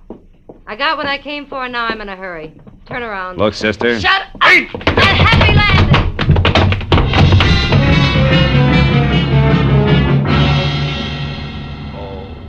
Oh, there were 10 stairs down to the basement. And with a shove reinforced by the 45, I hit all but the first 3. By the time I worked all the kinks out and was back upstairs again, she was gone. I started through the house, then slowly from one room to another, turning on lights as I went, looking for what I knew was going to be a very sick client. When I got as far as the study, where somebody had gone through the desk drawers with what must have been a snowplow, and I still hadn't found Terry, I got that numb feeling in my stomach. I started out a side door that opened into the patio. But then I heard a whistle from the front walk. I cut back through the house instead and waited near the door. Terry! Hey, Terry, can I come in? It's little Joe, the Frisco kid. What happened to your weekend trip, honey? Who are you? What do you want? Hiya, Temple. How do you know me? Mrs. LaBarre hired me today just after she canceled the weekend. She gave me a rundown. She hired you? What do you mean? I'm a private detective named Marlowe. Why would she hire you? Because she was being followed by a brunette in slacks. She didn't like it, and that's all the information you're going to get, so relax. You say Terry isn't here? Isn't home? Not so far, no. Come on back here to the study, Temple. I want you to look at something. Somebody's gone through the desk in an awful hurry. Yeah, I see what you mean. Maybe you know something about what's missing, huh? You and Mrs. LaBarre were fairly close, from what I'm told. The letters. The letters are gone. Terry kept my letters in this bottom drawer. Ah. By the way, Temple, where's your sidekick, Harlan Casey? Oh, I don't know. We both left San Francisco yesterday. He hates to fly, so I assume he took a train. He ought to be here in L.A. now. Well, you don't think Casey's mixed up in this, do you? I don't know. It could be. Vince LaBarre. That's who it was that got those letters. It was Vince LaBarre. They were really love letters. The business part was nothing. And LaBarre is the dog-in-the-manger kind of guy who wants everyone to be unhappy if he is. That fits, Temple. With a smart lawyer, your letters to Terry becomes grade A material for a countersuit for divorce. Sure, he could make it stick and also get a fat settlement under community property laws. Now, listen, here's what you've Marlowe. got. Marlowe, it's Terry. Terry! Temple, Terry! wait! Terry. Look at her, Marlowe. Look at her. She's dead.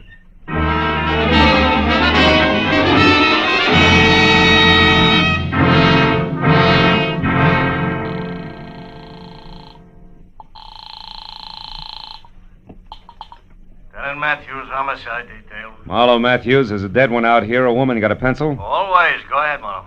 I'm at 204 Beechwood Circle. The woman was a client. Circle. Yeah, go on. She was strangled with a green silk sash from her loungy pajamas, Matthews, sometime within the last, I'd say, hour. Yeah. Her name was Terry LaBarre. Hey, wait, And Terry LaBarre. Wait a minute, Marlowe. Listen, we got a teletype here from a sheriff in Empire, Oregon. Come in 5 minutes ago. So? Oh, wait a minute. Yeah. Says some guy named Jess Freeman from L.A. was killed there this morning in a traffic accident. Was loaded with big dough, but doesn't look the type. The only other identification on him was a business card from one Terry LaBarre. Yeah. You got a helpful answer for that? Wait a minute. Temple, do you know anything about a man named Jess Freeman? He was killed in Oregon today in a traffic accident and had one of Terry's cards on him. Freeman? Yeah. No, I don't remember him. No dice, Matthews. Who are you talking to, Phil? Joe Temple, one of Terry LaBarre's associates. He's here. Never heard of Jess Freeman? Yeah. Okay, Marlowe. Uh-huh. No, they sent his prints to Washington. The tattoo says he was in the Navy once. They'll pin him down. Now, about out there, any idea who killed him? Yeah. Maybe a brunette in slacks. I think I know where to find her. Well, that's dandy. Sit on it till we get there, Marlowe. Be right out. Wait a minute, Lieutenant. What? Look, right now it's only a hunch, but if I move fast and quiet, I might be able to develop it into something worthwhile, okay? Okay, but keep in touch, Phil. Yeah. I still can't believe it about Terry Marlowe. Now, look. Why don't you just go home and take it easy? I'll tell Lieutenant Matthews where he can find you, huh? Thanks. 1310 Marlborough Drive. Right. Now, tell me, you know where Vince LaBarre lives? Yeah, the Laverne Apartments on Rossmore. Uh-huh. He's got a suite on the top floor, 7A. 7A. And, if it's any help, he drives a new green Nash sedan. But I thought you said that it was that brunette who... I did. And if Vince LaBarre can't lead me to the lady in long pants, I'll eat my shirt. What's more, Matthews will see to it personally.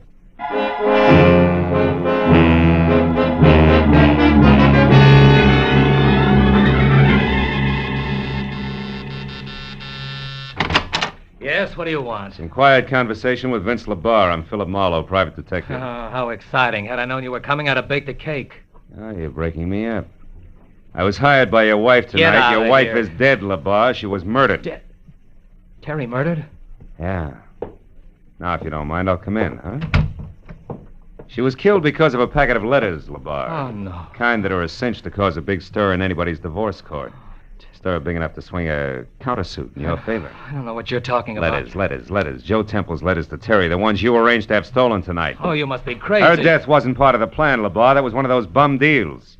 A robbery that got out of hand, wound up as a murder. Oh, no, wait. Now, where is she, LaBarre? Who's the brunette in slacks, and where do I find her? You get out of here, or I'll have the police Oh, help you. shut up. You not only steal letters, but ashtrays, too, huh? Like this coy little number here, a doghouse. Scotty's Drive in Wilshire and La Cienega.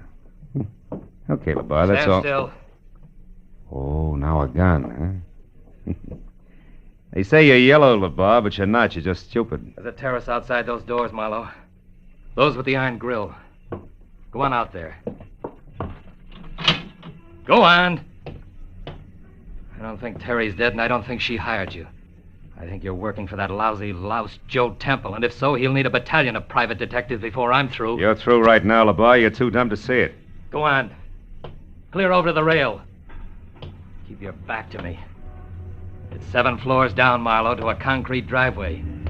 Just in case you get jumpy.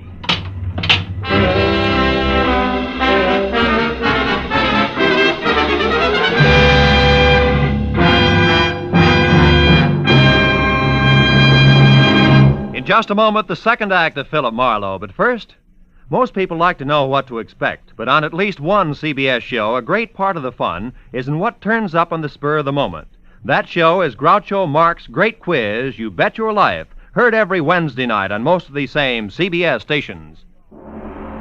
Now, with our star, Gerald Moore, we return to the second act of Philip Marlowe and tonight's story, The Vital Statistic.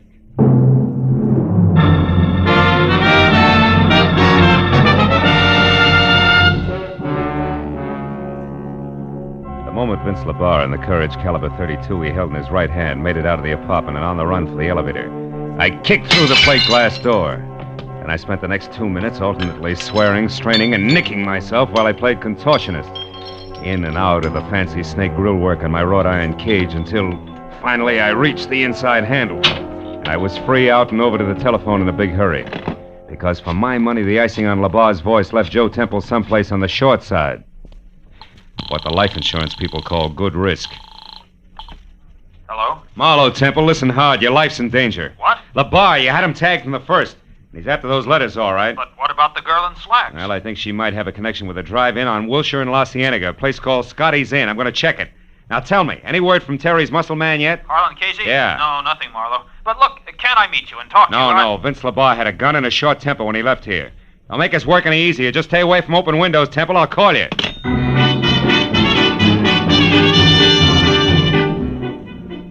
Scotty's Inn was eating on the run in the finest California tradition.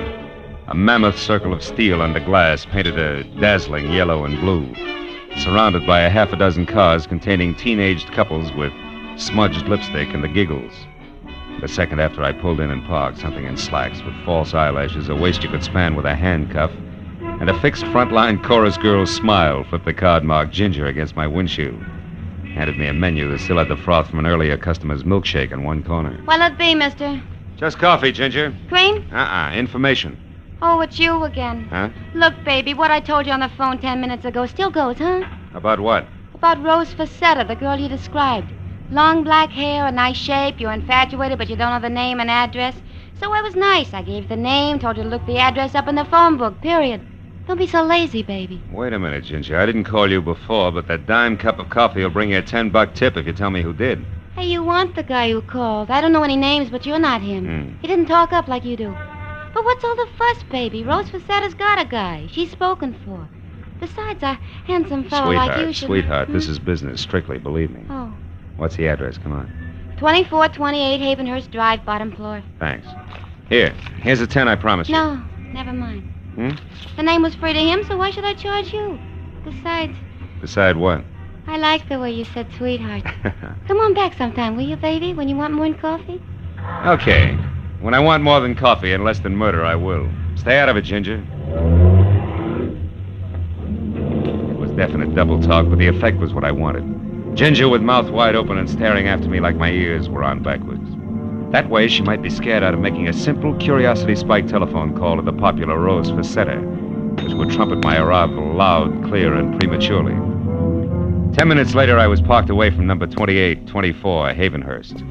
As I got out of my car and started toward the place, I found Vince LeBar's green sedan on the opposite side of the street and carefully tucked into the shadows of a pair of long-haired pepper trees. It was a good time for me to be careful. So when I knocked on the front door, which showed yellow light at the threshold and was the starting point for something not too close to music, I did it with the butt end of my .38. Yeah, who is it? Ziggy, friend of Ginger's. She asked me to deliver you a message, Rose. Oh, all right. What's the message, friend? Why, you loud... Don't try it, sunshine. There's no law against shooting ladies who knock you downstairs. Now back off. Come on, move, but not too far. The moment I want you in between me and Vince LeBar. Who? Look, Angel, it's all real plain. Those suitcases behind you there are packed. His car's outside. He's after the letters. Oh, no. Ha ha! There goes Vince now, Buster. Well, Peeper, your opener stinks. Get inside fast. Sure. Any place in particular, sailor? That chair near the desk. Keep your hands in your lap. Okay. If it'll please you, Mr. Detective, I'll be very glad to. After all, you're my guest, and I should be nice to you. Now we talk like a little lady, huh, Rose? Vince LeBar picked up the letters from you as scheduled, and you're getting ready to run because you killed Terry, and you'd rather not be around for the question and answer period, right? I didn't kill her. I just knocked her down. No. You didn't kill her. You just slowed down her breathing somewhat with a pajama sash. You're wrong, copper. Skip it. Doesn't add any other way. Go on, answer it. Who is it? Mr. Shirley, what's going on in there, Miss Facetta? Landlord? No, the jerk who lives in the top half of this place, along with a few thousand Miss Facetta, French if you don't poodles. open this door, I'm going to call the police. I distinctly heard a noise, and I... Come on in, Mr. Shirley. Well, what? Well, what's going on in here? Who are you? Never mind that now. Get on the phone. Call the police. Oh, yes, of course. Yes, certainly. Oh. Operator, I want the police. 2824 Havenhurst Look, Drive. Hero, Yes. you're a little mixed up about some things. Yeah, and you're just a kid to straighten me out. Those letters you got at Terry's place were written by Joe Temple. Was your boyfriend Vince heading for Temple when he left here? I can't... Try hard, sister. All right. Maybe he was. Now leave me alone. Not quite. Hey, you, Mr. Shirley. Oh, yes? In that desk next to you, there's a gun. Keep it on until the law arrives. Lady's wanted for murder. Well, yes, but what if she should... Yeah, then shoot, Shirley, fast. Because if you don't, she'll kill you. Tell the cops I'll fill in the blanks later. Oh, now, wait. Why must you leave? Why don't we both watch her? Because a guy named Joe Temple needs my help a lot more than you do.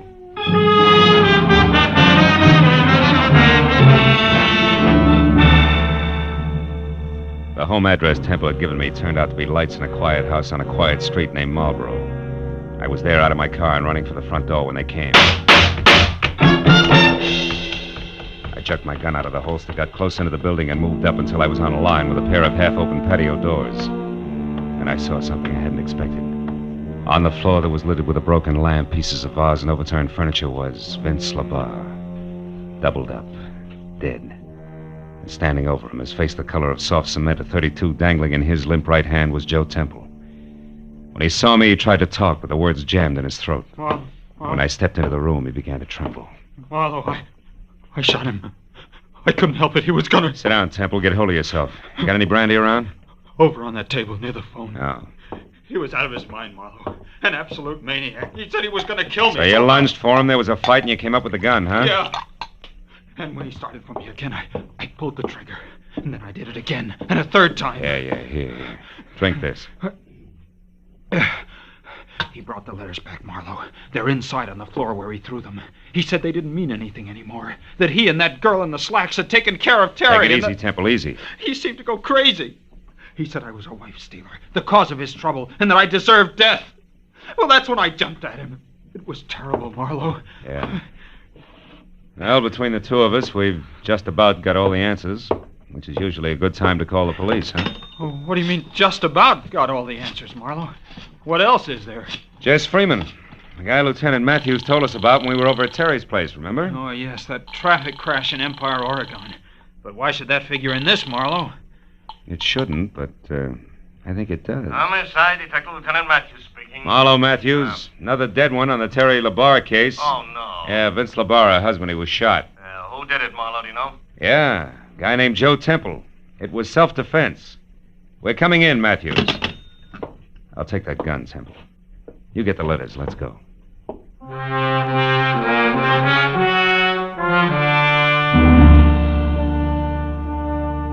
When we got into my car and started downtown, Temple was more relaxed.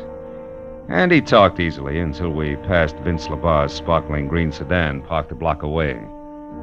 Once again, close into the shadows, and once again, empty. Real empty. The sight of it closed him up tight for the rest of the trip. When we walked into police headquarters and through the quarter of a mile of glossy corridor leading to the door marked homicide, he didn't open up any. But it didn't matter, really, because it's police rule never to talk to two men about the same thing at the same time. And I was first. Matthews said hello without shaking hands, waved me into an uncomfortable seat, and then lit his pipe while I brought him up to date. Then it was his turn. So Rose Facetta killed Terry LaBarre so that she could get the letters Joe Temple had written, huh? Mm-hmm. Did this so that her boyfriend, Vince LaBarre, could raise a lot of fuss in divorce court with the letters, file a counter-suit, that kind of stuff? That's the whole deal. Yeah, with Temple making it a doubleheader by shooting Vince when Vince came to kill him. That's it, Matthews. If you believe Temple. Huh? And if Temple hadn't slipped. All right, now what are you getting at, Phil? That when I was on the phone with you earlier tonight, you asked me if Temple or I knew anything about a Jess Freeman who was killed in a traffic accident in Empire, Oregon? Right, but you didn't. No. Nor did I mention the town of Empire to Temple. Yet a half hour ago, just before I called you, Temple came up with that name. Oh, then Marlowe, you... Oh. Hold my calls, Mooney. Marlowe, you mean... I mean that Joe Temple killed Terry LaBarre. Rose just knocked her out and got the letters. Temple strangled her while she was still unconscious. Yeah, but why? Because a guy identified as Jess Freeman got himself killed in a traffic accident. So? A guy who I think was actually Holland Casey, Terry's two-fisted assistant, who together with Joe Temple was crossing the boss lady. Yeah, but Marlowe, and that look- left Temple in a very hot spot. To save himself, he had to kill. Can you prove all this, Marlowe? No. Not a word of it. It's conjecture. But conjecture that fits, Matthews. Yeah. When Temple found Terry unconscious in the garden, that was his chance. He took it. Now, look, Phil, you're guessing at 90%. Sure, I'm guessing. But not in the dark. I know how these guys think and act. I've done too many cases not to know. Now, listen for a minute, will you, Matthews? Phil, I gotta will you have listen? facts. All right, okay. Now, look. Temple had to get those letters back, right? Yeah. And the last one in particular, because in the last one, this is the way it's got to figure. He had lied to Terry about being in San Francisco with Casey yesterday, when actually Casey was in Empire, Oregon. Yeah, when Casey was killed up there, the fact was bound to come out. Yeah, it's a good reconstruction. Matthews, will you let me finish, please? All right, finish. Temple knew Terry would find out. He knew that she couldn't stand a liar and a partner who'd double-cross her. Temple knew that she'd get him and ruin him if it took her the rest of her life. So he came back to get the letter before she could read it, but she hadn't left town as planned, huh? Ironically enough, because she didn't want to miss one of his letters. Yeah, but look, I'm a policeman, Phil. I gotta have facts. All right. You're the policeman. You got labs and technicians. You'll get the facts. And I'll bet you it figures just like I say. Yeah, okay, Phil, okay. And another thing, Matthews. What? When you talk to Temple, who's holding the packet of letters now like a real good boy, Yeah. you'll find the last one missing. It'll be in his pocket. I'll bet you on that. Well, that ought to do it, Lieutenant. Yeah, with one exception, Phil. Huh? How did Temple maneuver all this? Getting the letters from Rose Facetta, then setting up that self-defense deal. I don't know. But my guess is that Vince got the letters from Rose just before I arrived at her place.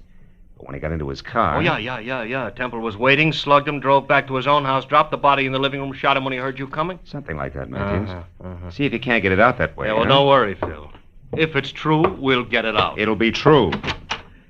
Oh, now would you ask Mr. Temple to come in, please, Mr. Marlowe? I'll be glad to, Lieutenant. Say, Temple, Lieutenant would like to see you. All right, Marlowe. I think I can speak coherently now. Good. They like to get the facts straight in there. Go ahead. Yes, of course.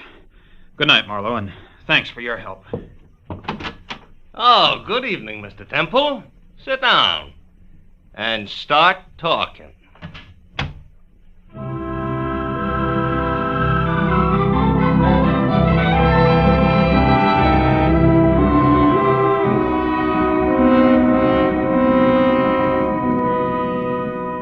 When I got into my car, the new day was starting to push the black out of the sky. And the early morning air smelled fresh and cool and clean. Yeah, the whole night had been confused and complicated. But I knew that by the time Matthews had finished with Temple, there'd be no questions left unanswered. That would be great, wouldn't it? If everything could be that way. No questions left unanswered.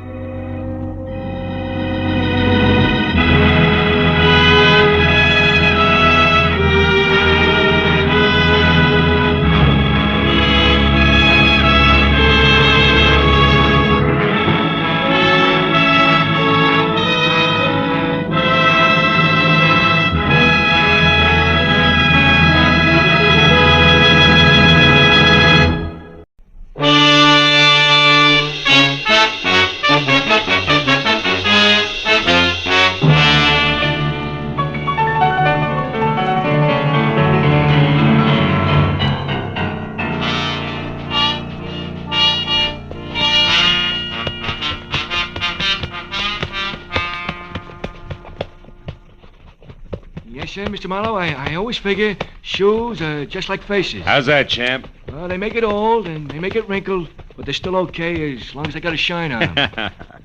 Yeah, it keeps that right in condition, huh, champ? Yes, sir. Hey, let me just spank up this one again, huh? Sure.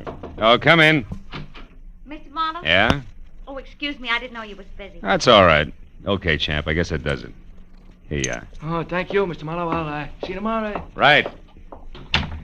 Well, now that my shoes have a new lease on life, won't you sit down? Miss, Cantor. Mrs. Betty Cantor. Oh. I'm a waitress at the Shelton Cafe. I need your help, Mr. Marlowe. There's something you could do for me.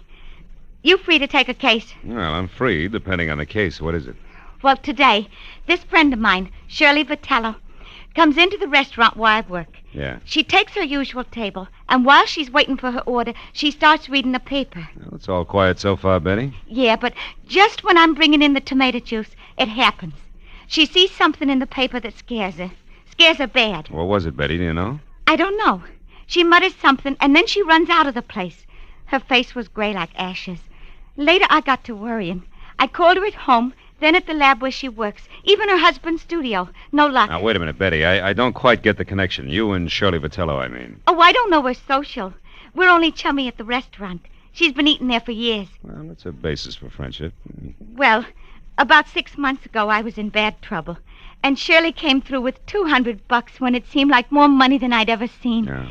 It kept me and my husband together. So, you see, she means a lot to me. Yeah, I see what you mean. Well, look, Bet, what was this about a lab? Well, Shirley's a technician. She works as an assistant to a chemist named Softman. Abraham Softman, out on Melrose someplace. Mm-hmm. What about Shirley's husband? Do you know him? Gilbert? Oh, yeah. He comes in with her a lot. He's a piano composer and a real nice guy. Mm. He lives for his work. He's unknown now, but he's a real genius, Oh, Shirley sure, says. sure. She'd do anything to keep him and his music going. Yeah, well, tell me, this friend of yours saw something in a paper you said that scared her. Now, that's all you know, huh? Yeah. And I want you to find out why and help her. Here's $50, Mr. Marlowe. That's what you charge, ain't it? More or less, yeah. By the way, Mrs. Cantor, where's your ring? I sometimes take it off when I'm working. You do, huh? Yeah. Or perhaps when you hock it to raise $50? Look, Betty, I'm a careless guy. You better hold the money, huh? Oh, but Mr. Marlowe... Where do the Vitellos live? But Mr. We're Marlowe... in a hurry, Betty, remember? Where's the address? Well, it's 3140 Veteran Avenue. Mm-hmm. And in case you want it, Gilbert's studio is Benedict Canyon, 510. Thanks, Mr. Marlowe. And you call me at Empire 17087, huh?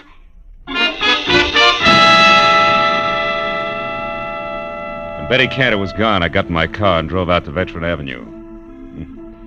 You know, she was a pathetic little creature. And with a little effort, she could have that touch and glow look. Oh, well. 3140 was one of those small but neat houses that grow like mushrooms overnight on the post-war California landscape. And it was locked, dark, and quiet. I went around to the back and started on the windows. The third one opened when I tried it. I climbed in, turned on some lights, and made the grand tour, then entered in the den. The only indication that anyone had been there all day was a current issue of the L.A. Star crumpled in the wastebasket. I pulled it out and started through it. On page 5, I found the hole where a 2-column story had been clipped out. And then somebody was at the front door. I started toward it, but changed my mind at the sound of the key in the lock. And instead moved back into the den and watched. A head that belonged on a gopher wearing a battered fedora and inch-thick glasses above a fur-collared coat peeked in. Gave the place a myopic once-over and headed straight for the den. So I stepped out where he could see me. I have never seen you before. What are you doing here? You tell me first, Pop. I'm bigger than you are. I'm Dr. Abraham Softman. Softman? Oh, the chemist Shirley Vitello works for. Is that why you have a key? Yes, she leaves unfinished. She leaves work here for me to pick up. It's a convenience for both of us. But now you can also explain, maybe? Well, a friend thinks your assistant's in trouble. I'm trying to find out. The name's Marlowe. Aha. I suspected now I'm right. What? Shirley came to the laboratory late from lunch today and very much upset. She left again soon, right in the middle of our most important crimson test. Your what? Our crimson test. Oh, yeah. Without one word to me, she left. Never does this happen before. In all the 5 years, she has been my loyal right hand. Well, tell me, what's the nature of your research, Dr. Softman? We are developing new commercial dyes. Oh, such a beautiful crimson we have now. Really? Shirley knows as much as I do about all of it. Hmm. Mr. Marlowe. Was it you who opened the desk drawer there? No. I didn't notice it till now. 2 boxes of .32 caliber ammunition. 9 shells gone from the top one. She kept a gun there. I've seen it before. That's gone, too. What kind of trouble needs a gun, Mr. Marlowe? Oh, I could think of a few. And they all say we better locate Shirley, and soon. Now, look, Doc, I want to ask you... Just one moment, What? please. Maybe you will know if this means anything. I found this under her work table after she left this afternoon. Is it maybe something? I don't know. Let me see. Empty reservation envelope from Federal Airlines, L.A. to New York, departure 11:35 tonight. Made out to Ruth Britton. Ruth Britton? Who's that? Well, I don't know her, but she must be something to Shirley. Perhaps this Ruth Britton is the trouble. Well, the airline number's here. Where's the phone? It's out there in the other room, there Oh. on the table. Yeah, I got it. Hudson 28610.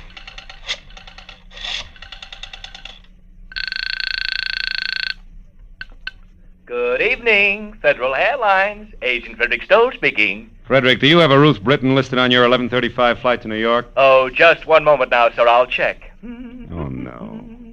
Yes, we do. Yeah, well, I've got to locate her. Do you have an address or a phone number there? Oh, no, sir, I do not. And even if I did, I'm Look, afraid I couldn't. Freddie boy, this is important. I need that information. Now, describe her to me. What does she look like? Oh, dear, I'm afraid I can't. I must have sold the ticket. I'm the only agent on duty, but I just can't seem to think where Try, will you? Think. I am. How do you expect me to that remember awful? 75 or 80 faces every day? Now, listen, Good heavens, don't you think I get confused? Yes, I every do. Time Now I 9 do. or 10 jerks come in here at once, all wanting tickets at the Never same mind. time. Don't you think I have Skip the right it. to...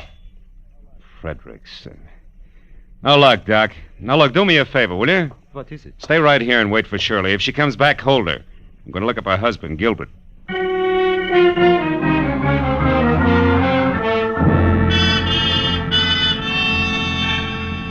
The first stop was a newsstand. I bought an L.A. Star, turned to page 5, and found that the missing story was on a man identified only as Denneker, who'd been hit by a taxi on Temple Street at 8 a.m. The only reason it rated 2 columns was that before he lapsed into unconsciousness, he told the ambulance crew from the Citizens Emergency Hospital that he knew he was going to die and wanted to clear his conscience by confessing a crime he'd committed. It ended with police standing by. I drove on into Benedict Canyon, wondering what kind of a bridge it was going to take to span the gap between a female chemist and a downtown traffic accident. I was still wondering when I got to number 510. All I could see of Gilbert Vitello's studio over the brush around it was something pseudo-Spanish that had been stuck onto a piece of vertical real estate by an optimist in the early 20s. The path had been opened from the driveway to the house, and as I walked to the door, the piano music from inside got louder, but not better. Even in the long-haired circle, that stuff needed a haircut. Hey! Hey! Vitello, break it up a minute, will you? What's the meaning of this outburst? I'm working and I won't be interrupted. Who are you? What do you want anyway? Take it easy, Mr. Vitello. My name is Marlowe. Betty Cantor sent me here because she's worried about your wife. The waitress worried about Shirley. Why? Well, she's in some kind of trouble. Have you seen her tonight? No, not since this morning, but that's not unusual. I often work late. My music is very demanding. Now, what gives that waitress the idea that Shirley's in trouble? Your wife's reaction to a newspaper story. It scared the wits out of her. About a taxi hitting a man named Denneker. Mean anything to you? Denneker? Shirley worked with a fellow by that name once, I believe, but why would that story frighten her? Well, I was hoping you'd tell me. Do you have a gun? A little .32 pistol. It's at home. Why? It's gone. See here, what's this all about? Tell me the truth and be quick about it. Oh, shut up. Answer my question. All right. Your wife was shocked by that item on Denneker. She isn't at home, she isn't at Selfman's lab, and hasn't been all afternoon. And what's more, she's got a gun.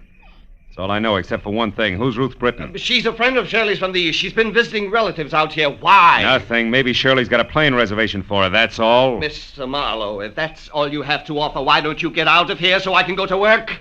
I'm quite certain if Shirley were actually in trouble, she'd come to me for help. And incidentally, tell Betty Cantor to take some vitamins or something. She's becoming a meddlesome busybody. You know, there was a quality about Gilbert Vitello that made me want to sock him on the temperament with the heavy end of his grand piano. But when I started down the path to the driveway, I forgot about him. Because a pair of headlights slashed through the foliage like a giant scythe. I ran to where I could see and watched the girl in a brown suit get out of a sleek new Hudson and start toward the house. Then she saw me. She backed away, then threw me one scared look and darted into a side path like a jittery cottontail. I followed as fast as I could, but it was home ground to her, and in 20 yards I was outclassed. I lost her at the corner of a sagging shed and stopped to listen for her footsteps. I heard something else, but not in time to duck. Oh!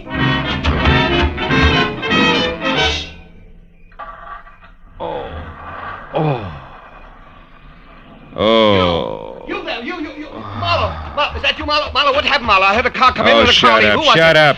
It was Shirley, she slugged me. I don't believe it, you're lying. Okay, I'm lying. For what it's worth to you, Die Hard, your wife isn't kidding. She told me personally with a blunt instrument. Play that knee flat, Jack.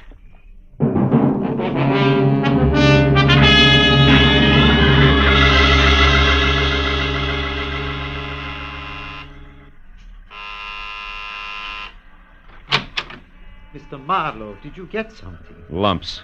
Oh, look at How about you, Dr. Softman? No, nothing. Come in. Yeah. No one has come here. You found out something? Ever hear of a guy named Denneker, Doc? Me hear of Morris Denneker? 5 times in the past 3 years, Morris Denneker in Chicago has beaten me by introducing a new dye substance or a new process just days ahead of me. 5 times this happened. He's a dye chemist, too, huh? A brilliant one. I admire him. But why do you Listen, ask this me? is beginning to fit like a rubber glove. Denneker's in a hospital right here in L.A. He may not live, and he wants to confess to a crime. Here, look. What's Now, read it this? yourself. When Shirley saw that story, it threw her into a panic, and now it only figures one way. Your assistant has been selling your new developments to Denneker before you released them. No, it is not true. Shirley would not do this thing, not to me. Okay, Doc, we'll see. Now, look, why don't you go back to your lab and wait? I'm going to the hospital now and do some more fast addition. If it comes right, just don't forget you're a scientist, will you? Oh, I would not forget. Now, you remember something, Mr. Marlowe.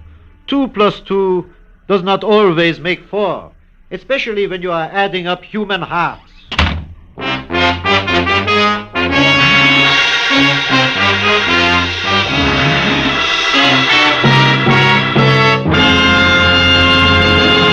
In just a moment, the second act of Philip Marlowe. But first, Wednesday's Wonderful on CBS, with Dr. Christian, Groucho Marx, Bing Crosby, and Burns and Allen all coming your way over most of these same CBS stations. This Wednesday, Brother Bob Crosby visits Bing. Gracie Allen stumps the income tax experts. Groucho will be on hand with his ad-libs and teams of opposition. And Dr. Christian makes a wily grandmother stick to the truth for once. So be listening this Wednesday, won't you? Now, with our star, Gerald Moore, we return to the second act of Philip Marlowe and tonight's story, The Big Step.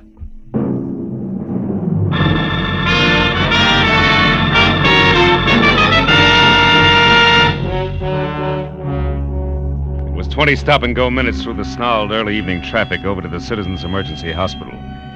All the way, I kept hoping that Denneker's confession wasn't going to have anything to do with Shirley Vitello. But when I was there, standing next to Detective Lieutenant Matthews and filling him in to date, I racked that hope up under wishful thinking. Morris Denneker had already come, too. Yeah, Marlowe, about a half hour ago. He didn't say too much. How much? Only something about this woman you mentioned, this Shirley Vitello, and Yeah? the formula for some kind of a bleaching agent. Then he went out again. Hey, look, this Vitello girl who currently adds up to something very dishonest, what does she look like? Oh, blonde, about 5'4", maybe 30. Wearing a dark brown suit, no hat? That's right. She been around? Yeah, I spotted her here in the hall about 45 minutes ago. Claimed she was a reporter, but she didn't make any small talk with the other news hands. I got a little suspicious. Just then Denneker came too, so I went in there. When I came back out, she was gone. Hey, Marlowe, you know where we can pick her up? No, I don't, Lieutenant. Doesn't look so good for her. She could be pretty desperate right now. Like a quick trip to the country. Or like worse, she's got a gun, Matthews. And now with Denneker starting to talk, very little hope left. I better be going. Where? Just going, Matthews. Hey, wait I'll a keep minute. in touch. Wait a minute. Look, we have a big organization, Mr. Marlowe. We're equipped to handle all kinds. We could do almost as good a job as you. Just keep that in mind, will you? Yeah. And I'm glad you said almost. So long.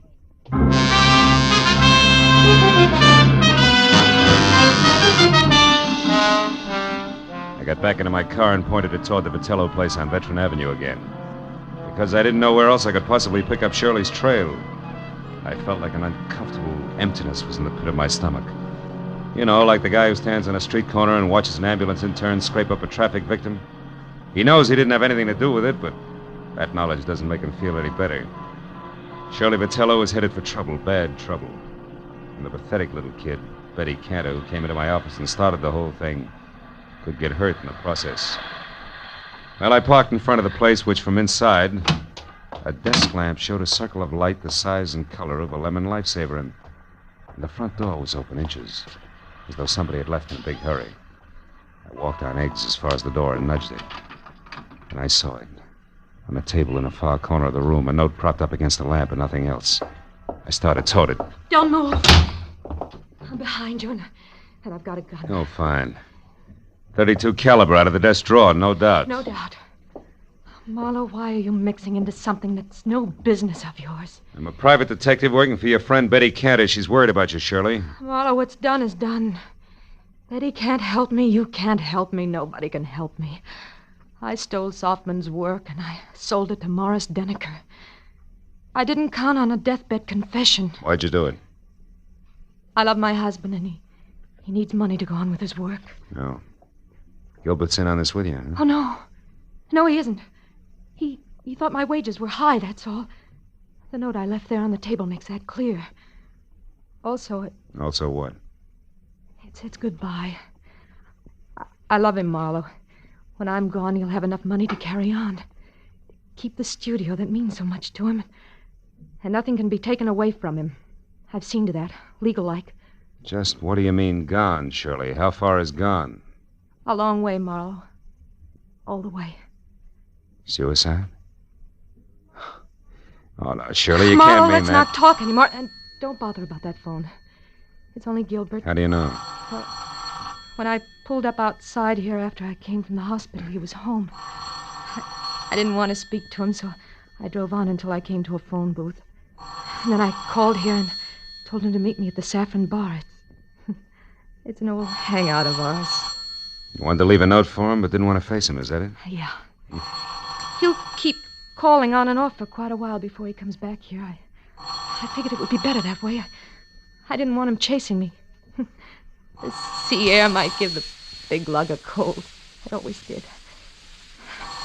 Well, Marlowe, it looks like it's about time to put you away for safekeeping. I don't think so, Shirley. I think the phone is about... No! Next time, Marlowe, it'll be more than a vase, but just as fragile. Now, the closet's cedar lined and strong. It should hold you long enough. Get in, Marlowe. Go on. Okay. And it is, baby. But first... What? The step you're about to take, Shirley, yeah, listen... I know all about it. It's a big step, isn't it, Marlowe? We'll save your breath. I wouldn't be any happier in prison or running away, believe me. Not a bit happier. So long, Marlowe.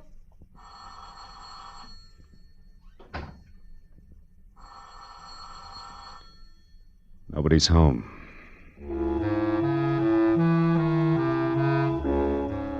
Shirley Vitello was mixed up about a lot of things in life, but that doesn't include closets, because the one she put me in was strong.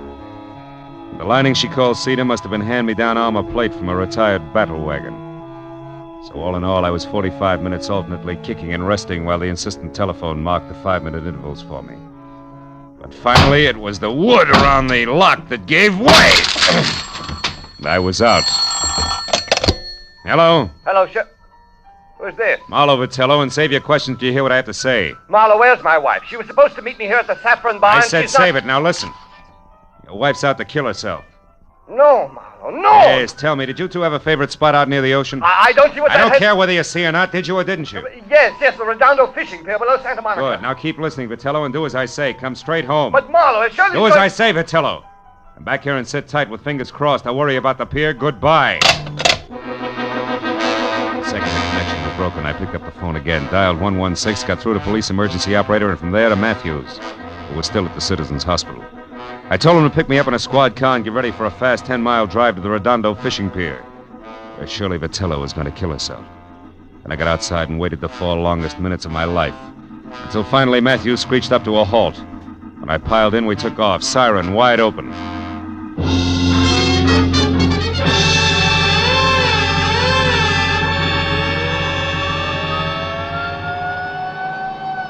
Be less than a minute now, Marlowe. Pier's only a couple of blocks away. Good. Better have Mooney kill that siren, Lieutenant. Jack, we want to come in quiet, Mooney. Okay, Lieutenant. Well, there she is. That power's out on the pier. Yeah, Mooney, pull up here, will you? We don't want to scare her into something. Matthews. What? That crowd there, halfway out on the pier. There's a cop with them. Yes, so there is. You better drive right up, Mooney. Looks like we're too late, Phil.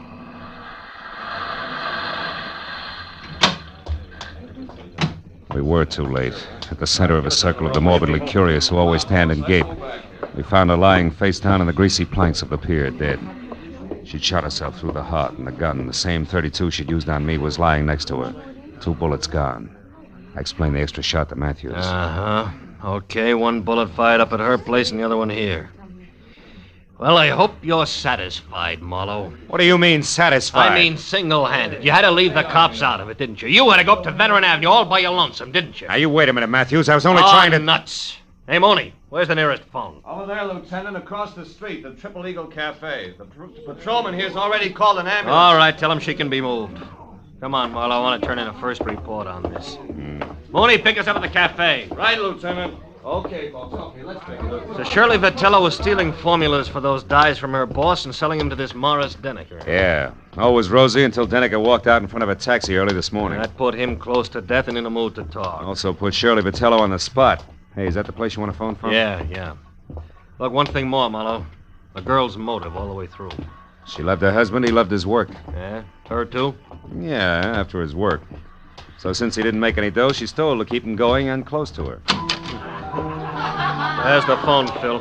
Come on, will you? I may need you to fill in the blanks for me. Marlowe, I said I heard you. The phone can wait, Lieutenant. Come on over here. What? I want to talk to that piano player. Piano player? What about? The tricky way he has of playing Blue Skies. What? Yeah. Hey, Bud, that's all right. You got a mean left hand there. Yeah, I open in Carnegie Hall next week. Don't miss me. I'll try not to. It's just terrific what you do with that tune, you know? It's my own particular arrangement. Nobody else's, huh? No, nobody's. I've been working on this arrangement for a week. That's all I wanted to know. Hey, Marlowe, what are you getting at? The phone, I've heard enough. Where'd you say it was, Matthews? Over there, the left of the bar. But, Phil, what are we What time doing? is it, Lieutenant? 5 after 12. Marlowe, what is it? A switch, Matthews. A switch? Yeah, one that'll knock your badge off. Will you get a load of this? I'll listen. Good evening, Federal Airwaves. Agent Hedrick Stoll. Listen, speaking. Frederick, I'm the party who called before about the reservations for Ruth Britton on the 11:35 for New York. Oh, yes, I remember you. I'll probably... Never mind. It's remember- police business, Freddie. Did the plane leave on schedule? Of course it did. But Miss Britton didn't make it, and she didn't bother to call and cancel her reservation. Thanks. I've heard enough. So far, so good, Matthews. Yeah, which means what? The Saffron Bar in Hollywood. Which means what? Shirley Vitello didn't commit suicide, Matthews. She was murdered.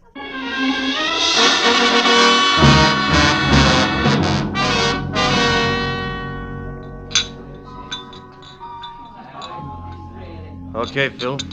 Where's your man? Right there. That table against the wall. Oh. Come on, Matthews. Hawaiian music. Sentimental rocks. Degradation. Abomination. Oh, I don't think it's as bad as all that, Gilbert, old boy. Marlowe, you a cop, the most insensitive of all people. What would you know about music? Just for the record, he's not a cop. My question still stands. What do you know about music? As a matter of fact, not much. But you know, I'm fascinated by what they're doing with instruments these days. Really? Mm-hmm. What are they doing that might fascinate you? Well, for example, take that picture where the score is done by only one instrument, a zither. What's more, it doesn't sound like a zither. To a trained ear, a zither is a zither. You mean you can't make one instrument sound like another? Well, for example, a guitar like a piano? Don't be ridiculous. Now, wait a minute. It's not so ridiculous. Why, only tonight I heard a guitar that sounded just like a piano. Real tricky arrangement it was, too. Sounded... You're joking. Oh, no. You must have heard it, too. It was while we were talking on the telephone. The telephone? I talked to you? Sure you did. You remember? You said you were calling from here, the Saffron Bar, but the conversation was being scored by the pianist at the Triple Eagle Cafe at Redondo Beach. A real tricky arrangement in more ways than one. I didn't mean it. I didn't really want to. All right, what's the rest of it, Phil? He didn't want to quit his work and spend the rest of his life hiding in some forgotten corner of the globe. Which was her plan? Yeah. As I figure it, once Shirley knew she was finished, she decided they should both run for it. He was in on what she was doing all along. And the suicide note? That was part of a plan. Oh. Leave hubby here and innocent with the money she got for her shenanigans. Then frame her own suicide, a trail that would lead us to the Redondo Pier, her hat and coat floating in the drink. Uh-huh. And after a couple of days of searching, we say the tide probably carried the body out to sea. Closed case. That's right. In the meantime, she's flown to New York as Ruth Britton and is heading on from there. Hubby here to join her at a later date. Yeah, fine. Only hubby double-crossed her and shot her so he can sit tight with the money right here. That's it, Matthews. Please, give me another chance. Oh, shut up. Wipe them dry, Matthews, and take them away.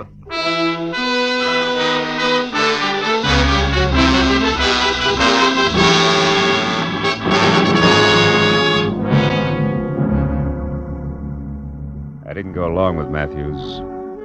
I didn't even bother about my car, which I'd left in front of the Vitello place. I'd had enough for one night. Enough of the kind of person who'd hitch his wagon to a star only if the twinkle he saw on the horizon was the reflection of a dollar sign. Oh, yeah, they were a pair, all right, the Vitellos. A pair who finally canceled each other out. You know what? I'm glad of it.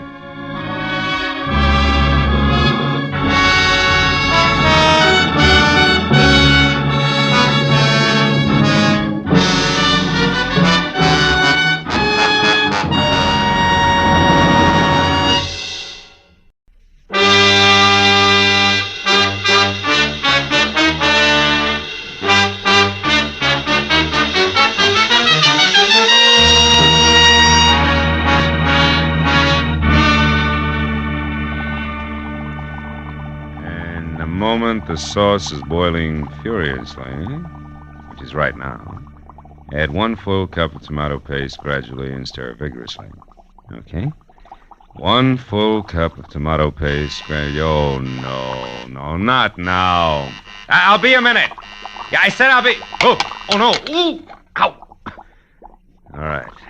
So I add tomato paste, cup and all. Okay, I'm coming.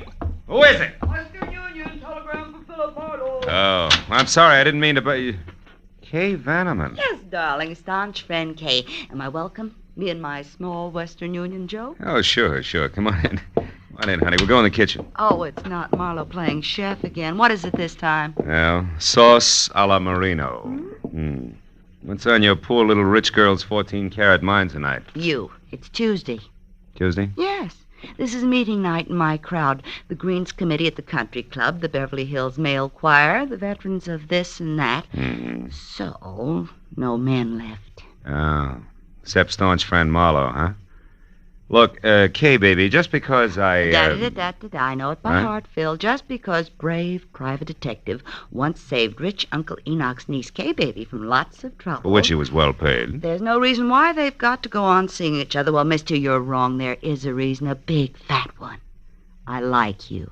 Lots. You do? Especially on Tuesdays. I can't tell you how happy that makes me. Now, I'm look... not being too bold, am I? I did call, 3 times. You weren't home all day. That didn't discourage you. If I can't have you, I'll take the doorstep. Tuesdays. On Tuesdays.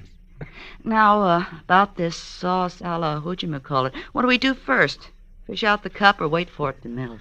Well, it all depends. If we want to, Hey, that thing sticking out of your pocket, real telegram or prop for gag? Oh, no prop, real thing. Oh? I met the boy in front of your door. Here. Open it up, will you? My hands are greasy. So I noticed. Over there, self-reliant. It's called soap and water. Oh. Well, read it, dear. Straight like, huh? Okay, straight like. Tried to reach you all day. Very important. Meet me at the Tulip Room. Sunset Strip at 8 tonight. We'll pay you triple your fee. Time means everything. Gigi Ormsby. You know her? Give me the towel, will you? Yeah, I think... Sure. She's the demon editor for Passman House. Who published what? Magazines. Torrid Love. Great Passions. You know, the shop girl's encyclopedia. Well, now tell me, shop girl, where'd you meet editor Gigi Ormsby? At a cocktail party about a year ago. She's quite a character. Sleek to look at. And listen to? Oh, someplace between a career woman and a Marine sergeant. Credit good? Excellent. Uncle Enoch once shook hands with her, and that's better than Dun & Bradstreet. Hey, where are you going? The Don jacket and professional demeanor. Both are going to the Tulip Room. Phil, but you're not. Phil, that's not fair. This is And Tuesday. the sauce a la Marino needs 1 measuring cup removed. And a delicate woman's touch from here on in. Bye-bye, Kay. You're a staunch friend indeed.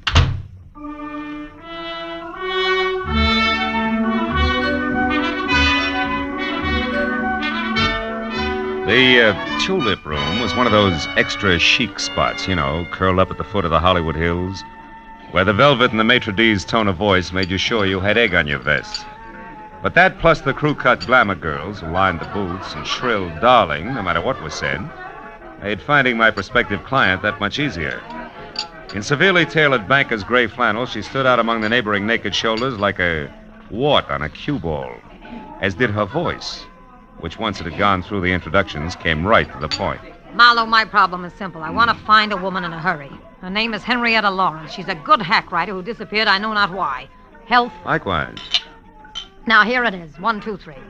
A couple of weeks ago, Henrietta Lawrence showed up in my office from someplace like Seattle or Portland, I forget which, and handed me an outline for a 3-installment serial story that was excellent, according to our standards. 3 days ago, she brought in the first 2 installments, also excellent. But the day before yesterday, when the 3rd installment was due, I was sitting in my office window when this happened. She only got as far as the front door. What happened? I don't know. She saw somebody going by slowly in a car. Scared the daylights out of her, and she hobbled for a cab. Wait a minute. Did you say hobbled? Yes, she limps. Uses a cane. Anyway, she piled into this cab and took off. Haven't had a word from her since. I'm worried, Marlowe. She's a nervous thing, the kind who'd go to pieces, little ones fast. So I want you... Gigi Ormsby, as I live and breathe this stale nightclub here, darling, how are you? Busy, Jeanette, busy. So I see. And what's the handsome gentleman's name, or am I supposed to guess? It's Dracula, darling. We're counting the white throats. Goodbye. Oh, Gigi, you're priceless. Goodbye, Jeanette. This is business strictly. Well, I was only being friendly. Excuse me, darling. Happy business. Oh, what they let loose after dark. Anyhow, Marlowe, I want you to find this girl. She may be in an awful jam. Now, what do you want to know? Well, description might help, Gigi. Okay. Henrietta's about 35 on the drab side. No makeup, no jewelry. Each time I saw her, she was wearing the same thing. A plain brown coat, a plainer brown hat, low heels. All in all, the sex appeal of a tumbleweed. Last address you had on her? It's the only one. The Brace Hotel for Women, room 7. It's over on Fountain near La Cienega. But she hasn't checked back there in 2 days either. The giggling flower of the old South desk clerk I talked to on the phone today hasn't the slightest idea where she is. But I figure for you, she might, Marlowe. She probably got a face like wet hemp. Her name is Clarice. Well, we'll try it. Where can I reach you, Gigi? At my home in Brentwood. Sunnyside 91011. 1011? Yeah, I'll stay next to the phone. Really do your best, will you, Marlowe? Okay, Gigi. It'll be my best, all right. Don't worry about it. I'll call you.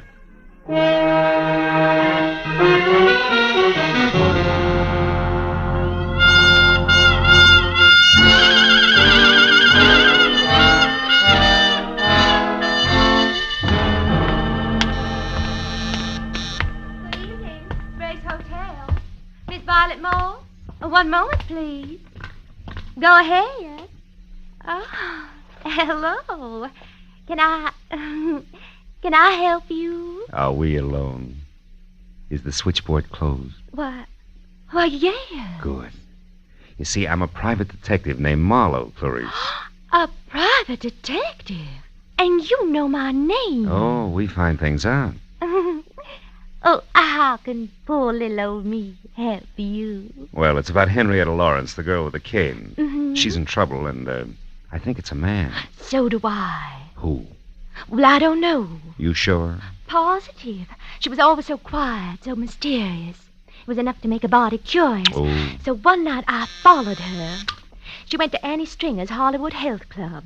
That's a ladies' Turkish bath over on Santa Monica Boulevard in Doheny. Well, maybe she ducked in there because she knew you were following her. Oh, no, I was very careful. Besides, she had something to say to a woman there. I know. I saw him talking in the doorway when I went by. Couldn't see who it was, though. No man, huh? No. But I keep my eyes open when she comes back. Oh, you do just that. Keep them wide open, Clarice. They're lovely eyes. Oh. Good night, honey.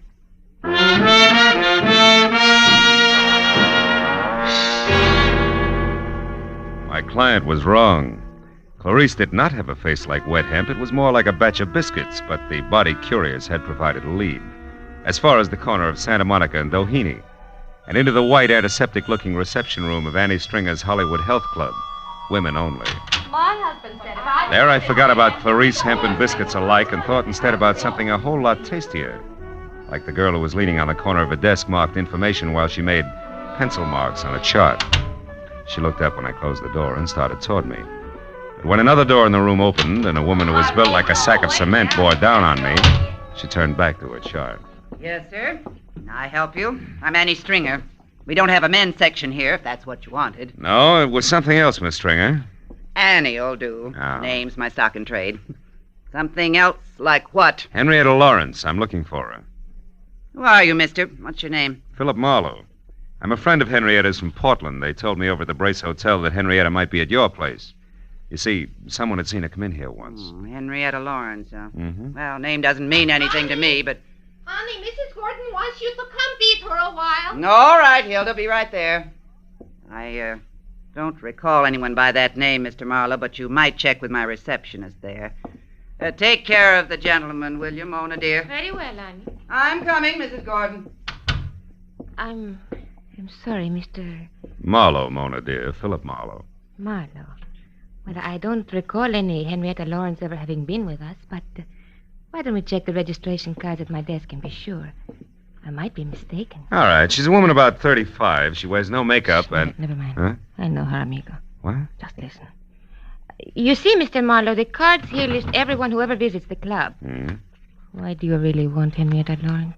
Well, I'm a private detective with interested clients. Who has money, amigo? It could be. What's your connection here? Receptionist. And good friend to Annie. Her, confidant, you might say. All right, say it. Meet me in the alley behind the hardware store across the street in a half hour. We close then. Well, I'm sorry, Mr. Marlowe, but we don't seem to have any listing of a Henrietta Lawrence. But perhaps in the future... No, never mind. Thanks just the same. Well, you're quite welcome. Don't keep me waiting, amigo.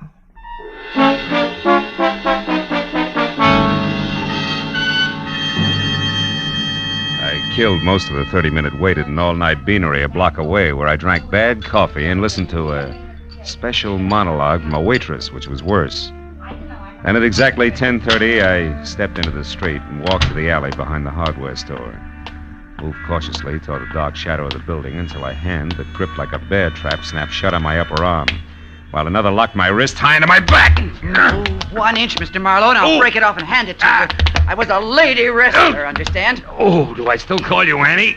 Never mind the wisecracks. It's been a long day, and I haven't got patience. Now, what's your angle, Flatfoot? Slip, baby, in more ways than one. Start talking. All right. Henrietta came from Seattle, not Portland. So now some advice. Forget Henrietta Lawrence, Shamus. You can't do her any good. You're a liar, Annie, and you know it. Wasting your breath, Shamus. That's bluff, Annie. Hot air. Yeah? I suppose that goes for the letter, too, I suppose. Letter? You slipped again, kid. What about it? You don't know what letter I'm talking about. But Mr. Marlowe, Henrietta Lawrence does. So tell her to call off the bloodhound, or that letter will go right to the cops. They'll know exactly what to do with it. Get going, sweetie. Oh, Kay. what I'll blow the top of your head off. Go on, beat it while you can still walk. Go. All right. But I'll be around, Marlowe. So don't forget the message I gave you for Miss Lawrence.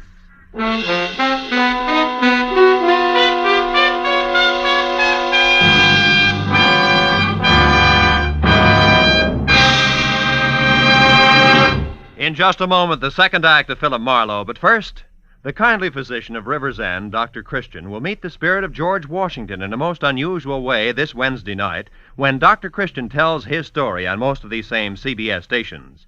An elderly patient who claims to have a personal message from George Washington comes to Dr. Christian's office and presents him with one of his most perplexing cases. Dr. Christian, starring Gene Herschelt, is a regular Wednesday night feature. Now, with our star, Gerald Moore, we return to the second act of Philip Marlowe and tonight's story, The Ladies' Night.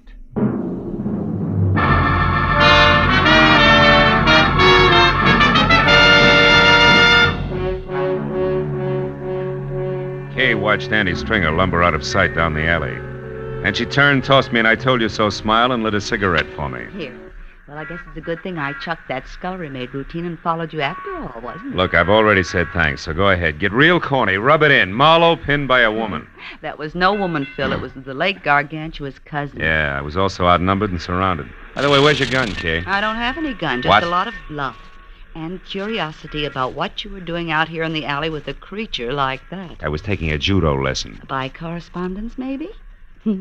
What was all that about a letter? Well, for my money, the way things stack up, G.G. Ormsby's top writer, one Henrietta Lawrence, is being blackmailed by Annie Stringer, and that letter is Annie's protection. Goes to the cops if anything. Kay, get out of sight, quick. What? What's the matter? Marlowe, not another one. Yeah, my date, Duck. Will you go on? It's important. All right, but don't forget you're a sucker for a hammerlock, so watch it. Phil? Senor Marlowe? Over here, Mona. Oh, see. You're here. Are we alone? Yeah, we're alone. Good. It is worth my life what I'm going to tell you. And will like me alive, no? Look, what is it, Mona? You know something about Henrietta Lawrence? See, more than enough. There's a certain letter. Oh, you know about that, huh? Sure. I know where it is and what it says. Bless you, baby. Where is it? I want that letter bad. It's nice. Nice? See, and I would love to give it to you for nothing, but... But what? But my poor mother, she needs an operation. My father, the mortgage on the rancho. Your little sister wants music lessons? Come on, kid. How much? How much is the life of Henrietta Lawrence worth, Phil, dear? To me, to you, to Henrietta Lawrence. Her life, huh? I'll see what I can do. You better do real good, amigo. It's a very serious thing. I take a great risk. Any stringer is stupid, but she's also strong like a bull. You come to my apartment, 8310 North Ardmore, number D. 1 hour. D, huh? Okay, I'll be there. Good. And please, amigo, you don't hold hard feelings against me. Not for this. You know, business is business. Pleasure is pleasure, no? Maybe we can mix them. In an hour. I'll be waiting for you, Phil. How do you like that? It was as touching a little scene as I've ever witnessed. Skip it, Kay. This deal is liable to get rough before it's over, and I've got a call to make. Let's go. And I was dumb enough to warn you against the hammerlock. The hammerlock that kid holds is like a pat on the head. Can I go with you just for laughs? Yeah. We're going to call on my client. You're scramming. Come on.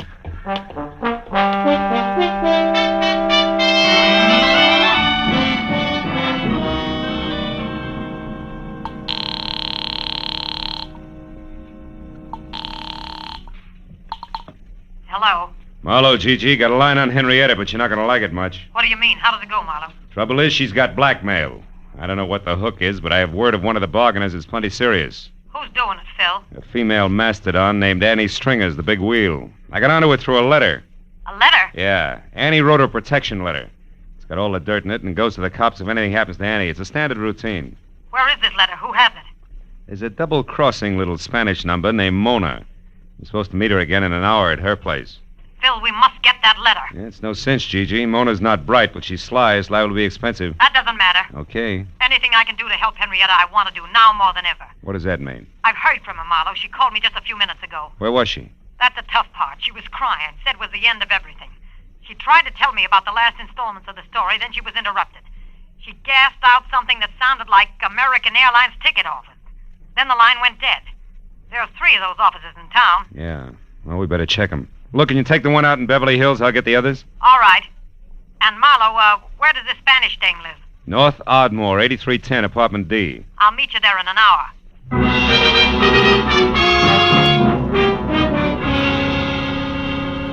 When Gigi hung up, I sent Kay to check the airline office in Hollywood for a woman carrying a cane and a big load of trouble, telling her to call me at the downtown agency within half an hour. Then I headed south for the office on 6th Street. Halfway down, it began to rain. You know, the kind of dismal, misty drizzle that makes your clothes smell like blankets at a fire sale. I spent a fruitless half hour peeking into corners and trading descriptions, and finally, when Kay called in a negative report from the Hollywood office, it was high time to beat it out to my appointment with Mona. The rain had put enough dazzling sheen on the pavement to make the going slow and slick. But I got out to 8310 Ardmore not over a minute late. Apartment B was the last on the right and completely dark.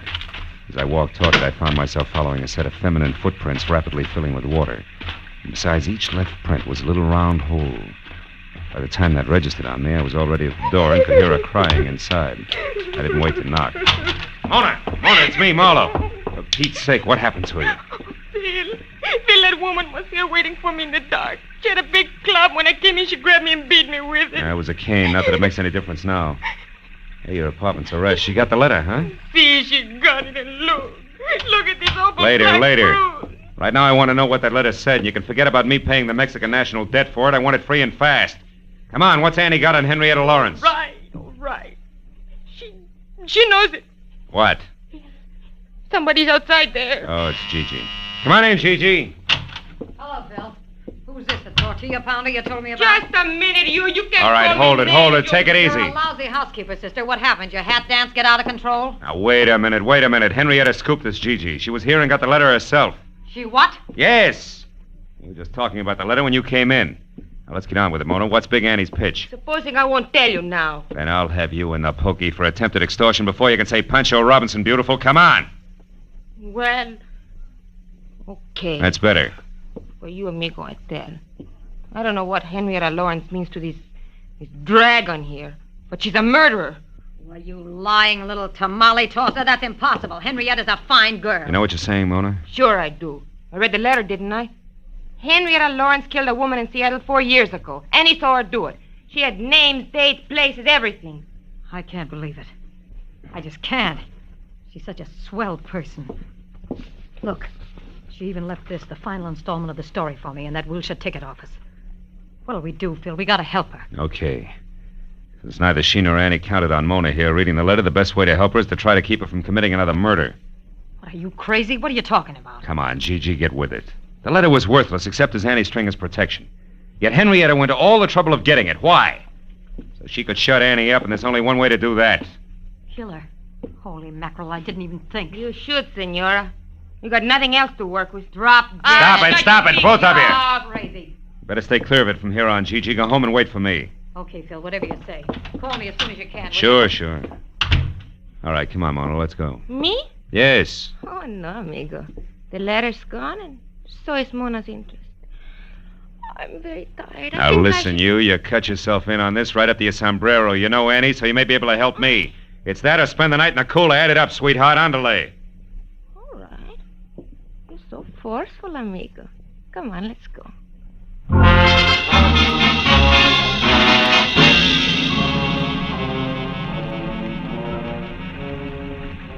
Well, Annie's not in her apartment, and she's not around the health club. What's next, Mona? Where else would she be? Search me, amigo. Think, will you? Has she had any appointments lately that didn't fit with her regular routine? Well, she went out on Fountain Avenue in a big hurry a couple of Fountain days. Avenue. That's where Henrietta's been staying, in a hotel out there. The Brace Hotel? That's it, on the nose. Is Annie dumb enough to go there now tonight? Sure. She's stupid. And her strength makes her reckless. That's it, let's go.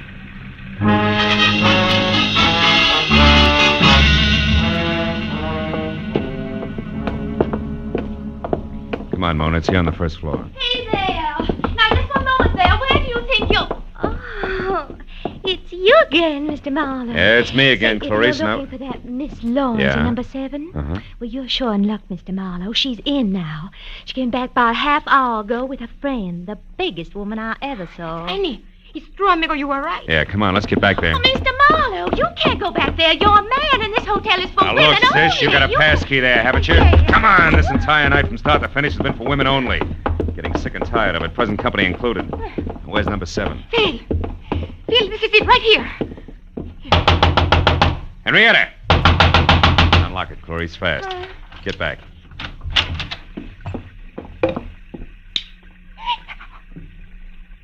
Annie! Dead. With a knife. Yeah. Go ahead and scream, Clarice. Get it over with. Well, where's Miss Lawrence? She no doubt left by the window here. Yeah, it's still open. Only 5 feet to the ground and a clear set of footprints in the wet dirt, cane marks and all, just like... Just like what, Mr. Marlowe? I started to say like the ones I saw earlier. Sure, the last installment of the story, the letter at Mona's, the airline ticket. Now she's out of it, slick as a whistle. Clarice, call the cops. Here, give them my card. I'll get in touch. Well, where you going, Mr. Marlowe? Break the unpleasant news as gently as possible to my client. Phil, what about me? What will I do now? Just keep looking at Annie, you beautiful, chiseling, double-crossing jerk. Maybe you'll learn something, but I'm not going to count on it. Phil.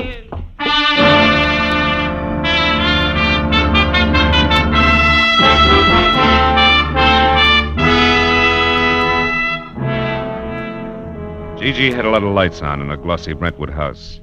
And as I walked up the wet, curving flagstones to a door, I could see her inside, pacing slowly back and forth. An impatient cigarette in one hand, a stiff brace of brandy in the other. Whatever Gigi Ormsby really thought or felt about Henrietta Lawrence then, I couldn't tell. But I was sure that before I left, she was going to despise her. Phil, I've been waiting for you to phone me. Something bad, isn't it? I can see it in your face. We found Annie Stringer's body, Gigi, in Henrietta's hotel room. Ah, what a dirty, dirty shame. And Henrietta? Gone. But she won't get far, not this time. The circle gets smaller every time. She can't keep on killing. It's got to stop someplace. Yeah, I suppose so. But I'm sorry for her, Phil. I hope she got a plane ticket tonight and is miles away by morning. I hope she gets a break this time. She didn't buy a ticket. She's not even running. And she won't get that break. You talk as if you know where she is, do you? Mm-hmm. You've been to Seattle, haven't you, Gigi? Well, of course, but not for years. You lived there. You were a writer before you became a publisher. Why? What is this? You knew Annie Stringer long before tonight, too, Gigi, huh? What are you driving at, Marlowe? That your real name is Henrietta Lawrence, that you killed a woman in Seattle once, changed your name, and got away, but there was a witness. And a couple of weeks ago, purely by chance, that witness, Annie Stringer, ran into you, recognized you as Henrietta, and grabbed at the chance for blackmail. Stop it, Marlowe. So you had to bring Henrietta Lawrence back to life, just long enough to get rid of the witness. But first you had to get a letter she'd written, and also have someone who tell a straight story to the cops. So you hired me, planted the right leads along the way. Get away from that desk! Don't try it, Gigi. You can't win, so at least lose gracefully, will you? If this was in one of my books, no one would believe it. You're right, I can't win. It's all true, Phil. Where was the loophole? It started only as a hunch, but everything fit. I got it from the cane you used, Gigi, at Mona's place. The cane marks were on the left side of your tracks. But outside the hotel window, they were on the right. Anybody who really has to use a cane couldn't do that. Such a little thing. As a matter of fact, it was. Look, Marlowe, you're the only person between me and that break. I got more money than I know what to do with. I can bid high, really high. You wouldn't be for sale, would you? No, baby. Just for hire. Get your coat, Gigi. We're going down to headquarters.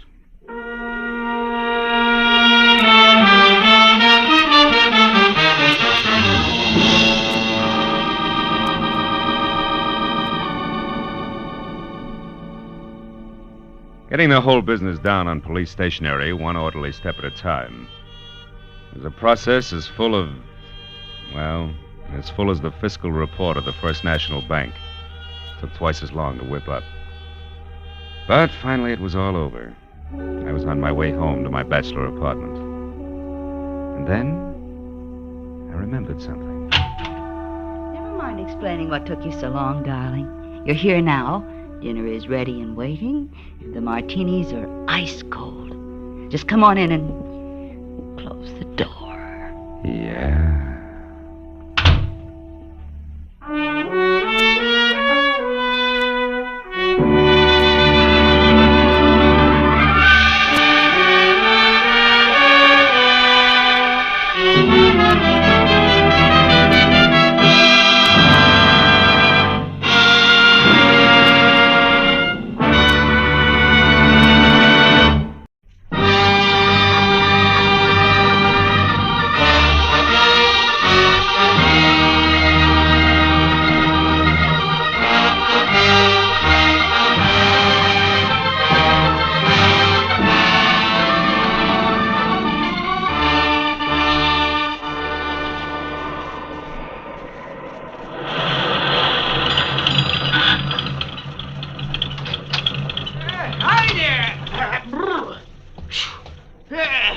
Some snowstorm, eh? Yeah, it's pretty thick. Yeah.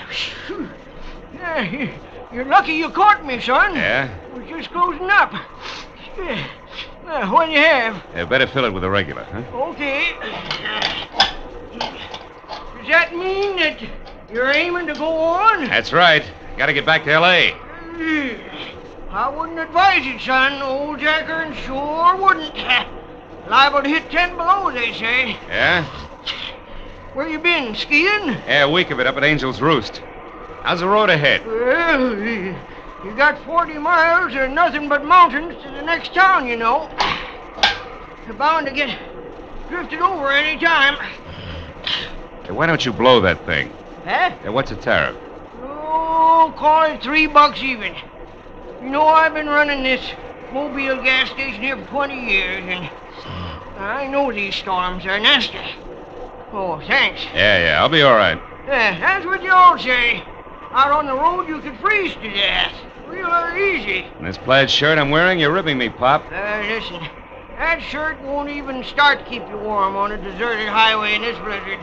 Take it from old Jack Ernst, son, I know. Yeah, well, thanks anyway. So long, old Jack Ernst.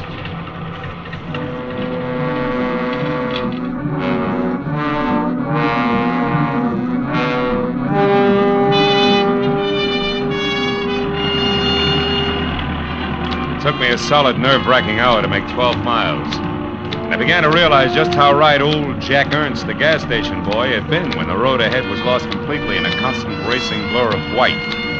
Transformed every rise into a treacherous barrier I had to batter my way through.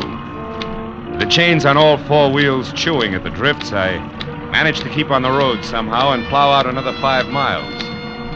And then I caught a glimpse of the first lighted window I'd seen in all that distance just as I started down the backside of a short, steep hill. And then it happened. First, the helpless feeling of a skid. Before I could do anything about it, I was off the road, in the ditch, nose first and hood deep, in a culvert drifted full of snow. I forced the door open and floundered back up to the road. I knew there was no chance of getting the car out without help, and lots of it. And the 10 below zero that the Weather Bureau had bragged about was setting in. I looked back through the slashing snow for the lighted window I'd spotted and saw a lantern swinging crazily in the hands of somebody coming toward me. A minute later, I could see it was a girl. Hello? Hello, are you hurt? No, I'm okay. My car's stuck. I skidded off the road. Yes, I know. I watched it. Oh, my. No chance of getting it out of there tonight. Oh. That's bad. Maybe tomorrow, if the blizzard lets up, we can get you out. Meantime, you better come on up to the lodge, mister. Lodge? Uh-huh. You mean I slid off the road right in front of a tourist lodge? Oh, boy, how can I be that lucky? Well, maybe it's fate. We're not open for business in the winter, but on a night like this... I know what you mean, believe me. I really appreciate it. Could get tough staying out here. Oh, by the way, my name's Marlowe, Philip Marlowe. I want to pay you for... Did you say Philip Marlowe? Yeah, something wrong with What's that? your business, Mr. Marlowe? Oh, well, I'm a private detective from L.A. I've been Then it is skiing. you. I don't care where you've been or where you're going. You'll get no help from me, Mr. Philip Marlowe, you understand? I'd rather give shelter to a dirty dog. I hope you freeze, do you hear? I hope you freeze to death. She was a thin girl with black, hollow eyes, full of hate for me. She didn't stop or look back all the way to the door, just ran in and slammed it shut. Couldn't understand it. Even on my worst day, my reputation never was that bad. I didn't wait around to worry about it because I was cold. Besides, I wanted to know why the good name Philip Marlowe was such poison at a place I'd never heard of before. I waded up to the heavy rustic door and looked in through a tiny window. All I could see was one corner of what had to be a big room. It was log, leather, and Navajo rugs, dominated by an enormous fireplace that filled every nook with a warm, dancing glow. Poison or no, I wanted in.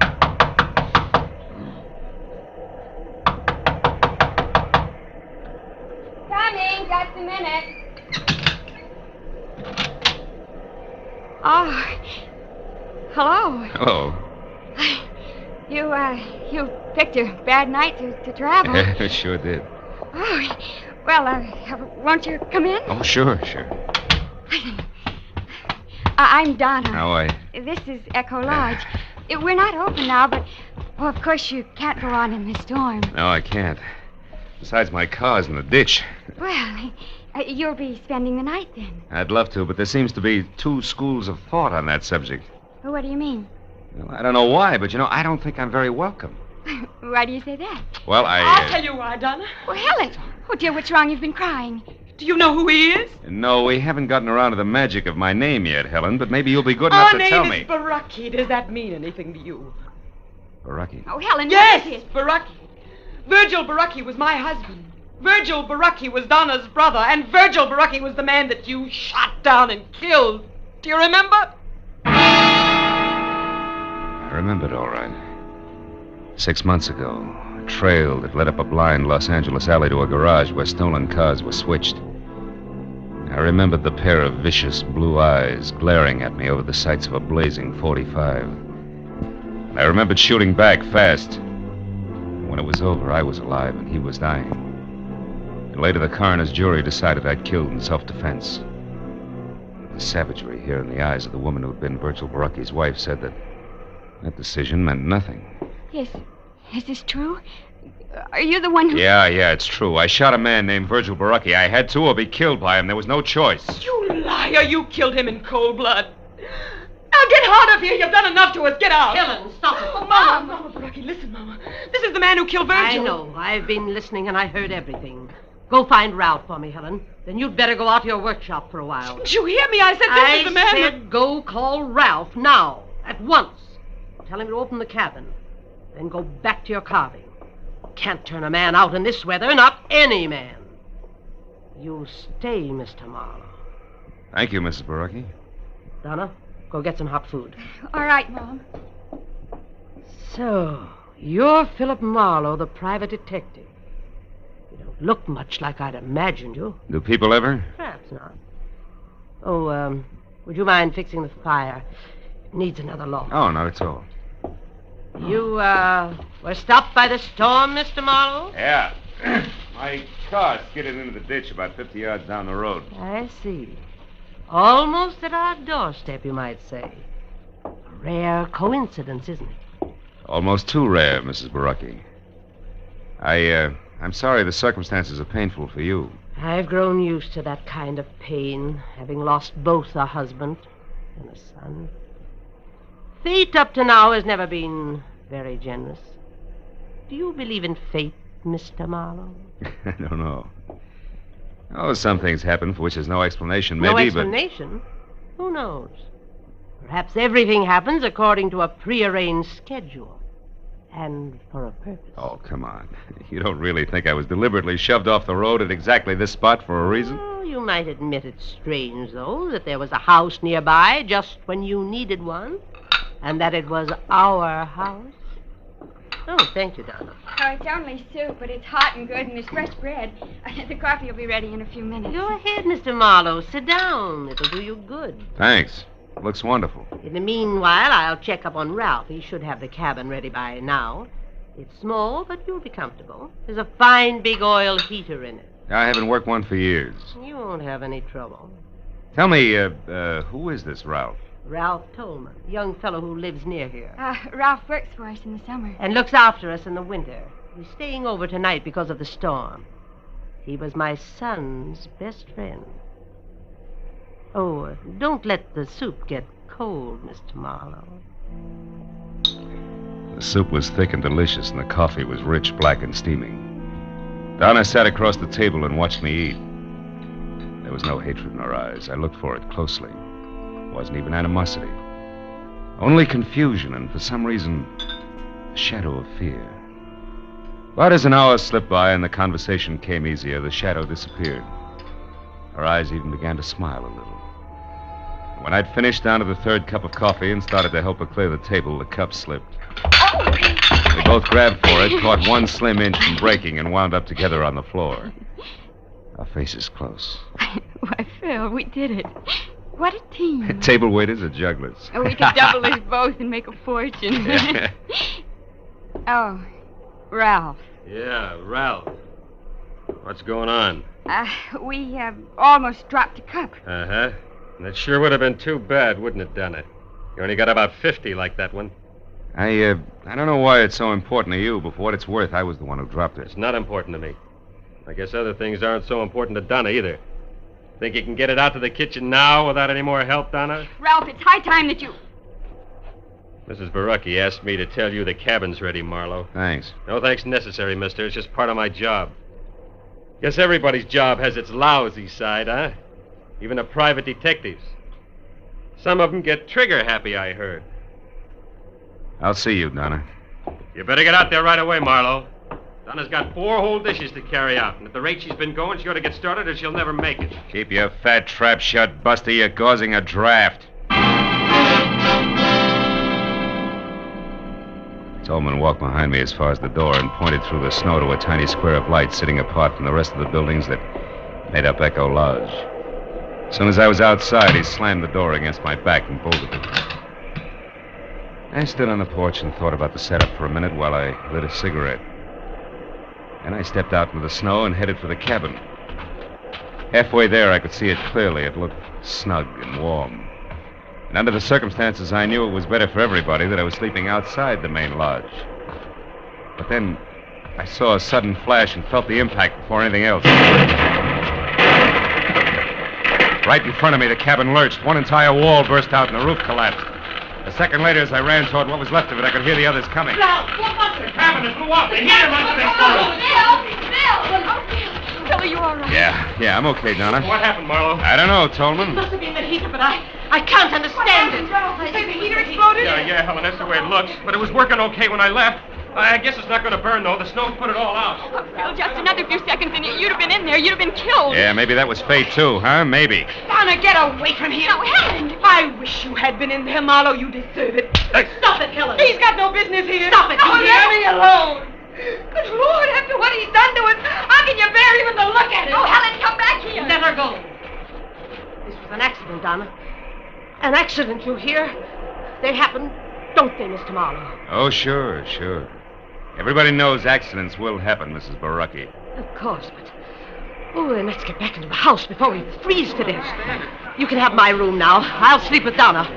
Come along, all of you.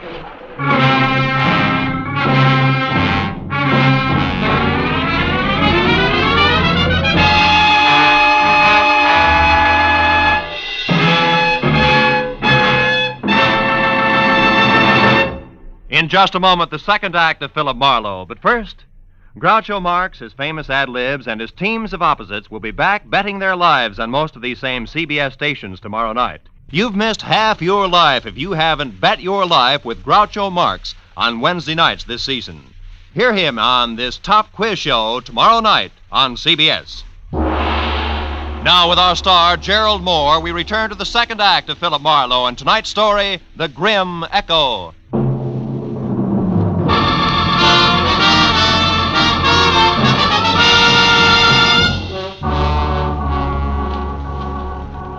It was a dreary little procession that trudged back toward the lodge again from the shuttered cabin. I said nothing and pushed hard against the storm as far as the front door. But when they were all inside, I ducked back into the biting blizzard and ran down to my car in the 38 I kept in the glove compartment there. I figured it would be a warning comfort through the long, cold night ahead. Until I saw that somebody else had figured the same way.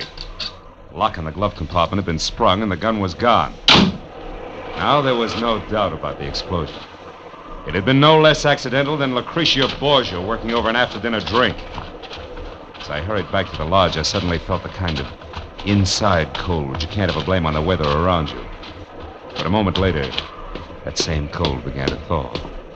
Because huddled at the edge of the lodge steps ahead was Donna. Oh, Phil, where have you been? What have you been doing? Hey, everything's going to be all right. Oh, Phil, please. Why did you go down to your car? Well, I'll tell you, but you're going to be sorry. Sorry? But you got so upset over nothing. I went to get some cigarettes out of the glove compartment. I was fresh out. That was your only reason? Cigarettes? Sure. Now, come on, huh? You got to worry. Let's do it where we can both be warm. Come on over to the fire. I'm a city boy, you know. This cold isn't doing me any... Hey, Donna. Those tears in your eyes. There. They're from the wind. It always makes me cry. Oh, Phil. Why do things have to be this way? An hour ago when you were eating, everything was so nice, so friendly. And then suddenly Ralph angry, the explosion, Helen screaming and clawing at you, Mom upset. Yeah, I know what you mean. But look, baby. Listen to me hard, huh? Yes? You see, the things you just spoke of, Ralph, the explosion, Helen, all of it, all the trouble, it belongs to tonight. Like the blizzard out there. Oh, it's raging now, sure, but tomorrow, or maybe a little after tomorrow, it'll stop. Everything will look bright and clean to you. Honest, honey, that's the way it'll be. All the way around. Believe me? Oh, Phil, I want to, but... But what? But you're talking about tomorrow. I'm worried about tonight. I'm afraid, Phil. Awfully afraid.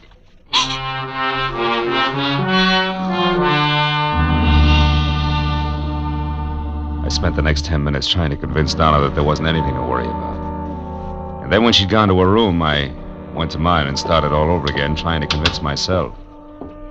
The out-of-season fireworks at the cabin and the gun stolen from my car made that a very tough proposition. And I checked the room, which was on the ground floor and close to the kitchen. And then I bolted the door and looked forward to some much-needed sleep. After that, I took off my shirt and shoes only, got into bed, and waited for sleep, which a weekend of skiing made more important than a cabin full of hate. Suddenly, I was wide awake and sitting straight up in bed. The footsteps could have belonged to my dream. The door that closed couldn't have. I scrambled out of bed and ran to it, but it was still bolted. So I turned to the single closet in the room and opened it sharply.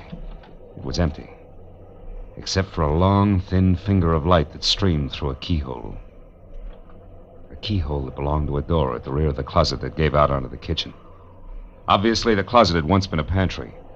I tried the door, but it was bolted from the kitchen side. I got into my shoes, grabbed my shirt, and ran out of the room, around to the kitchen, and smack into a very surprised Ralph. Marlowe, what are you doing up and roaming around? I'm a sleepwalker. What's your excuse? Come on, let's have it. I'm through playing target for tonight. Target! Get your hands off me, Marlowe! When I know why you're here and exactly what's on your mind, I will, not before. Well, have we come to terms? All right, let go.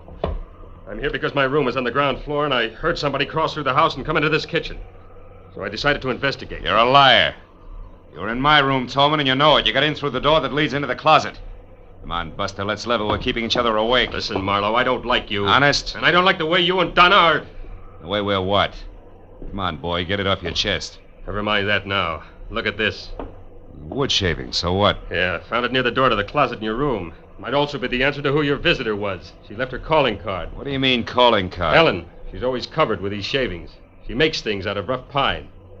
Where is this workshop of hers, Tolman? Out in the back, just beyond the barn. What are you going to do, Marlowe? Not that it's any of your business, but I'm going to see the lady, and I'll see you.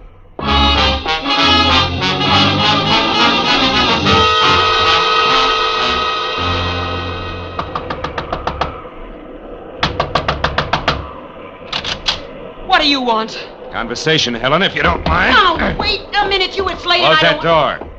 I will not. Then I will. Now get over there and sit down. We got a few things to clear up. Like what? The way you murdered my husband, perhaps? Cut it out. Stop it, Helen, or I'll twist your arm off. Go, Just as soon as you decide to behave. Those nails of yours draw blood, baby. Were they going to be good? Yes. All right. Now sit down over there, away from those sharp chisels you work with, and keep your hands in your lap. Go on, that chair there. Very well, Mr. Marlowe. Anything to accommodate the man who murdered my husband. Which brings us right to the point. You deny it. You deny that you shot him down. I fired in self-defense. That's a rotten, stinking lie. You did it to feather your own nest, to be a hero to the police and the newspapers. You're wrong, Helen. I killed your husband because I had to. He was on the wrong side. Oh, don't make me laugh. You call trying to get money for his family, for me? You call that being on the wrong side? So much that he should have been killed, shot down by the likes of you? Oh, Mr. Marlowe, you have no idea how through these past 6 lonely months I've thought of you. I've wondered what you looked like, what the man who killed Virgil was doing, how you'd like to meet the same death you brought to my husband under the brave banner of law and order. Now, wait a minute, and listen. don't think I didn't plan your death 1,000 times over. Don't think I didn't approach Mama Baraki, Ralph, even sweet little Donna with a delicious thought of revenge. No. No, they talk like you talk, Mr. Marlowe. Virgil was doing the wrong thing. He was caught. It wasn't right or wrong. It was him or me. Oh, you shut up and listen. Sure, Virgil was stealing, all right. He was stealing from me, his wife. That's why he left here. That's why he tried so hard. That's why you had no reason to kill him. And that's why you should die, too. Oh, that's also why we had an accidental explosion at the cabin I was supposed to sleep in, huh? I was clumsy. I was hasty. I won't be the next time. You're completely out of your mind, Helen. Out of my mind? Of course I am. Did you think this existence, this living without the man I love, could leave me otherwise? Did you think making these stupid souvenirs would take his place? Killing me isn't going to bring him back. You get out of here. Go on, get out. And if you can, Mr. Marlowe, go back to bed. While you wait for a chance to get me with my own gun, the gun you stole from my car? I'm not going to shoot you, Mr. Marlowe. That would only further disgrace the Baraki name, no. No, I'm not going to shoot you. But I am going to get you. For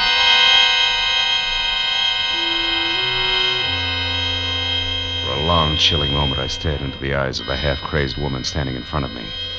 The ice-cold, bottomless eyes that a cancerous hate had destroyed as something human. Then as I turned and started out of the room, I knew that I'd made a mistake that night. And Virgil Baraki had died in my arms. A mistake I had to correct before it was too late. And there was nothing left of Helen but the ruthless machinery of a mind dedicated to murder. I headed back to the house and a talk with Mama Baraki, which I figured had to be the first immediate step. But when I'd gone only a dozen yards from the workshop, I stopped. Phil, I'm over here. Donna, what are you doing out here? I couldn't sleep, Phil. I was too worried about you. And then when I saw you leave the house from my window and head for the workshop, Phil, your face. Oh, it was Helen. She got a little upset in there. A little? Oh, look at you. Your pocket ripped off your shirt, your face scratched. Oh, it's all right, Phil, Donna. she could have... No. Hey. Hey, my pocket ripped off. The gun. Oh, Phil, what is it? Tell me, please. Now, hold it, Donna. Give me a second. Yeah, sure, it adds, all right. Now, look, get over there inside the barn and scream. Long and loud, huh? Scream? Yeah, it's our only chance. Go on, do as I say, Donna. Scream. All right. I'll do it, Phil, whatever you say.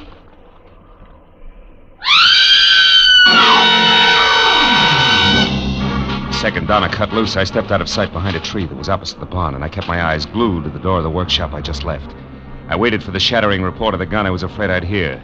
But then the door flew open, and Helen was running out toward the barn, and Donna screamed. My .38 clenched in a handkerchief in her right hand, a look of stark bewilderment stamped over her face. Donna, answer me. What's wrong? Donna, what are you doing there by the barn? I don't know. What do you mean you don't know? Favor to me, Helen. Let's have that gun back without further discussion. Yes. There. Now get back against that wall and don't move an inch. No.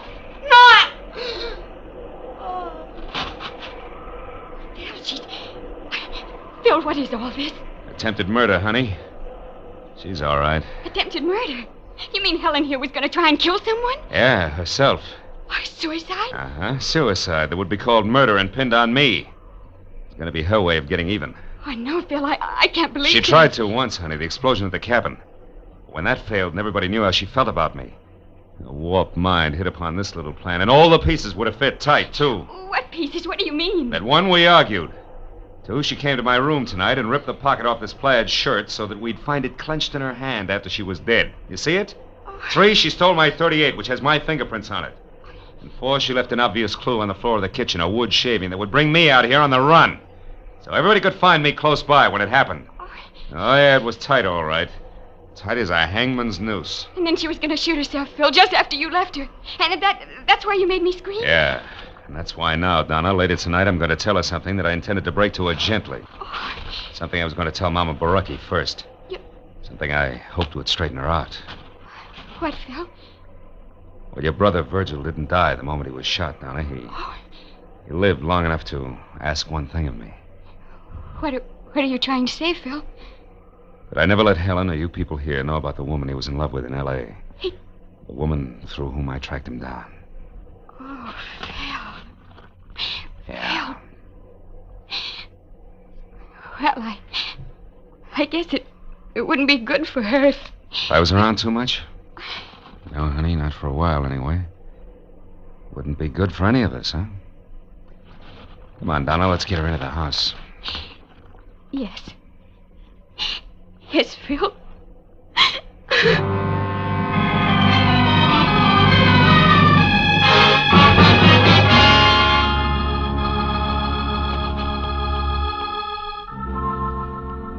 Well, it was the next morning.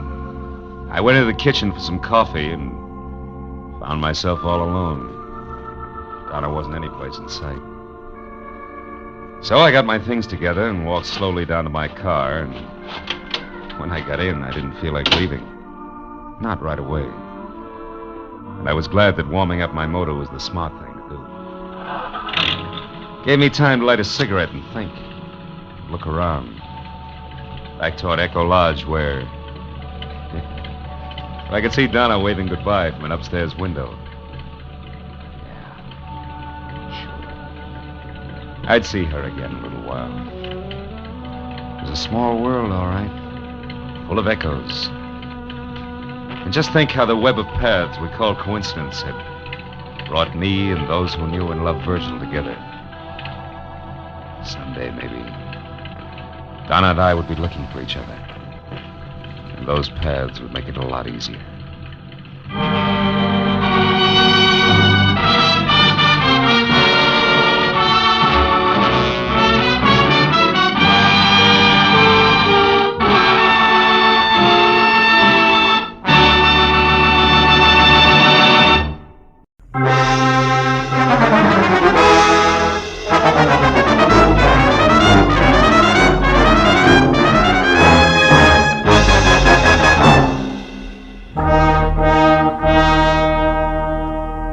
You know, every once in a while, into the life of one Philip Marlowe, a little peace and quiet must fall. A day marked by neither murder nor mayhem. No phone calls, just nothing. I was just beginning to like it, too, when the door opened and a head full of slick orange hair walked in. It was on a man wearing a new flannel suit, a hand-painted tie, and a reckless grin. He shoved the telephone out of his way, sat down on the corner of my desk, and sized me up with a pair of careful gray eyes. Got a proposition for you, laddie. Tell me about it. Let you know if I'm interested. You should be. There's good money in it. It's not always the answer. Go ahead. You got a good car? Good enough. I don't keep it in the office. You like Mexico? Look, is this a social call or a quiz program? This is business. I asked you a question. Yeah, I like Mexico. I don't like you. Well, that's good, because you're going to drive a couple of friends of me down there. Name your price. Not interested. $1,000? Not interested. That's too bad. Would have been nicer to work this out without a gun. Listen, you two-bit Talk jerk. Easy, laddie. This gun is bigger than both of us. Now, you're going to drive across the Mexican border tonight with 3 passengers, and there won't be any difficult questions, because you are the well-known Senor Philip Marlowe, a respectable private detective. Somewhere below the border, your fellow travelers will catch a boat. But this you don't have to worry about. Now, look, just a minute. Look, laddie, I came to you for several reasons, one of which is that you're smart enough to know when to quit fighting the problem. We got to make a stop first, so let's go. And leave your artillery in the drawer. Come on. Yeah, sure. Since I'm now an old pal of yours, what do I call you? You pick it. Believe me, you won't like it. How about George? You like George? Not particularly. Good. Just call me George. Let's go, Marlowe.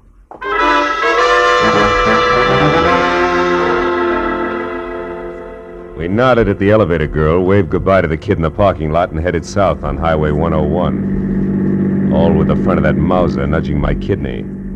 It was screwy, but I was on my way to Mexico.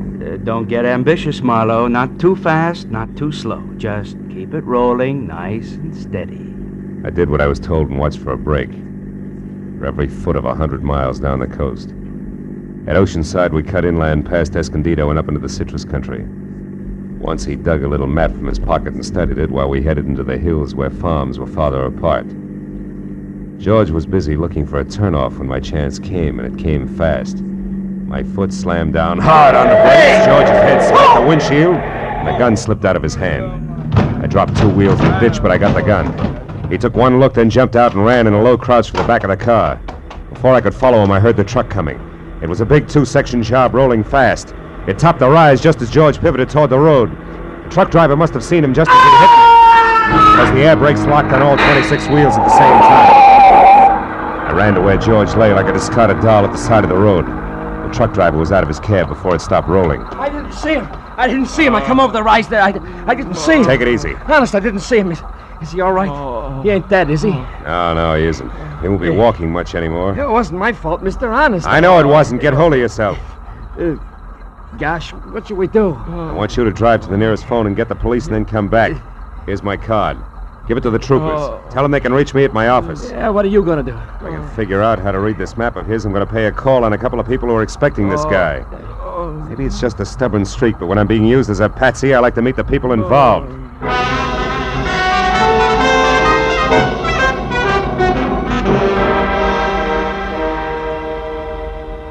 As I drove, I studied the map, and 2 miles down the highway, I found the first landmark, a dead tree. There I left the highway and followed a rocky trail 7 corkscrew miles up a canyon to the next landmark, a bridge. One that looked like it had been lifted out of some rustic Connecticut woods and dropped across the California gorge purely by mistake, because it was covered complete to roof and walls and made entirely of lumber. And on the hill beyond was a lonely house where the trail marked on the map ended. I drove slowly through the sagging wood tunnel and at the other end deliberately killed my motor. Then I got out, raised the hood, and went to work on the distributor. I don't know where he came from, but when I glanced up, he was standing there watching me. A bull in overalls with a pitchfork clenched in a pair of hands as thick as $4 stakes. We didn't like each other's looks. You picked a bad place for trouble, mister. That's so. Why? Nobody almost never comes up this road, especially strangers. How come you took it? Really want to know, or are you just killing time? I wouldn't be too smart if I was you, mister. You live in that house up there? No, not anymore. I got canned for drinking. Well, why are you so interested in that place? It's the only farm around here. Maybe they got a mechanic. Yeah, maybe. Where'd you say you were from? L.A. Los Angeles, huh? You real sure you don't know anybody up there on the hill? Like who, for instance? A certain party who took a trip to L.A. not so long ago. And another thing, city boy. Don't get out of line or I'll fix you good. Understand?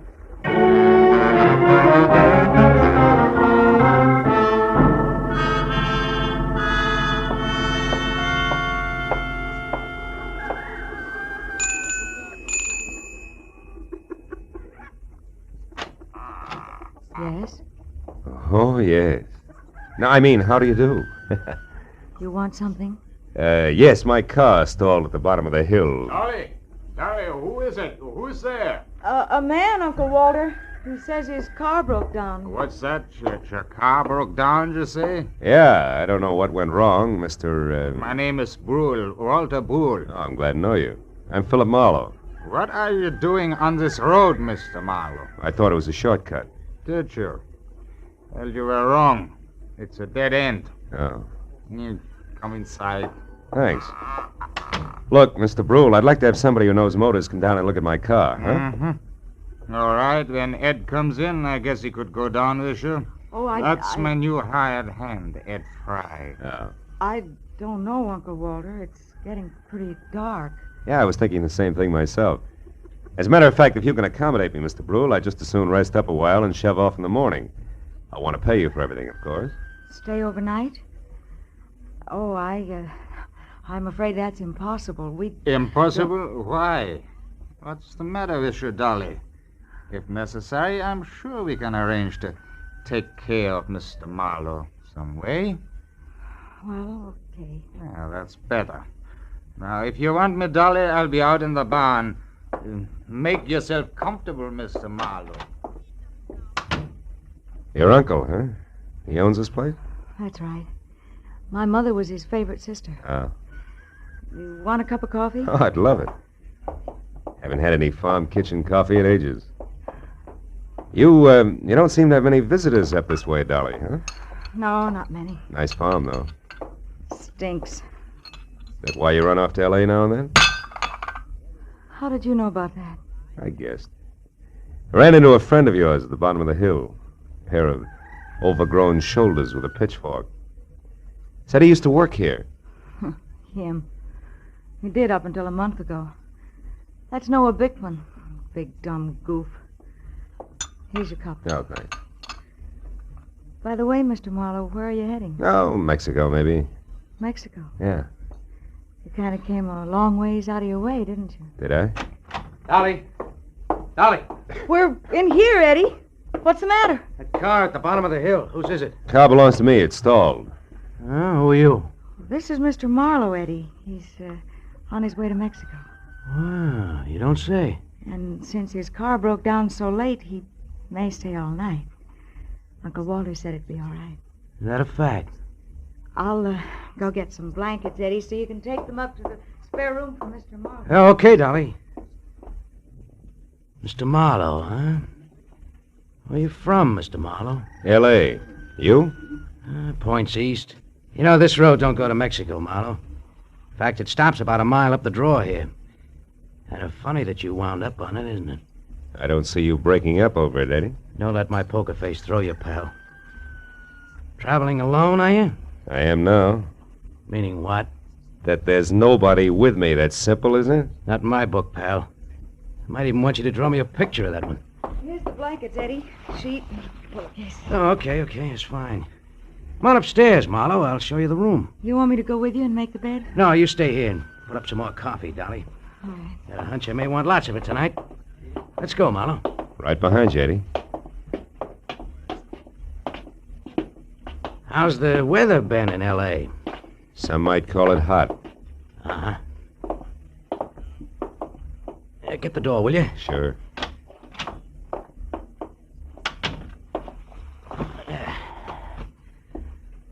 Okay, how come it's you, pal? I got good credentials, a car, and a tight yap. You better be right on all three. How'd you find me? Little map, Eddie.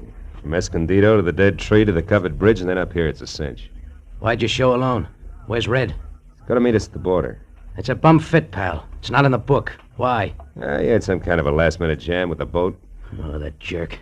He's had a month to line this up while I've been holed up out here in the sticks making like a farmhand. Well, better work, that's all. If we're picked up this time, it's curtains. Oh, incidentally, you got a gun, haven't you? Yeah, sure. Let's see it. No dice, Eddie. Red didn't tell me everything, just enough. So? So you'll get your money's worth. I'll do what I'm supposed to do and no questions asked, but my little automatic and I stick together regardless, real close, together. Okay, Marlowe. Suit yourself. I will. And something else. The rest of the company is going along. Is that all set? Well, we'll see about that when the time comes. You're not leaving any loose ends around, are you? It's not your worry, pal. We'll get out of here around 11. Oh, and that routine about your car being stalled, it is a gag, I hope. Oh, sure, it won't start. If anybody tries, but in 10 seconds with a screwdriver, I can fix it. You're okay, Marlowe. Just keep playing your game. Yeah, I will. Maybe then I'll find out what the score is, after all. You might at that. Come on, let's eat.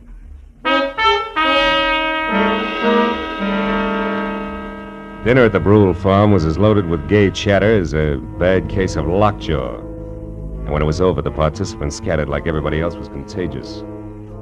I wound up alone in the dark spare room on the second floor, which had one advantage.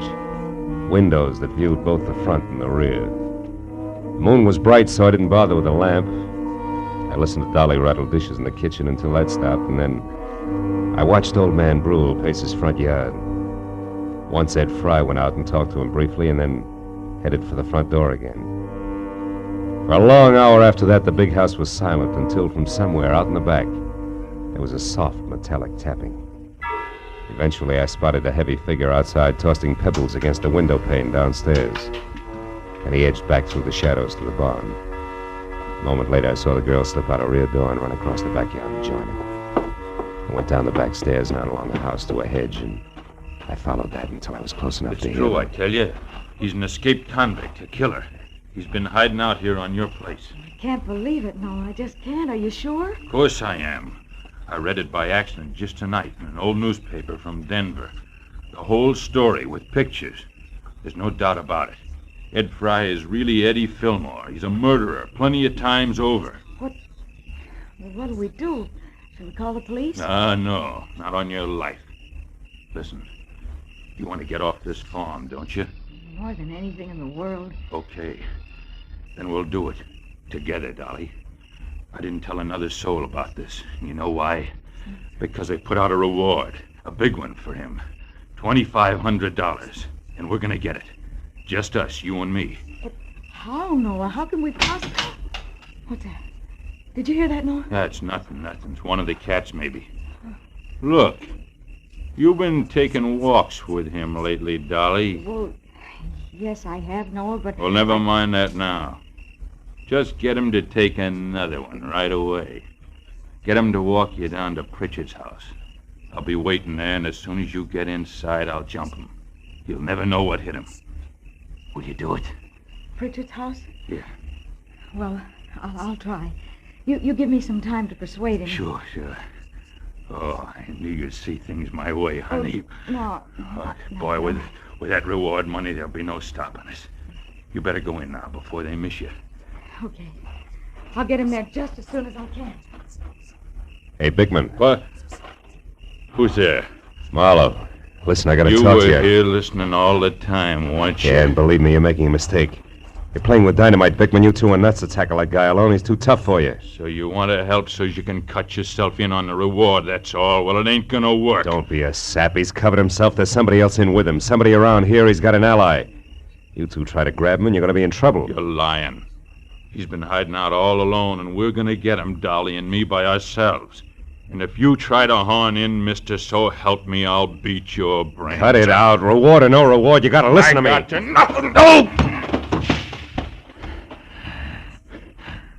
Maybe that'll teach you not to stick your nose in, city boy.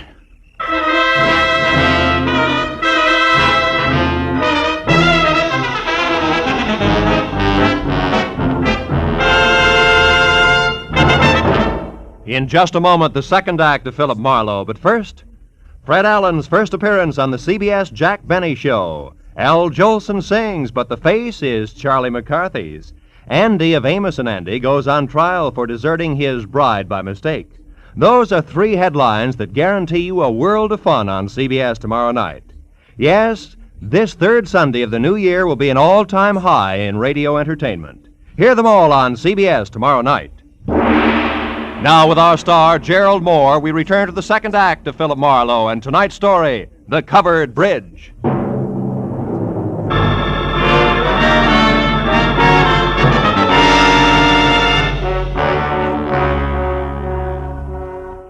I didn't pass out, but my jaw hurt and my legs moved like they were rubber.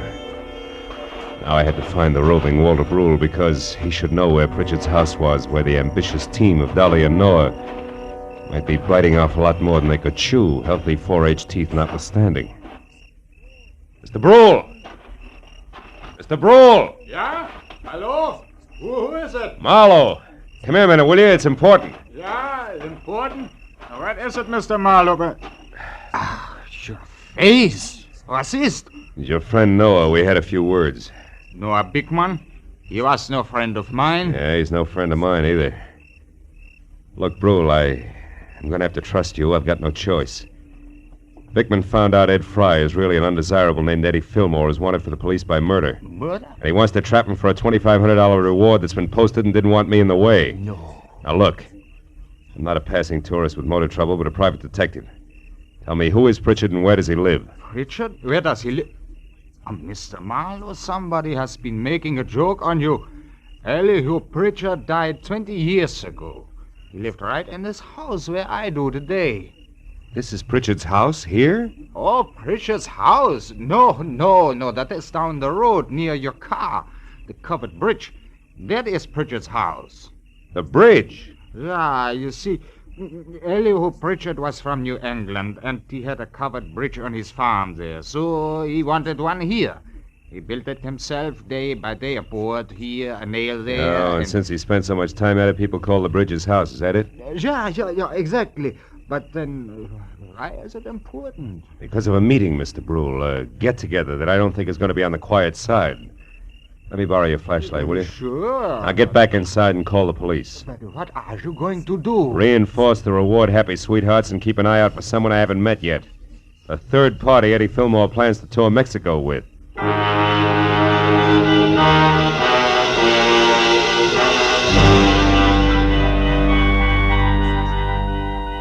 It was a quarter of a mile romp, country-style, back down to the covered bridge. When I was there, the Mauser I'd recovered from George in one hand, flashlight in the other. I found only the moon-washed, gray-covered bridge itself, trying to stand erect like an old soldier who has more pride than posture. But then as I stepped from the chalk road onto the sheltered oil-soaked planking, I found something else. Inside and face down was Noah Bickman, and lying nearby, the red-stained, icy fingers of the pitchfork that had killed him. I started to move closer. But then footsteps from the road behind suggested that I do different, so I moved quickly back to the bridge entrance, flattened myself into a narrow shadow, and waited. Noah? Noah, is that you? It's Marlowe, Dolly. What? Mr. Marlowe, what are you doing here? Why are you down at the bridge at this hour? Where's Noah? He's dead, Dolly. Was dead. He's in there, but don't go inside. Look, I tried to stop him, believe me. Stop him from what? Don't bother, baby. I know about Fry being Fillmore, the reward, all of it. What? How? Well, first of all, I'm a private detective from L.A. who was dragged into this by an ex-buddy of Fillmore's. Second, I was in the barn when you and Noah made your plans. When you left, I tried to talk Noah into accepting my help. Why? Because I know what Fillmore's kind is like. I mix with them every day. I know how they work. Look, did you tell Fillmore to meet you here, yes or no? No. No, I couldn't find him. I've been looking since I left the barn every place. That's why you came down here just now? Yes. I wanted to tell Noah that our plan would have to be postponed. But what difference does all this make? I don't know. Maybe a little, maybe a lot. If Fillmore had known about this rendezvous you two planned, it'd be 20 to 1 that he got here ahead of schedule and took care of Noah. Since he didn't. Yeah, since he didn't, I'm betting on a third party, someone we haven't met yet. A third party? Yeah, now listen to me and do just as I say. Turn around and walk straight back up to the house, and when you get there, get inside and stay put. But, Marlowe, what if... Go on, fast. All right. But be careful, Marlowe. Whoever killed Noah won't hesitate to kill you, too. When she started back up the road, I turned toward the bridge again. My flashlight following the dusty white footprints on the freshly oiled planking leading to the dead man. I stood over him, the circle of light sweeping the area around him. There was just one thing I had to know. Marlowe! Marlowe! It's me, Walter Brewer. What are you doing down here? Well, I thought you might need help, so after I called the police, I got my rifle and came down here, and I... Yeah, he's dead. The prongs on that fork went right through him. How terrible. Yeah. Look, Brule, was this planking freshly oiled today? Yeah? Why? I just wanted to make sure those chalk footprints were made today. But what do footprints... Brule, you stay here and see that no one enters the bridge. But where are you going? Up to your house in a hurry, because I think I know who the killer and the third party is.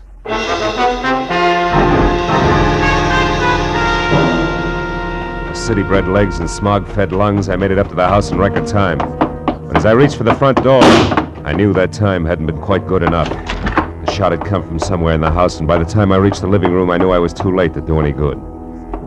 In a chair at the far side of the room, Dolly was slouched down, a surprised expression on her face, while her hands tried to hold back a small stain of blood oozing through her blouse. Little frightened words whispered out of her mouth. You shouldn't have done it, Eddie. Stand where you are, Marlowe. She had it coming to her, the two-timing louse. Eddie, I'm trying to tell you. You don't understand. I understand plenty, you no good little... Eddie. I was in the barn, heard the whole thing. You and that Bickman planning a switch with me out. No, you're wrong, Eddie. Wrong. Tell it, Mr. Mark. Tell it. Dolly didn't try to double-cross you, Eddie. She only pretended to so she could set Noah Bickman up and kill him. That's what she did. No, you're a liar. True. That's what I tried to tell Eddie. I don't believe it.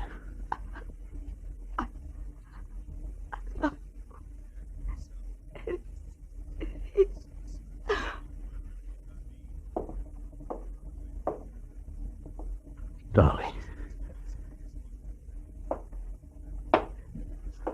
Is that true, Marlowe? She didn't cross me. She was trying to help me. That's right, Fillmore. Bickman found out who you were, wanted the $2,500 you were worth, dead or alive. Dolly had to play him along for your sake. Should have listened to her.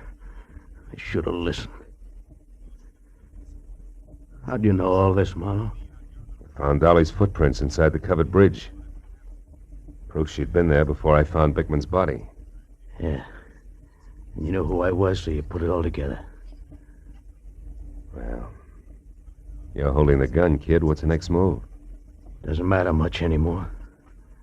I could still am out of here for Mexico. Somehow I don't want to. Not without Dolly. Phone the police, Marlowe. I'm not going anywhere.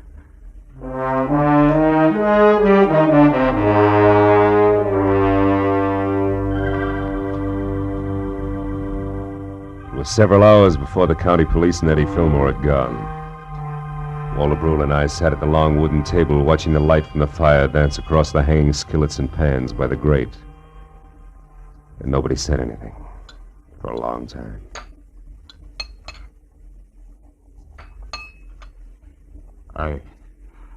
I suppose hot apple pie at 4 in the morning seems odd to a man from the city. Not at all. 4 in the morning, sometimes the middle of the day in the city. Yeah. More coffee, Mr. Marlowe? Yeah, please. Thanks. You know, Dolly wasn't really a bad girl. It was just that sometimes she didn't think, and... A woman who loves like that doesn't think, Mr. Brule. She just feels. Maybe in some way it is my fault, the whole thing. No. It's nobody's fault, Mr. Brule. She was trying to do the right thing for the guy she loved. Yeah. Well, your bed is still ready if you care to stay. Oh, thanks. Sure, I'd like to. If you can find your own way up, I think I'll sit here just a minute longer. Sure. Night. Good night, Mr. Marlowe.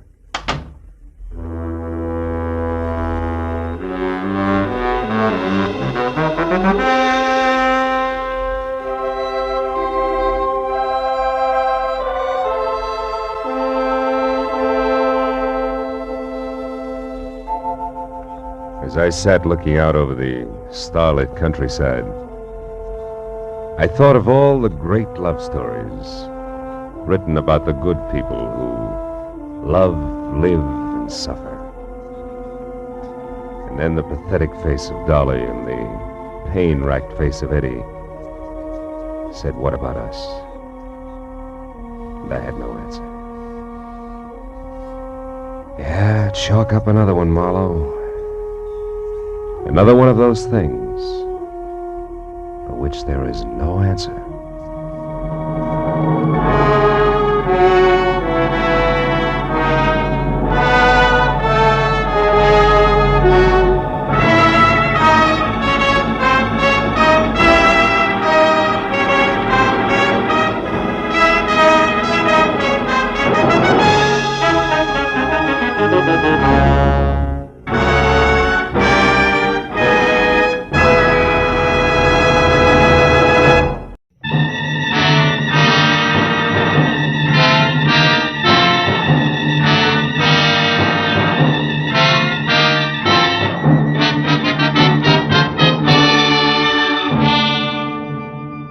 The 8 hours that had just slipped away had been a noisy assortment of big people with little troubles I hadn't wanted to help, and little people with big troubles I hadn't been able to help. So by the time it was all over and I was heading for home, a cozy, quiet cocktail seemed like a good idea.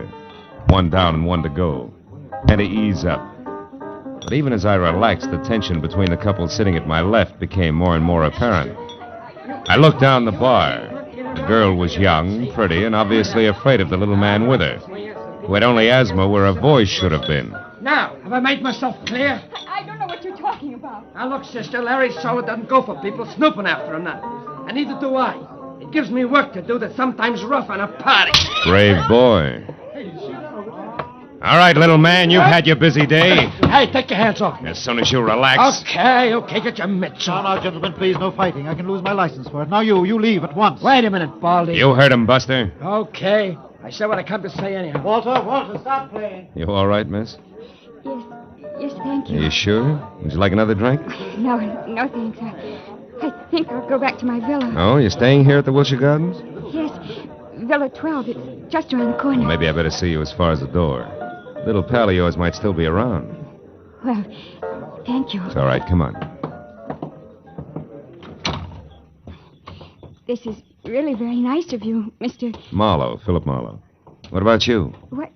Oh, Claire Osborne. Well, now, look, Claire, I'm not trying to pry into your business, but in a way, people like Larry Salter are my business. Larry How did you know about him? Your little pal in the bar wasn't whispering. Oh. I'm a private detective, Claire, and I see a lot of people get in over their heads. Hate to see it happen to you. You know, these people play rough, usually for keeps. Maybe you better tell me about it, huh? Well, this is my place. Oh. Mr. Marlowe, I'll be frank with you. A month ago, I got into a jam. It was an investment I'd made, some stock, a sure thing, I was told. And they usually are. Anyhow, the certificates weren't quite gilt-edged, and they took a dive, a deep one. And to protect myself, I needed more money, so I took a bracelet. I had a diamond one and got a loan on it. From Larry Salter? Yes, from Salter.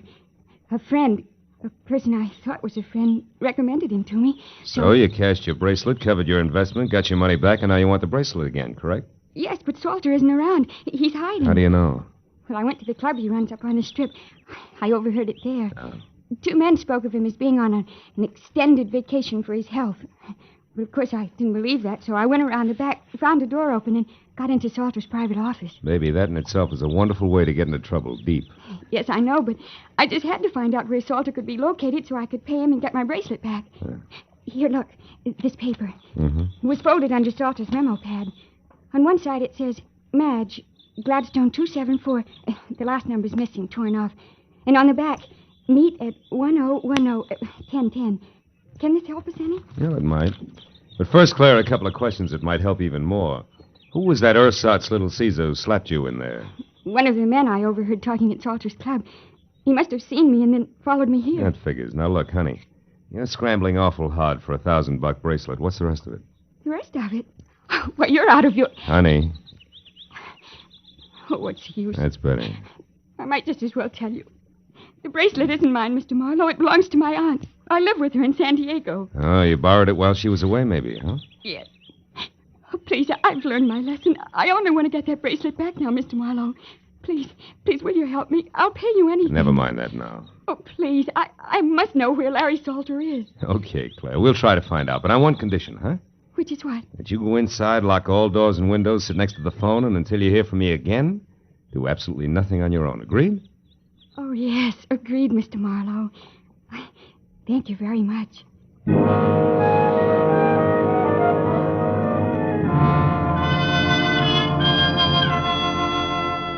Maybe it was because the sweet young kid had the kind of voice you could still hear long after she was gone. You know, one of those lingering sounds, like the echo of a train whistle hanging on crisp early morning air. But when I was at a payphone, I stopped wondering and started dialing numbers prefixed Gladstone and followed by 274 and then in order 1, 2, 3 and so on until after no answer once, wisecrackers twice, and a babysitter who thought I was a masher from her high school, I finally scored at number 5. The answer took me to a dame named Madge Gilbert at a place called the Beekman Plaza. It wasn't the kind of place you'd go for Mother, and Madge Gilbert wasn't the kind of girl Mother would put up with. However, she must have been nice to look at once. And from the smile, pleasant to know. Okay, Mr. Busy Guy, now that we're together, what is it? Well, for one thing, the name's Kirby, and you can drop the fancy handle. Uh-huh. And for another thing, Kirby? I want to find Larry Salter, but quick. Why? Got a proposition for him. He won't be interested.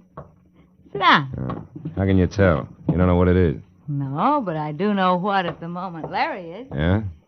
And in 3 letters, my friend, the word is sad. He lost his lady love. Drink?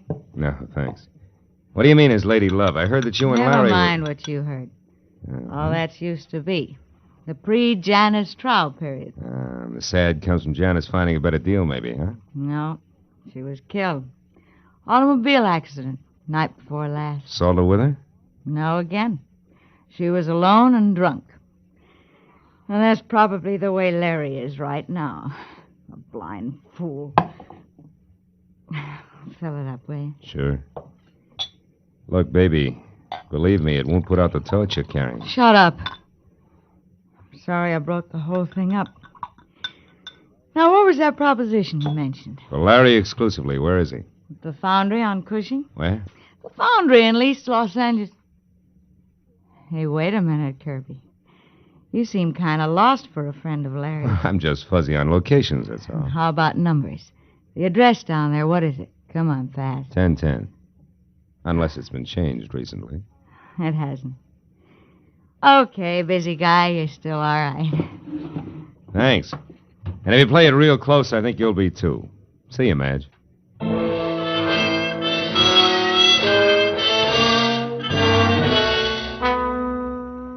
Cushing Avenue in East Los Angeles is industrial, literally wrong side of the tracks and about as non-Hollywood as an honest day's work. And all the way there, I kept blessing the dumb luck that had made me answer 1010 for the address before I'd even had time to think. When I pulled up and parked away from the place, I hoped that luck would continue. Because ahead was the Foundry, or what remained of it, and in no sense did it look like friendly territory. I found a metal staircase climbing from what had once been a loading ramp up to the yard foreman's office, where a single staring, unshielded light inside said that somebody was home. And when I'd quietly gone up those stairs, I saw through a glass door who that somebody was. Larry Salter, alone next to a telephone and pitching darts at a smiling face on a calendar across the wall that read, January 1928. And I knocked with the barrel of my .38 on the dirty glass door. Told me to come in without looking up. Make yourself at home, neighbor. Be with you in a minute. Aha! I did it. Her front tooth. I've been trying for that all night. So glad you made it. Now, it won't be on your mind while we talk. About what? Bracelets. Bracelets? Neighbor, this is an iron foundry. What you want is a jewelry shop. Let's save each other a lot of time and level, huh? I'm a private detective named Marlowe, Salter, and at the moment working for Claire Osborne, who now has the price of a bracelet. Wants it back in a hurry. Do we do business? No, we don't. And it's not because I don't like you, neighbor. But because, one, I never heard of any Claire Osborne. And two, bracelets are stuff for second-story men, which I am not. And three, you ought to get yourself a pair of sneakers, stupid. You've been followed all the way through the yard, up the stairs, and into this room. It's an old gag, Salter. No gag. So while you still can, you better put that gun away, because my boy Cobra takes a strange delight in messing people up. Real bad. You're bracketed, chum. You better drop it fast. Yep. That's better. Now, Marlowe, without any double talk about babes and bracelets, let's have it. You're one of Freeman's best boys, aren't you? You think I had something to do with him getting knocked off in that ditch? You're here to square things away. That's it, isn't it? No, it isn't. Get your hands off me. Okay, I won't touch you again. But that's more than I can say for Cobra. Yeah, lots more.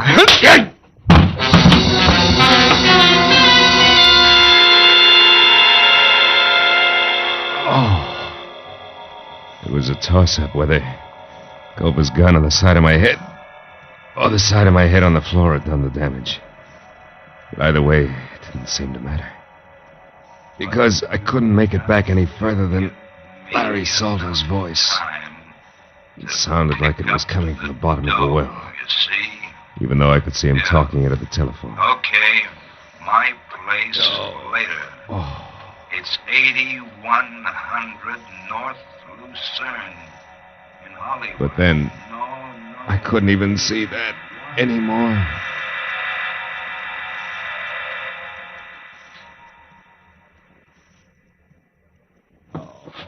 Oh.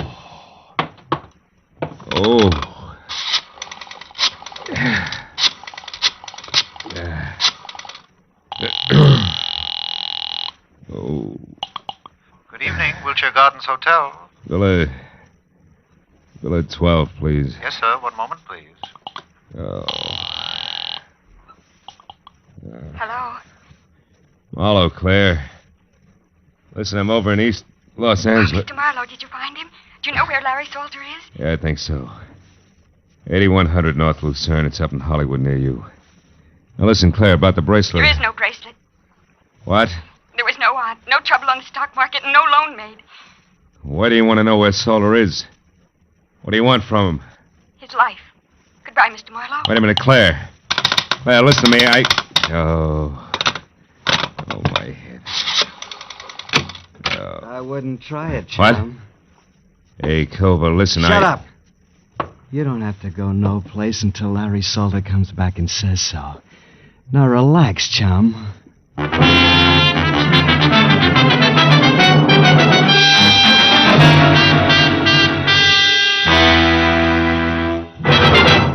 In just a moment, the second act of Philip Marlowe. But first, a brief message from the Ford Dealers of America.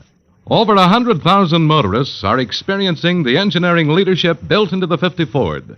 As owners, they already know that it's the one fine car in the low-priced field, and it's personal experience that counts in buying a car.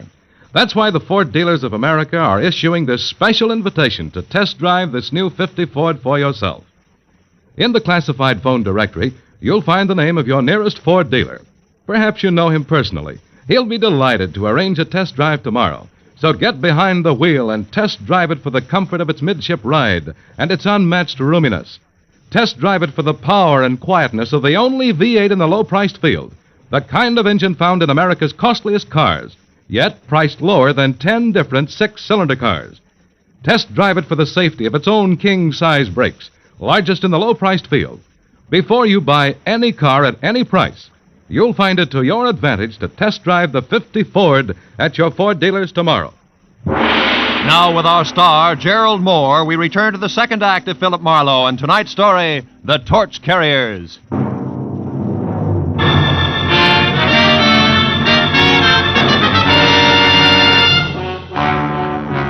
I turned to the poker-faced Cobra and the 45, both staring at me from across 6 dusty feet of concrete floor that made the ancient East L.A. foundry seem colder and even more lonely. You don't stay put so good, do you, sweetheart? You're kind of heavy-handed with that gun, aren't you, Cobra? You want to try again, sweetheart? I'll pass. Standing here staring at each other is apt to get dull, don't you think? That's entirely up to you, sweetheart. You bleed pretty. You'd like that, wouldn't you, kid? Look, just so I don't get plugged by mistake, you better let me sit down before I fall down, huh? Help yourself. Over there on that box, so we keep me between you and the door. That's right. You're a good boy. You got no idea. Hey, come on, how long do we play like this? I'll tell you better when Orville the Squeak gets back. What's Orville the Squeak? She runs errands for Larry, like finding out what's phony about a certain young babe and her bracelets that don't exist. So that's where the bird with the whiskey soprano fits. That's the way the punk operates, huh? Well, that way, Cobra, we'll both die of old age before... Well, you hear that? Somebody moved downstairs. Maybe this is visitor's night in the old foundry. Don't get your hopes up, sweetheart. Those live here. They're rats. They eat small dogs. And one thing more, Marlowe. What's that for, punk? Dropping your hands out of your lap where I couldn't see them. Don't try it again. I'll put it on your bill. You know, Cobra, you're holding me here on Larry Salter's orders, and yet I'm the only one who knows what schedule will happen to him tonight. Maybe you better tell me. Sure. Only first I want to know something. What about the late Mr. Freeman Best? Freeman was scum. Low, stinking scum. Nobody misses him. I mean nobody. And Larry didn't kill him, that's out. But he was connected, wasn't he? And there was a girl named Janice Trow. How does she figure? You better let that one set, sweetheart, for your own sake. Now let's have your end and fast. What's supposed to happen? Did you hear it? Yeah, what? Don't tell me a tough boy like you gets jumpy. Skip it. All right, Give. Come on, wise boy. Jabber. Look, Cobra, won't do you any good. Anyway, I'm the only one who Shut up. There was something. Maybe your rats are big enough to wear shoes. Huh? Shut up, I said. And sit right there or I'll blow you in two, and I mean it. Orville? Orville? Hey, Squeak. Is that you?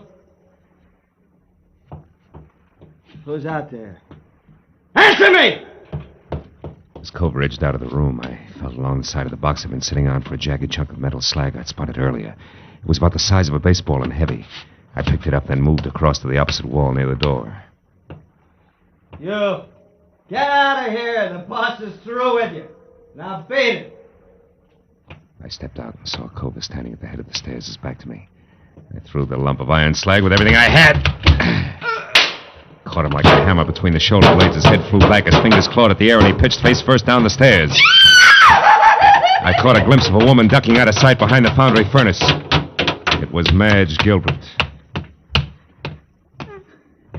You killed him, didn't you? Cobra's dead? I don't know, and I don't care. What are you doing in this boarded-up rat trap? There's nobody else here? Just us and Cobra? Creepy number they call Orville the Squeak is due any minute. That nasty little louse gives me the willies. You made your bed, baby, but let's not get lost. What are you after in here? Well, I've been thinking plenty about that torch you're talking about. I decided if you carry the same old one long enough, you're bound to get burned. Finally felt the heat, huh? Yeah, plenty. So I came here looking for you. Or Larry. Couldn't make up your mind. Certainly. I wanted to tell Larry I was through with him. He'd have beat you to it, but you found me, so? Okay. But if Larry or the Squeak come back after what I'm going to tell you, you got to help me get out of here. Larry'd kill me. Okay, kid, let's have it. You wanted to know about Janice Trow. Yeah. Okay, I'll tell you. She was beautiful. I'd be the first to admit it. A brunette like every woman wishes she was. And Larry fell for her. She took him away from me just like I'd been dead 10 years. Only she was rotten. Never once a clean thought in her twisted, dirty little brain. So says the jealous lover. Jealous? Sure, I was jealous at first. And just hurt and disgusted. She was double-crossing Larry every time he turned around, but there was nothing I could do. I tried to tell him, So far, it's strictly stock, Madge. Yeah. All but this. One time I made it stick.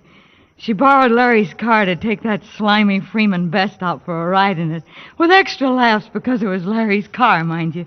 And Freeman Best, in case you haven't heard... I've heard. Well, I got a lead that they were going to wind up at the Bridge Cafe. I made Larry take me out there to prove what I'd been telling him about Janice was true. You proved it? Sure. We waited for him at the bridge. They showed up all right, doing 90. She couldn't make the curve, and they hit the bridge railing. It killed them both. Wait a minute. You're stretching, baby. Freeman Best's body was found 30 miles south. Sure it was, because Larry couldn't bear the idea of Janice Trow being found with Freeman Best. He tried to protect her and keep everybody from finding out what a tramp she really was.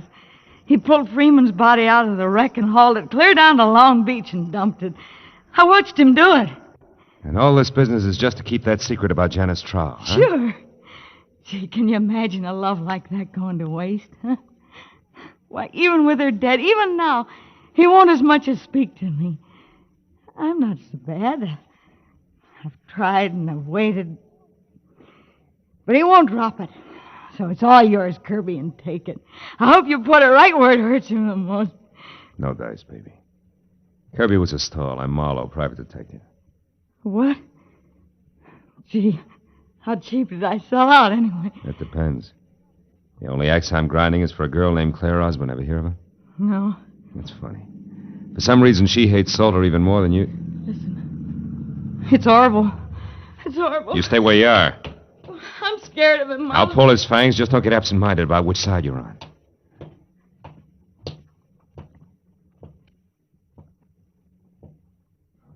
Hello, Orville.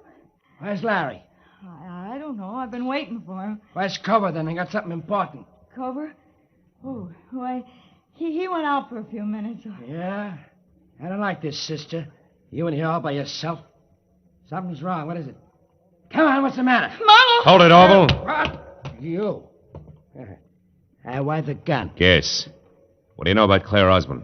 I don't think I know the party. Sure you do. A cute little brunette named Claire Osborne. I want the straight dope on her, and I want it now, not later. Hey, Cobra! Hey, Cobra! Answer my questions, you creep. You won't get anything out of me.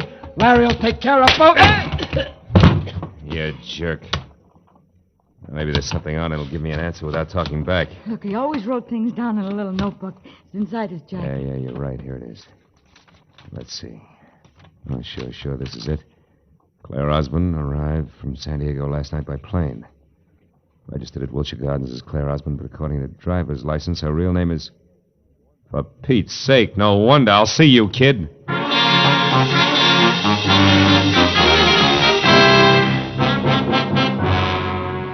It took me 20 minutes to get from East L.A. over to Lucerne and another 5 to find the bleak white bungalow that belonged to Larry Salter. Its front windows were dark when I drove past it, parked on a side street, and walked back. But in the rear, one window showed a light. The screen door was open, so I eased myself into the service porch where I could see Salter sitting at a kitchen table. A look on his face of hurt defiance, like a small boy accused of something he hadn't done. I couldn't see who was facing him, but there was no mistaking the voice. I love my sister. It was Claire. All my life, Janice was everything to me. And now she's dead and you killed her. That's true, isn't it? I've already told you once, kid, you're making a mistake. Oh, no, I'm not. You're going to pay for my sister's death. No court will ever call it murder, but that's what it was. You did it just as surely as if you'd strangled her with your own hands. And now I'm going to get even for Janice. Claire! Hey, But, Marlowe, you crazy fool. Why did you come here? Give me that gun, Claire. I know you stay out of this. You can't stop me. Nobody can. Even if you shoot me, Marlowe, I'll kill him Now listen to first. me. Before you start pulling that trigger, you better know all the facts. Everything Salter here has done since your sister's death has been to shield and protect what little she herself left of a good reputation. She turned bad, Claire. You're lying. No. What reason have I got to lie? I'm telling you this because it's true and I can prove it. I don't believe you. You're trying to trick me. It was your big sister who tricked you years ago. She was no good. She was a double-crossing, dirty cheat who wouldn't shoot square for 5 minutes. Stop it. No, there's more. The night she died, she was two-timing Larry. But even in spite of that, he risked his neck to move the body of the other guy just so she wouldn't be found with the kind of cheap trash she'd been running around with. And do you know why? Because Larry Salter there loved your sister, loved her every bit as much as you did. Loved her? Yeah. I know. No, this can't be true. Yes, it's true, kid. All of it. I loved her, all right. It's just too bad that Janice went like she did.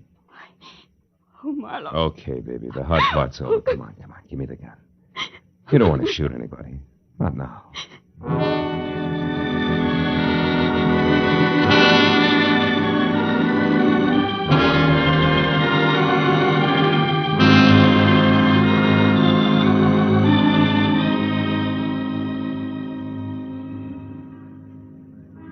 Feel better now, Claire? Yes, I'll be all right when I get used to a few new ideas. Yeah. What's going to happen to me now? Well, that's pretty much up to you. How do you mean?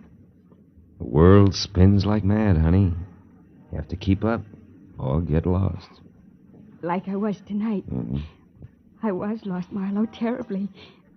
Everything I had any faith in was gone. Yeah, I know. That's because you had blind faith, Claire. You know, that's okay for kids, but you're a big girl now. Oh, yes, I get it. From now on, it's me, on my own 2 feet, and my eyes wide open. Well, take it easy, baby. It's fun to close them once in a while.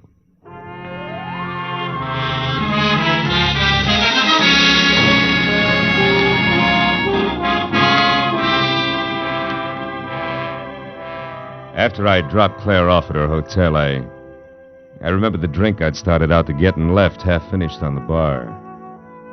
But it was too late now to stop anywhere, so I drove home and poured myself a nightcap in my own apartment. I carried it over to the window and looked out across the city at the endless miles of winking lights, each one a torch. Everybody carries a torch for something. Some for a love they can never have, an ideal that's out of reach, and some just for memory. Funny thing. So many dark corners get their only light from a torch that somebody carries.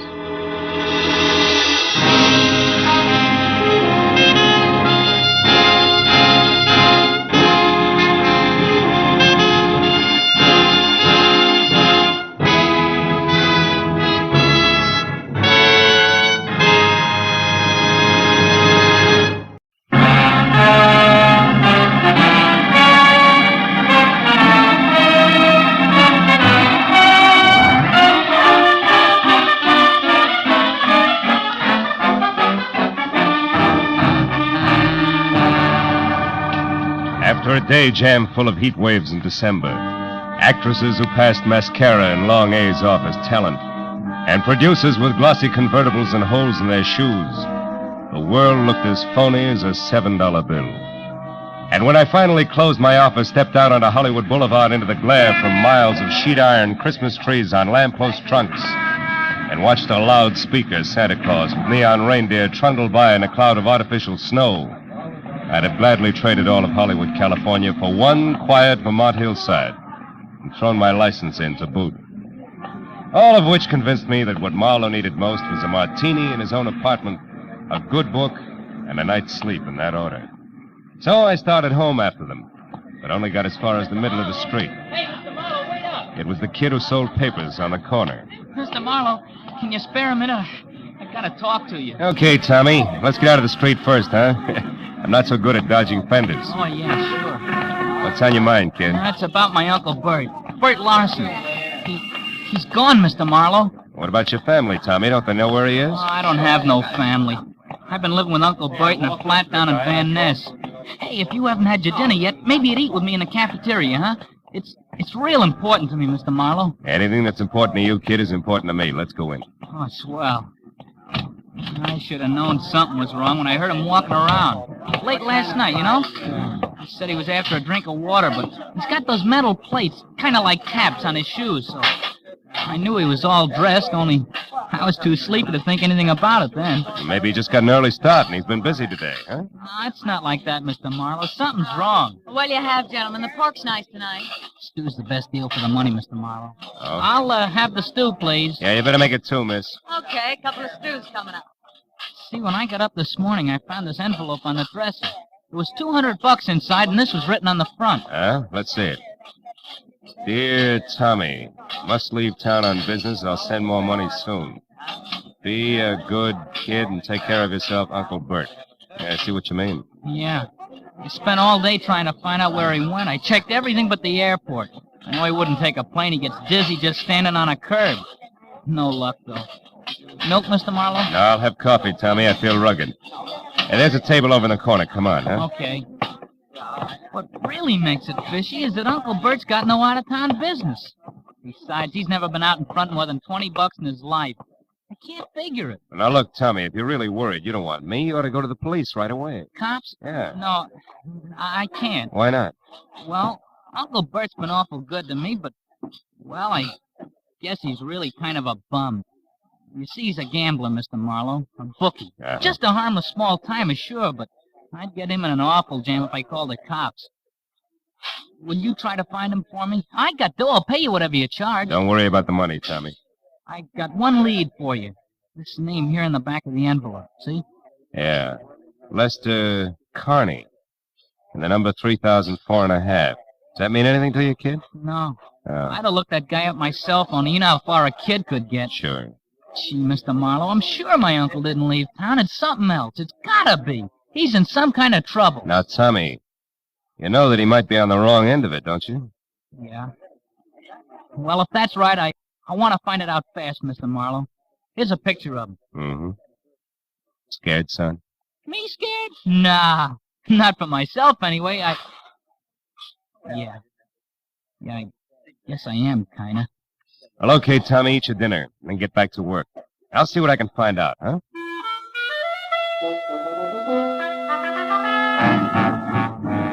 I patted my new client on the shoulder and left the cafeteria. But I was sure of one thing.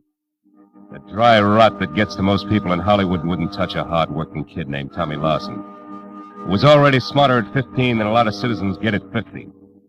I stopped in a phone booth and found the name Lester Carney listed in the book at 8110 Cherokee Street.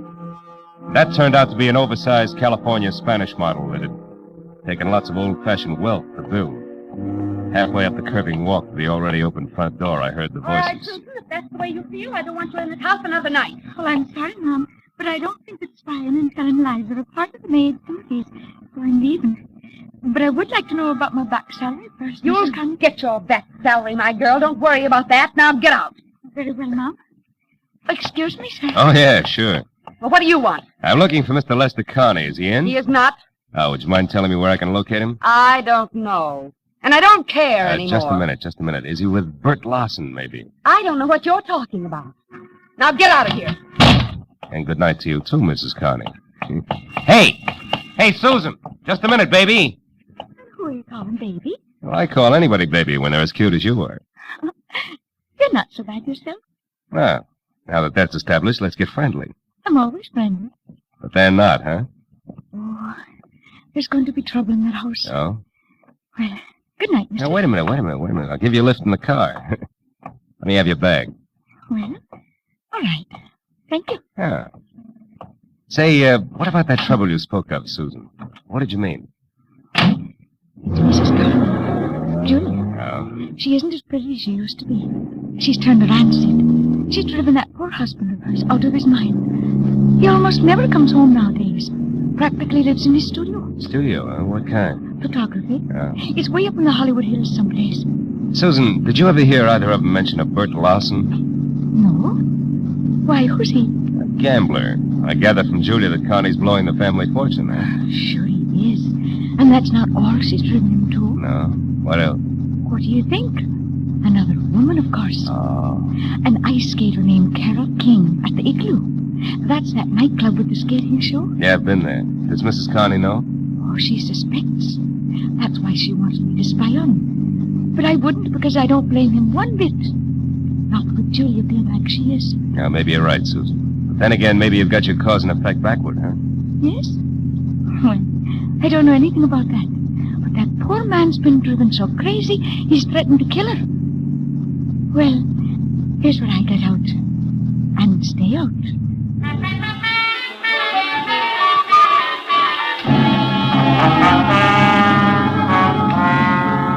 I dropped Susan off at the car stop and headed out Sunset Boulevard for Westwood in a club called the Igloo, which looked more like a down-at-the-heel Taj Mahal than an Eskimo's bedroom. Inside a line of fast-moving ostrich plumes with wry, crisp waistlines and imitation sable zipped over a short sheet of tinted ice toward the climax of chorus numbers, while I bluffed my way backstage and intimidated the call boy into sending over one Carole King. She turned out to be left in the lineup out front, so I sat down on a cold trunk and waited until the curtain fell. And I got up to greet an athletic blonde with more than healthy face, who sidled dubiously toward me, ice skates and all, and I introduced myself and told her I was looking for Bert Larson. Why are you looking for Bert Larson, Marlowe? Well, because people say he's disappeared. Now, I know he's a bookie. You don't have to protect him on that score, and I'm no cop. Just want to know where he's gone. Okay. I hear he made a real killing yesterday, the first one in his life. Oh? I understand he's leaving town to retire. Who's going to make book for you from now on? Nobody. I never play the horses. My friends do. Oh, friends like Lester Connie? Lester? Well, now we get down to business. You smell like you're working for a wife, Shamus. Guess again, sugar. I'm after Bert Larson, nothing else. That's why I want to talk to your friend. Where is he? Lester Carney is no friend of mine. You know, you should be smart enough to know you're just wasting your time with that pitch. Look, Bud, he was my friend, sure, but that's all off, as of an hour ago. We're all through, washed up. I gave him the boot. Why, did he run out of blank checks? I ought to bust your shin wide open keep those for skates that. on the floor, honey. Then skip the cracks. I threw him out because I got sick and tired of waiting. Kept me on the string for months with nothing but promises. Said he hated his wife, but when it comes down to cases, he refused to leave her. Why? I don't know. Got some holdover, and he hasn't nerve enough to break. So I wrapped him up in a neat little bundle and sent him home. It was a mess. I'll bet. Between you and Julia, he must be in a great frame of mind tonight. That's his problem now, brother, not mine. What is yours? How to keep your life on ice? No, wise guy. For your information, I'm quitting this show. I'm going to make a clean break all around. Happy landings.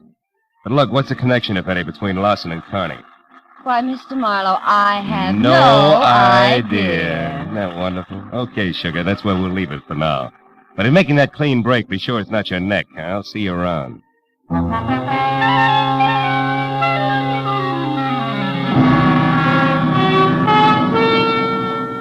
I had nothing tangible to base it on, but as I left the igloo and drove back to Hollywood, for some reason, I kept thinking that Tommy Larson was right, that his uncle was still in town and in some kind of trouble.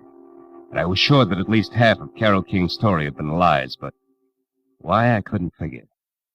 And another idea hit me, and hit me hard. I turned onto Cherokee again and drove up to Carney's house at 8110 Park and went in. There the vague hunch began to shape up like grim fact because the front door was wide open and spilling a pale glow from the one light in the house, the hall lamp. I saw the note propped under the lamp even before I went in. I left it where it was. It said, "To whom it may concern. I have paid all my just debts, my affairs are in order, and since life has been made intolerable for me, I have destroyed that which made it so, my wife, Julia. Now there's nothing left that shall dispose of myself, nor am I sorry, lest it come." I looked up beyond the note and saw her lying at the edge of the circle of light from the lamp. Julia had been strangled by a silk cord that was still embedded in her swollen throat. I turned and started for the phone. There we are. Oh. I got here a little too late, huh? Or is it too soon? My wife's dead, so what's the difference? Better stand still because I'll shoot fast. Who are you and what are you doing here? Name's Marlowe, and I assume you're Connie. All right, I'm a private detective trying to find Bert Larson. In the process, I got mixed up in your little fiasco from one end to the other. Bert Larson. Just a cheap bookmaker. You're one of the very few people who ever gave me a fair break. Where is he, Connie? Do you know? No. Does it matter? Too bad you bunted in here just now. The man's going to do what I've decided to do. It's a most personal, private affair. It's your party. Maybe you better think it all over again, huh? I've already thought it over. Thoroughly. Turn around and walk through that door to the kitchen. Go on. Sure, sure. All right. Stop there. Now, open that door on your right. This one? Yes. Years ago, that cellar was filled with the best wines the world had to offer. What happened? You pulled too many corks? Find out for yourself, Marlowe! Oh!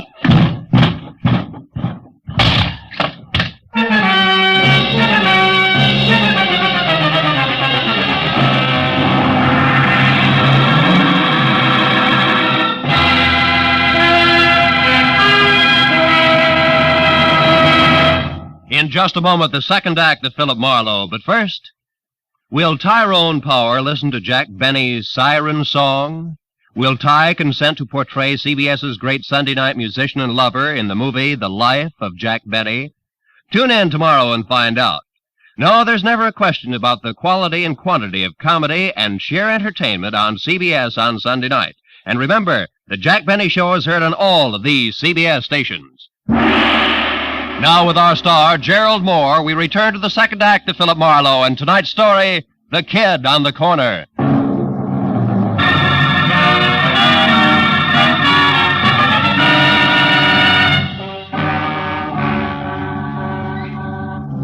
Lester Carney, bouncing the private detective down the cellar stairs, had been rough on both the inner and outer man, and my jaw was bleeding where his heavy signet ring had connected. When I was back on my feet, through the dusty jumble of barrels and boxes, over to a grimy side window, and finally out onto the street, I found neither confessed killer nor car any place in sight, which made my next step a return trip into the house and a call to Lieutenant Matthews. All right, Marlowe. From your client to Julia Carney to that ice skater and back to Julia Carney. Now, Dad, I follow, but the why I don't. Where's the connection between the newsboy's uncle and this guy you say is on the way out? Lester Carney, Matthews, I don't know. You don't know? You're not saying which, Phil. Well, maybe it's a little of each. Now, look, Lieutenant, Just a second. What is it, Marlowe? Hold the wire, will you, Matthews? Okay, but make it snappy, will you, Phil? Killer on the loose isn't such a good idea, even if he's promised to knock himself off. Might decide to take somebody else along, 3,004 and a half North Westmore. 3,004 and a half. I can't hear you, Phil. What? What? Oh, a piece of paper, Matthews, in the dead woman's hand. Oh, now you're fine. It's got an address on it. The same address that was on the back of the envelope Tommy's uncle left for him. Well, this address could be the connection I asked you about. Yeah. Yeah, the hook between Uncle Bert and the Connies. Well, we'll get right over there. We'll Matthews, wait a minute. Let me try it alone first, will you? I think it'll play better that way. And keep the kid's uncle out of the police lineup that way. Yeah. Marlowe, I can't. Oh, now, wait a minute, Matthews, please. I'm thinking of the kid. Yeah, well, Okay. Attaboy. Just don't make it too long till I hear from you again. Goodbye. I knew that the 3000 block on North Rossmore wasn't even close to the Hollywood Hills, which meant that the address couldn't be the dilettante photographer studio that the Carney's ex-maid had described. And 20 minutes later, when I was out of my car and standing next to the doorbell marked 3004 and a half, I knew something else, because the name underneath was Carol King. A light showed from someplace deep inside, and my leaning on the doorbell only proved that it worked. There was no answer at 3004 and a half, but 3004, the other twin to the duplex, was different. It featured a sweet old lady who shattered the illusion the second she opened her mouth. I suppose you're just another one of that King girl's friends, eh? Why, do I look the type, Granny? There is no type, young man. Miss Carol King entertains all sorts. Oh, which might include a recent someone who's gray at the temples, short, and maybe talks a lot about the ponies? Huh? How would I know what a guest talk about? Oh, you gotta be kidding. Look, honey, a woman's been murdered tonight. Murdered? I knew it. I knew it. No, She wait a had minute. to come to a bad Wait a end. minute, Granny. Only yesterday Whoa, I told Henry hold that it, if that's hold it, her- Granny. Carol is not the one who's dead. Oh, Yeah, well, I'm glad. sticks out all over you. Now, look, what about that man? Well, he was here about 30 minutes ago, just the two of them, drinking that hard liquor like it was water and making enough noise to raise the devil himself. A farewell party, they called it. Oh, did you see him leave? No. Henry made me come in then, and well, I mean... Yeah, I know what you mean. You missed it. Okay, Granny, now look, how do we get in here without kicking the door down? Come on, sweetheart, it's important. There may be a body inside. Body? Oh, well, how awful. Here. Over here, behind this ledge. That's better. She always kept a spare key. Yes, here it is. You do it. I'm too shaky. You shouldn't be. Just think of tomorrow, Granny, and the news you'll have for one and all. The light switches is on your right there. Uh-huh. See anything? No. How many rooms here? Bedroom, kitchen, and bath, aside from this. Anything in there? No. You suspect foul play, all right, don't you? The foulest. Don't let it worry you, because... Hey, those photos there on the wall. They're taken from Mulholland Drive, aren't they? One by day, one by night, both in the same spot, the Hollywood Hills? Sure. That's where he has the studio, that Lester fellow. Yeah, that Lester fella.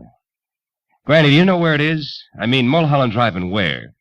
You know, that street runs for miles along the top of the mountain. Well, of course I do. Was born and raised here in Los Angeles. Granny, where? Mulholland and where? Mulholland, Laurel Canyon Boulevard, just south of the intersection. Thank you, sweetheart, and goodbye. Oh, wait, one moment now, if you please. What's the matter? What's your name, officer? I know my rights. Your name and your division. Granny, dear, I'm no cop.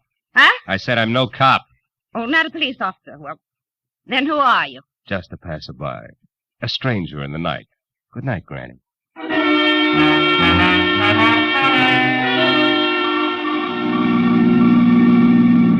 All the way from Rossmore to Sunset, then west to Laurel Canyon Boulevard, I kept worrying about Tommy Lawson and the uncle, who, from where I stood, needed at least worrying about no matter which way things played. But when I was on the strip of macadam that twists its way upward toward Mulholland Drive like a snake writhing from a long, long bellyache, I forgot about both client and relatives alike. Because at the top and a little to the south, where Granny had said it would be, was Lester Carney's studio, all right, but burned to the ground. Well, these select flyway joints sure go fast, huh, Chief? Yeah, wasn't 20 minutes on this one. Hey, mister, where you going? Some of that metal stuff's still pretty hot. Who are you, with the law? No, Chief, I'm a private detective named Marlowe. I was wondering if Lester Carney was caught in there. He owned this shack. Yeah, I know. Is he a friend of yours? No, it's strictly business. He's wanted for murder. Yeah, he was wanted for murder, Phil. He was burnt to a crisp in there. Hello, Casey. Hello, Matthews. Well, what's your guess? He started on purpose? No, suicides hardly ever burn themselves to death. No. He probably took some sleeping pills or poison and then a cigarette he left going and did this, you know. Hey, by the way, Phil, you saw Connie tonight. You think you might recognize him? Might. Yeah, he's over there. There isn't much. See you, Casey. Right, Matthews. Hey, Garcia. Hey, you tied Connie and this fire together kind of fast, didn't you, Lieutenant? I just found out about this place. Yeah, but you work alone, Marlowe. I got help. Oh. There it is. All that's left. See anything? Yeah, that ring. I noticed it earlier tonight. And the watch? No, I'm not sure. I don't remember what kind of... Hey, Matthews. What is it? What are you staring at, Phil? Come on over here. Come on. What? See this little piece of metal? Yeah. I think it's... Watch! Phil. You know, fire makes things hot. Yeah. Hot things burn and... Yeah. Marlowe, what is it? It's an idea. Yeah, like what? Like this isn't suicide after all, like it's murder, Matthews. Oh. Come on, we gotta get to our phone quick.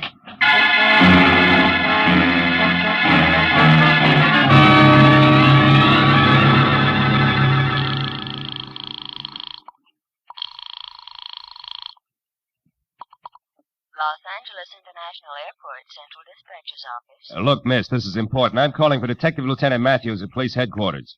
What passenger flights have left in the last half hour? Passenger flights? Yeah. Well, there have been two, sir. One to Dallas, Texas, and the other to Chicago. Both American Airlines. Nothing out of the country? Marlowe, what are you getting? Will you wait a minute, Matthews? Sir. However, there is a flight scheduled to leave at 10:10. Uh-huh. That's just 5 minutes from now. That's going to Manila. Mercury Airways. Shall I connect you? Yeah, hurry, will you, please? Yes, Hey, Matthews, sir. that's maybe it. I'm glad for you. Mercury Airways. Central Dispatcher's Office, Mercury. There's a call from the police here for you. Go ahead, sir.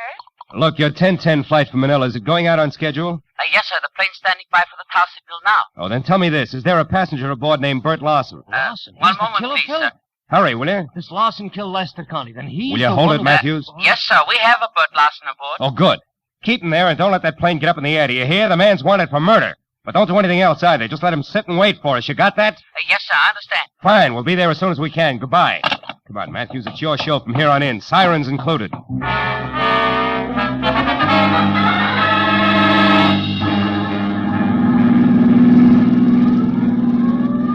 Okay, Marlowe, okay, enough. So we're on our way to the airport. We're going to catch a killer. Everything is great. But first, how do things add up? Mooney, take it easy. 5 seconds, more or less, never yet turn the trick. Okay, Lieutenant. Were you saying something, Matthews? Yeah, I'm saying I don't know which end is up, Phil. Look, Lester Connie killed his wife, right? Right. Why? Because he wanted her out of the way so that he and a cheap little monster named Carol King can live happily ever after. Oh, divorce wouldn't do that for him, huh? No, Mooney! No, I don't think so. Probably because Julia Connie had a real tight grip on the purse strings. Oh. Maybe something more, like his not very nice pass for a guest. Yeah, but the purse strings, the money, that's where Bert Lawson figures in, huh? A bookie with a claim. No, blackmail. Now, I figure Bert Lawson knew about Connie and Carol King. He must have stopped by once to pick up or pay off a bet at the right time. Yeah, and from there, what? And from there, the team of Carol and Lester killed Lester's wife. Yeah, which we've covered. But not in detail. Now, listen. You See, after the murder, Lester planned to kill himself. Yeah. Or at least make it look like that. Yeah. A suicide note, the Mulholland studio burned down, the works. Yeah, and the body we found. That's an added attraction. Bert Larson included in the last minute. What? The white man and the blackmailer? Ah, you're getting it. Drugged while drinking at Carol's, where he thought that he was going to get paid off in money, then up to Mulholland Drive, ring watch, and flames added. Oh, and then out here at the airport, headed for Manila. Lester Carney. Uh-huh. Hey, Mooney, we're getting close. You better kill the siren. Okay, Marlowe. Now, Phil, how do you know all this? I mean, the switch, what makes it so? That piece of metal I burned my fingers on, Matthews, it was a tap from a shoe. And Bert Larson wore taps. The rest of it adds from there. Yeah, including Connie at the airport now as Larson. Sure. Who'd be looking for a beat-up second-rate bookie who decided to leave town? Aside from a nephew, that is. Yeah, aside from a nephew, tried every place but the airport. Uncle Bert couldn't stand planes. The brakes, Matthews. Oh, here we are. Yeah, just you and me and Mooney and the killer. Aren't you coming, Phil? No, I think I'll wait here, Matthews. I got some thinking to do. About the scum you sometimes meet in the night? No. Not the kind of a kid I almost never meet in the night. See you. Yeah. All right, come on, Mooney. Maybe our boy will make a break for it, I hope.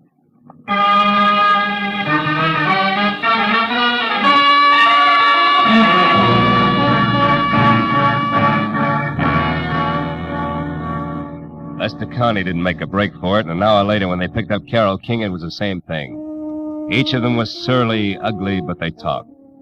So when I finally left police headquarters, where try as he would for Tommy's sake, Matthews had found it impossible to skip over Bert Larson's connection as a blackmailer. It was pushing midnight, and I was dog-tired. There was something worse than that when I was back on the corner near my office, walking toward Tommy Larson, who was untying a stack of fresh newspapers. Then the headline. Read all about it. Hollywood killer nabbed. Blackmailing bookie. Jealous wife slain. Hiya, kid. Hiya, Mr. Marlowe. Lieutenant Matthews tells me you had kind of a rough night. Kinda? When'd you talk to him, Tommy? After the first editions hit the street, I wanted to know if you were okay. The story didn't say. Publicity no good for your business, huh? Not much. Look, kid, did the lieutenant say anything about you? I mean... I'm gonna stay with a neighbor. Friend of Uncle Bert's. Oh. He had friends, He wasn't really bad at heart, Mr. Marlowe. Not really. I believe that. So do I, Tommy. He was just mixed up. Yeah. Sure he was. And you know why? The way he thought the world owed him a living, that's why. And I couldn't tell him otherwise. Excuse me, Mr. Marlowe. I gotta get going. Thanks a lot. You were swell. Sure. Extra! Bookie and Babe slain in Hollywood Triangle. 2 dead in Hollywood slaying. Extra!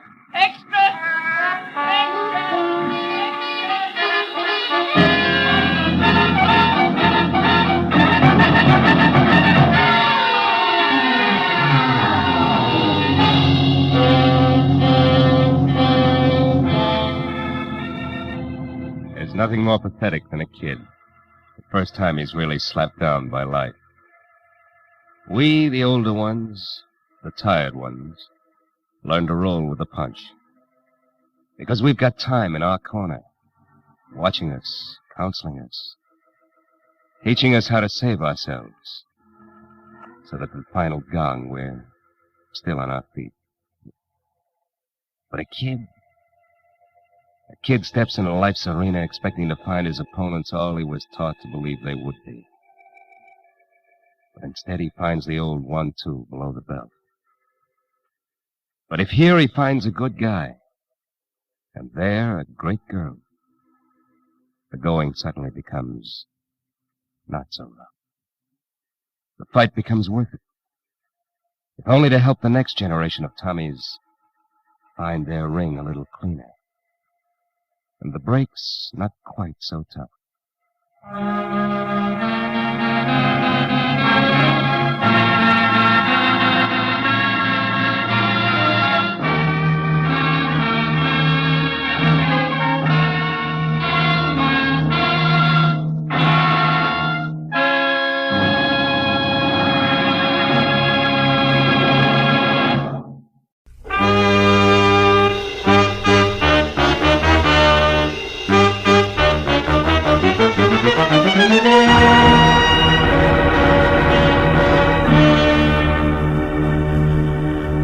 It had been the kind of quiet, workless week that speaks well for human beings and their relations with one another, but doesn't do much for a private detective's bank balance.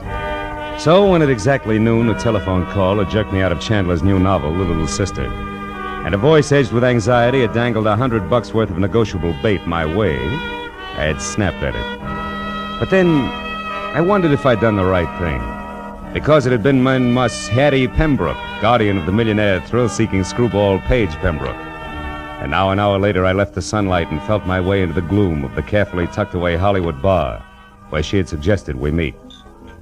When I could see again, I spotted her at a corner table. That the old girl would be the other side of 50 and doing a little too much to disguise it, I had expected. But that she would be drinking her whiskey neat, I hadn't. When I approached her and introduced myself, Mr. Marlowe, she started to come you right to the probably point, know as much- but didn't quite make it. Oh, how rude of me. I'm sorry. You're probably dying for a drink. Oh, waiter. Well, frankly, no, Miss Pembroke. I'm not exactly dying. Oh, now. I know you men in your early afternoon appetite for a friendly drink. There's no harm in it. Matter of fact, I've already had... Well, I've had a small drink myself. No fooling. Oh, waiter, this gentleman's order, please. Yes, ma'am. What'll be, sir? Scotch and soda, if the lady will join me. Oh, no, I couldn't. Really? Well, all right. Scotch for me too, waiter.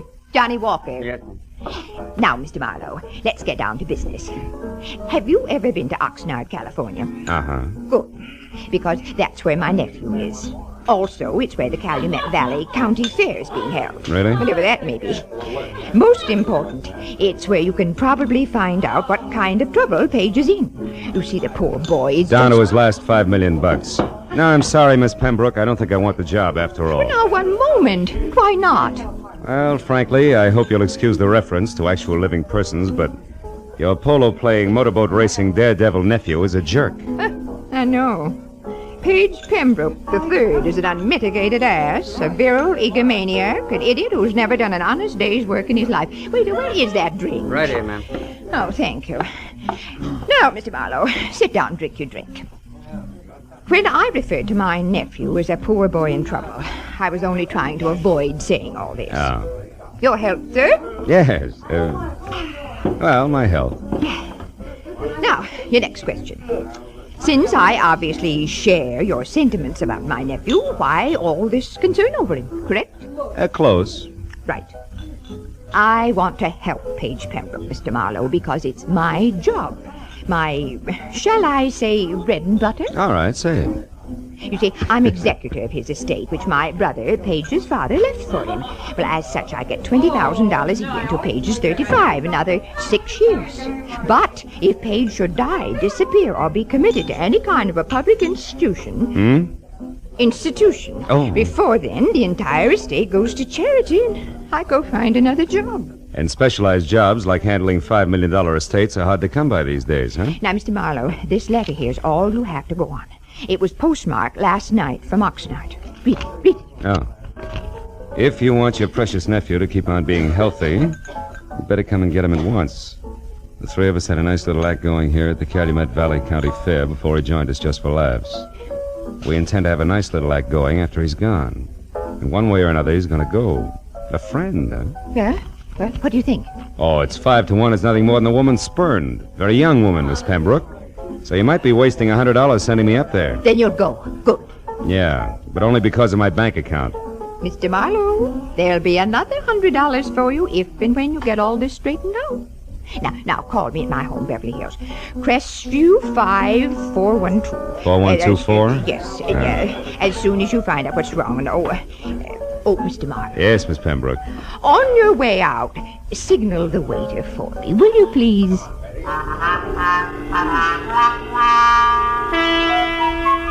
The ride to Oxnard was a pleasant but frustrating hour-and-a-half drive along the kind of beckoning, sun-scrubbed Pacific shoreline that always demands to know why you have to work for a living.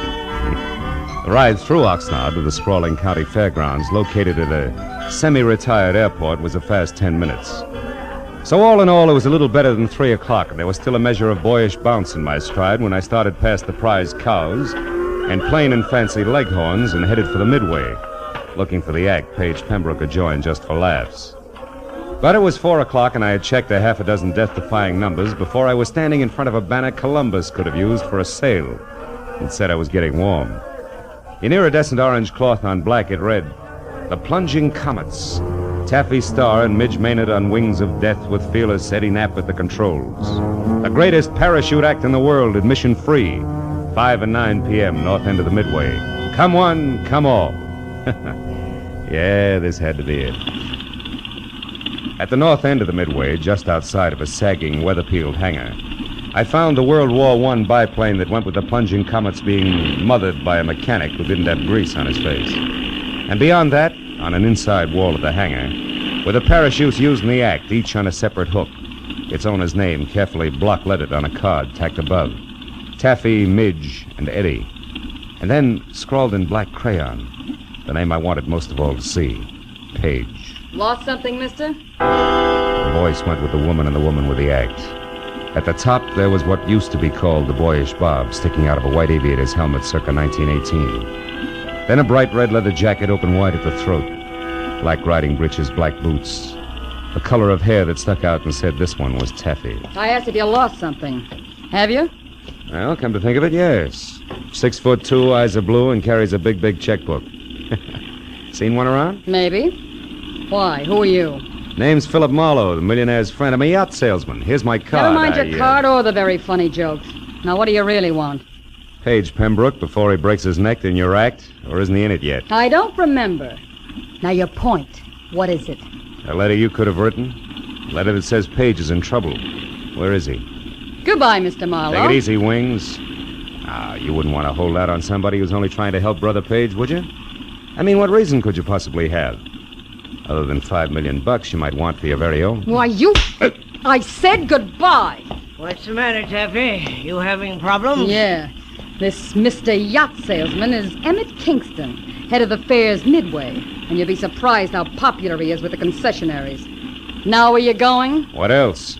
Good day, Miss Taffy, Mr. Kingston. You know, sometimes it works. Lead with your chin, ride with a punch, and watch for your opening. And I figured I'd try it just that way. So 10 minutes later, when Emmett Kingston, who was carnival people from checkered vest past ornate watch fob to high-button shoes, and shaped like a bowling pin, left Taffy and started trundling down the Midway, I went after him.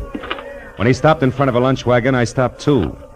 And when he went in, approached a man playing pinball machine who was maybe 5'4", and from where I stood conscious of it, I was still behind him. At the pinball machine, a stranger with a thin face that wore a nervous toothpick was also watching the little man's game. Oh, boy, Doc, it's peachy. So when I moved closer to the trio, my face turned away from Kingston, and nobody seemed to mind. Here's a jack of many trades, I see. What? Oh, Mr. Kingston, how are you, sir? Fine, Hershey, just fine. 800 more is jackpot, Doc. Come on.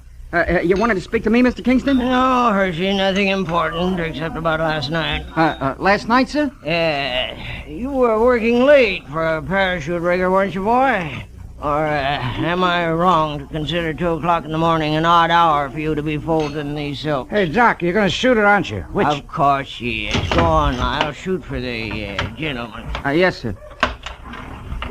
Hey, 2,000...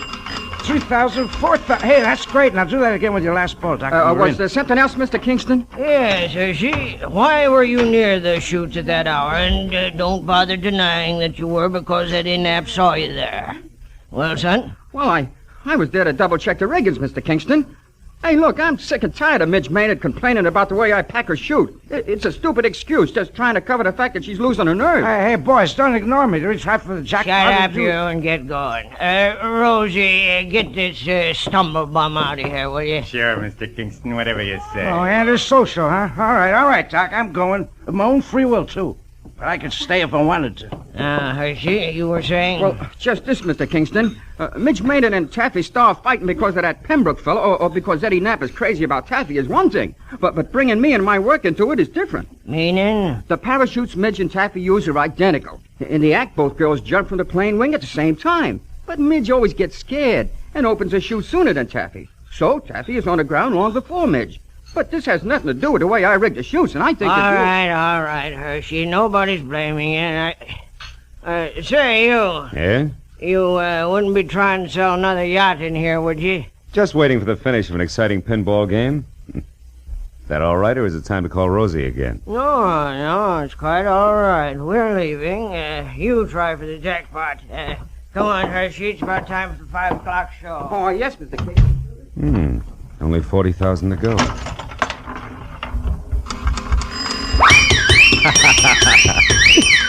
Oh, it's the first time I ever hit the jackpot.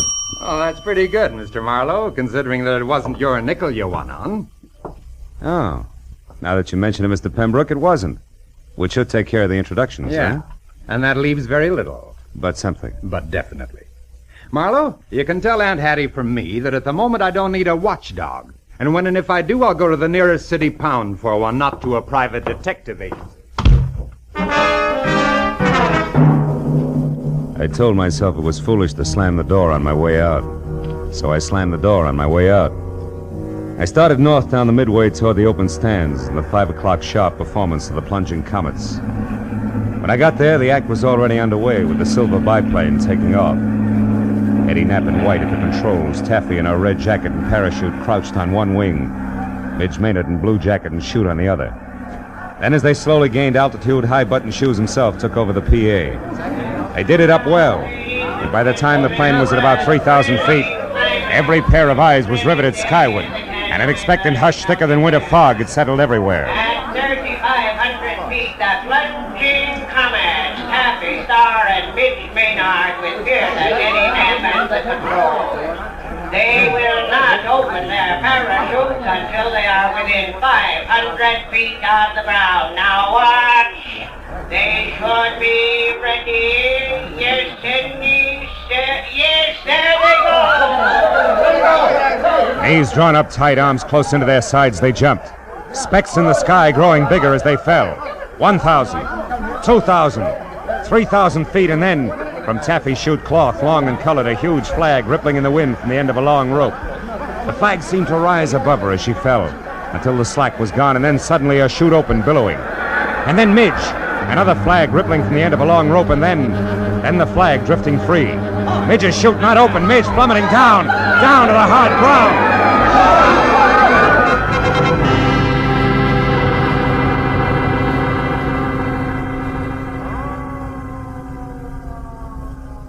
The thud slammed home all the way around, kicking hard at every stomach. A minute ago, a girl, very much alive. Now a smashed, still body. Someplace near me, a woman cried. There was a bitter, sick, sweet taste in my mouth as I headed for the hangar where I'd first met Taffy. At the moment, I figured the guy who packed the parachutes was a good man to see. When I got there, the only one present was Emmett Kingston. Stop right there, boy, and tell me straight and fast just who you are. Philip Marlowe, Los Angeles private detective, Mr. Kingston. You can prove that? Sure. Here's my business card, state license, county permit. I'm working for Paige Pembroke's aunt. She wants his nibs kept out of trouble. Which has what to do with your being here now, Marlowe? Here at this hangar, I mean. Close to where the parachutes are kept. I'm not sure, Kingston. I've only got a hunch.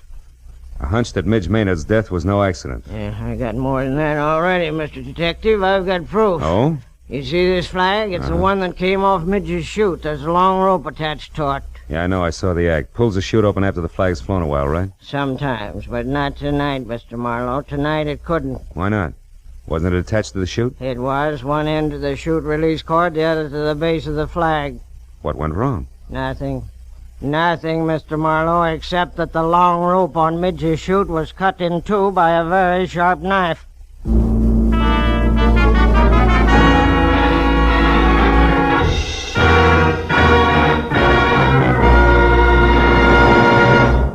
In just a moment, the second act of Philip Marlowe. But first, Sunday nights on CBS. The biggest bargain in show business today. Skelton, Bergen, and Benny without spending a penny. Amos and Andy, Eve Arden, Corliss Archer. 4 A's, 4-star entertainment. The Family Hour with its Hollywood stars and stirring dramas. The Contented Hour with its musical stars in brilliant form. Horace Heidt with his rising stars. 8 great shows heard on most of these same CBS stations every Sunday night, with the 9th, Jack Benny, being heard on them all. Hear them all this Sunday night. Now, with our star, Gerald Moore, we return to the second act of Philip Marlowe and tonight's story, The Birds on the Wing.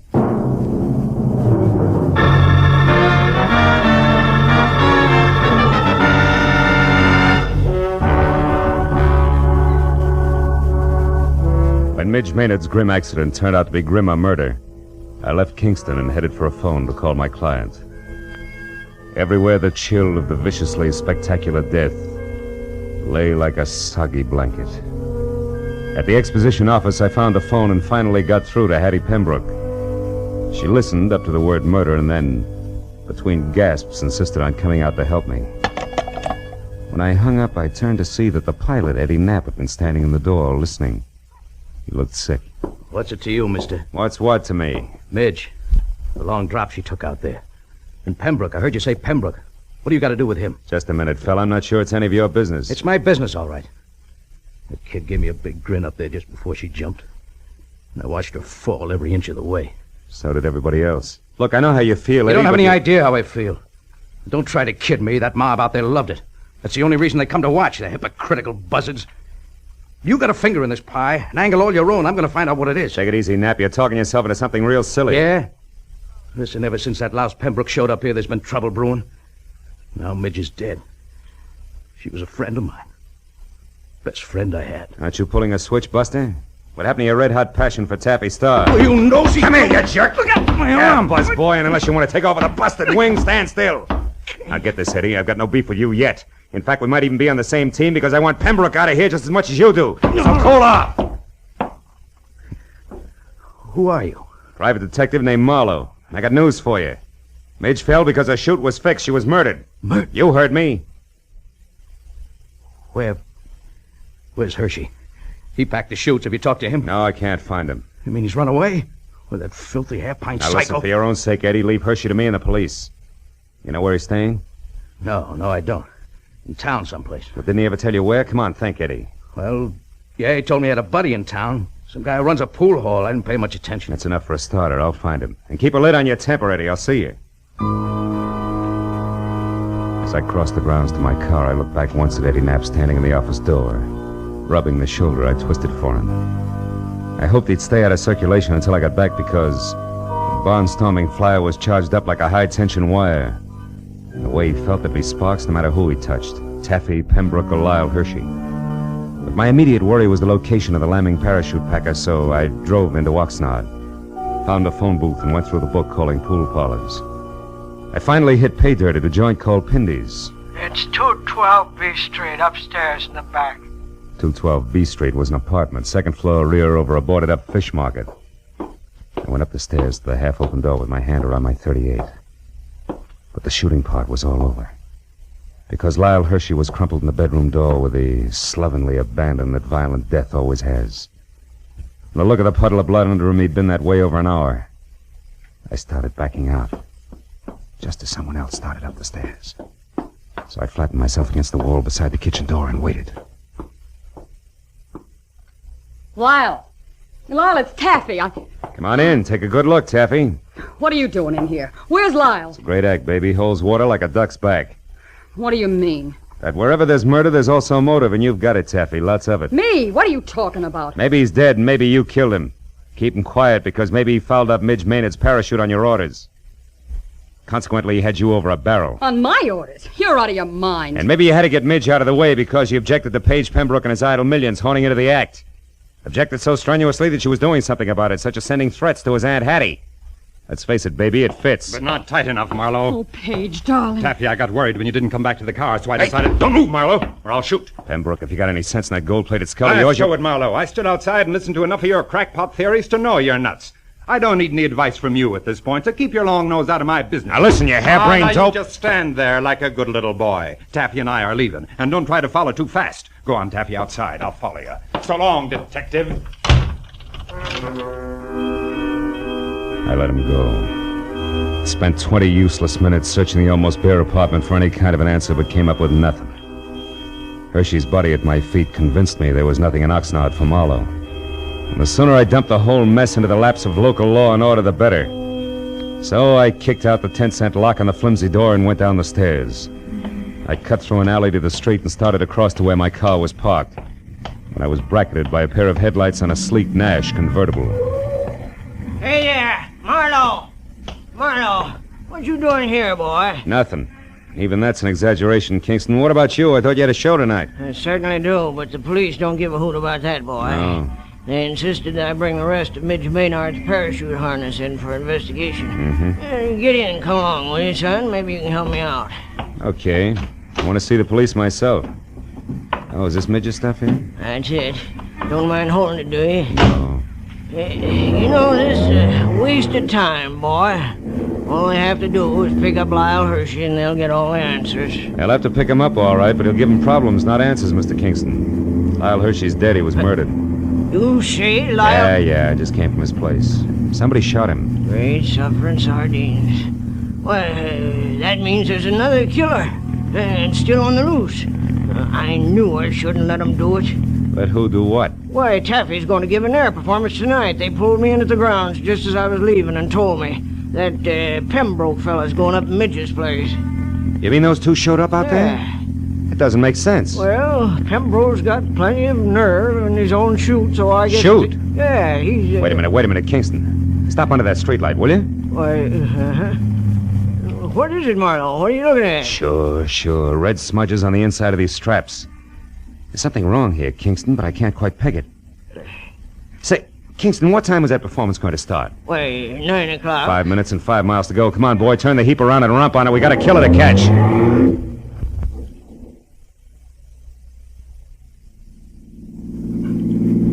Swing out in front of the hangar, Kingston. Hurry. It's empty. They're already out on the runway. Yeah, there's one parachute still on the rack. Why, that's Eddie Knapp's chute, and he never goes up without it. So who's at the controls of that plane out there? I don't even have to guess. It's Eddie Knapp, all right, but he figures a suicide doesn't need a chute.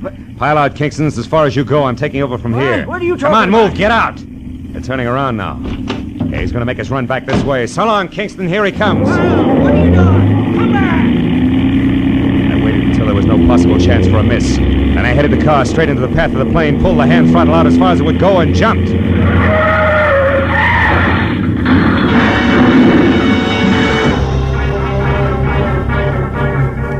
From there on, it was easy. The plane sort of stumbled over the car, rolled up on its nose, and stayed there. Quick work by the volunteer crash crew took care of that. A box of bandages took care of the collection of minor cuts and bruises all around, and the Oxnard police took care of Eddie Knapp. Everything had come out more or less even, except my client, Hattie Pembroke. She showed up at the finish line slightly on the bias, which no doubt was her normal late evening state. Also, she was as full of questions as an insurance adjuster. Now, young man, I paid you a substantial sum of money for this day's work, and therefore, as your employer, I'm certainly entitled to a comprehensive report of the entire business. And I insist All right, Hattie, whoa. I'll run through it once more, and that's all. Now, look. First, the threatening letter you got was written by Midge Maynard because she was afraid Paige was going to break up the act. You get it? But the real screwball was Eddie Knapp. He was crazy about Taffy's star and insanely jealous when your nephew and his money showed up. Knapp decided if he couldn't have Taffy, nobody else would, because he'd kill her. And yet Midge Maynard was the one who got killed. You catch on quick. Knapp killed Hershey because he was afraid Hershey had seen him tampering with the chutes. You get that? No. Oh. On second thought, Marlowe, maybe you better submit a written report tomorrow. Yeah, with adding machine enclosed. Now, look, Hattie, it's not Hey, that... Marlowe, Paige and I want to apologize. We treated you pretty badly tonight, and, well, you did save our lives. Business is business. Yeah, that's right. He was hired to do a job, dear, and he did it. I'm only interested in one thing, Marlowe. How'd you know it was Eddie Knapp? Well, nobody had a really good motive for killing both Midge and Hershey, so when I realized the chutes had been switched, I knew Midge's murder was a mistake. And there it was easy. How'd you find that out, Marlowe? From red smudges on the inside of the harness shoulder straps. Red that had to come from your leather jacket there, Taffy. The one Midge always wore was blue. Mm-hmm. Very interesting. Well, Hattie, write the detective a check so he can go. That's the best idea you've had to date, Pembroke. And include on it the price of a repair job on Kingston's car, a new tweed suit to replace this one that lost knees and elbow on the runway when I jumped. And also, don't forget the bonus you promised for keeping your job alive, Hattie. Oh, just a minute, Marlowe. As for you, Pembroke, the only reason I'm not filing an assault and battery charge against you is that you've got great grounds for a countersuit. What do you mean? This! Bless you, my boy. Mail me the check. Good night.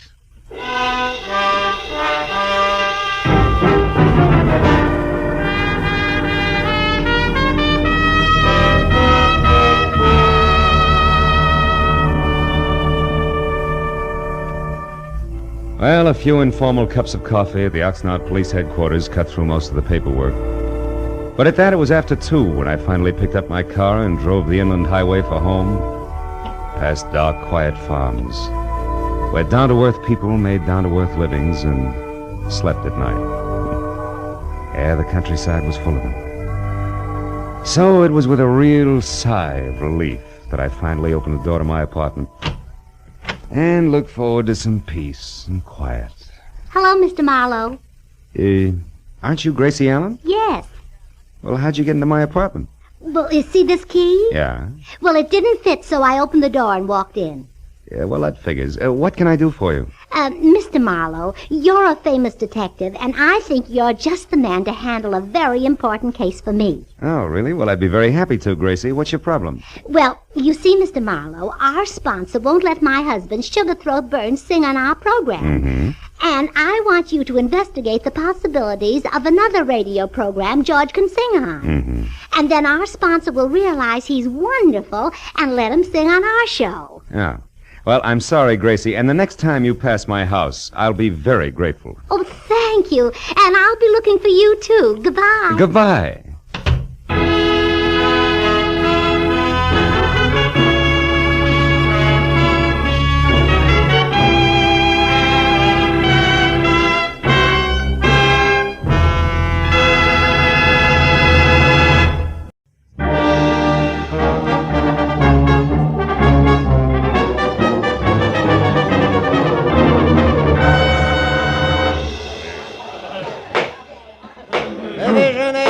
Superior Court of the State of California and for the County of Los Angeles now in session. The Honorable Albert Winston, Judge presiding. Everybody rise.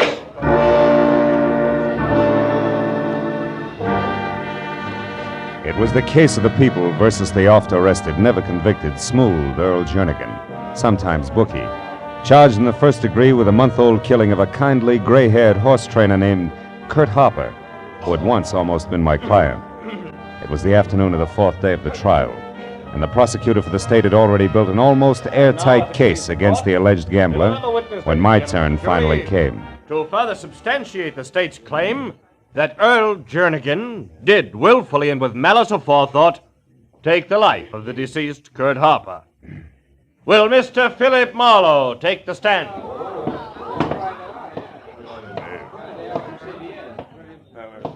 Raise your right hand. Promise to tell the truth, the whole truth, nothing but the truth, so help you God. I do. State your name and occupation. Philip Marlowe, private detective. Take a stand.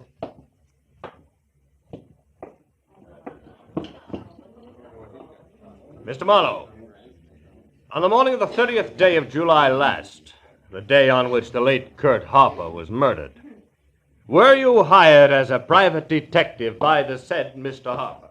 I was. And at that time, Mr. Marlowe, did Mr. Harper state his reason for hiring you? He did. He wanted me to act as his personal bodyguard on the following day when he planned to drive to San Francisco. Did he say why he needed a personal bodyguard? He did. He told me he was afraid for his life, that he refused the gambler's demand that he drug a certain racehorse a week earlier, that gambler had threatened to kill him. I see. Now, Mr. Marlowe, did Mr. Harper name that gambler? Yes, he did. Who was it? Earl Jernigan. Thank you. No further questions, Your Honor. Counsel for the defense? Counsel for the defense waives cross-examination, Your Honor. The witness is excused. Didn't make sense. No cross-examination. Because from the opening adjective, the counsel for the defense, a dapper item named Calder, who always appeared in French cuffs, gray gabardine, and a cocky, uninviting smile, had raved, ranted, and practically spit at each witness the state had presented. So the courtroom was left with a tingling impression that Earl Jernigan's attorney had something of a surprise waiting up his legal sleeve. Later, when Calder was on his feet and addressing the jury, that something started out fast. Now that the state has taken the trouble to offer so much circumstantial evidence, so much hearsay, rumor, conjecture, now will I smash all of that with the testimony of one man. One man known to all of you as an outstanding citizen of this city. A prominent real estate broker. An unimpeachable witness eager to testify. Mr. Leonard Gaines. It worked. Landed in each and every lap like a live grenade and exploded all the way around at once. And when the eminent Mr. Gaines, gray at the temples, maybe 45, and neat in expensive midnight blue flannel with giant stickpin to match, took the stand, and in his own meeting of the board tone of voice told the court that Earl Jernigan had spent the entire day and night of July 30th last with him at his Malibu Beach home, the prosecuting attorney's jaw dropped to his chest and he stared, dumb. Day or night did Mr. Jernigan ever leave my home. And as for the hour of the murder, 8 o'clock in the evening, we were having dinner. After that, we played gin rummy until midnight. Are you sure of that, Mr. Gaines? The hour of your dinner, I mean. I am positive, Mr. Calder. No, you can't be. You're lying. Quiet in the court. Order, Miss Harper. Order in the court, please. No, I won't be quiet. I won't anymore. Miss Harper. Quiet. Order. This court is adjourned until tomorrow morning at 10 o'clock.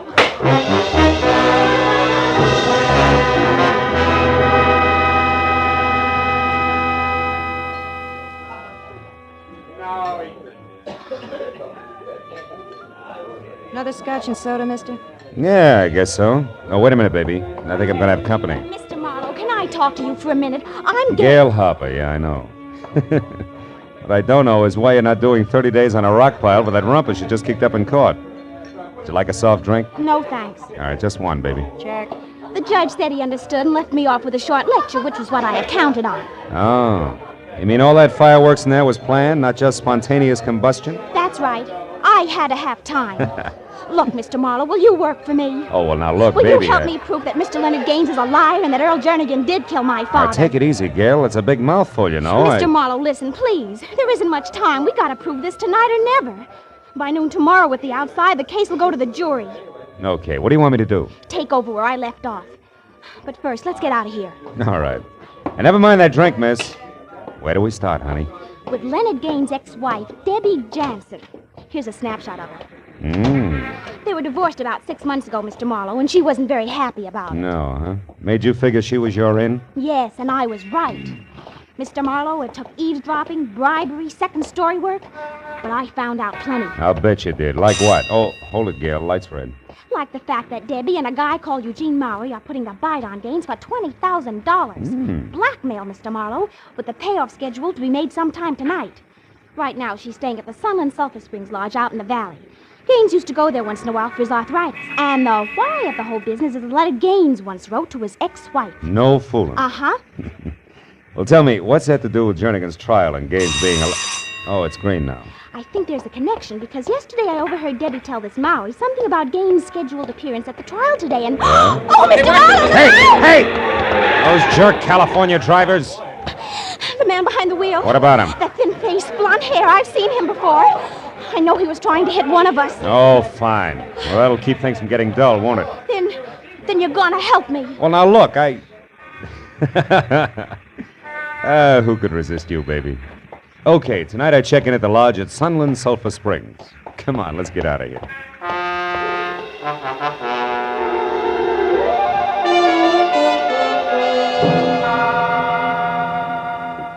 It was 8 o'clock and almost dark when I reached the foothills of the mountain range that separates the San Fernando Valley from L.A. proper, and turned off onto a narrow dirt road that ran through a twisting gorge, past a moon-faced watchman who asked no questions, as he slowly opened a sagging wooden gate, faintly labeled Sunland Sulphur Springs, where Mother Nature's remedies bubble from the earth private.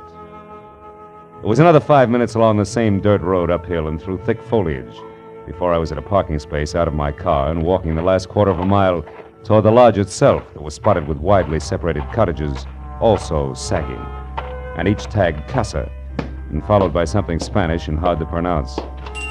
Inside the place was cheap porch furniture and occasional threadbare rugs over scarred pine and deserted, except for a sleepy old guy with thick-lidded eyes and an accordion-wrinkled face who was slouched in a heap behind a sign on the reservation desk that read Maynard Sharp, no less, night manager. When I gave him my name and said that both my rheumatism and I needed a rest, he came too, almost. Roomy, Mr. Marlowe. Well, let's see. Can let you have most any one of the cottages. Half of them are empty. Things kind of slow this time of year. How slow can you get? You'd be surprised. How's about Casa Francisco de Leon? Casa Francisco, Yeah, that'll be fine, Mr. Sharp. Oh, All righty, sir. Now, if you'll just sign the register here, I'll get your key. But, As I signed my name, I checked the guest list quickly. And the next second found what I wanted. Deborah Jansen. And next to that, and in a different hand, her cottage for the night.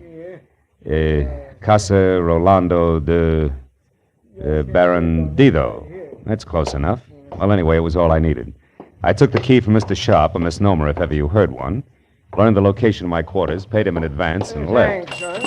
Outside, I turned to my right, past a large open bath that smelled like rotten eggs and talked to itself like a junior Vesuvius, as more warm sulfur waters, equally unpleasant to smell, bubbled from a pipe in the center. Beyond that was the first cottage, another casa I couldn't pronounce, and it stayed like that all the way down the line, until I reached the second one that showed light. It was the casa known as Rolando de Barandido. And when I moved closer and around to a window that was screen only, I knew that my client had done her eavesdropping well, because in the center of the room and putting on her coat was the ex-wife named Debbie, and standing nearby and holding on tight to the cigarette in his hand like it was support was what had to be the boyfriend, Eugene Mowry.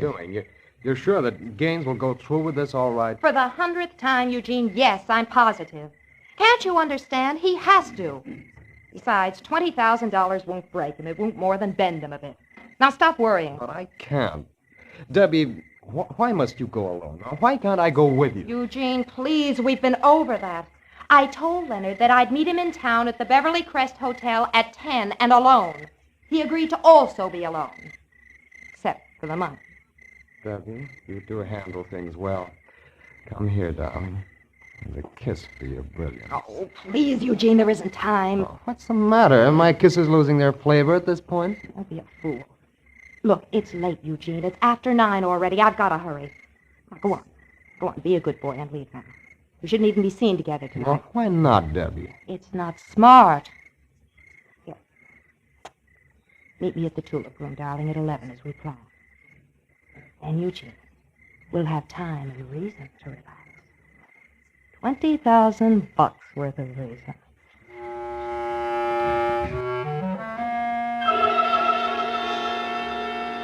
As Mowry oozed toward the door, I slid away from the cottage and into the shadow of a clump of trees nearby. Stayed there as he walked out of sight down the road that led back to the parking space. Then a few minutes later, when Debbie clicked off the light and left, I moved out of hiding and started slowly after her at a safe distance. Until from someplace in the night, an ugly, snub-nosed automatic that belonged to someone blonde and thin-faced as a near automobile accident stopped me cold. Where you going, Jack? For air. I love to walk in the country at night, okay? I wouldn't know, Jack. I'm a city boy myself. But as long as that's what you want, it's Jake with me. As long as it's where it's good and dark. Now, go on. That way. Move.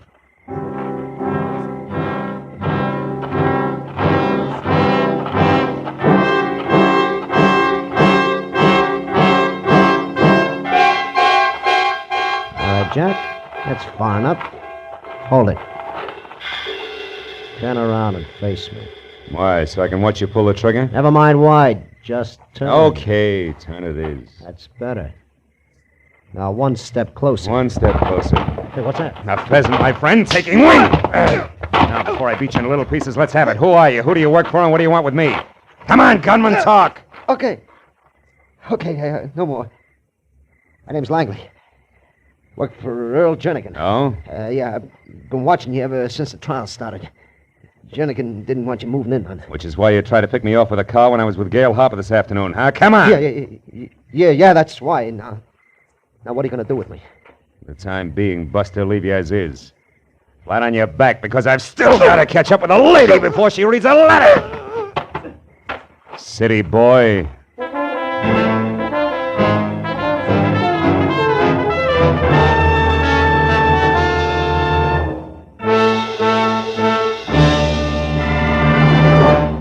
In just a moment, the second act of Philip Marlowe. But first, because of the sharp rise in America's birth rate during the war, we face a very serious educational crisis. Many communities will find that their schools lack sufficient teachers, classrooms, and facilities. Citizens must get together and work for better schools, more teachers. If we want all of our children to have a chance for a good education, we must take action now. Now, with our star, Gerald Moore, we return to the second act of Philip Marlowe and tonight's story, The Eager Witness.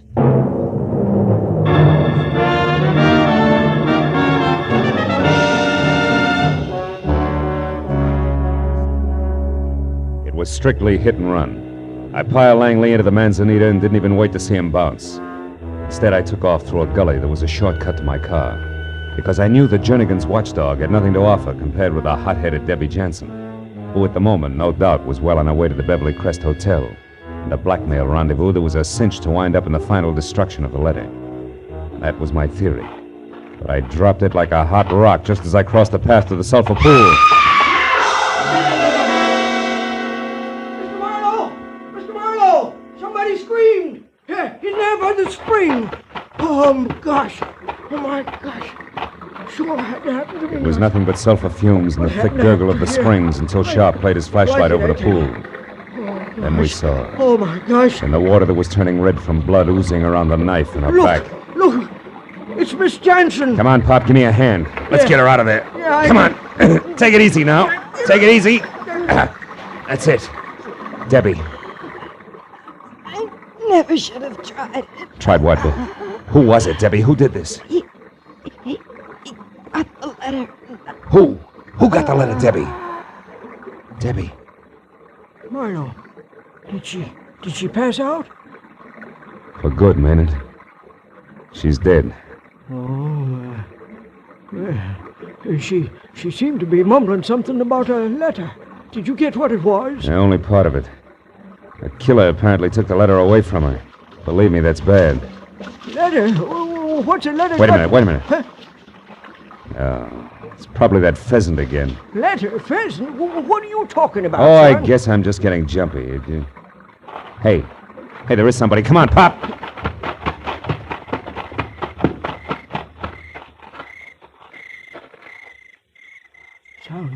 Sounds like he's over there, Marlowe. Yeah, I can hear him. Oh, now, that ain't gonna do you any good, son. Not in that brush, it ain't. And what's more, I wouldn't go any further if I was you. But Pop, all he needs is 10 seconds and he can destroy that letter for good. But just the same, there's 1,000,001 places a killer can hide in there and lay for you, son. Yeah. Yeah, Pop, well, for the moment it's a stalemate. I'd sure love to find out who that snake in the bush is. You know, I've run a peaceful place up until it's getting to be like one of them there movies. Only thing left out is a posse. Yeah, you're so right. Murders in the night, lost letters. It's corny enough without a posse. Yeah, and might dangerous, too. Hmm? Yeah, I see what you mean. Are you ready to... Yeah, I'm ready. Yeah, I'll lead you back to the office. My Jasper, I don't understand this one bit. Miss Jansen is stabbed to death over that letter, and in her dying... Hey! Huh? What is it? Shh. Up ahead there. Somebody duck behind that big tree. Keep the chatter going, Maynard. Walk on up the path. Don't let him know we spotted him. Go on, talk. Well, okay, sure. I was saying I don't understand. Well, our place here is generally as quiet as a tomb. As the old man grimly ad-libbed his way up the path, I followed a few feet behind. When he got even with the tree, I turned suddenly, took 3 fast steps, and grabbed! Come here, you! Let go of me, you! Hang on to him! Well. Mr. Leonard Gaines, the unimpeachable citizen himself. Stand still, Gaines. A gun. What's the idea, Marlowe? Try running and it'll come to you. I suppose you've got a legitimate reason for being here all thought up? I'm here because I've got a touch of arthritis. I need a treatment and a night's rest. Arthritis isn't all you're going to have if I find what I think I'm going to find in your pockets. Empty them, Buster. I said empty them! All right, I'll empty them. That's better. Sharp, you're a witness, and I demand that you Now, just a minute, Mr. Gaines. You're in a pretty bad spot to demand anything. There's our baby. There's a letter we've been looking for. Pick it up, Gaines. Pick it up and read it. Now, see here, Marlowe. See there, Gaines. Read it while you're able to. Yeah. My dear Debbie, if I didn't know you so well, I'd resent your stupid accusations. Now, look, Mark. Read it! We've already made our property settlement, as you're well aware, and you'll be a long time finding a court that says otherwise. Now you know where you can go, so why not get started as ever, Leonard? Oh, fine. That's about as incriminating as a lecture on the family meat bill. Sharp, whose jurisdiction are we under here? County Sheriff's Office. All right, call him. Also, call your man out on the highway and have him lock that main gate. Main gate? Yeah. Say, now, that's a good idea. I'll do it right now. Now, wait a minute. Have you got a gun? Yep, got a rifle. Been in the family for years. Can you use it? Well, yeah, I reckon I can. Where are you going? Out to round up Langley. He'll be pushing hard to give his boss a star witness here a big helping hand. I want to be in shape to push back. And remember, Pop, keep your eye on Gaines and not on the phone when you make those calls. I'll see you.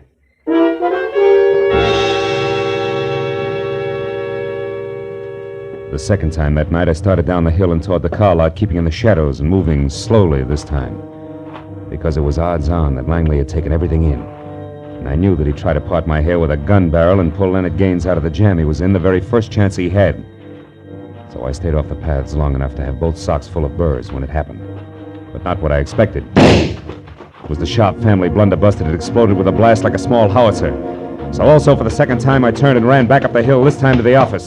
I got there just as Maynard, climbing hand over hand up his smoking rifle barrel, made it to his feet. Maynard, what happened? Where's Gaines? Well, I don't know. It got away, I guess. Well, the shot, what about that? It went up there, through the roof. Oh, fine. Well, gosh, I didn't suspect a thing. He just said he wanted to smoke. But he didn't happen to have a match, I know. So you hung your rifle over your arm, stuck both hands in your pockets to find one for him, and that's when he took you. Yeah, that's exactly what happened. Well, how'd you know? Never mind, Pop. Well, I made a grab for him, though. Ripped his coat about halfway off. Oh, that's great. That's great. Yeah, but I'm sure sorry he got away, Mark. All right, don't worry about it. Can't get far with the gate locked. Well, I got bad news there, too. Oh, the gate's locked all right. But there's a back road. Is it back what? Back road. Right, yeah, well, go ahead. It ain't much. It's rough and rocky, but it's passable. And anybody's been up here as often as Mr. Gaines has sure know about it. Oh, great. Look, Pop, can't you understand that there was a murder committed here tonight and we had the murderer? No buts! Fell for the oldest gag in the world. But I was a sucker to turn him over to you. And will you stop waving that envelope? I just think you ought to see this. All right, what is it? Oh. Where'd you get all that loot? Gaines dropped it when I ripped his coat. 20 grand, it says here on the wrapper. There's something else written here, too. Casa Rolando de Barandito at 10. Casa... Pop, that's it. That's the answer.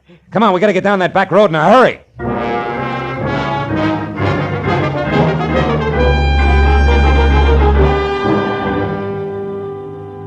With Sharp at the wheel of the pickup truck, we bounced over the pair of sometimes parallel ruts studded with stones the size of bowling balls. It was called a back road.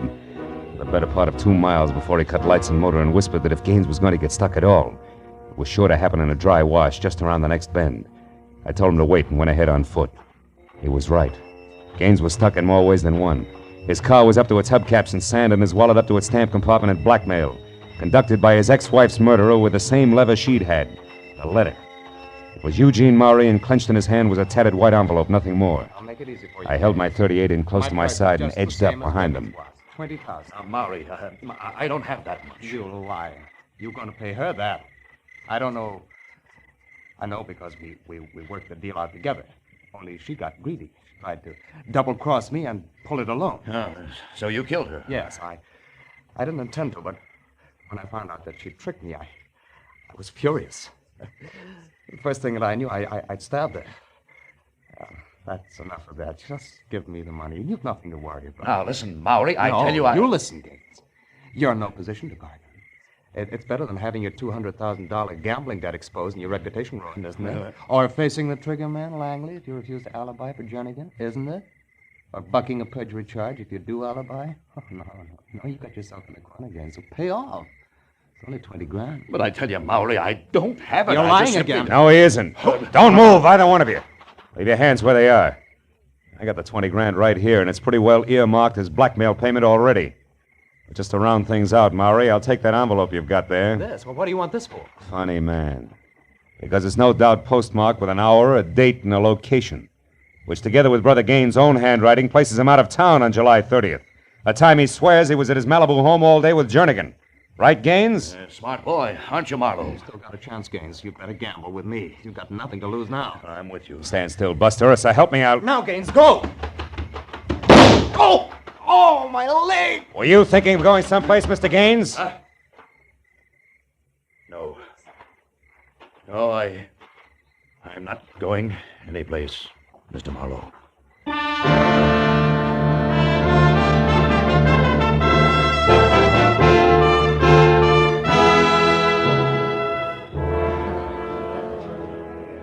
Well, Gail, the big show's about to start.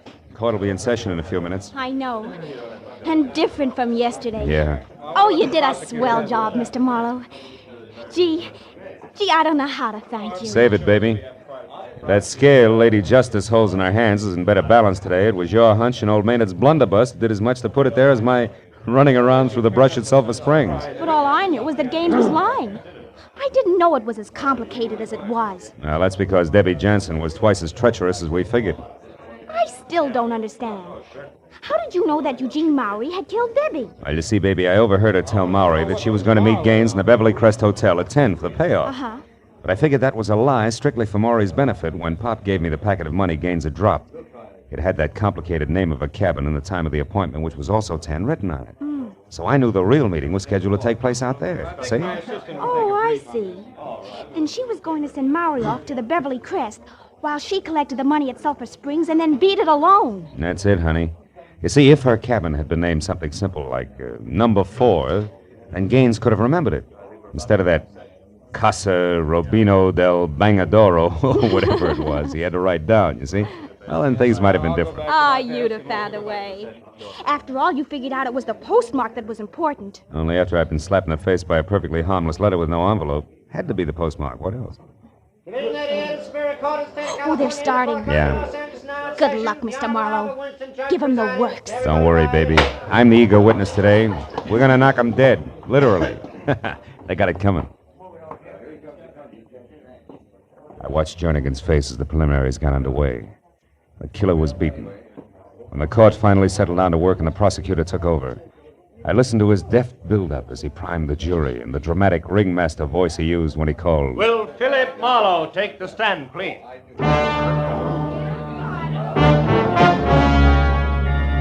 Now, Mr. Marlowe, you told us yesterday that you are a private investigator. Now will you tell the court in your own words what happened to you last night? I sat there looking into the cold, baleful eyes of the prosecutor and thought of a paraphrase on that wonderful quote from Oliver Wendell Holmes. It's not enough to ask for justice. One must also hope for mercy. Mr. Marlowe. Oh, yes. I'm sorry. Well, it began here in this room yesterday afternoon at about 3:30 when the counsel for defense called a witness, Mr. Leonard Gaines, to the stand.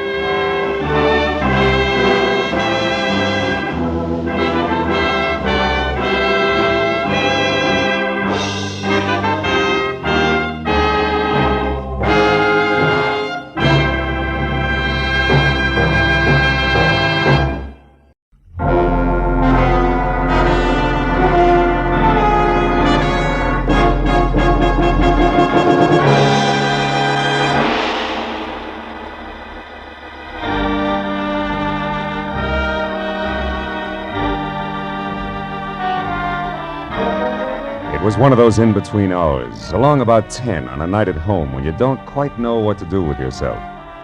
Then all of a sudden it's 11, and then 11:30, and you're in slippers and a robe and have done nothing, which is exactly where I was, except that I'd already decided on one, and only one, very dry martini, a quiet cigarette, and bed, when it came loud, insistent, and unwelcome. No improvement when I opened up. Saw less than 5 feet of excited cab driver jumping up and down. Mister, you Doc Marlowe? Yeah, I'm Doc Marlowe. That's right. Here he comes with it, Doc. You better make room. Is the sofa there okay? I'll clear it off. Oh, wait a minute, Jack. Who comes? Who? Okay, mister. Bring her on in. The Doc's here, all right. Hey, Doc, she's stiff. She's out like a light. Who? The babe. Who do you think? Sure too bad some people can't drink, huh, Doc? Yeah, it's real tough. Now tell me, do you... Hello, Phil. Judson Angel. I'm sorry to bust in on you this way. Is the sofa all right? No, it's stuffed with granite. Put her in the bedroom. Okay, will you take care of the driver, please? Yeah. How much, friend? Well, only 80 cents on the meter, Doc. A couple of bucks ought to cover it here. Good night. Good night, Diamond Jim. Well, Phil, I guess I'd better explain all this. Uh-huh. Here I haven't seen you in 6 months, and when I do... Never mind the details, Judd boy. Let's talk about the problem. Who's the girl? Her name's Voss. Eileen Voss. She's kind of a stockbroker. Maybe speculator's a better term. You know, takes big chances with other people's money. I was in love with her, Phil, until tonight. When what happened? When I found out I was just one of many, it threw me, Phil. I really lost my temper. I swore I'd kill her on sight. Yeah, most guys do at a time like that, Judd. And by the way, while we're talking, I'll put on some coffee, No. huh? No, don't, Phil. Why not? Because it can't help. She had a shot too many, all right, only this one's a bullet in her head. She's dead. Oh, fine. Now, Phil, listen, please. You've got to help me. I've got to find out who did it. Phil, it started a couple of hours ago when I found out she'd been playing me for a sucker. I went to her place the first time in a week, boiling mad. The door was open. Judson's angel's eyes never left my face as he told the story from the beginning. A girl's body on the couch when he walked in, a neat hole in the back of her head. The gun he knew she owned shoved under a pillow. Then in the next second, before he could even look in the other rooms, the arrival of the cabbie somebody'd called who thought Eileen was just another drunk who had to be shown the way to go home. How he seized on that as an opportunity to keep from being placed at the scene of the murder he had every reason to commit. How minutes after he was in the cab he realized he was near my place. How to avoid suspicion he said I was a doctor. Everything except why, specifically, he was so afraid of the police. I knew that was going to be next. Now, Phil, I suppose you want to know why I couldn't possibly call the police. Yeah, that's right. Why? Because I'd surely be booked and fingerprinted. And that'd ruin me. You see, a long time ago, I served time in the state penitentiary in Illinois. What? Yes, so I've kept it quiet. Only Phoebe Hammond in my office knows. It was for forgery, Phil. It was under another name and way back when I didn't know the difference between clever business and crooked business. It's taken 10 years to work up my reputation as an accountant. So you see, if I get mixed up in this, it'll all come out and... well, smash. Lots of pieces. No more.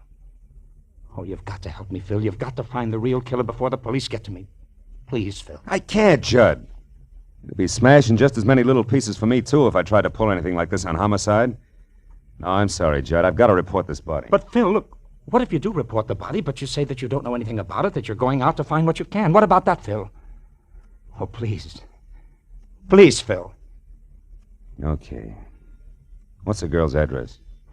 91 Hollycrest Drive. 91 Hollycrest. Yeah, the door wasn't locked, Phil. Mm-hmm. Your phone number, Judd? Gladstone 3926. I won't move out of my place until I hear from you. Now, make sure you don't, Judd. Because if I can't find the real killer, I've got to tell what I know about you. You understand that, don't you?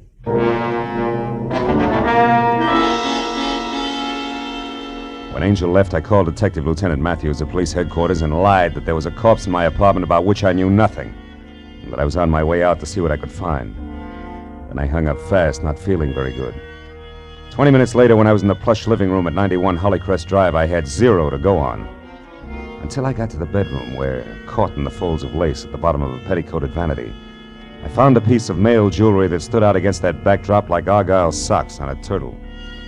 It was a gold tie clasp ornamented with the figure of a lion, a little more majestic than most. I dropped it into my pocket and then moved out into a long hall that led to the kitchen. I was about to start toward it when he spoke. Don't move, buddy. Like the voice, he was thick and soft, especially in the middle where he was girdled in double-breasted gray flannel. So I couldn't tell whether he was plus or minus a tie clasp. Also, he had no hair, and a pair of deep dimples that danced when he talked. The gun in his hand didn't. Okay, turn around. Let's go back to the living room, buddy. I want to ask you a few questions.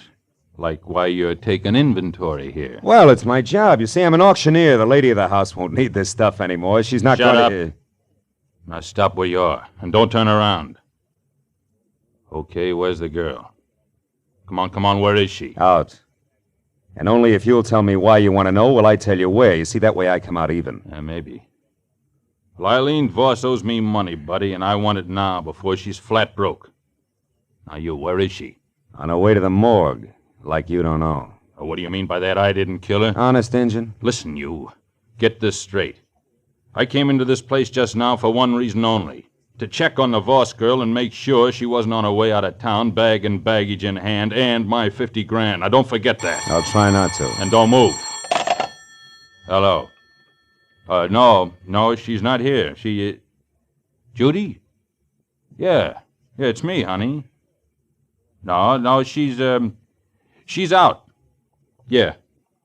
Well, I'll tell you about it later at the club. Yeah. Right, Judy.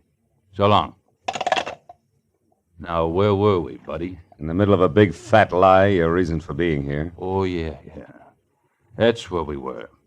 And you know, that's a good old place to leave it. Ah! Oh, buddy.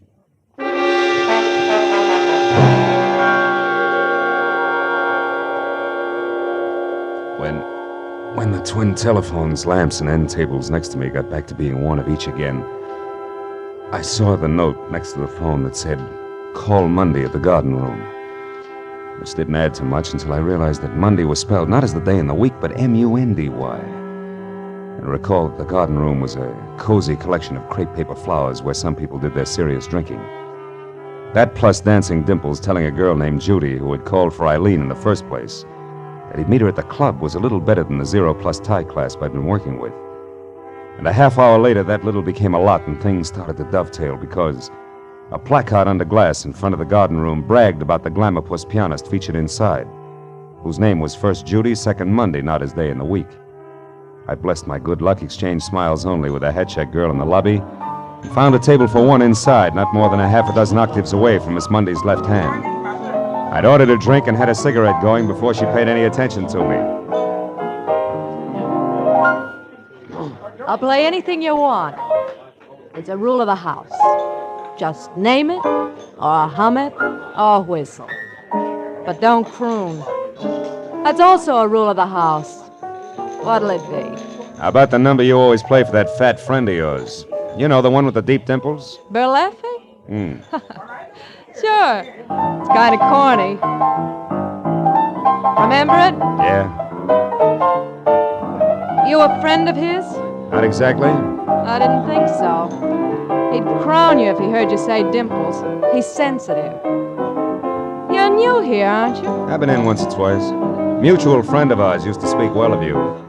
Eileen Voss. What made her change her mind? She was murdered tonight. Any idea who did it? I said I heard you. No, mister, I haven't got the slightest idea. There, that's the end of your request. Sorry, but I'm only allowed one to a customer. It's a rule of the house, I know, yeah. I'll see you, Judy.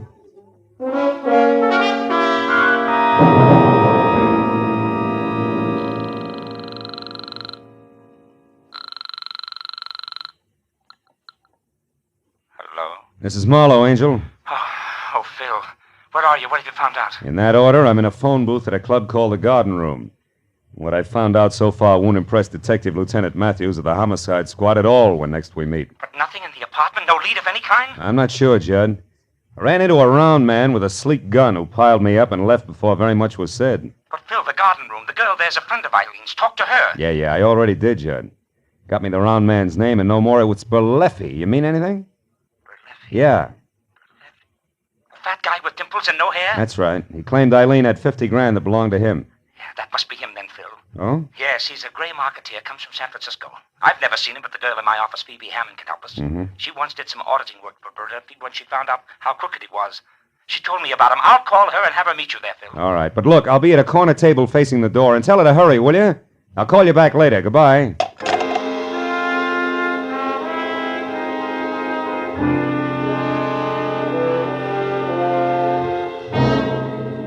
It was exactly 1 o'clock when what was at least 3 parts CPA to each part woman pushed the front door out of her way and entered. At the top, there was close-cropped hair, streaked with some gray. No hat.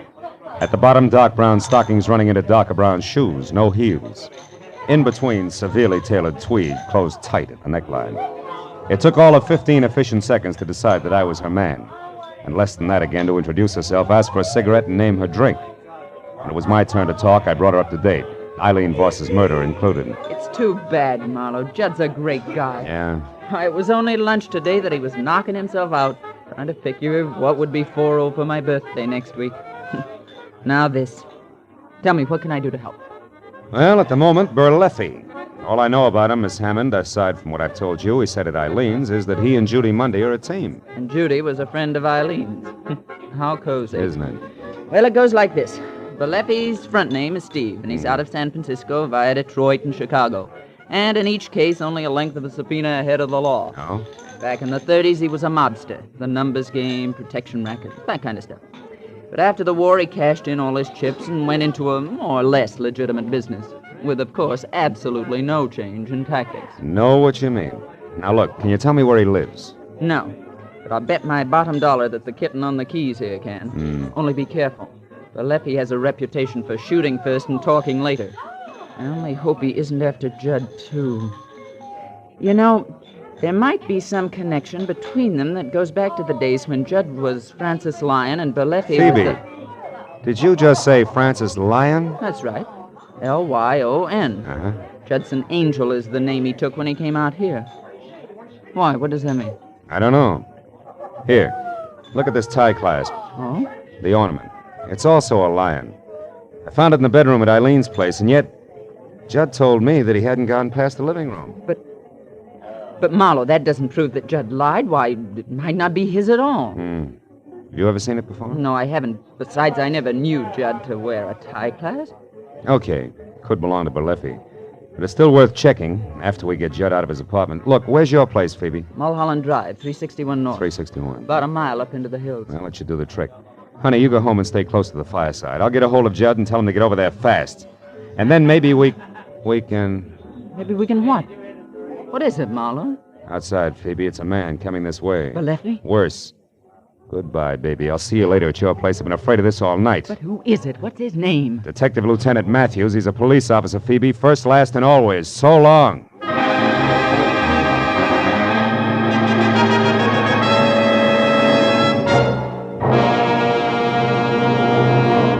In just a moment, the second act of Philip Marlowe. But first, music you like best of all, whether it's classical favorites or popular old ballads, is the music you hear when you tune in Sunday afternoon to the Symphonette and the Choral Ears. This Sunday, the Symphonette plays popular operatic pieces and has as guest Milton Kay, pianist, who will play the final movement from Rachmaninoff's Concerto No. 2 in C minor. The male choir and Lenny Stokes, featured baritone of the Choral Ears, will bring you Pale Moon, The Wizard of Oz, Alice Blue Gown, Make Believe, and other favorites. Yes, it's the music you like when you tune in the Symphonette and the Choral Ears every Sunday over most of these same CBS stations. Now with our star, Gerald Moore, we return to the second act of Philip Marlowe and tonight's story, The August Lion.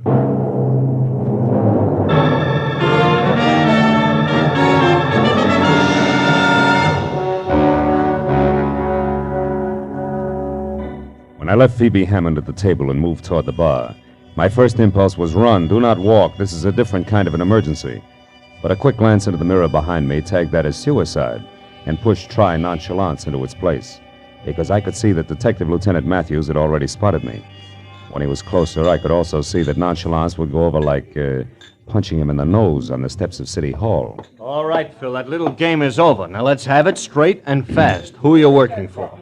And don't bother with the pitch on professional ethics, or we'll try this all over again down in headquarters.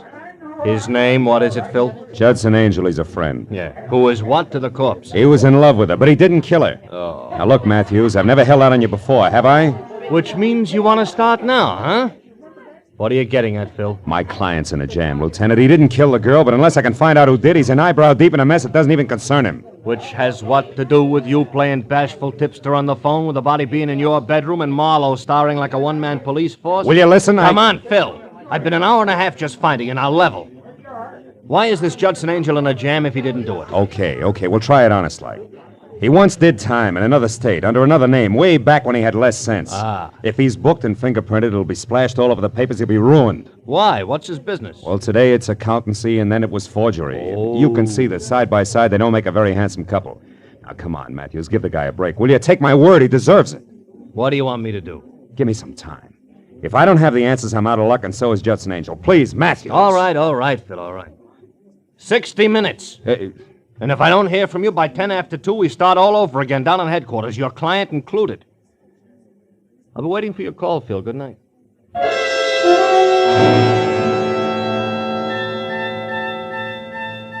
Detective Lieutenant Matthews was nobody's keystone cop, and I knew that when he said 60, count 'em, 60 minutes, he meant just that and no more. So I found a nice and public phone booth at a gas station across the street, and while I kept one eye out for Berleffi and associates, I dialed Judson Angel's number. But in the next second, when I was through to him, I knew that I could forget about Berleffi on my end. Bill, I'm in trouble here. Outside a man and woman. They're coming up the walk now. He's fat and gray flannel? Yes. She just pulled up in a cab, but he's been out there 20 minutes watching the place. Berleffi, listen, Judd, get out the back way. Get over to Phoebe's place. He's at the door now, Phil. He's kicking it in. Phil, get up here. 21 South Orange Lane. Judd, do as I say, will you? Get out. Get to Phoebe's place on Mulholland Drive. I'll see you there. Hurry. All right, Marlowe. All right.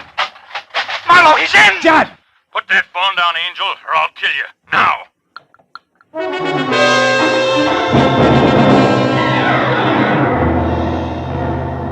When I screeched to a stop at number 21 South Orange Lane, which was lights out, front door open, and no car parked in sight, I went inside.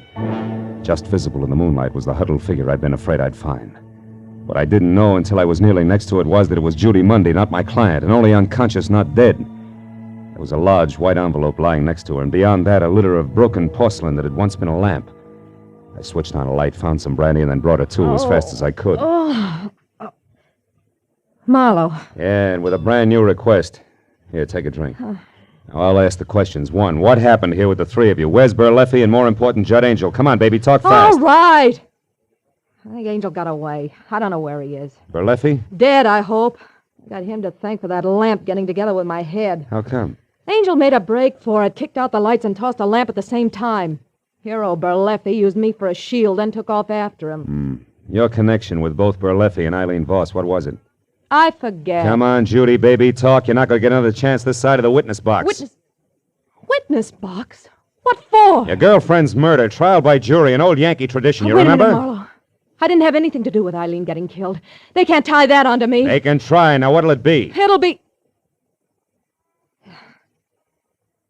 what you want. That's better. I only got chummy with Eileen in the last month, Marlowe, because Berleffi told me to. He was my boyfriend. Hooray for love. Go on. What was in it for Berleffi? He wanted to know where Eileen got her tips on the market. That way he could skip paying her any commission. Figures. What went wrong? Nothing. Only instead of finding out how well she knew who, I discovered she was going broke, period.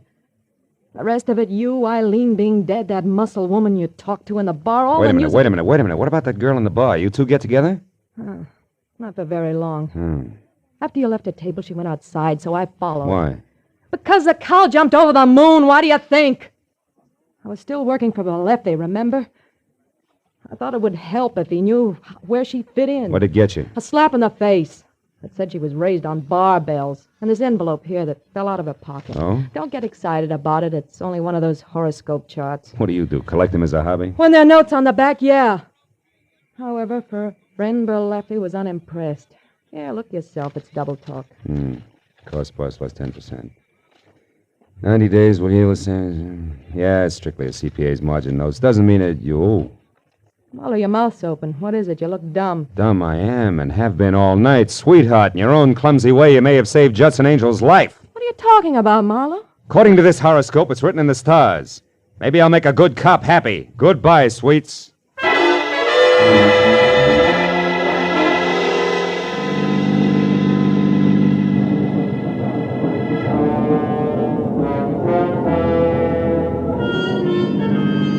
Mulholland Drive is a fancy collection of hairpin turns and deceptive curves along the top of a mountain that separates Hollywood and Beverly Hills from the San Fernando Valley. But when I was on it and burning up good rubber at each bend as I headed for number 361 North, gas pedal on the floor, driving conditions were the least of my worries. And it wasn't until I had parked away from the bungalow that perched on the edge of a cliff and was out of my car, 38 in hand and close to a half-open French window, that I breathed a long, long sigh of relief.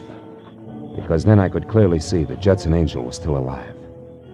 I swallowed the sigh fast when I could also see Angel's face. It said there was nothing permanent about his good health, because on the other side of the room, and only visible to me via a corner mirror, was the reason why.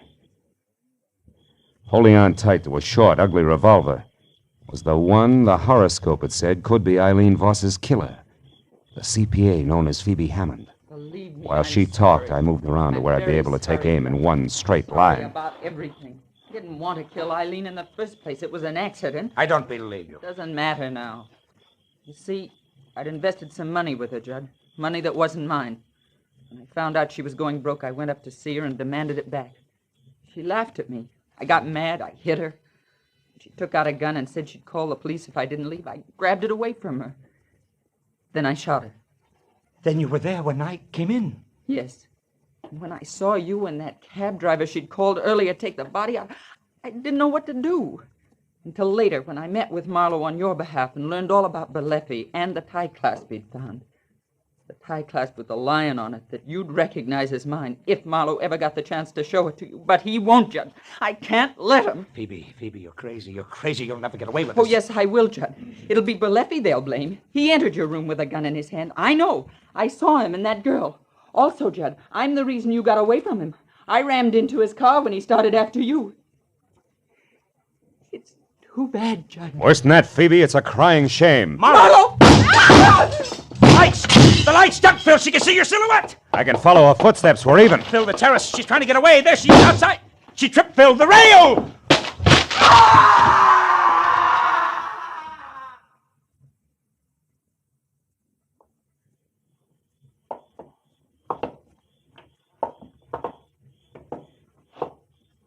Oh, holy smoke.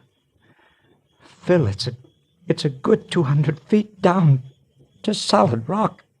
Yeah. Come on away from it, Judd. Time we made a phone call.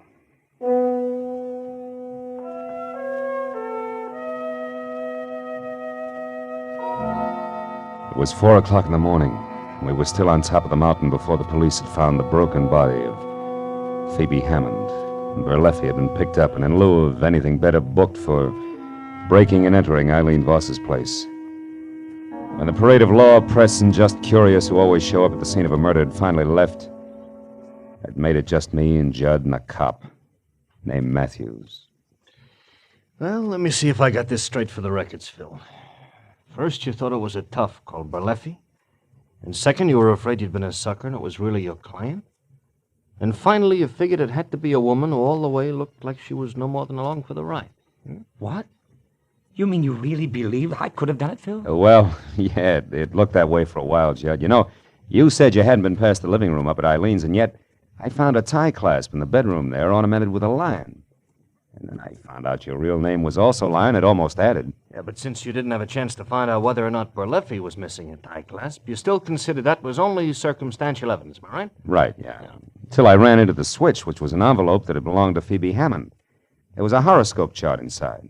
Which meant what? Well, it only meant that she went in for that stuff, no more, until I remembered her mentioning that her birthday was next week, which is early August. And that, no doubt, puts her under the sign of the zodiac run by one Leo the Lion.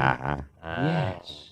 Yes, and the mannish, tight-necked suit she always wore could have meant a shirt and tie underneath, minus clasp. Exactly, gentlemen. That's it. Now, me, Lieutenant, What? Look, when you get back down to headquarters and, you start the paperwork. Yeah. Do you have to mention a guy named Judson Angel? A guy named what? Judson Angel. Nothing. I was just thinking out loud. Yeah, that's a bad practice, Phil, you know? It's kind of like only telling a policeman half of what you know can get you in trouble. Unless you're lucky. Oh, give you a lift, Mr. Mister. You already have. Thanks, Lieutenant. And Phil, Good night, Judd.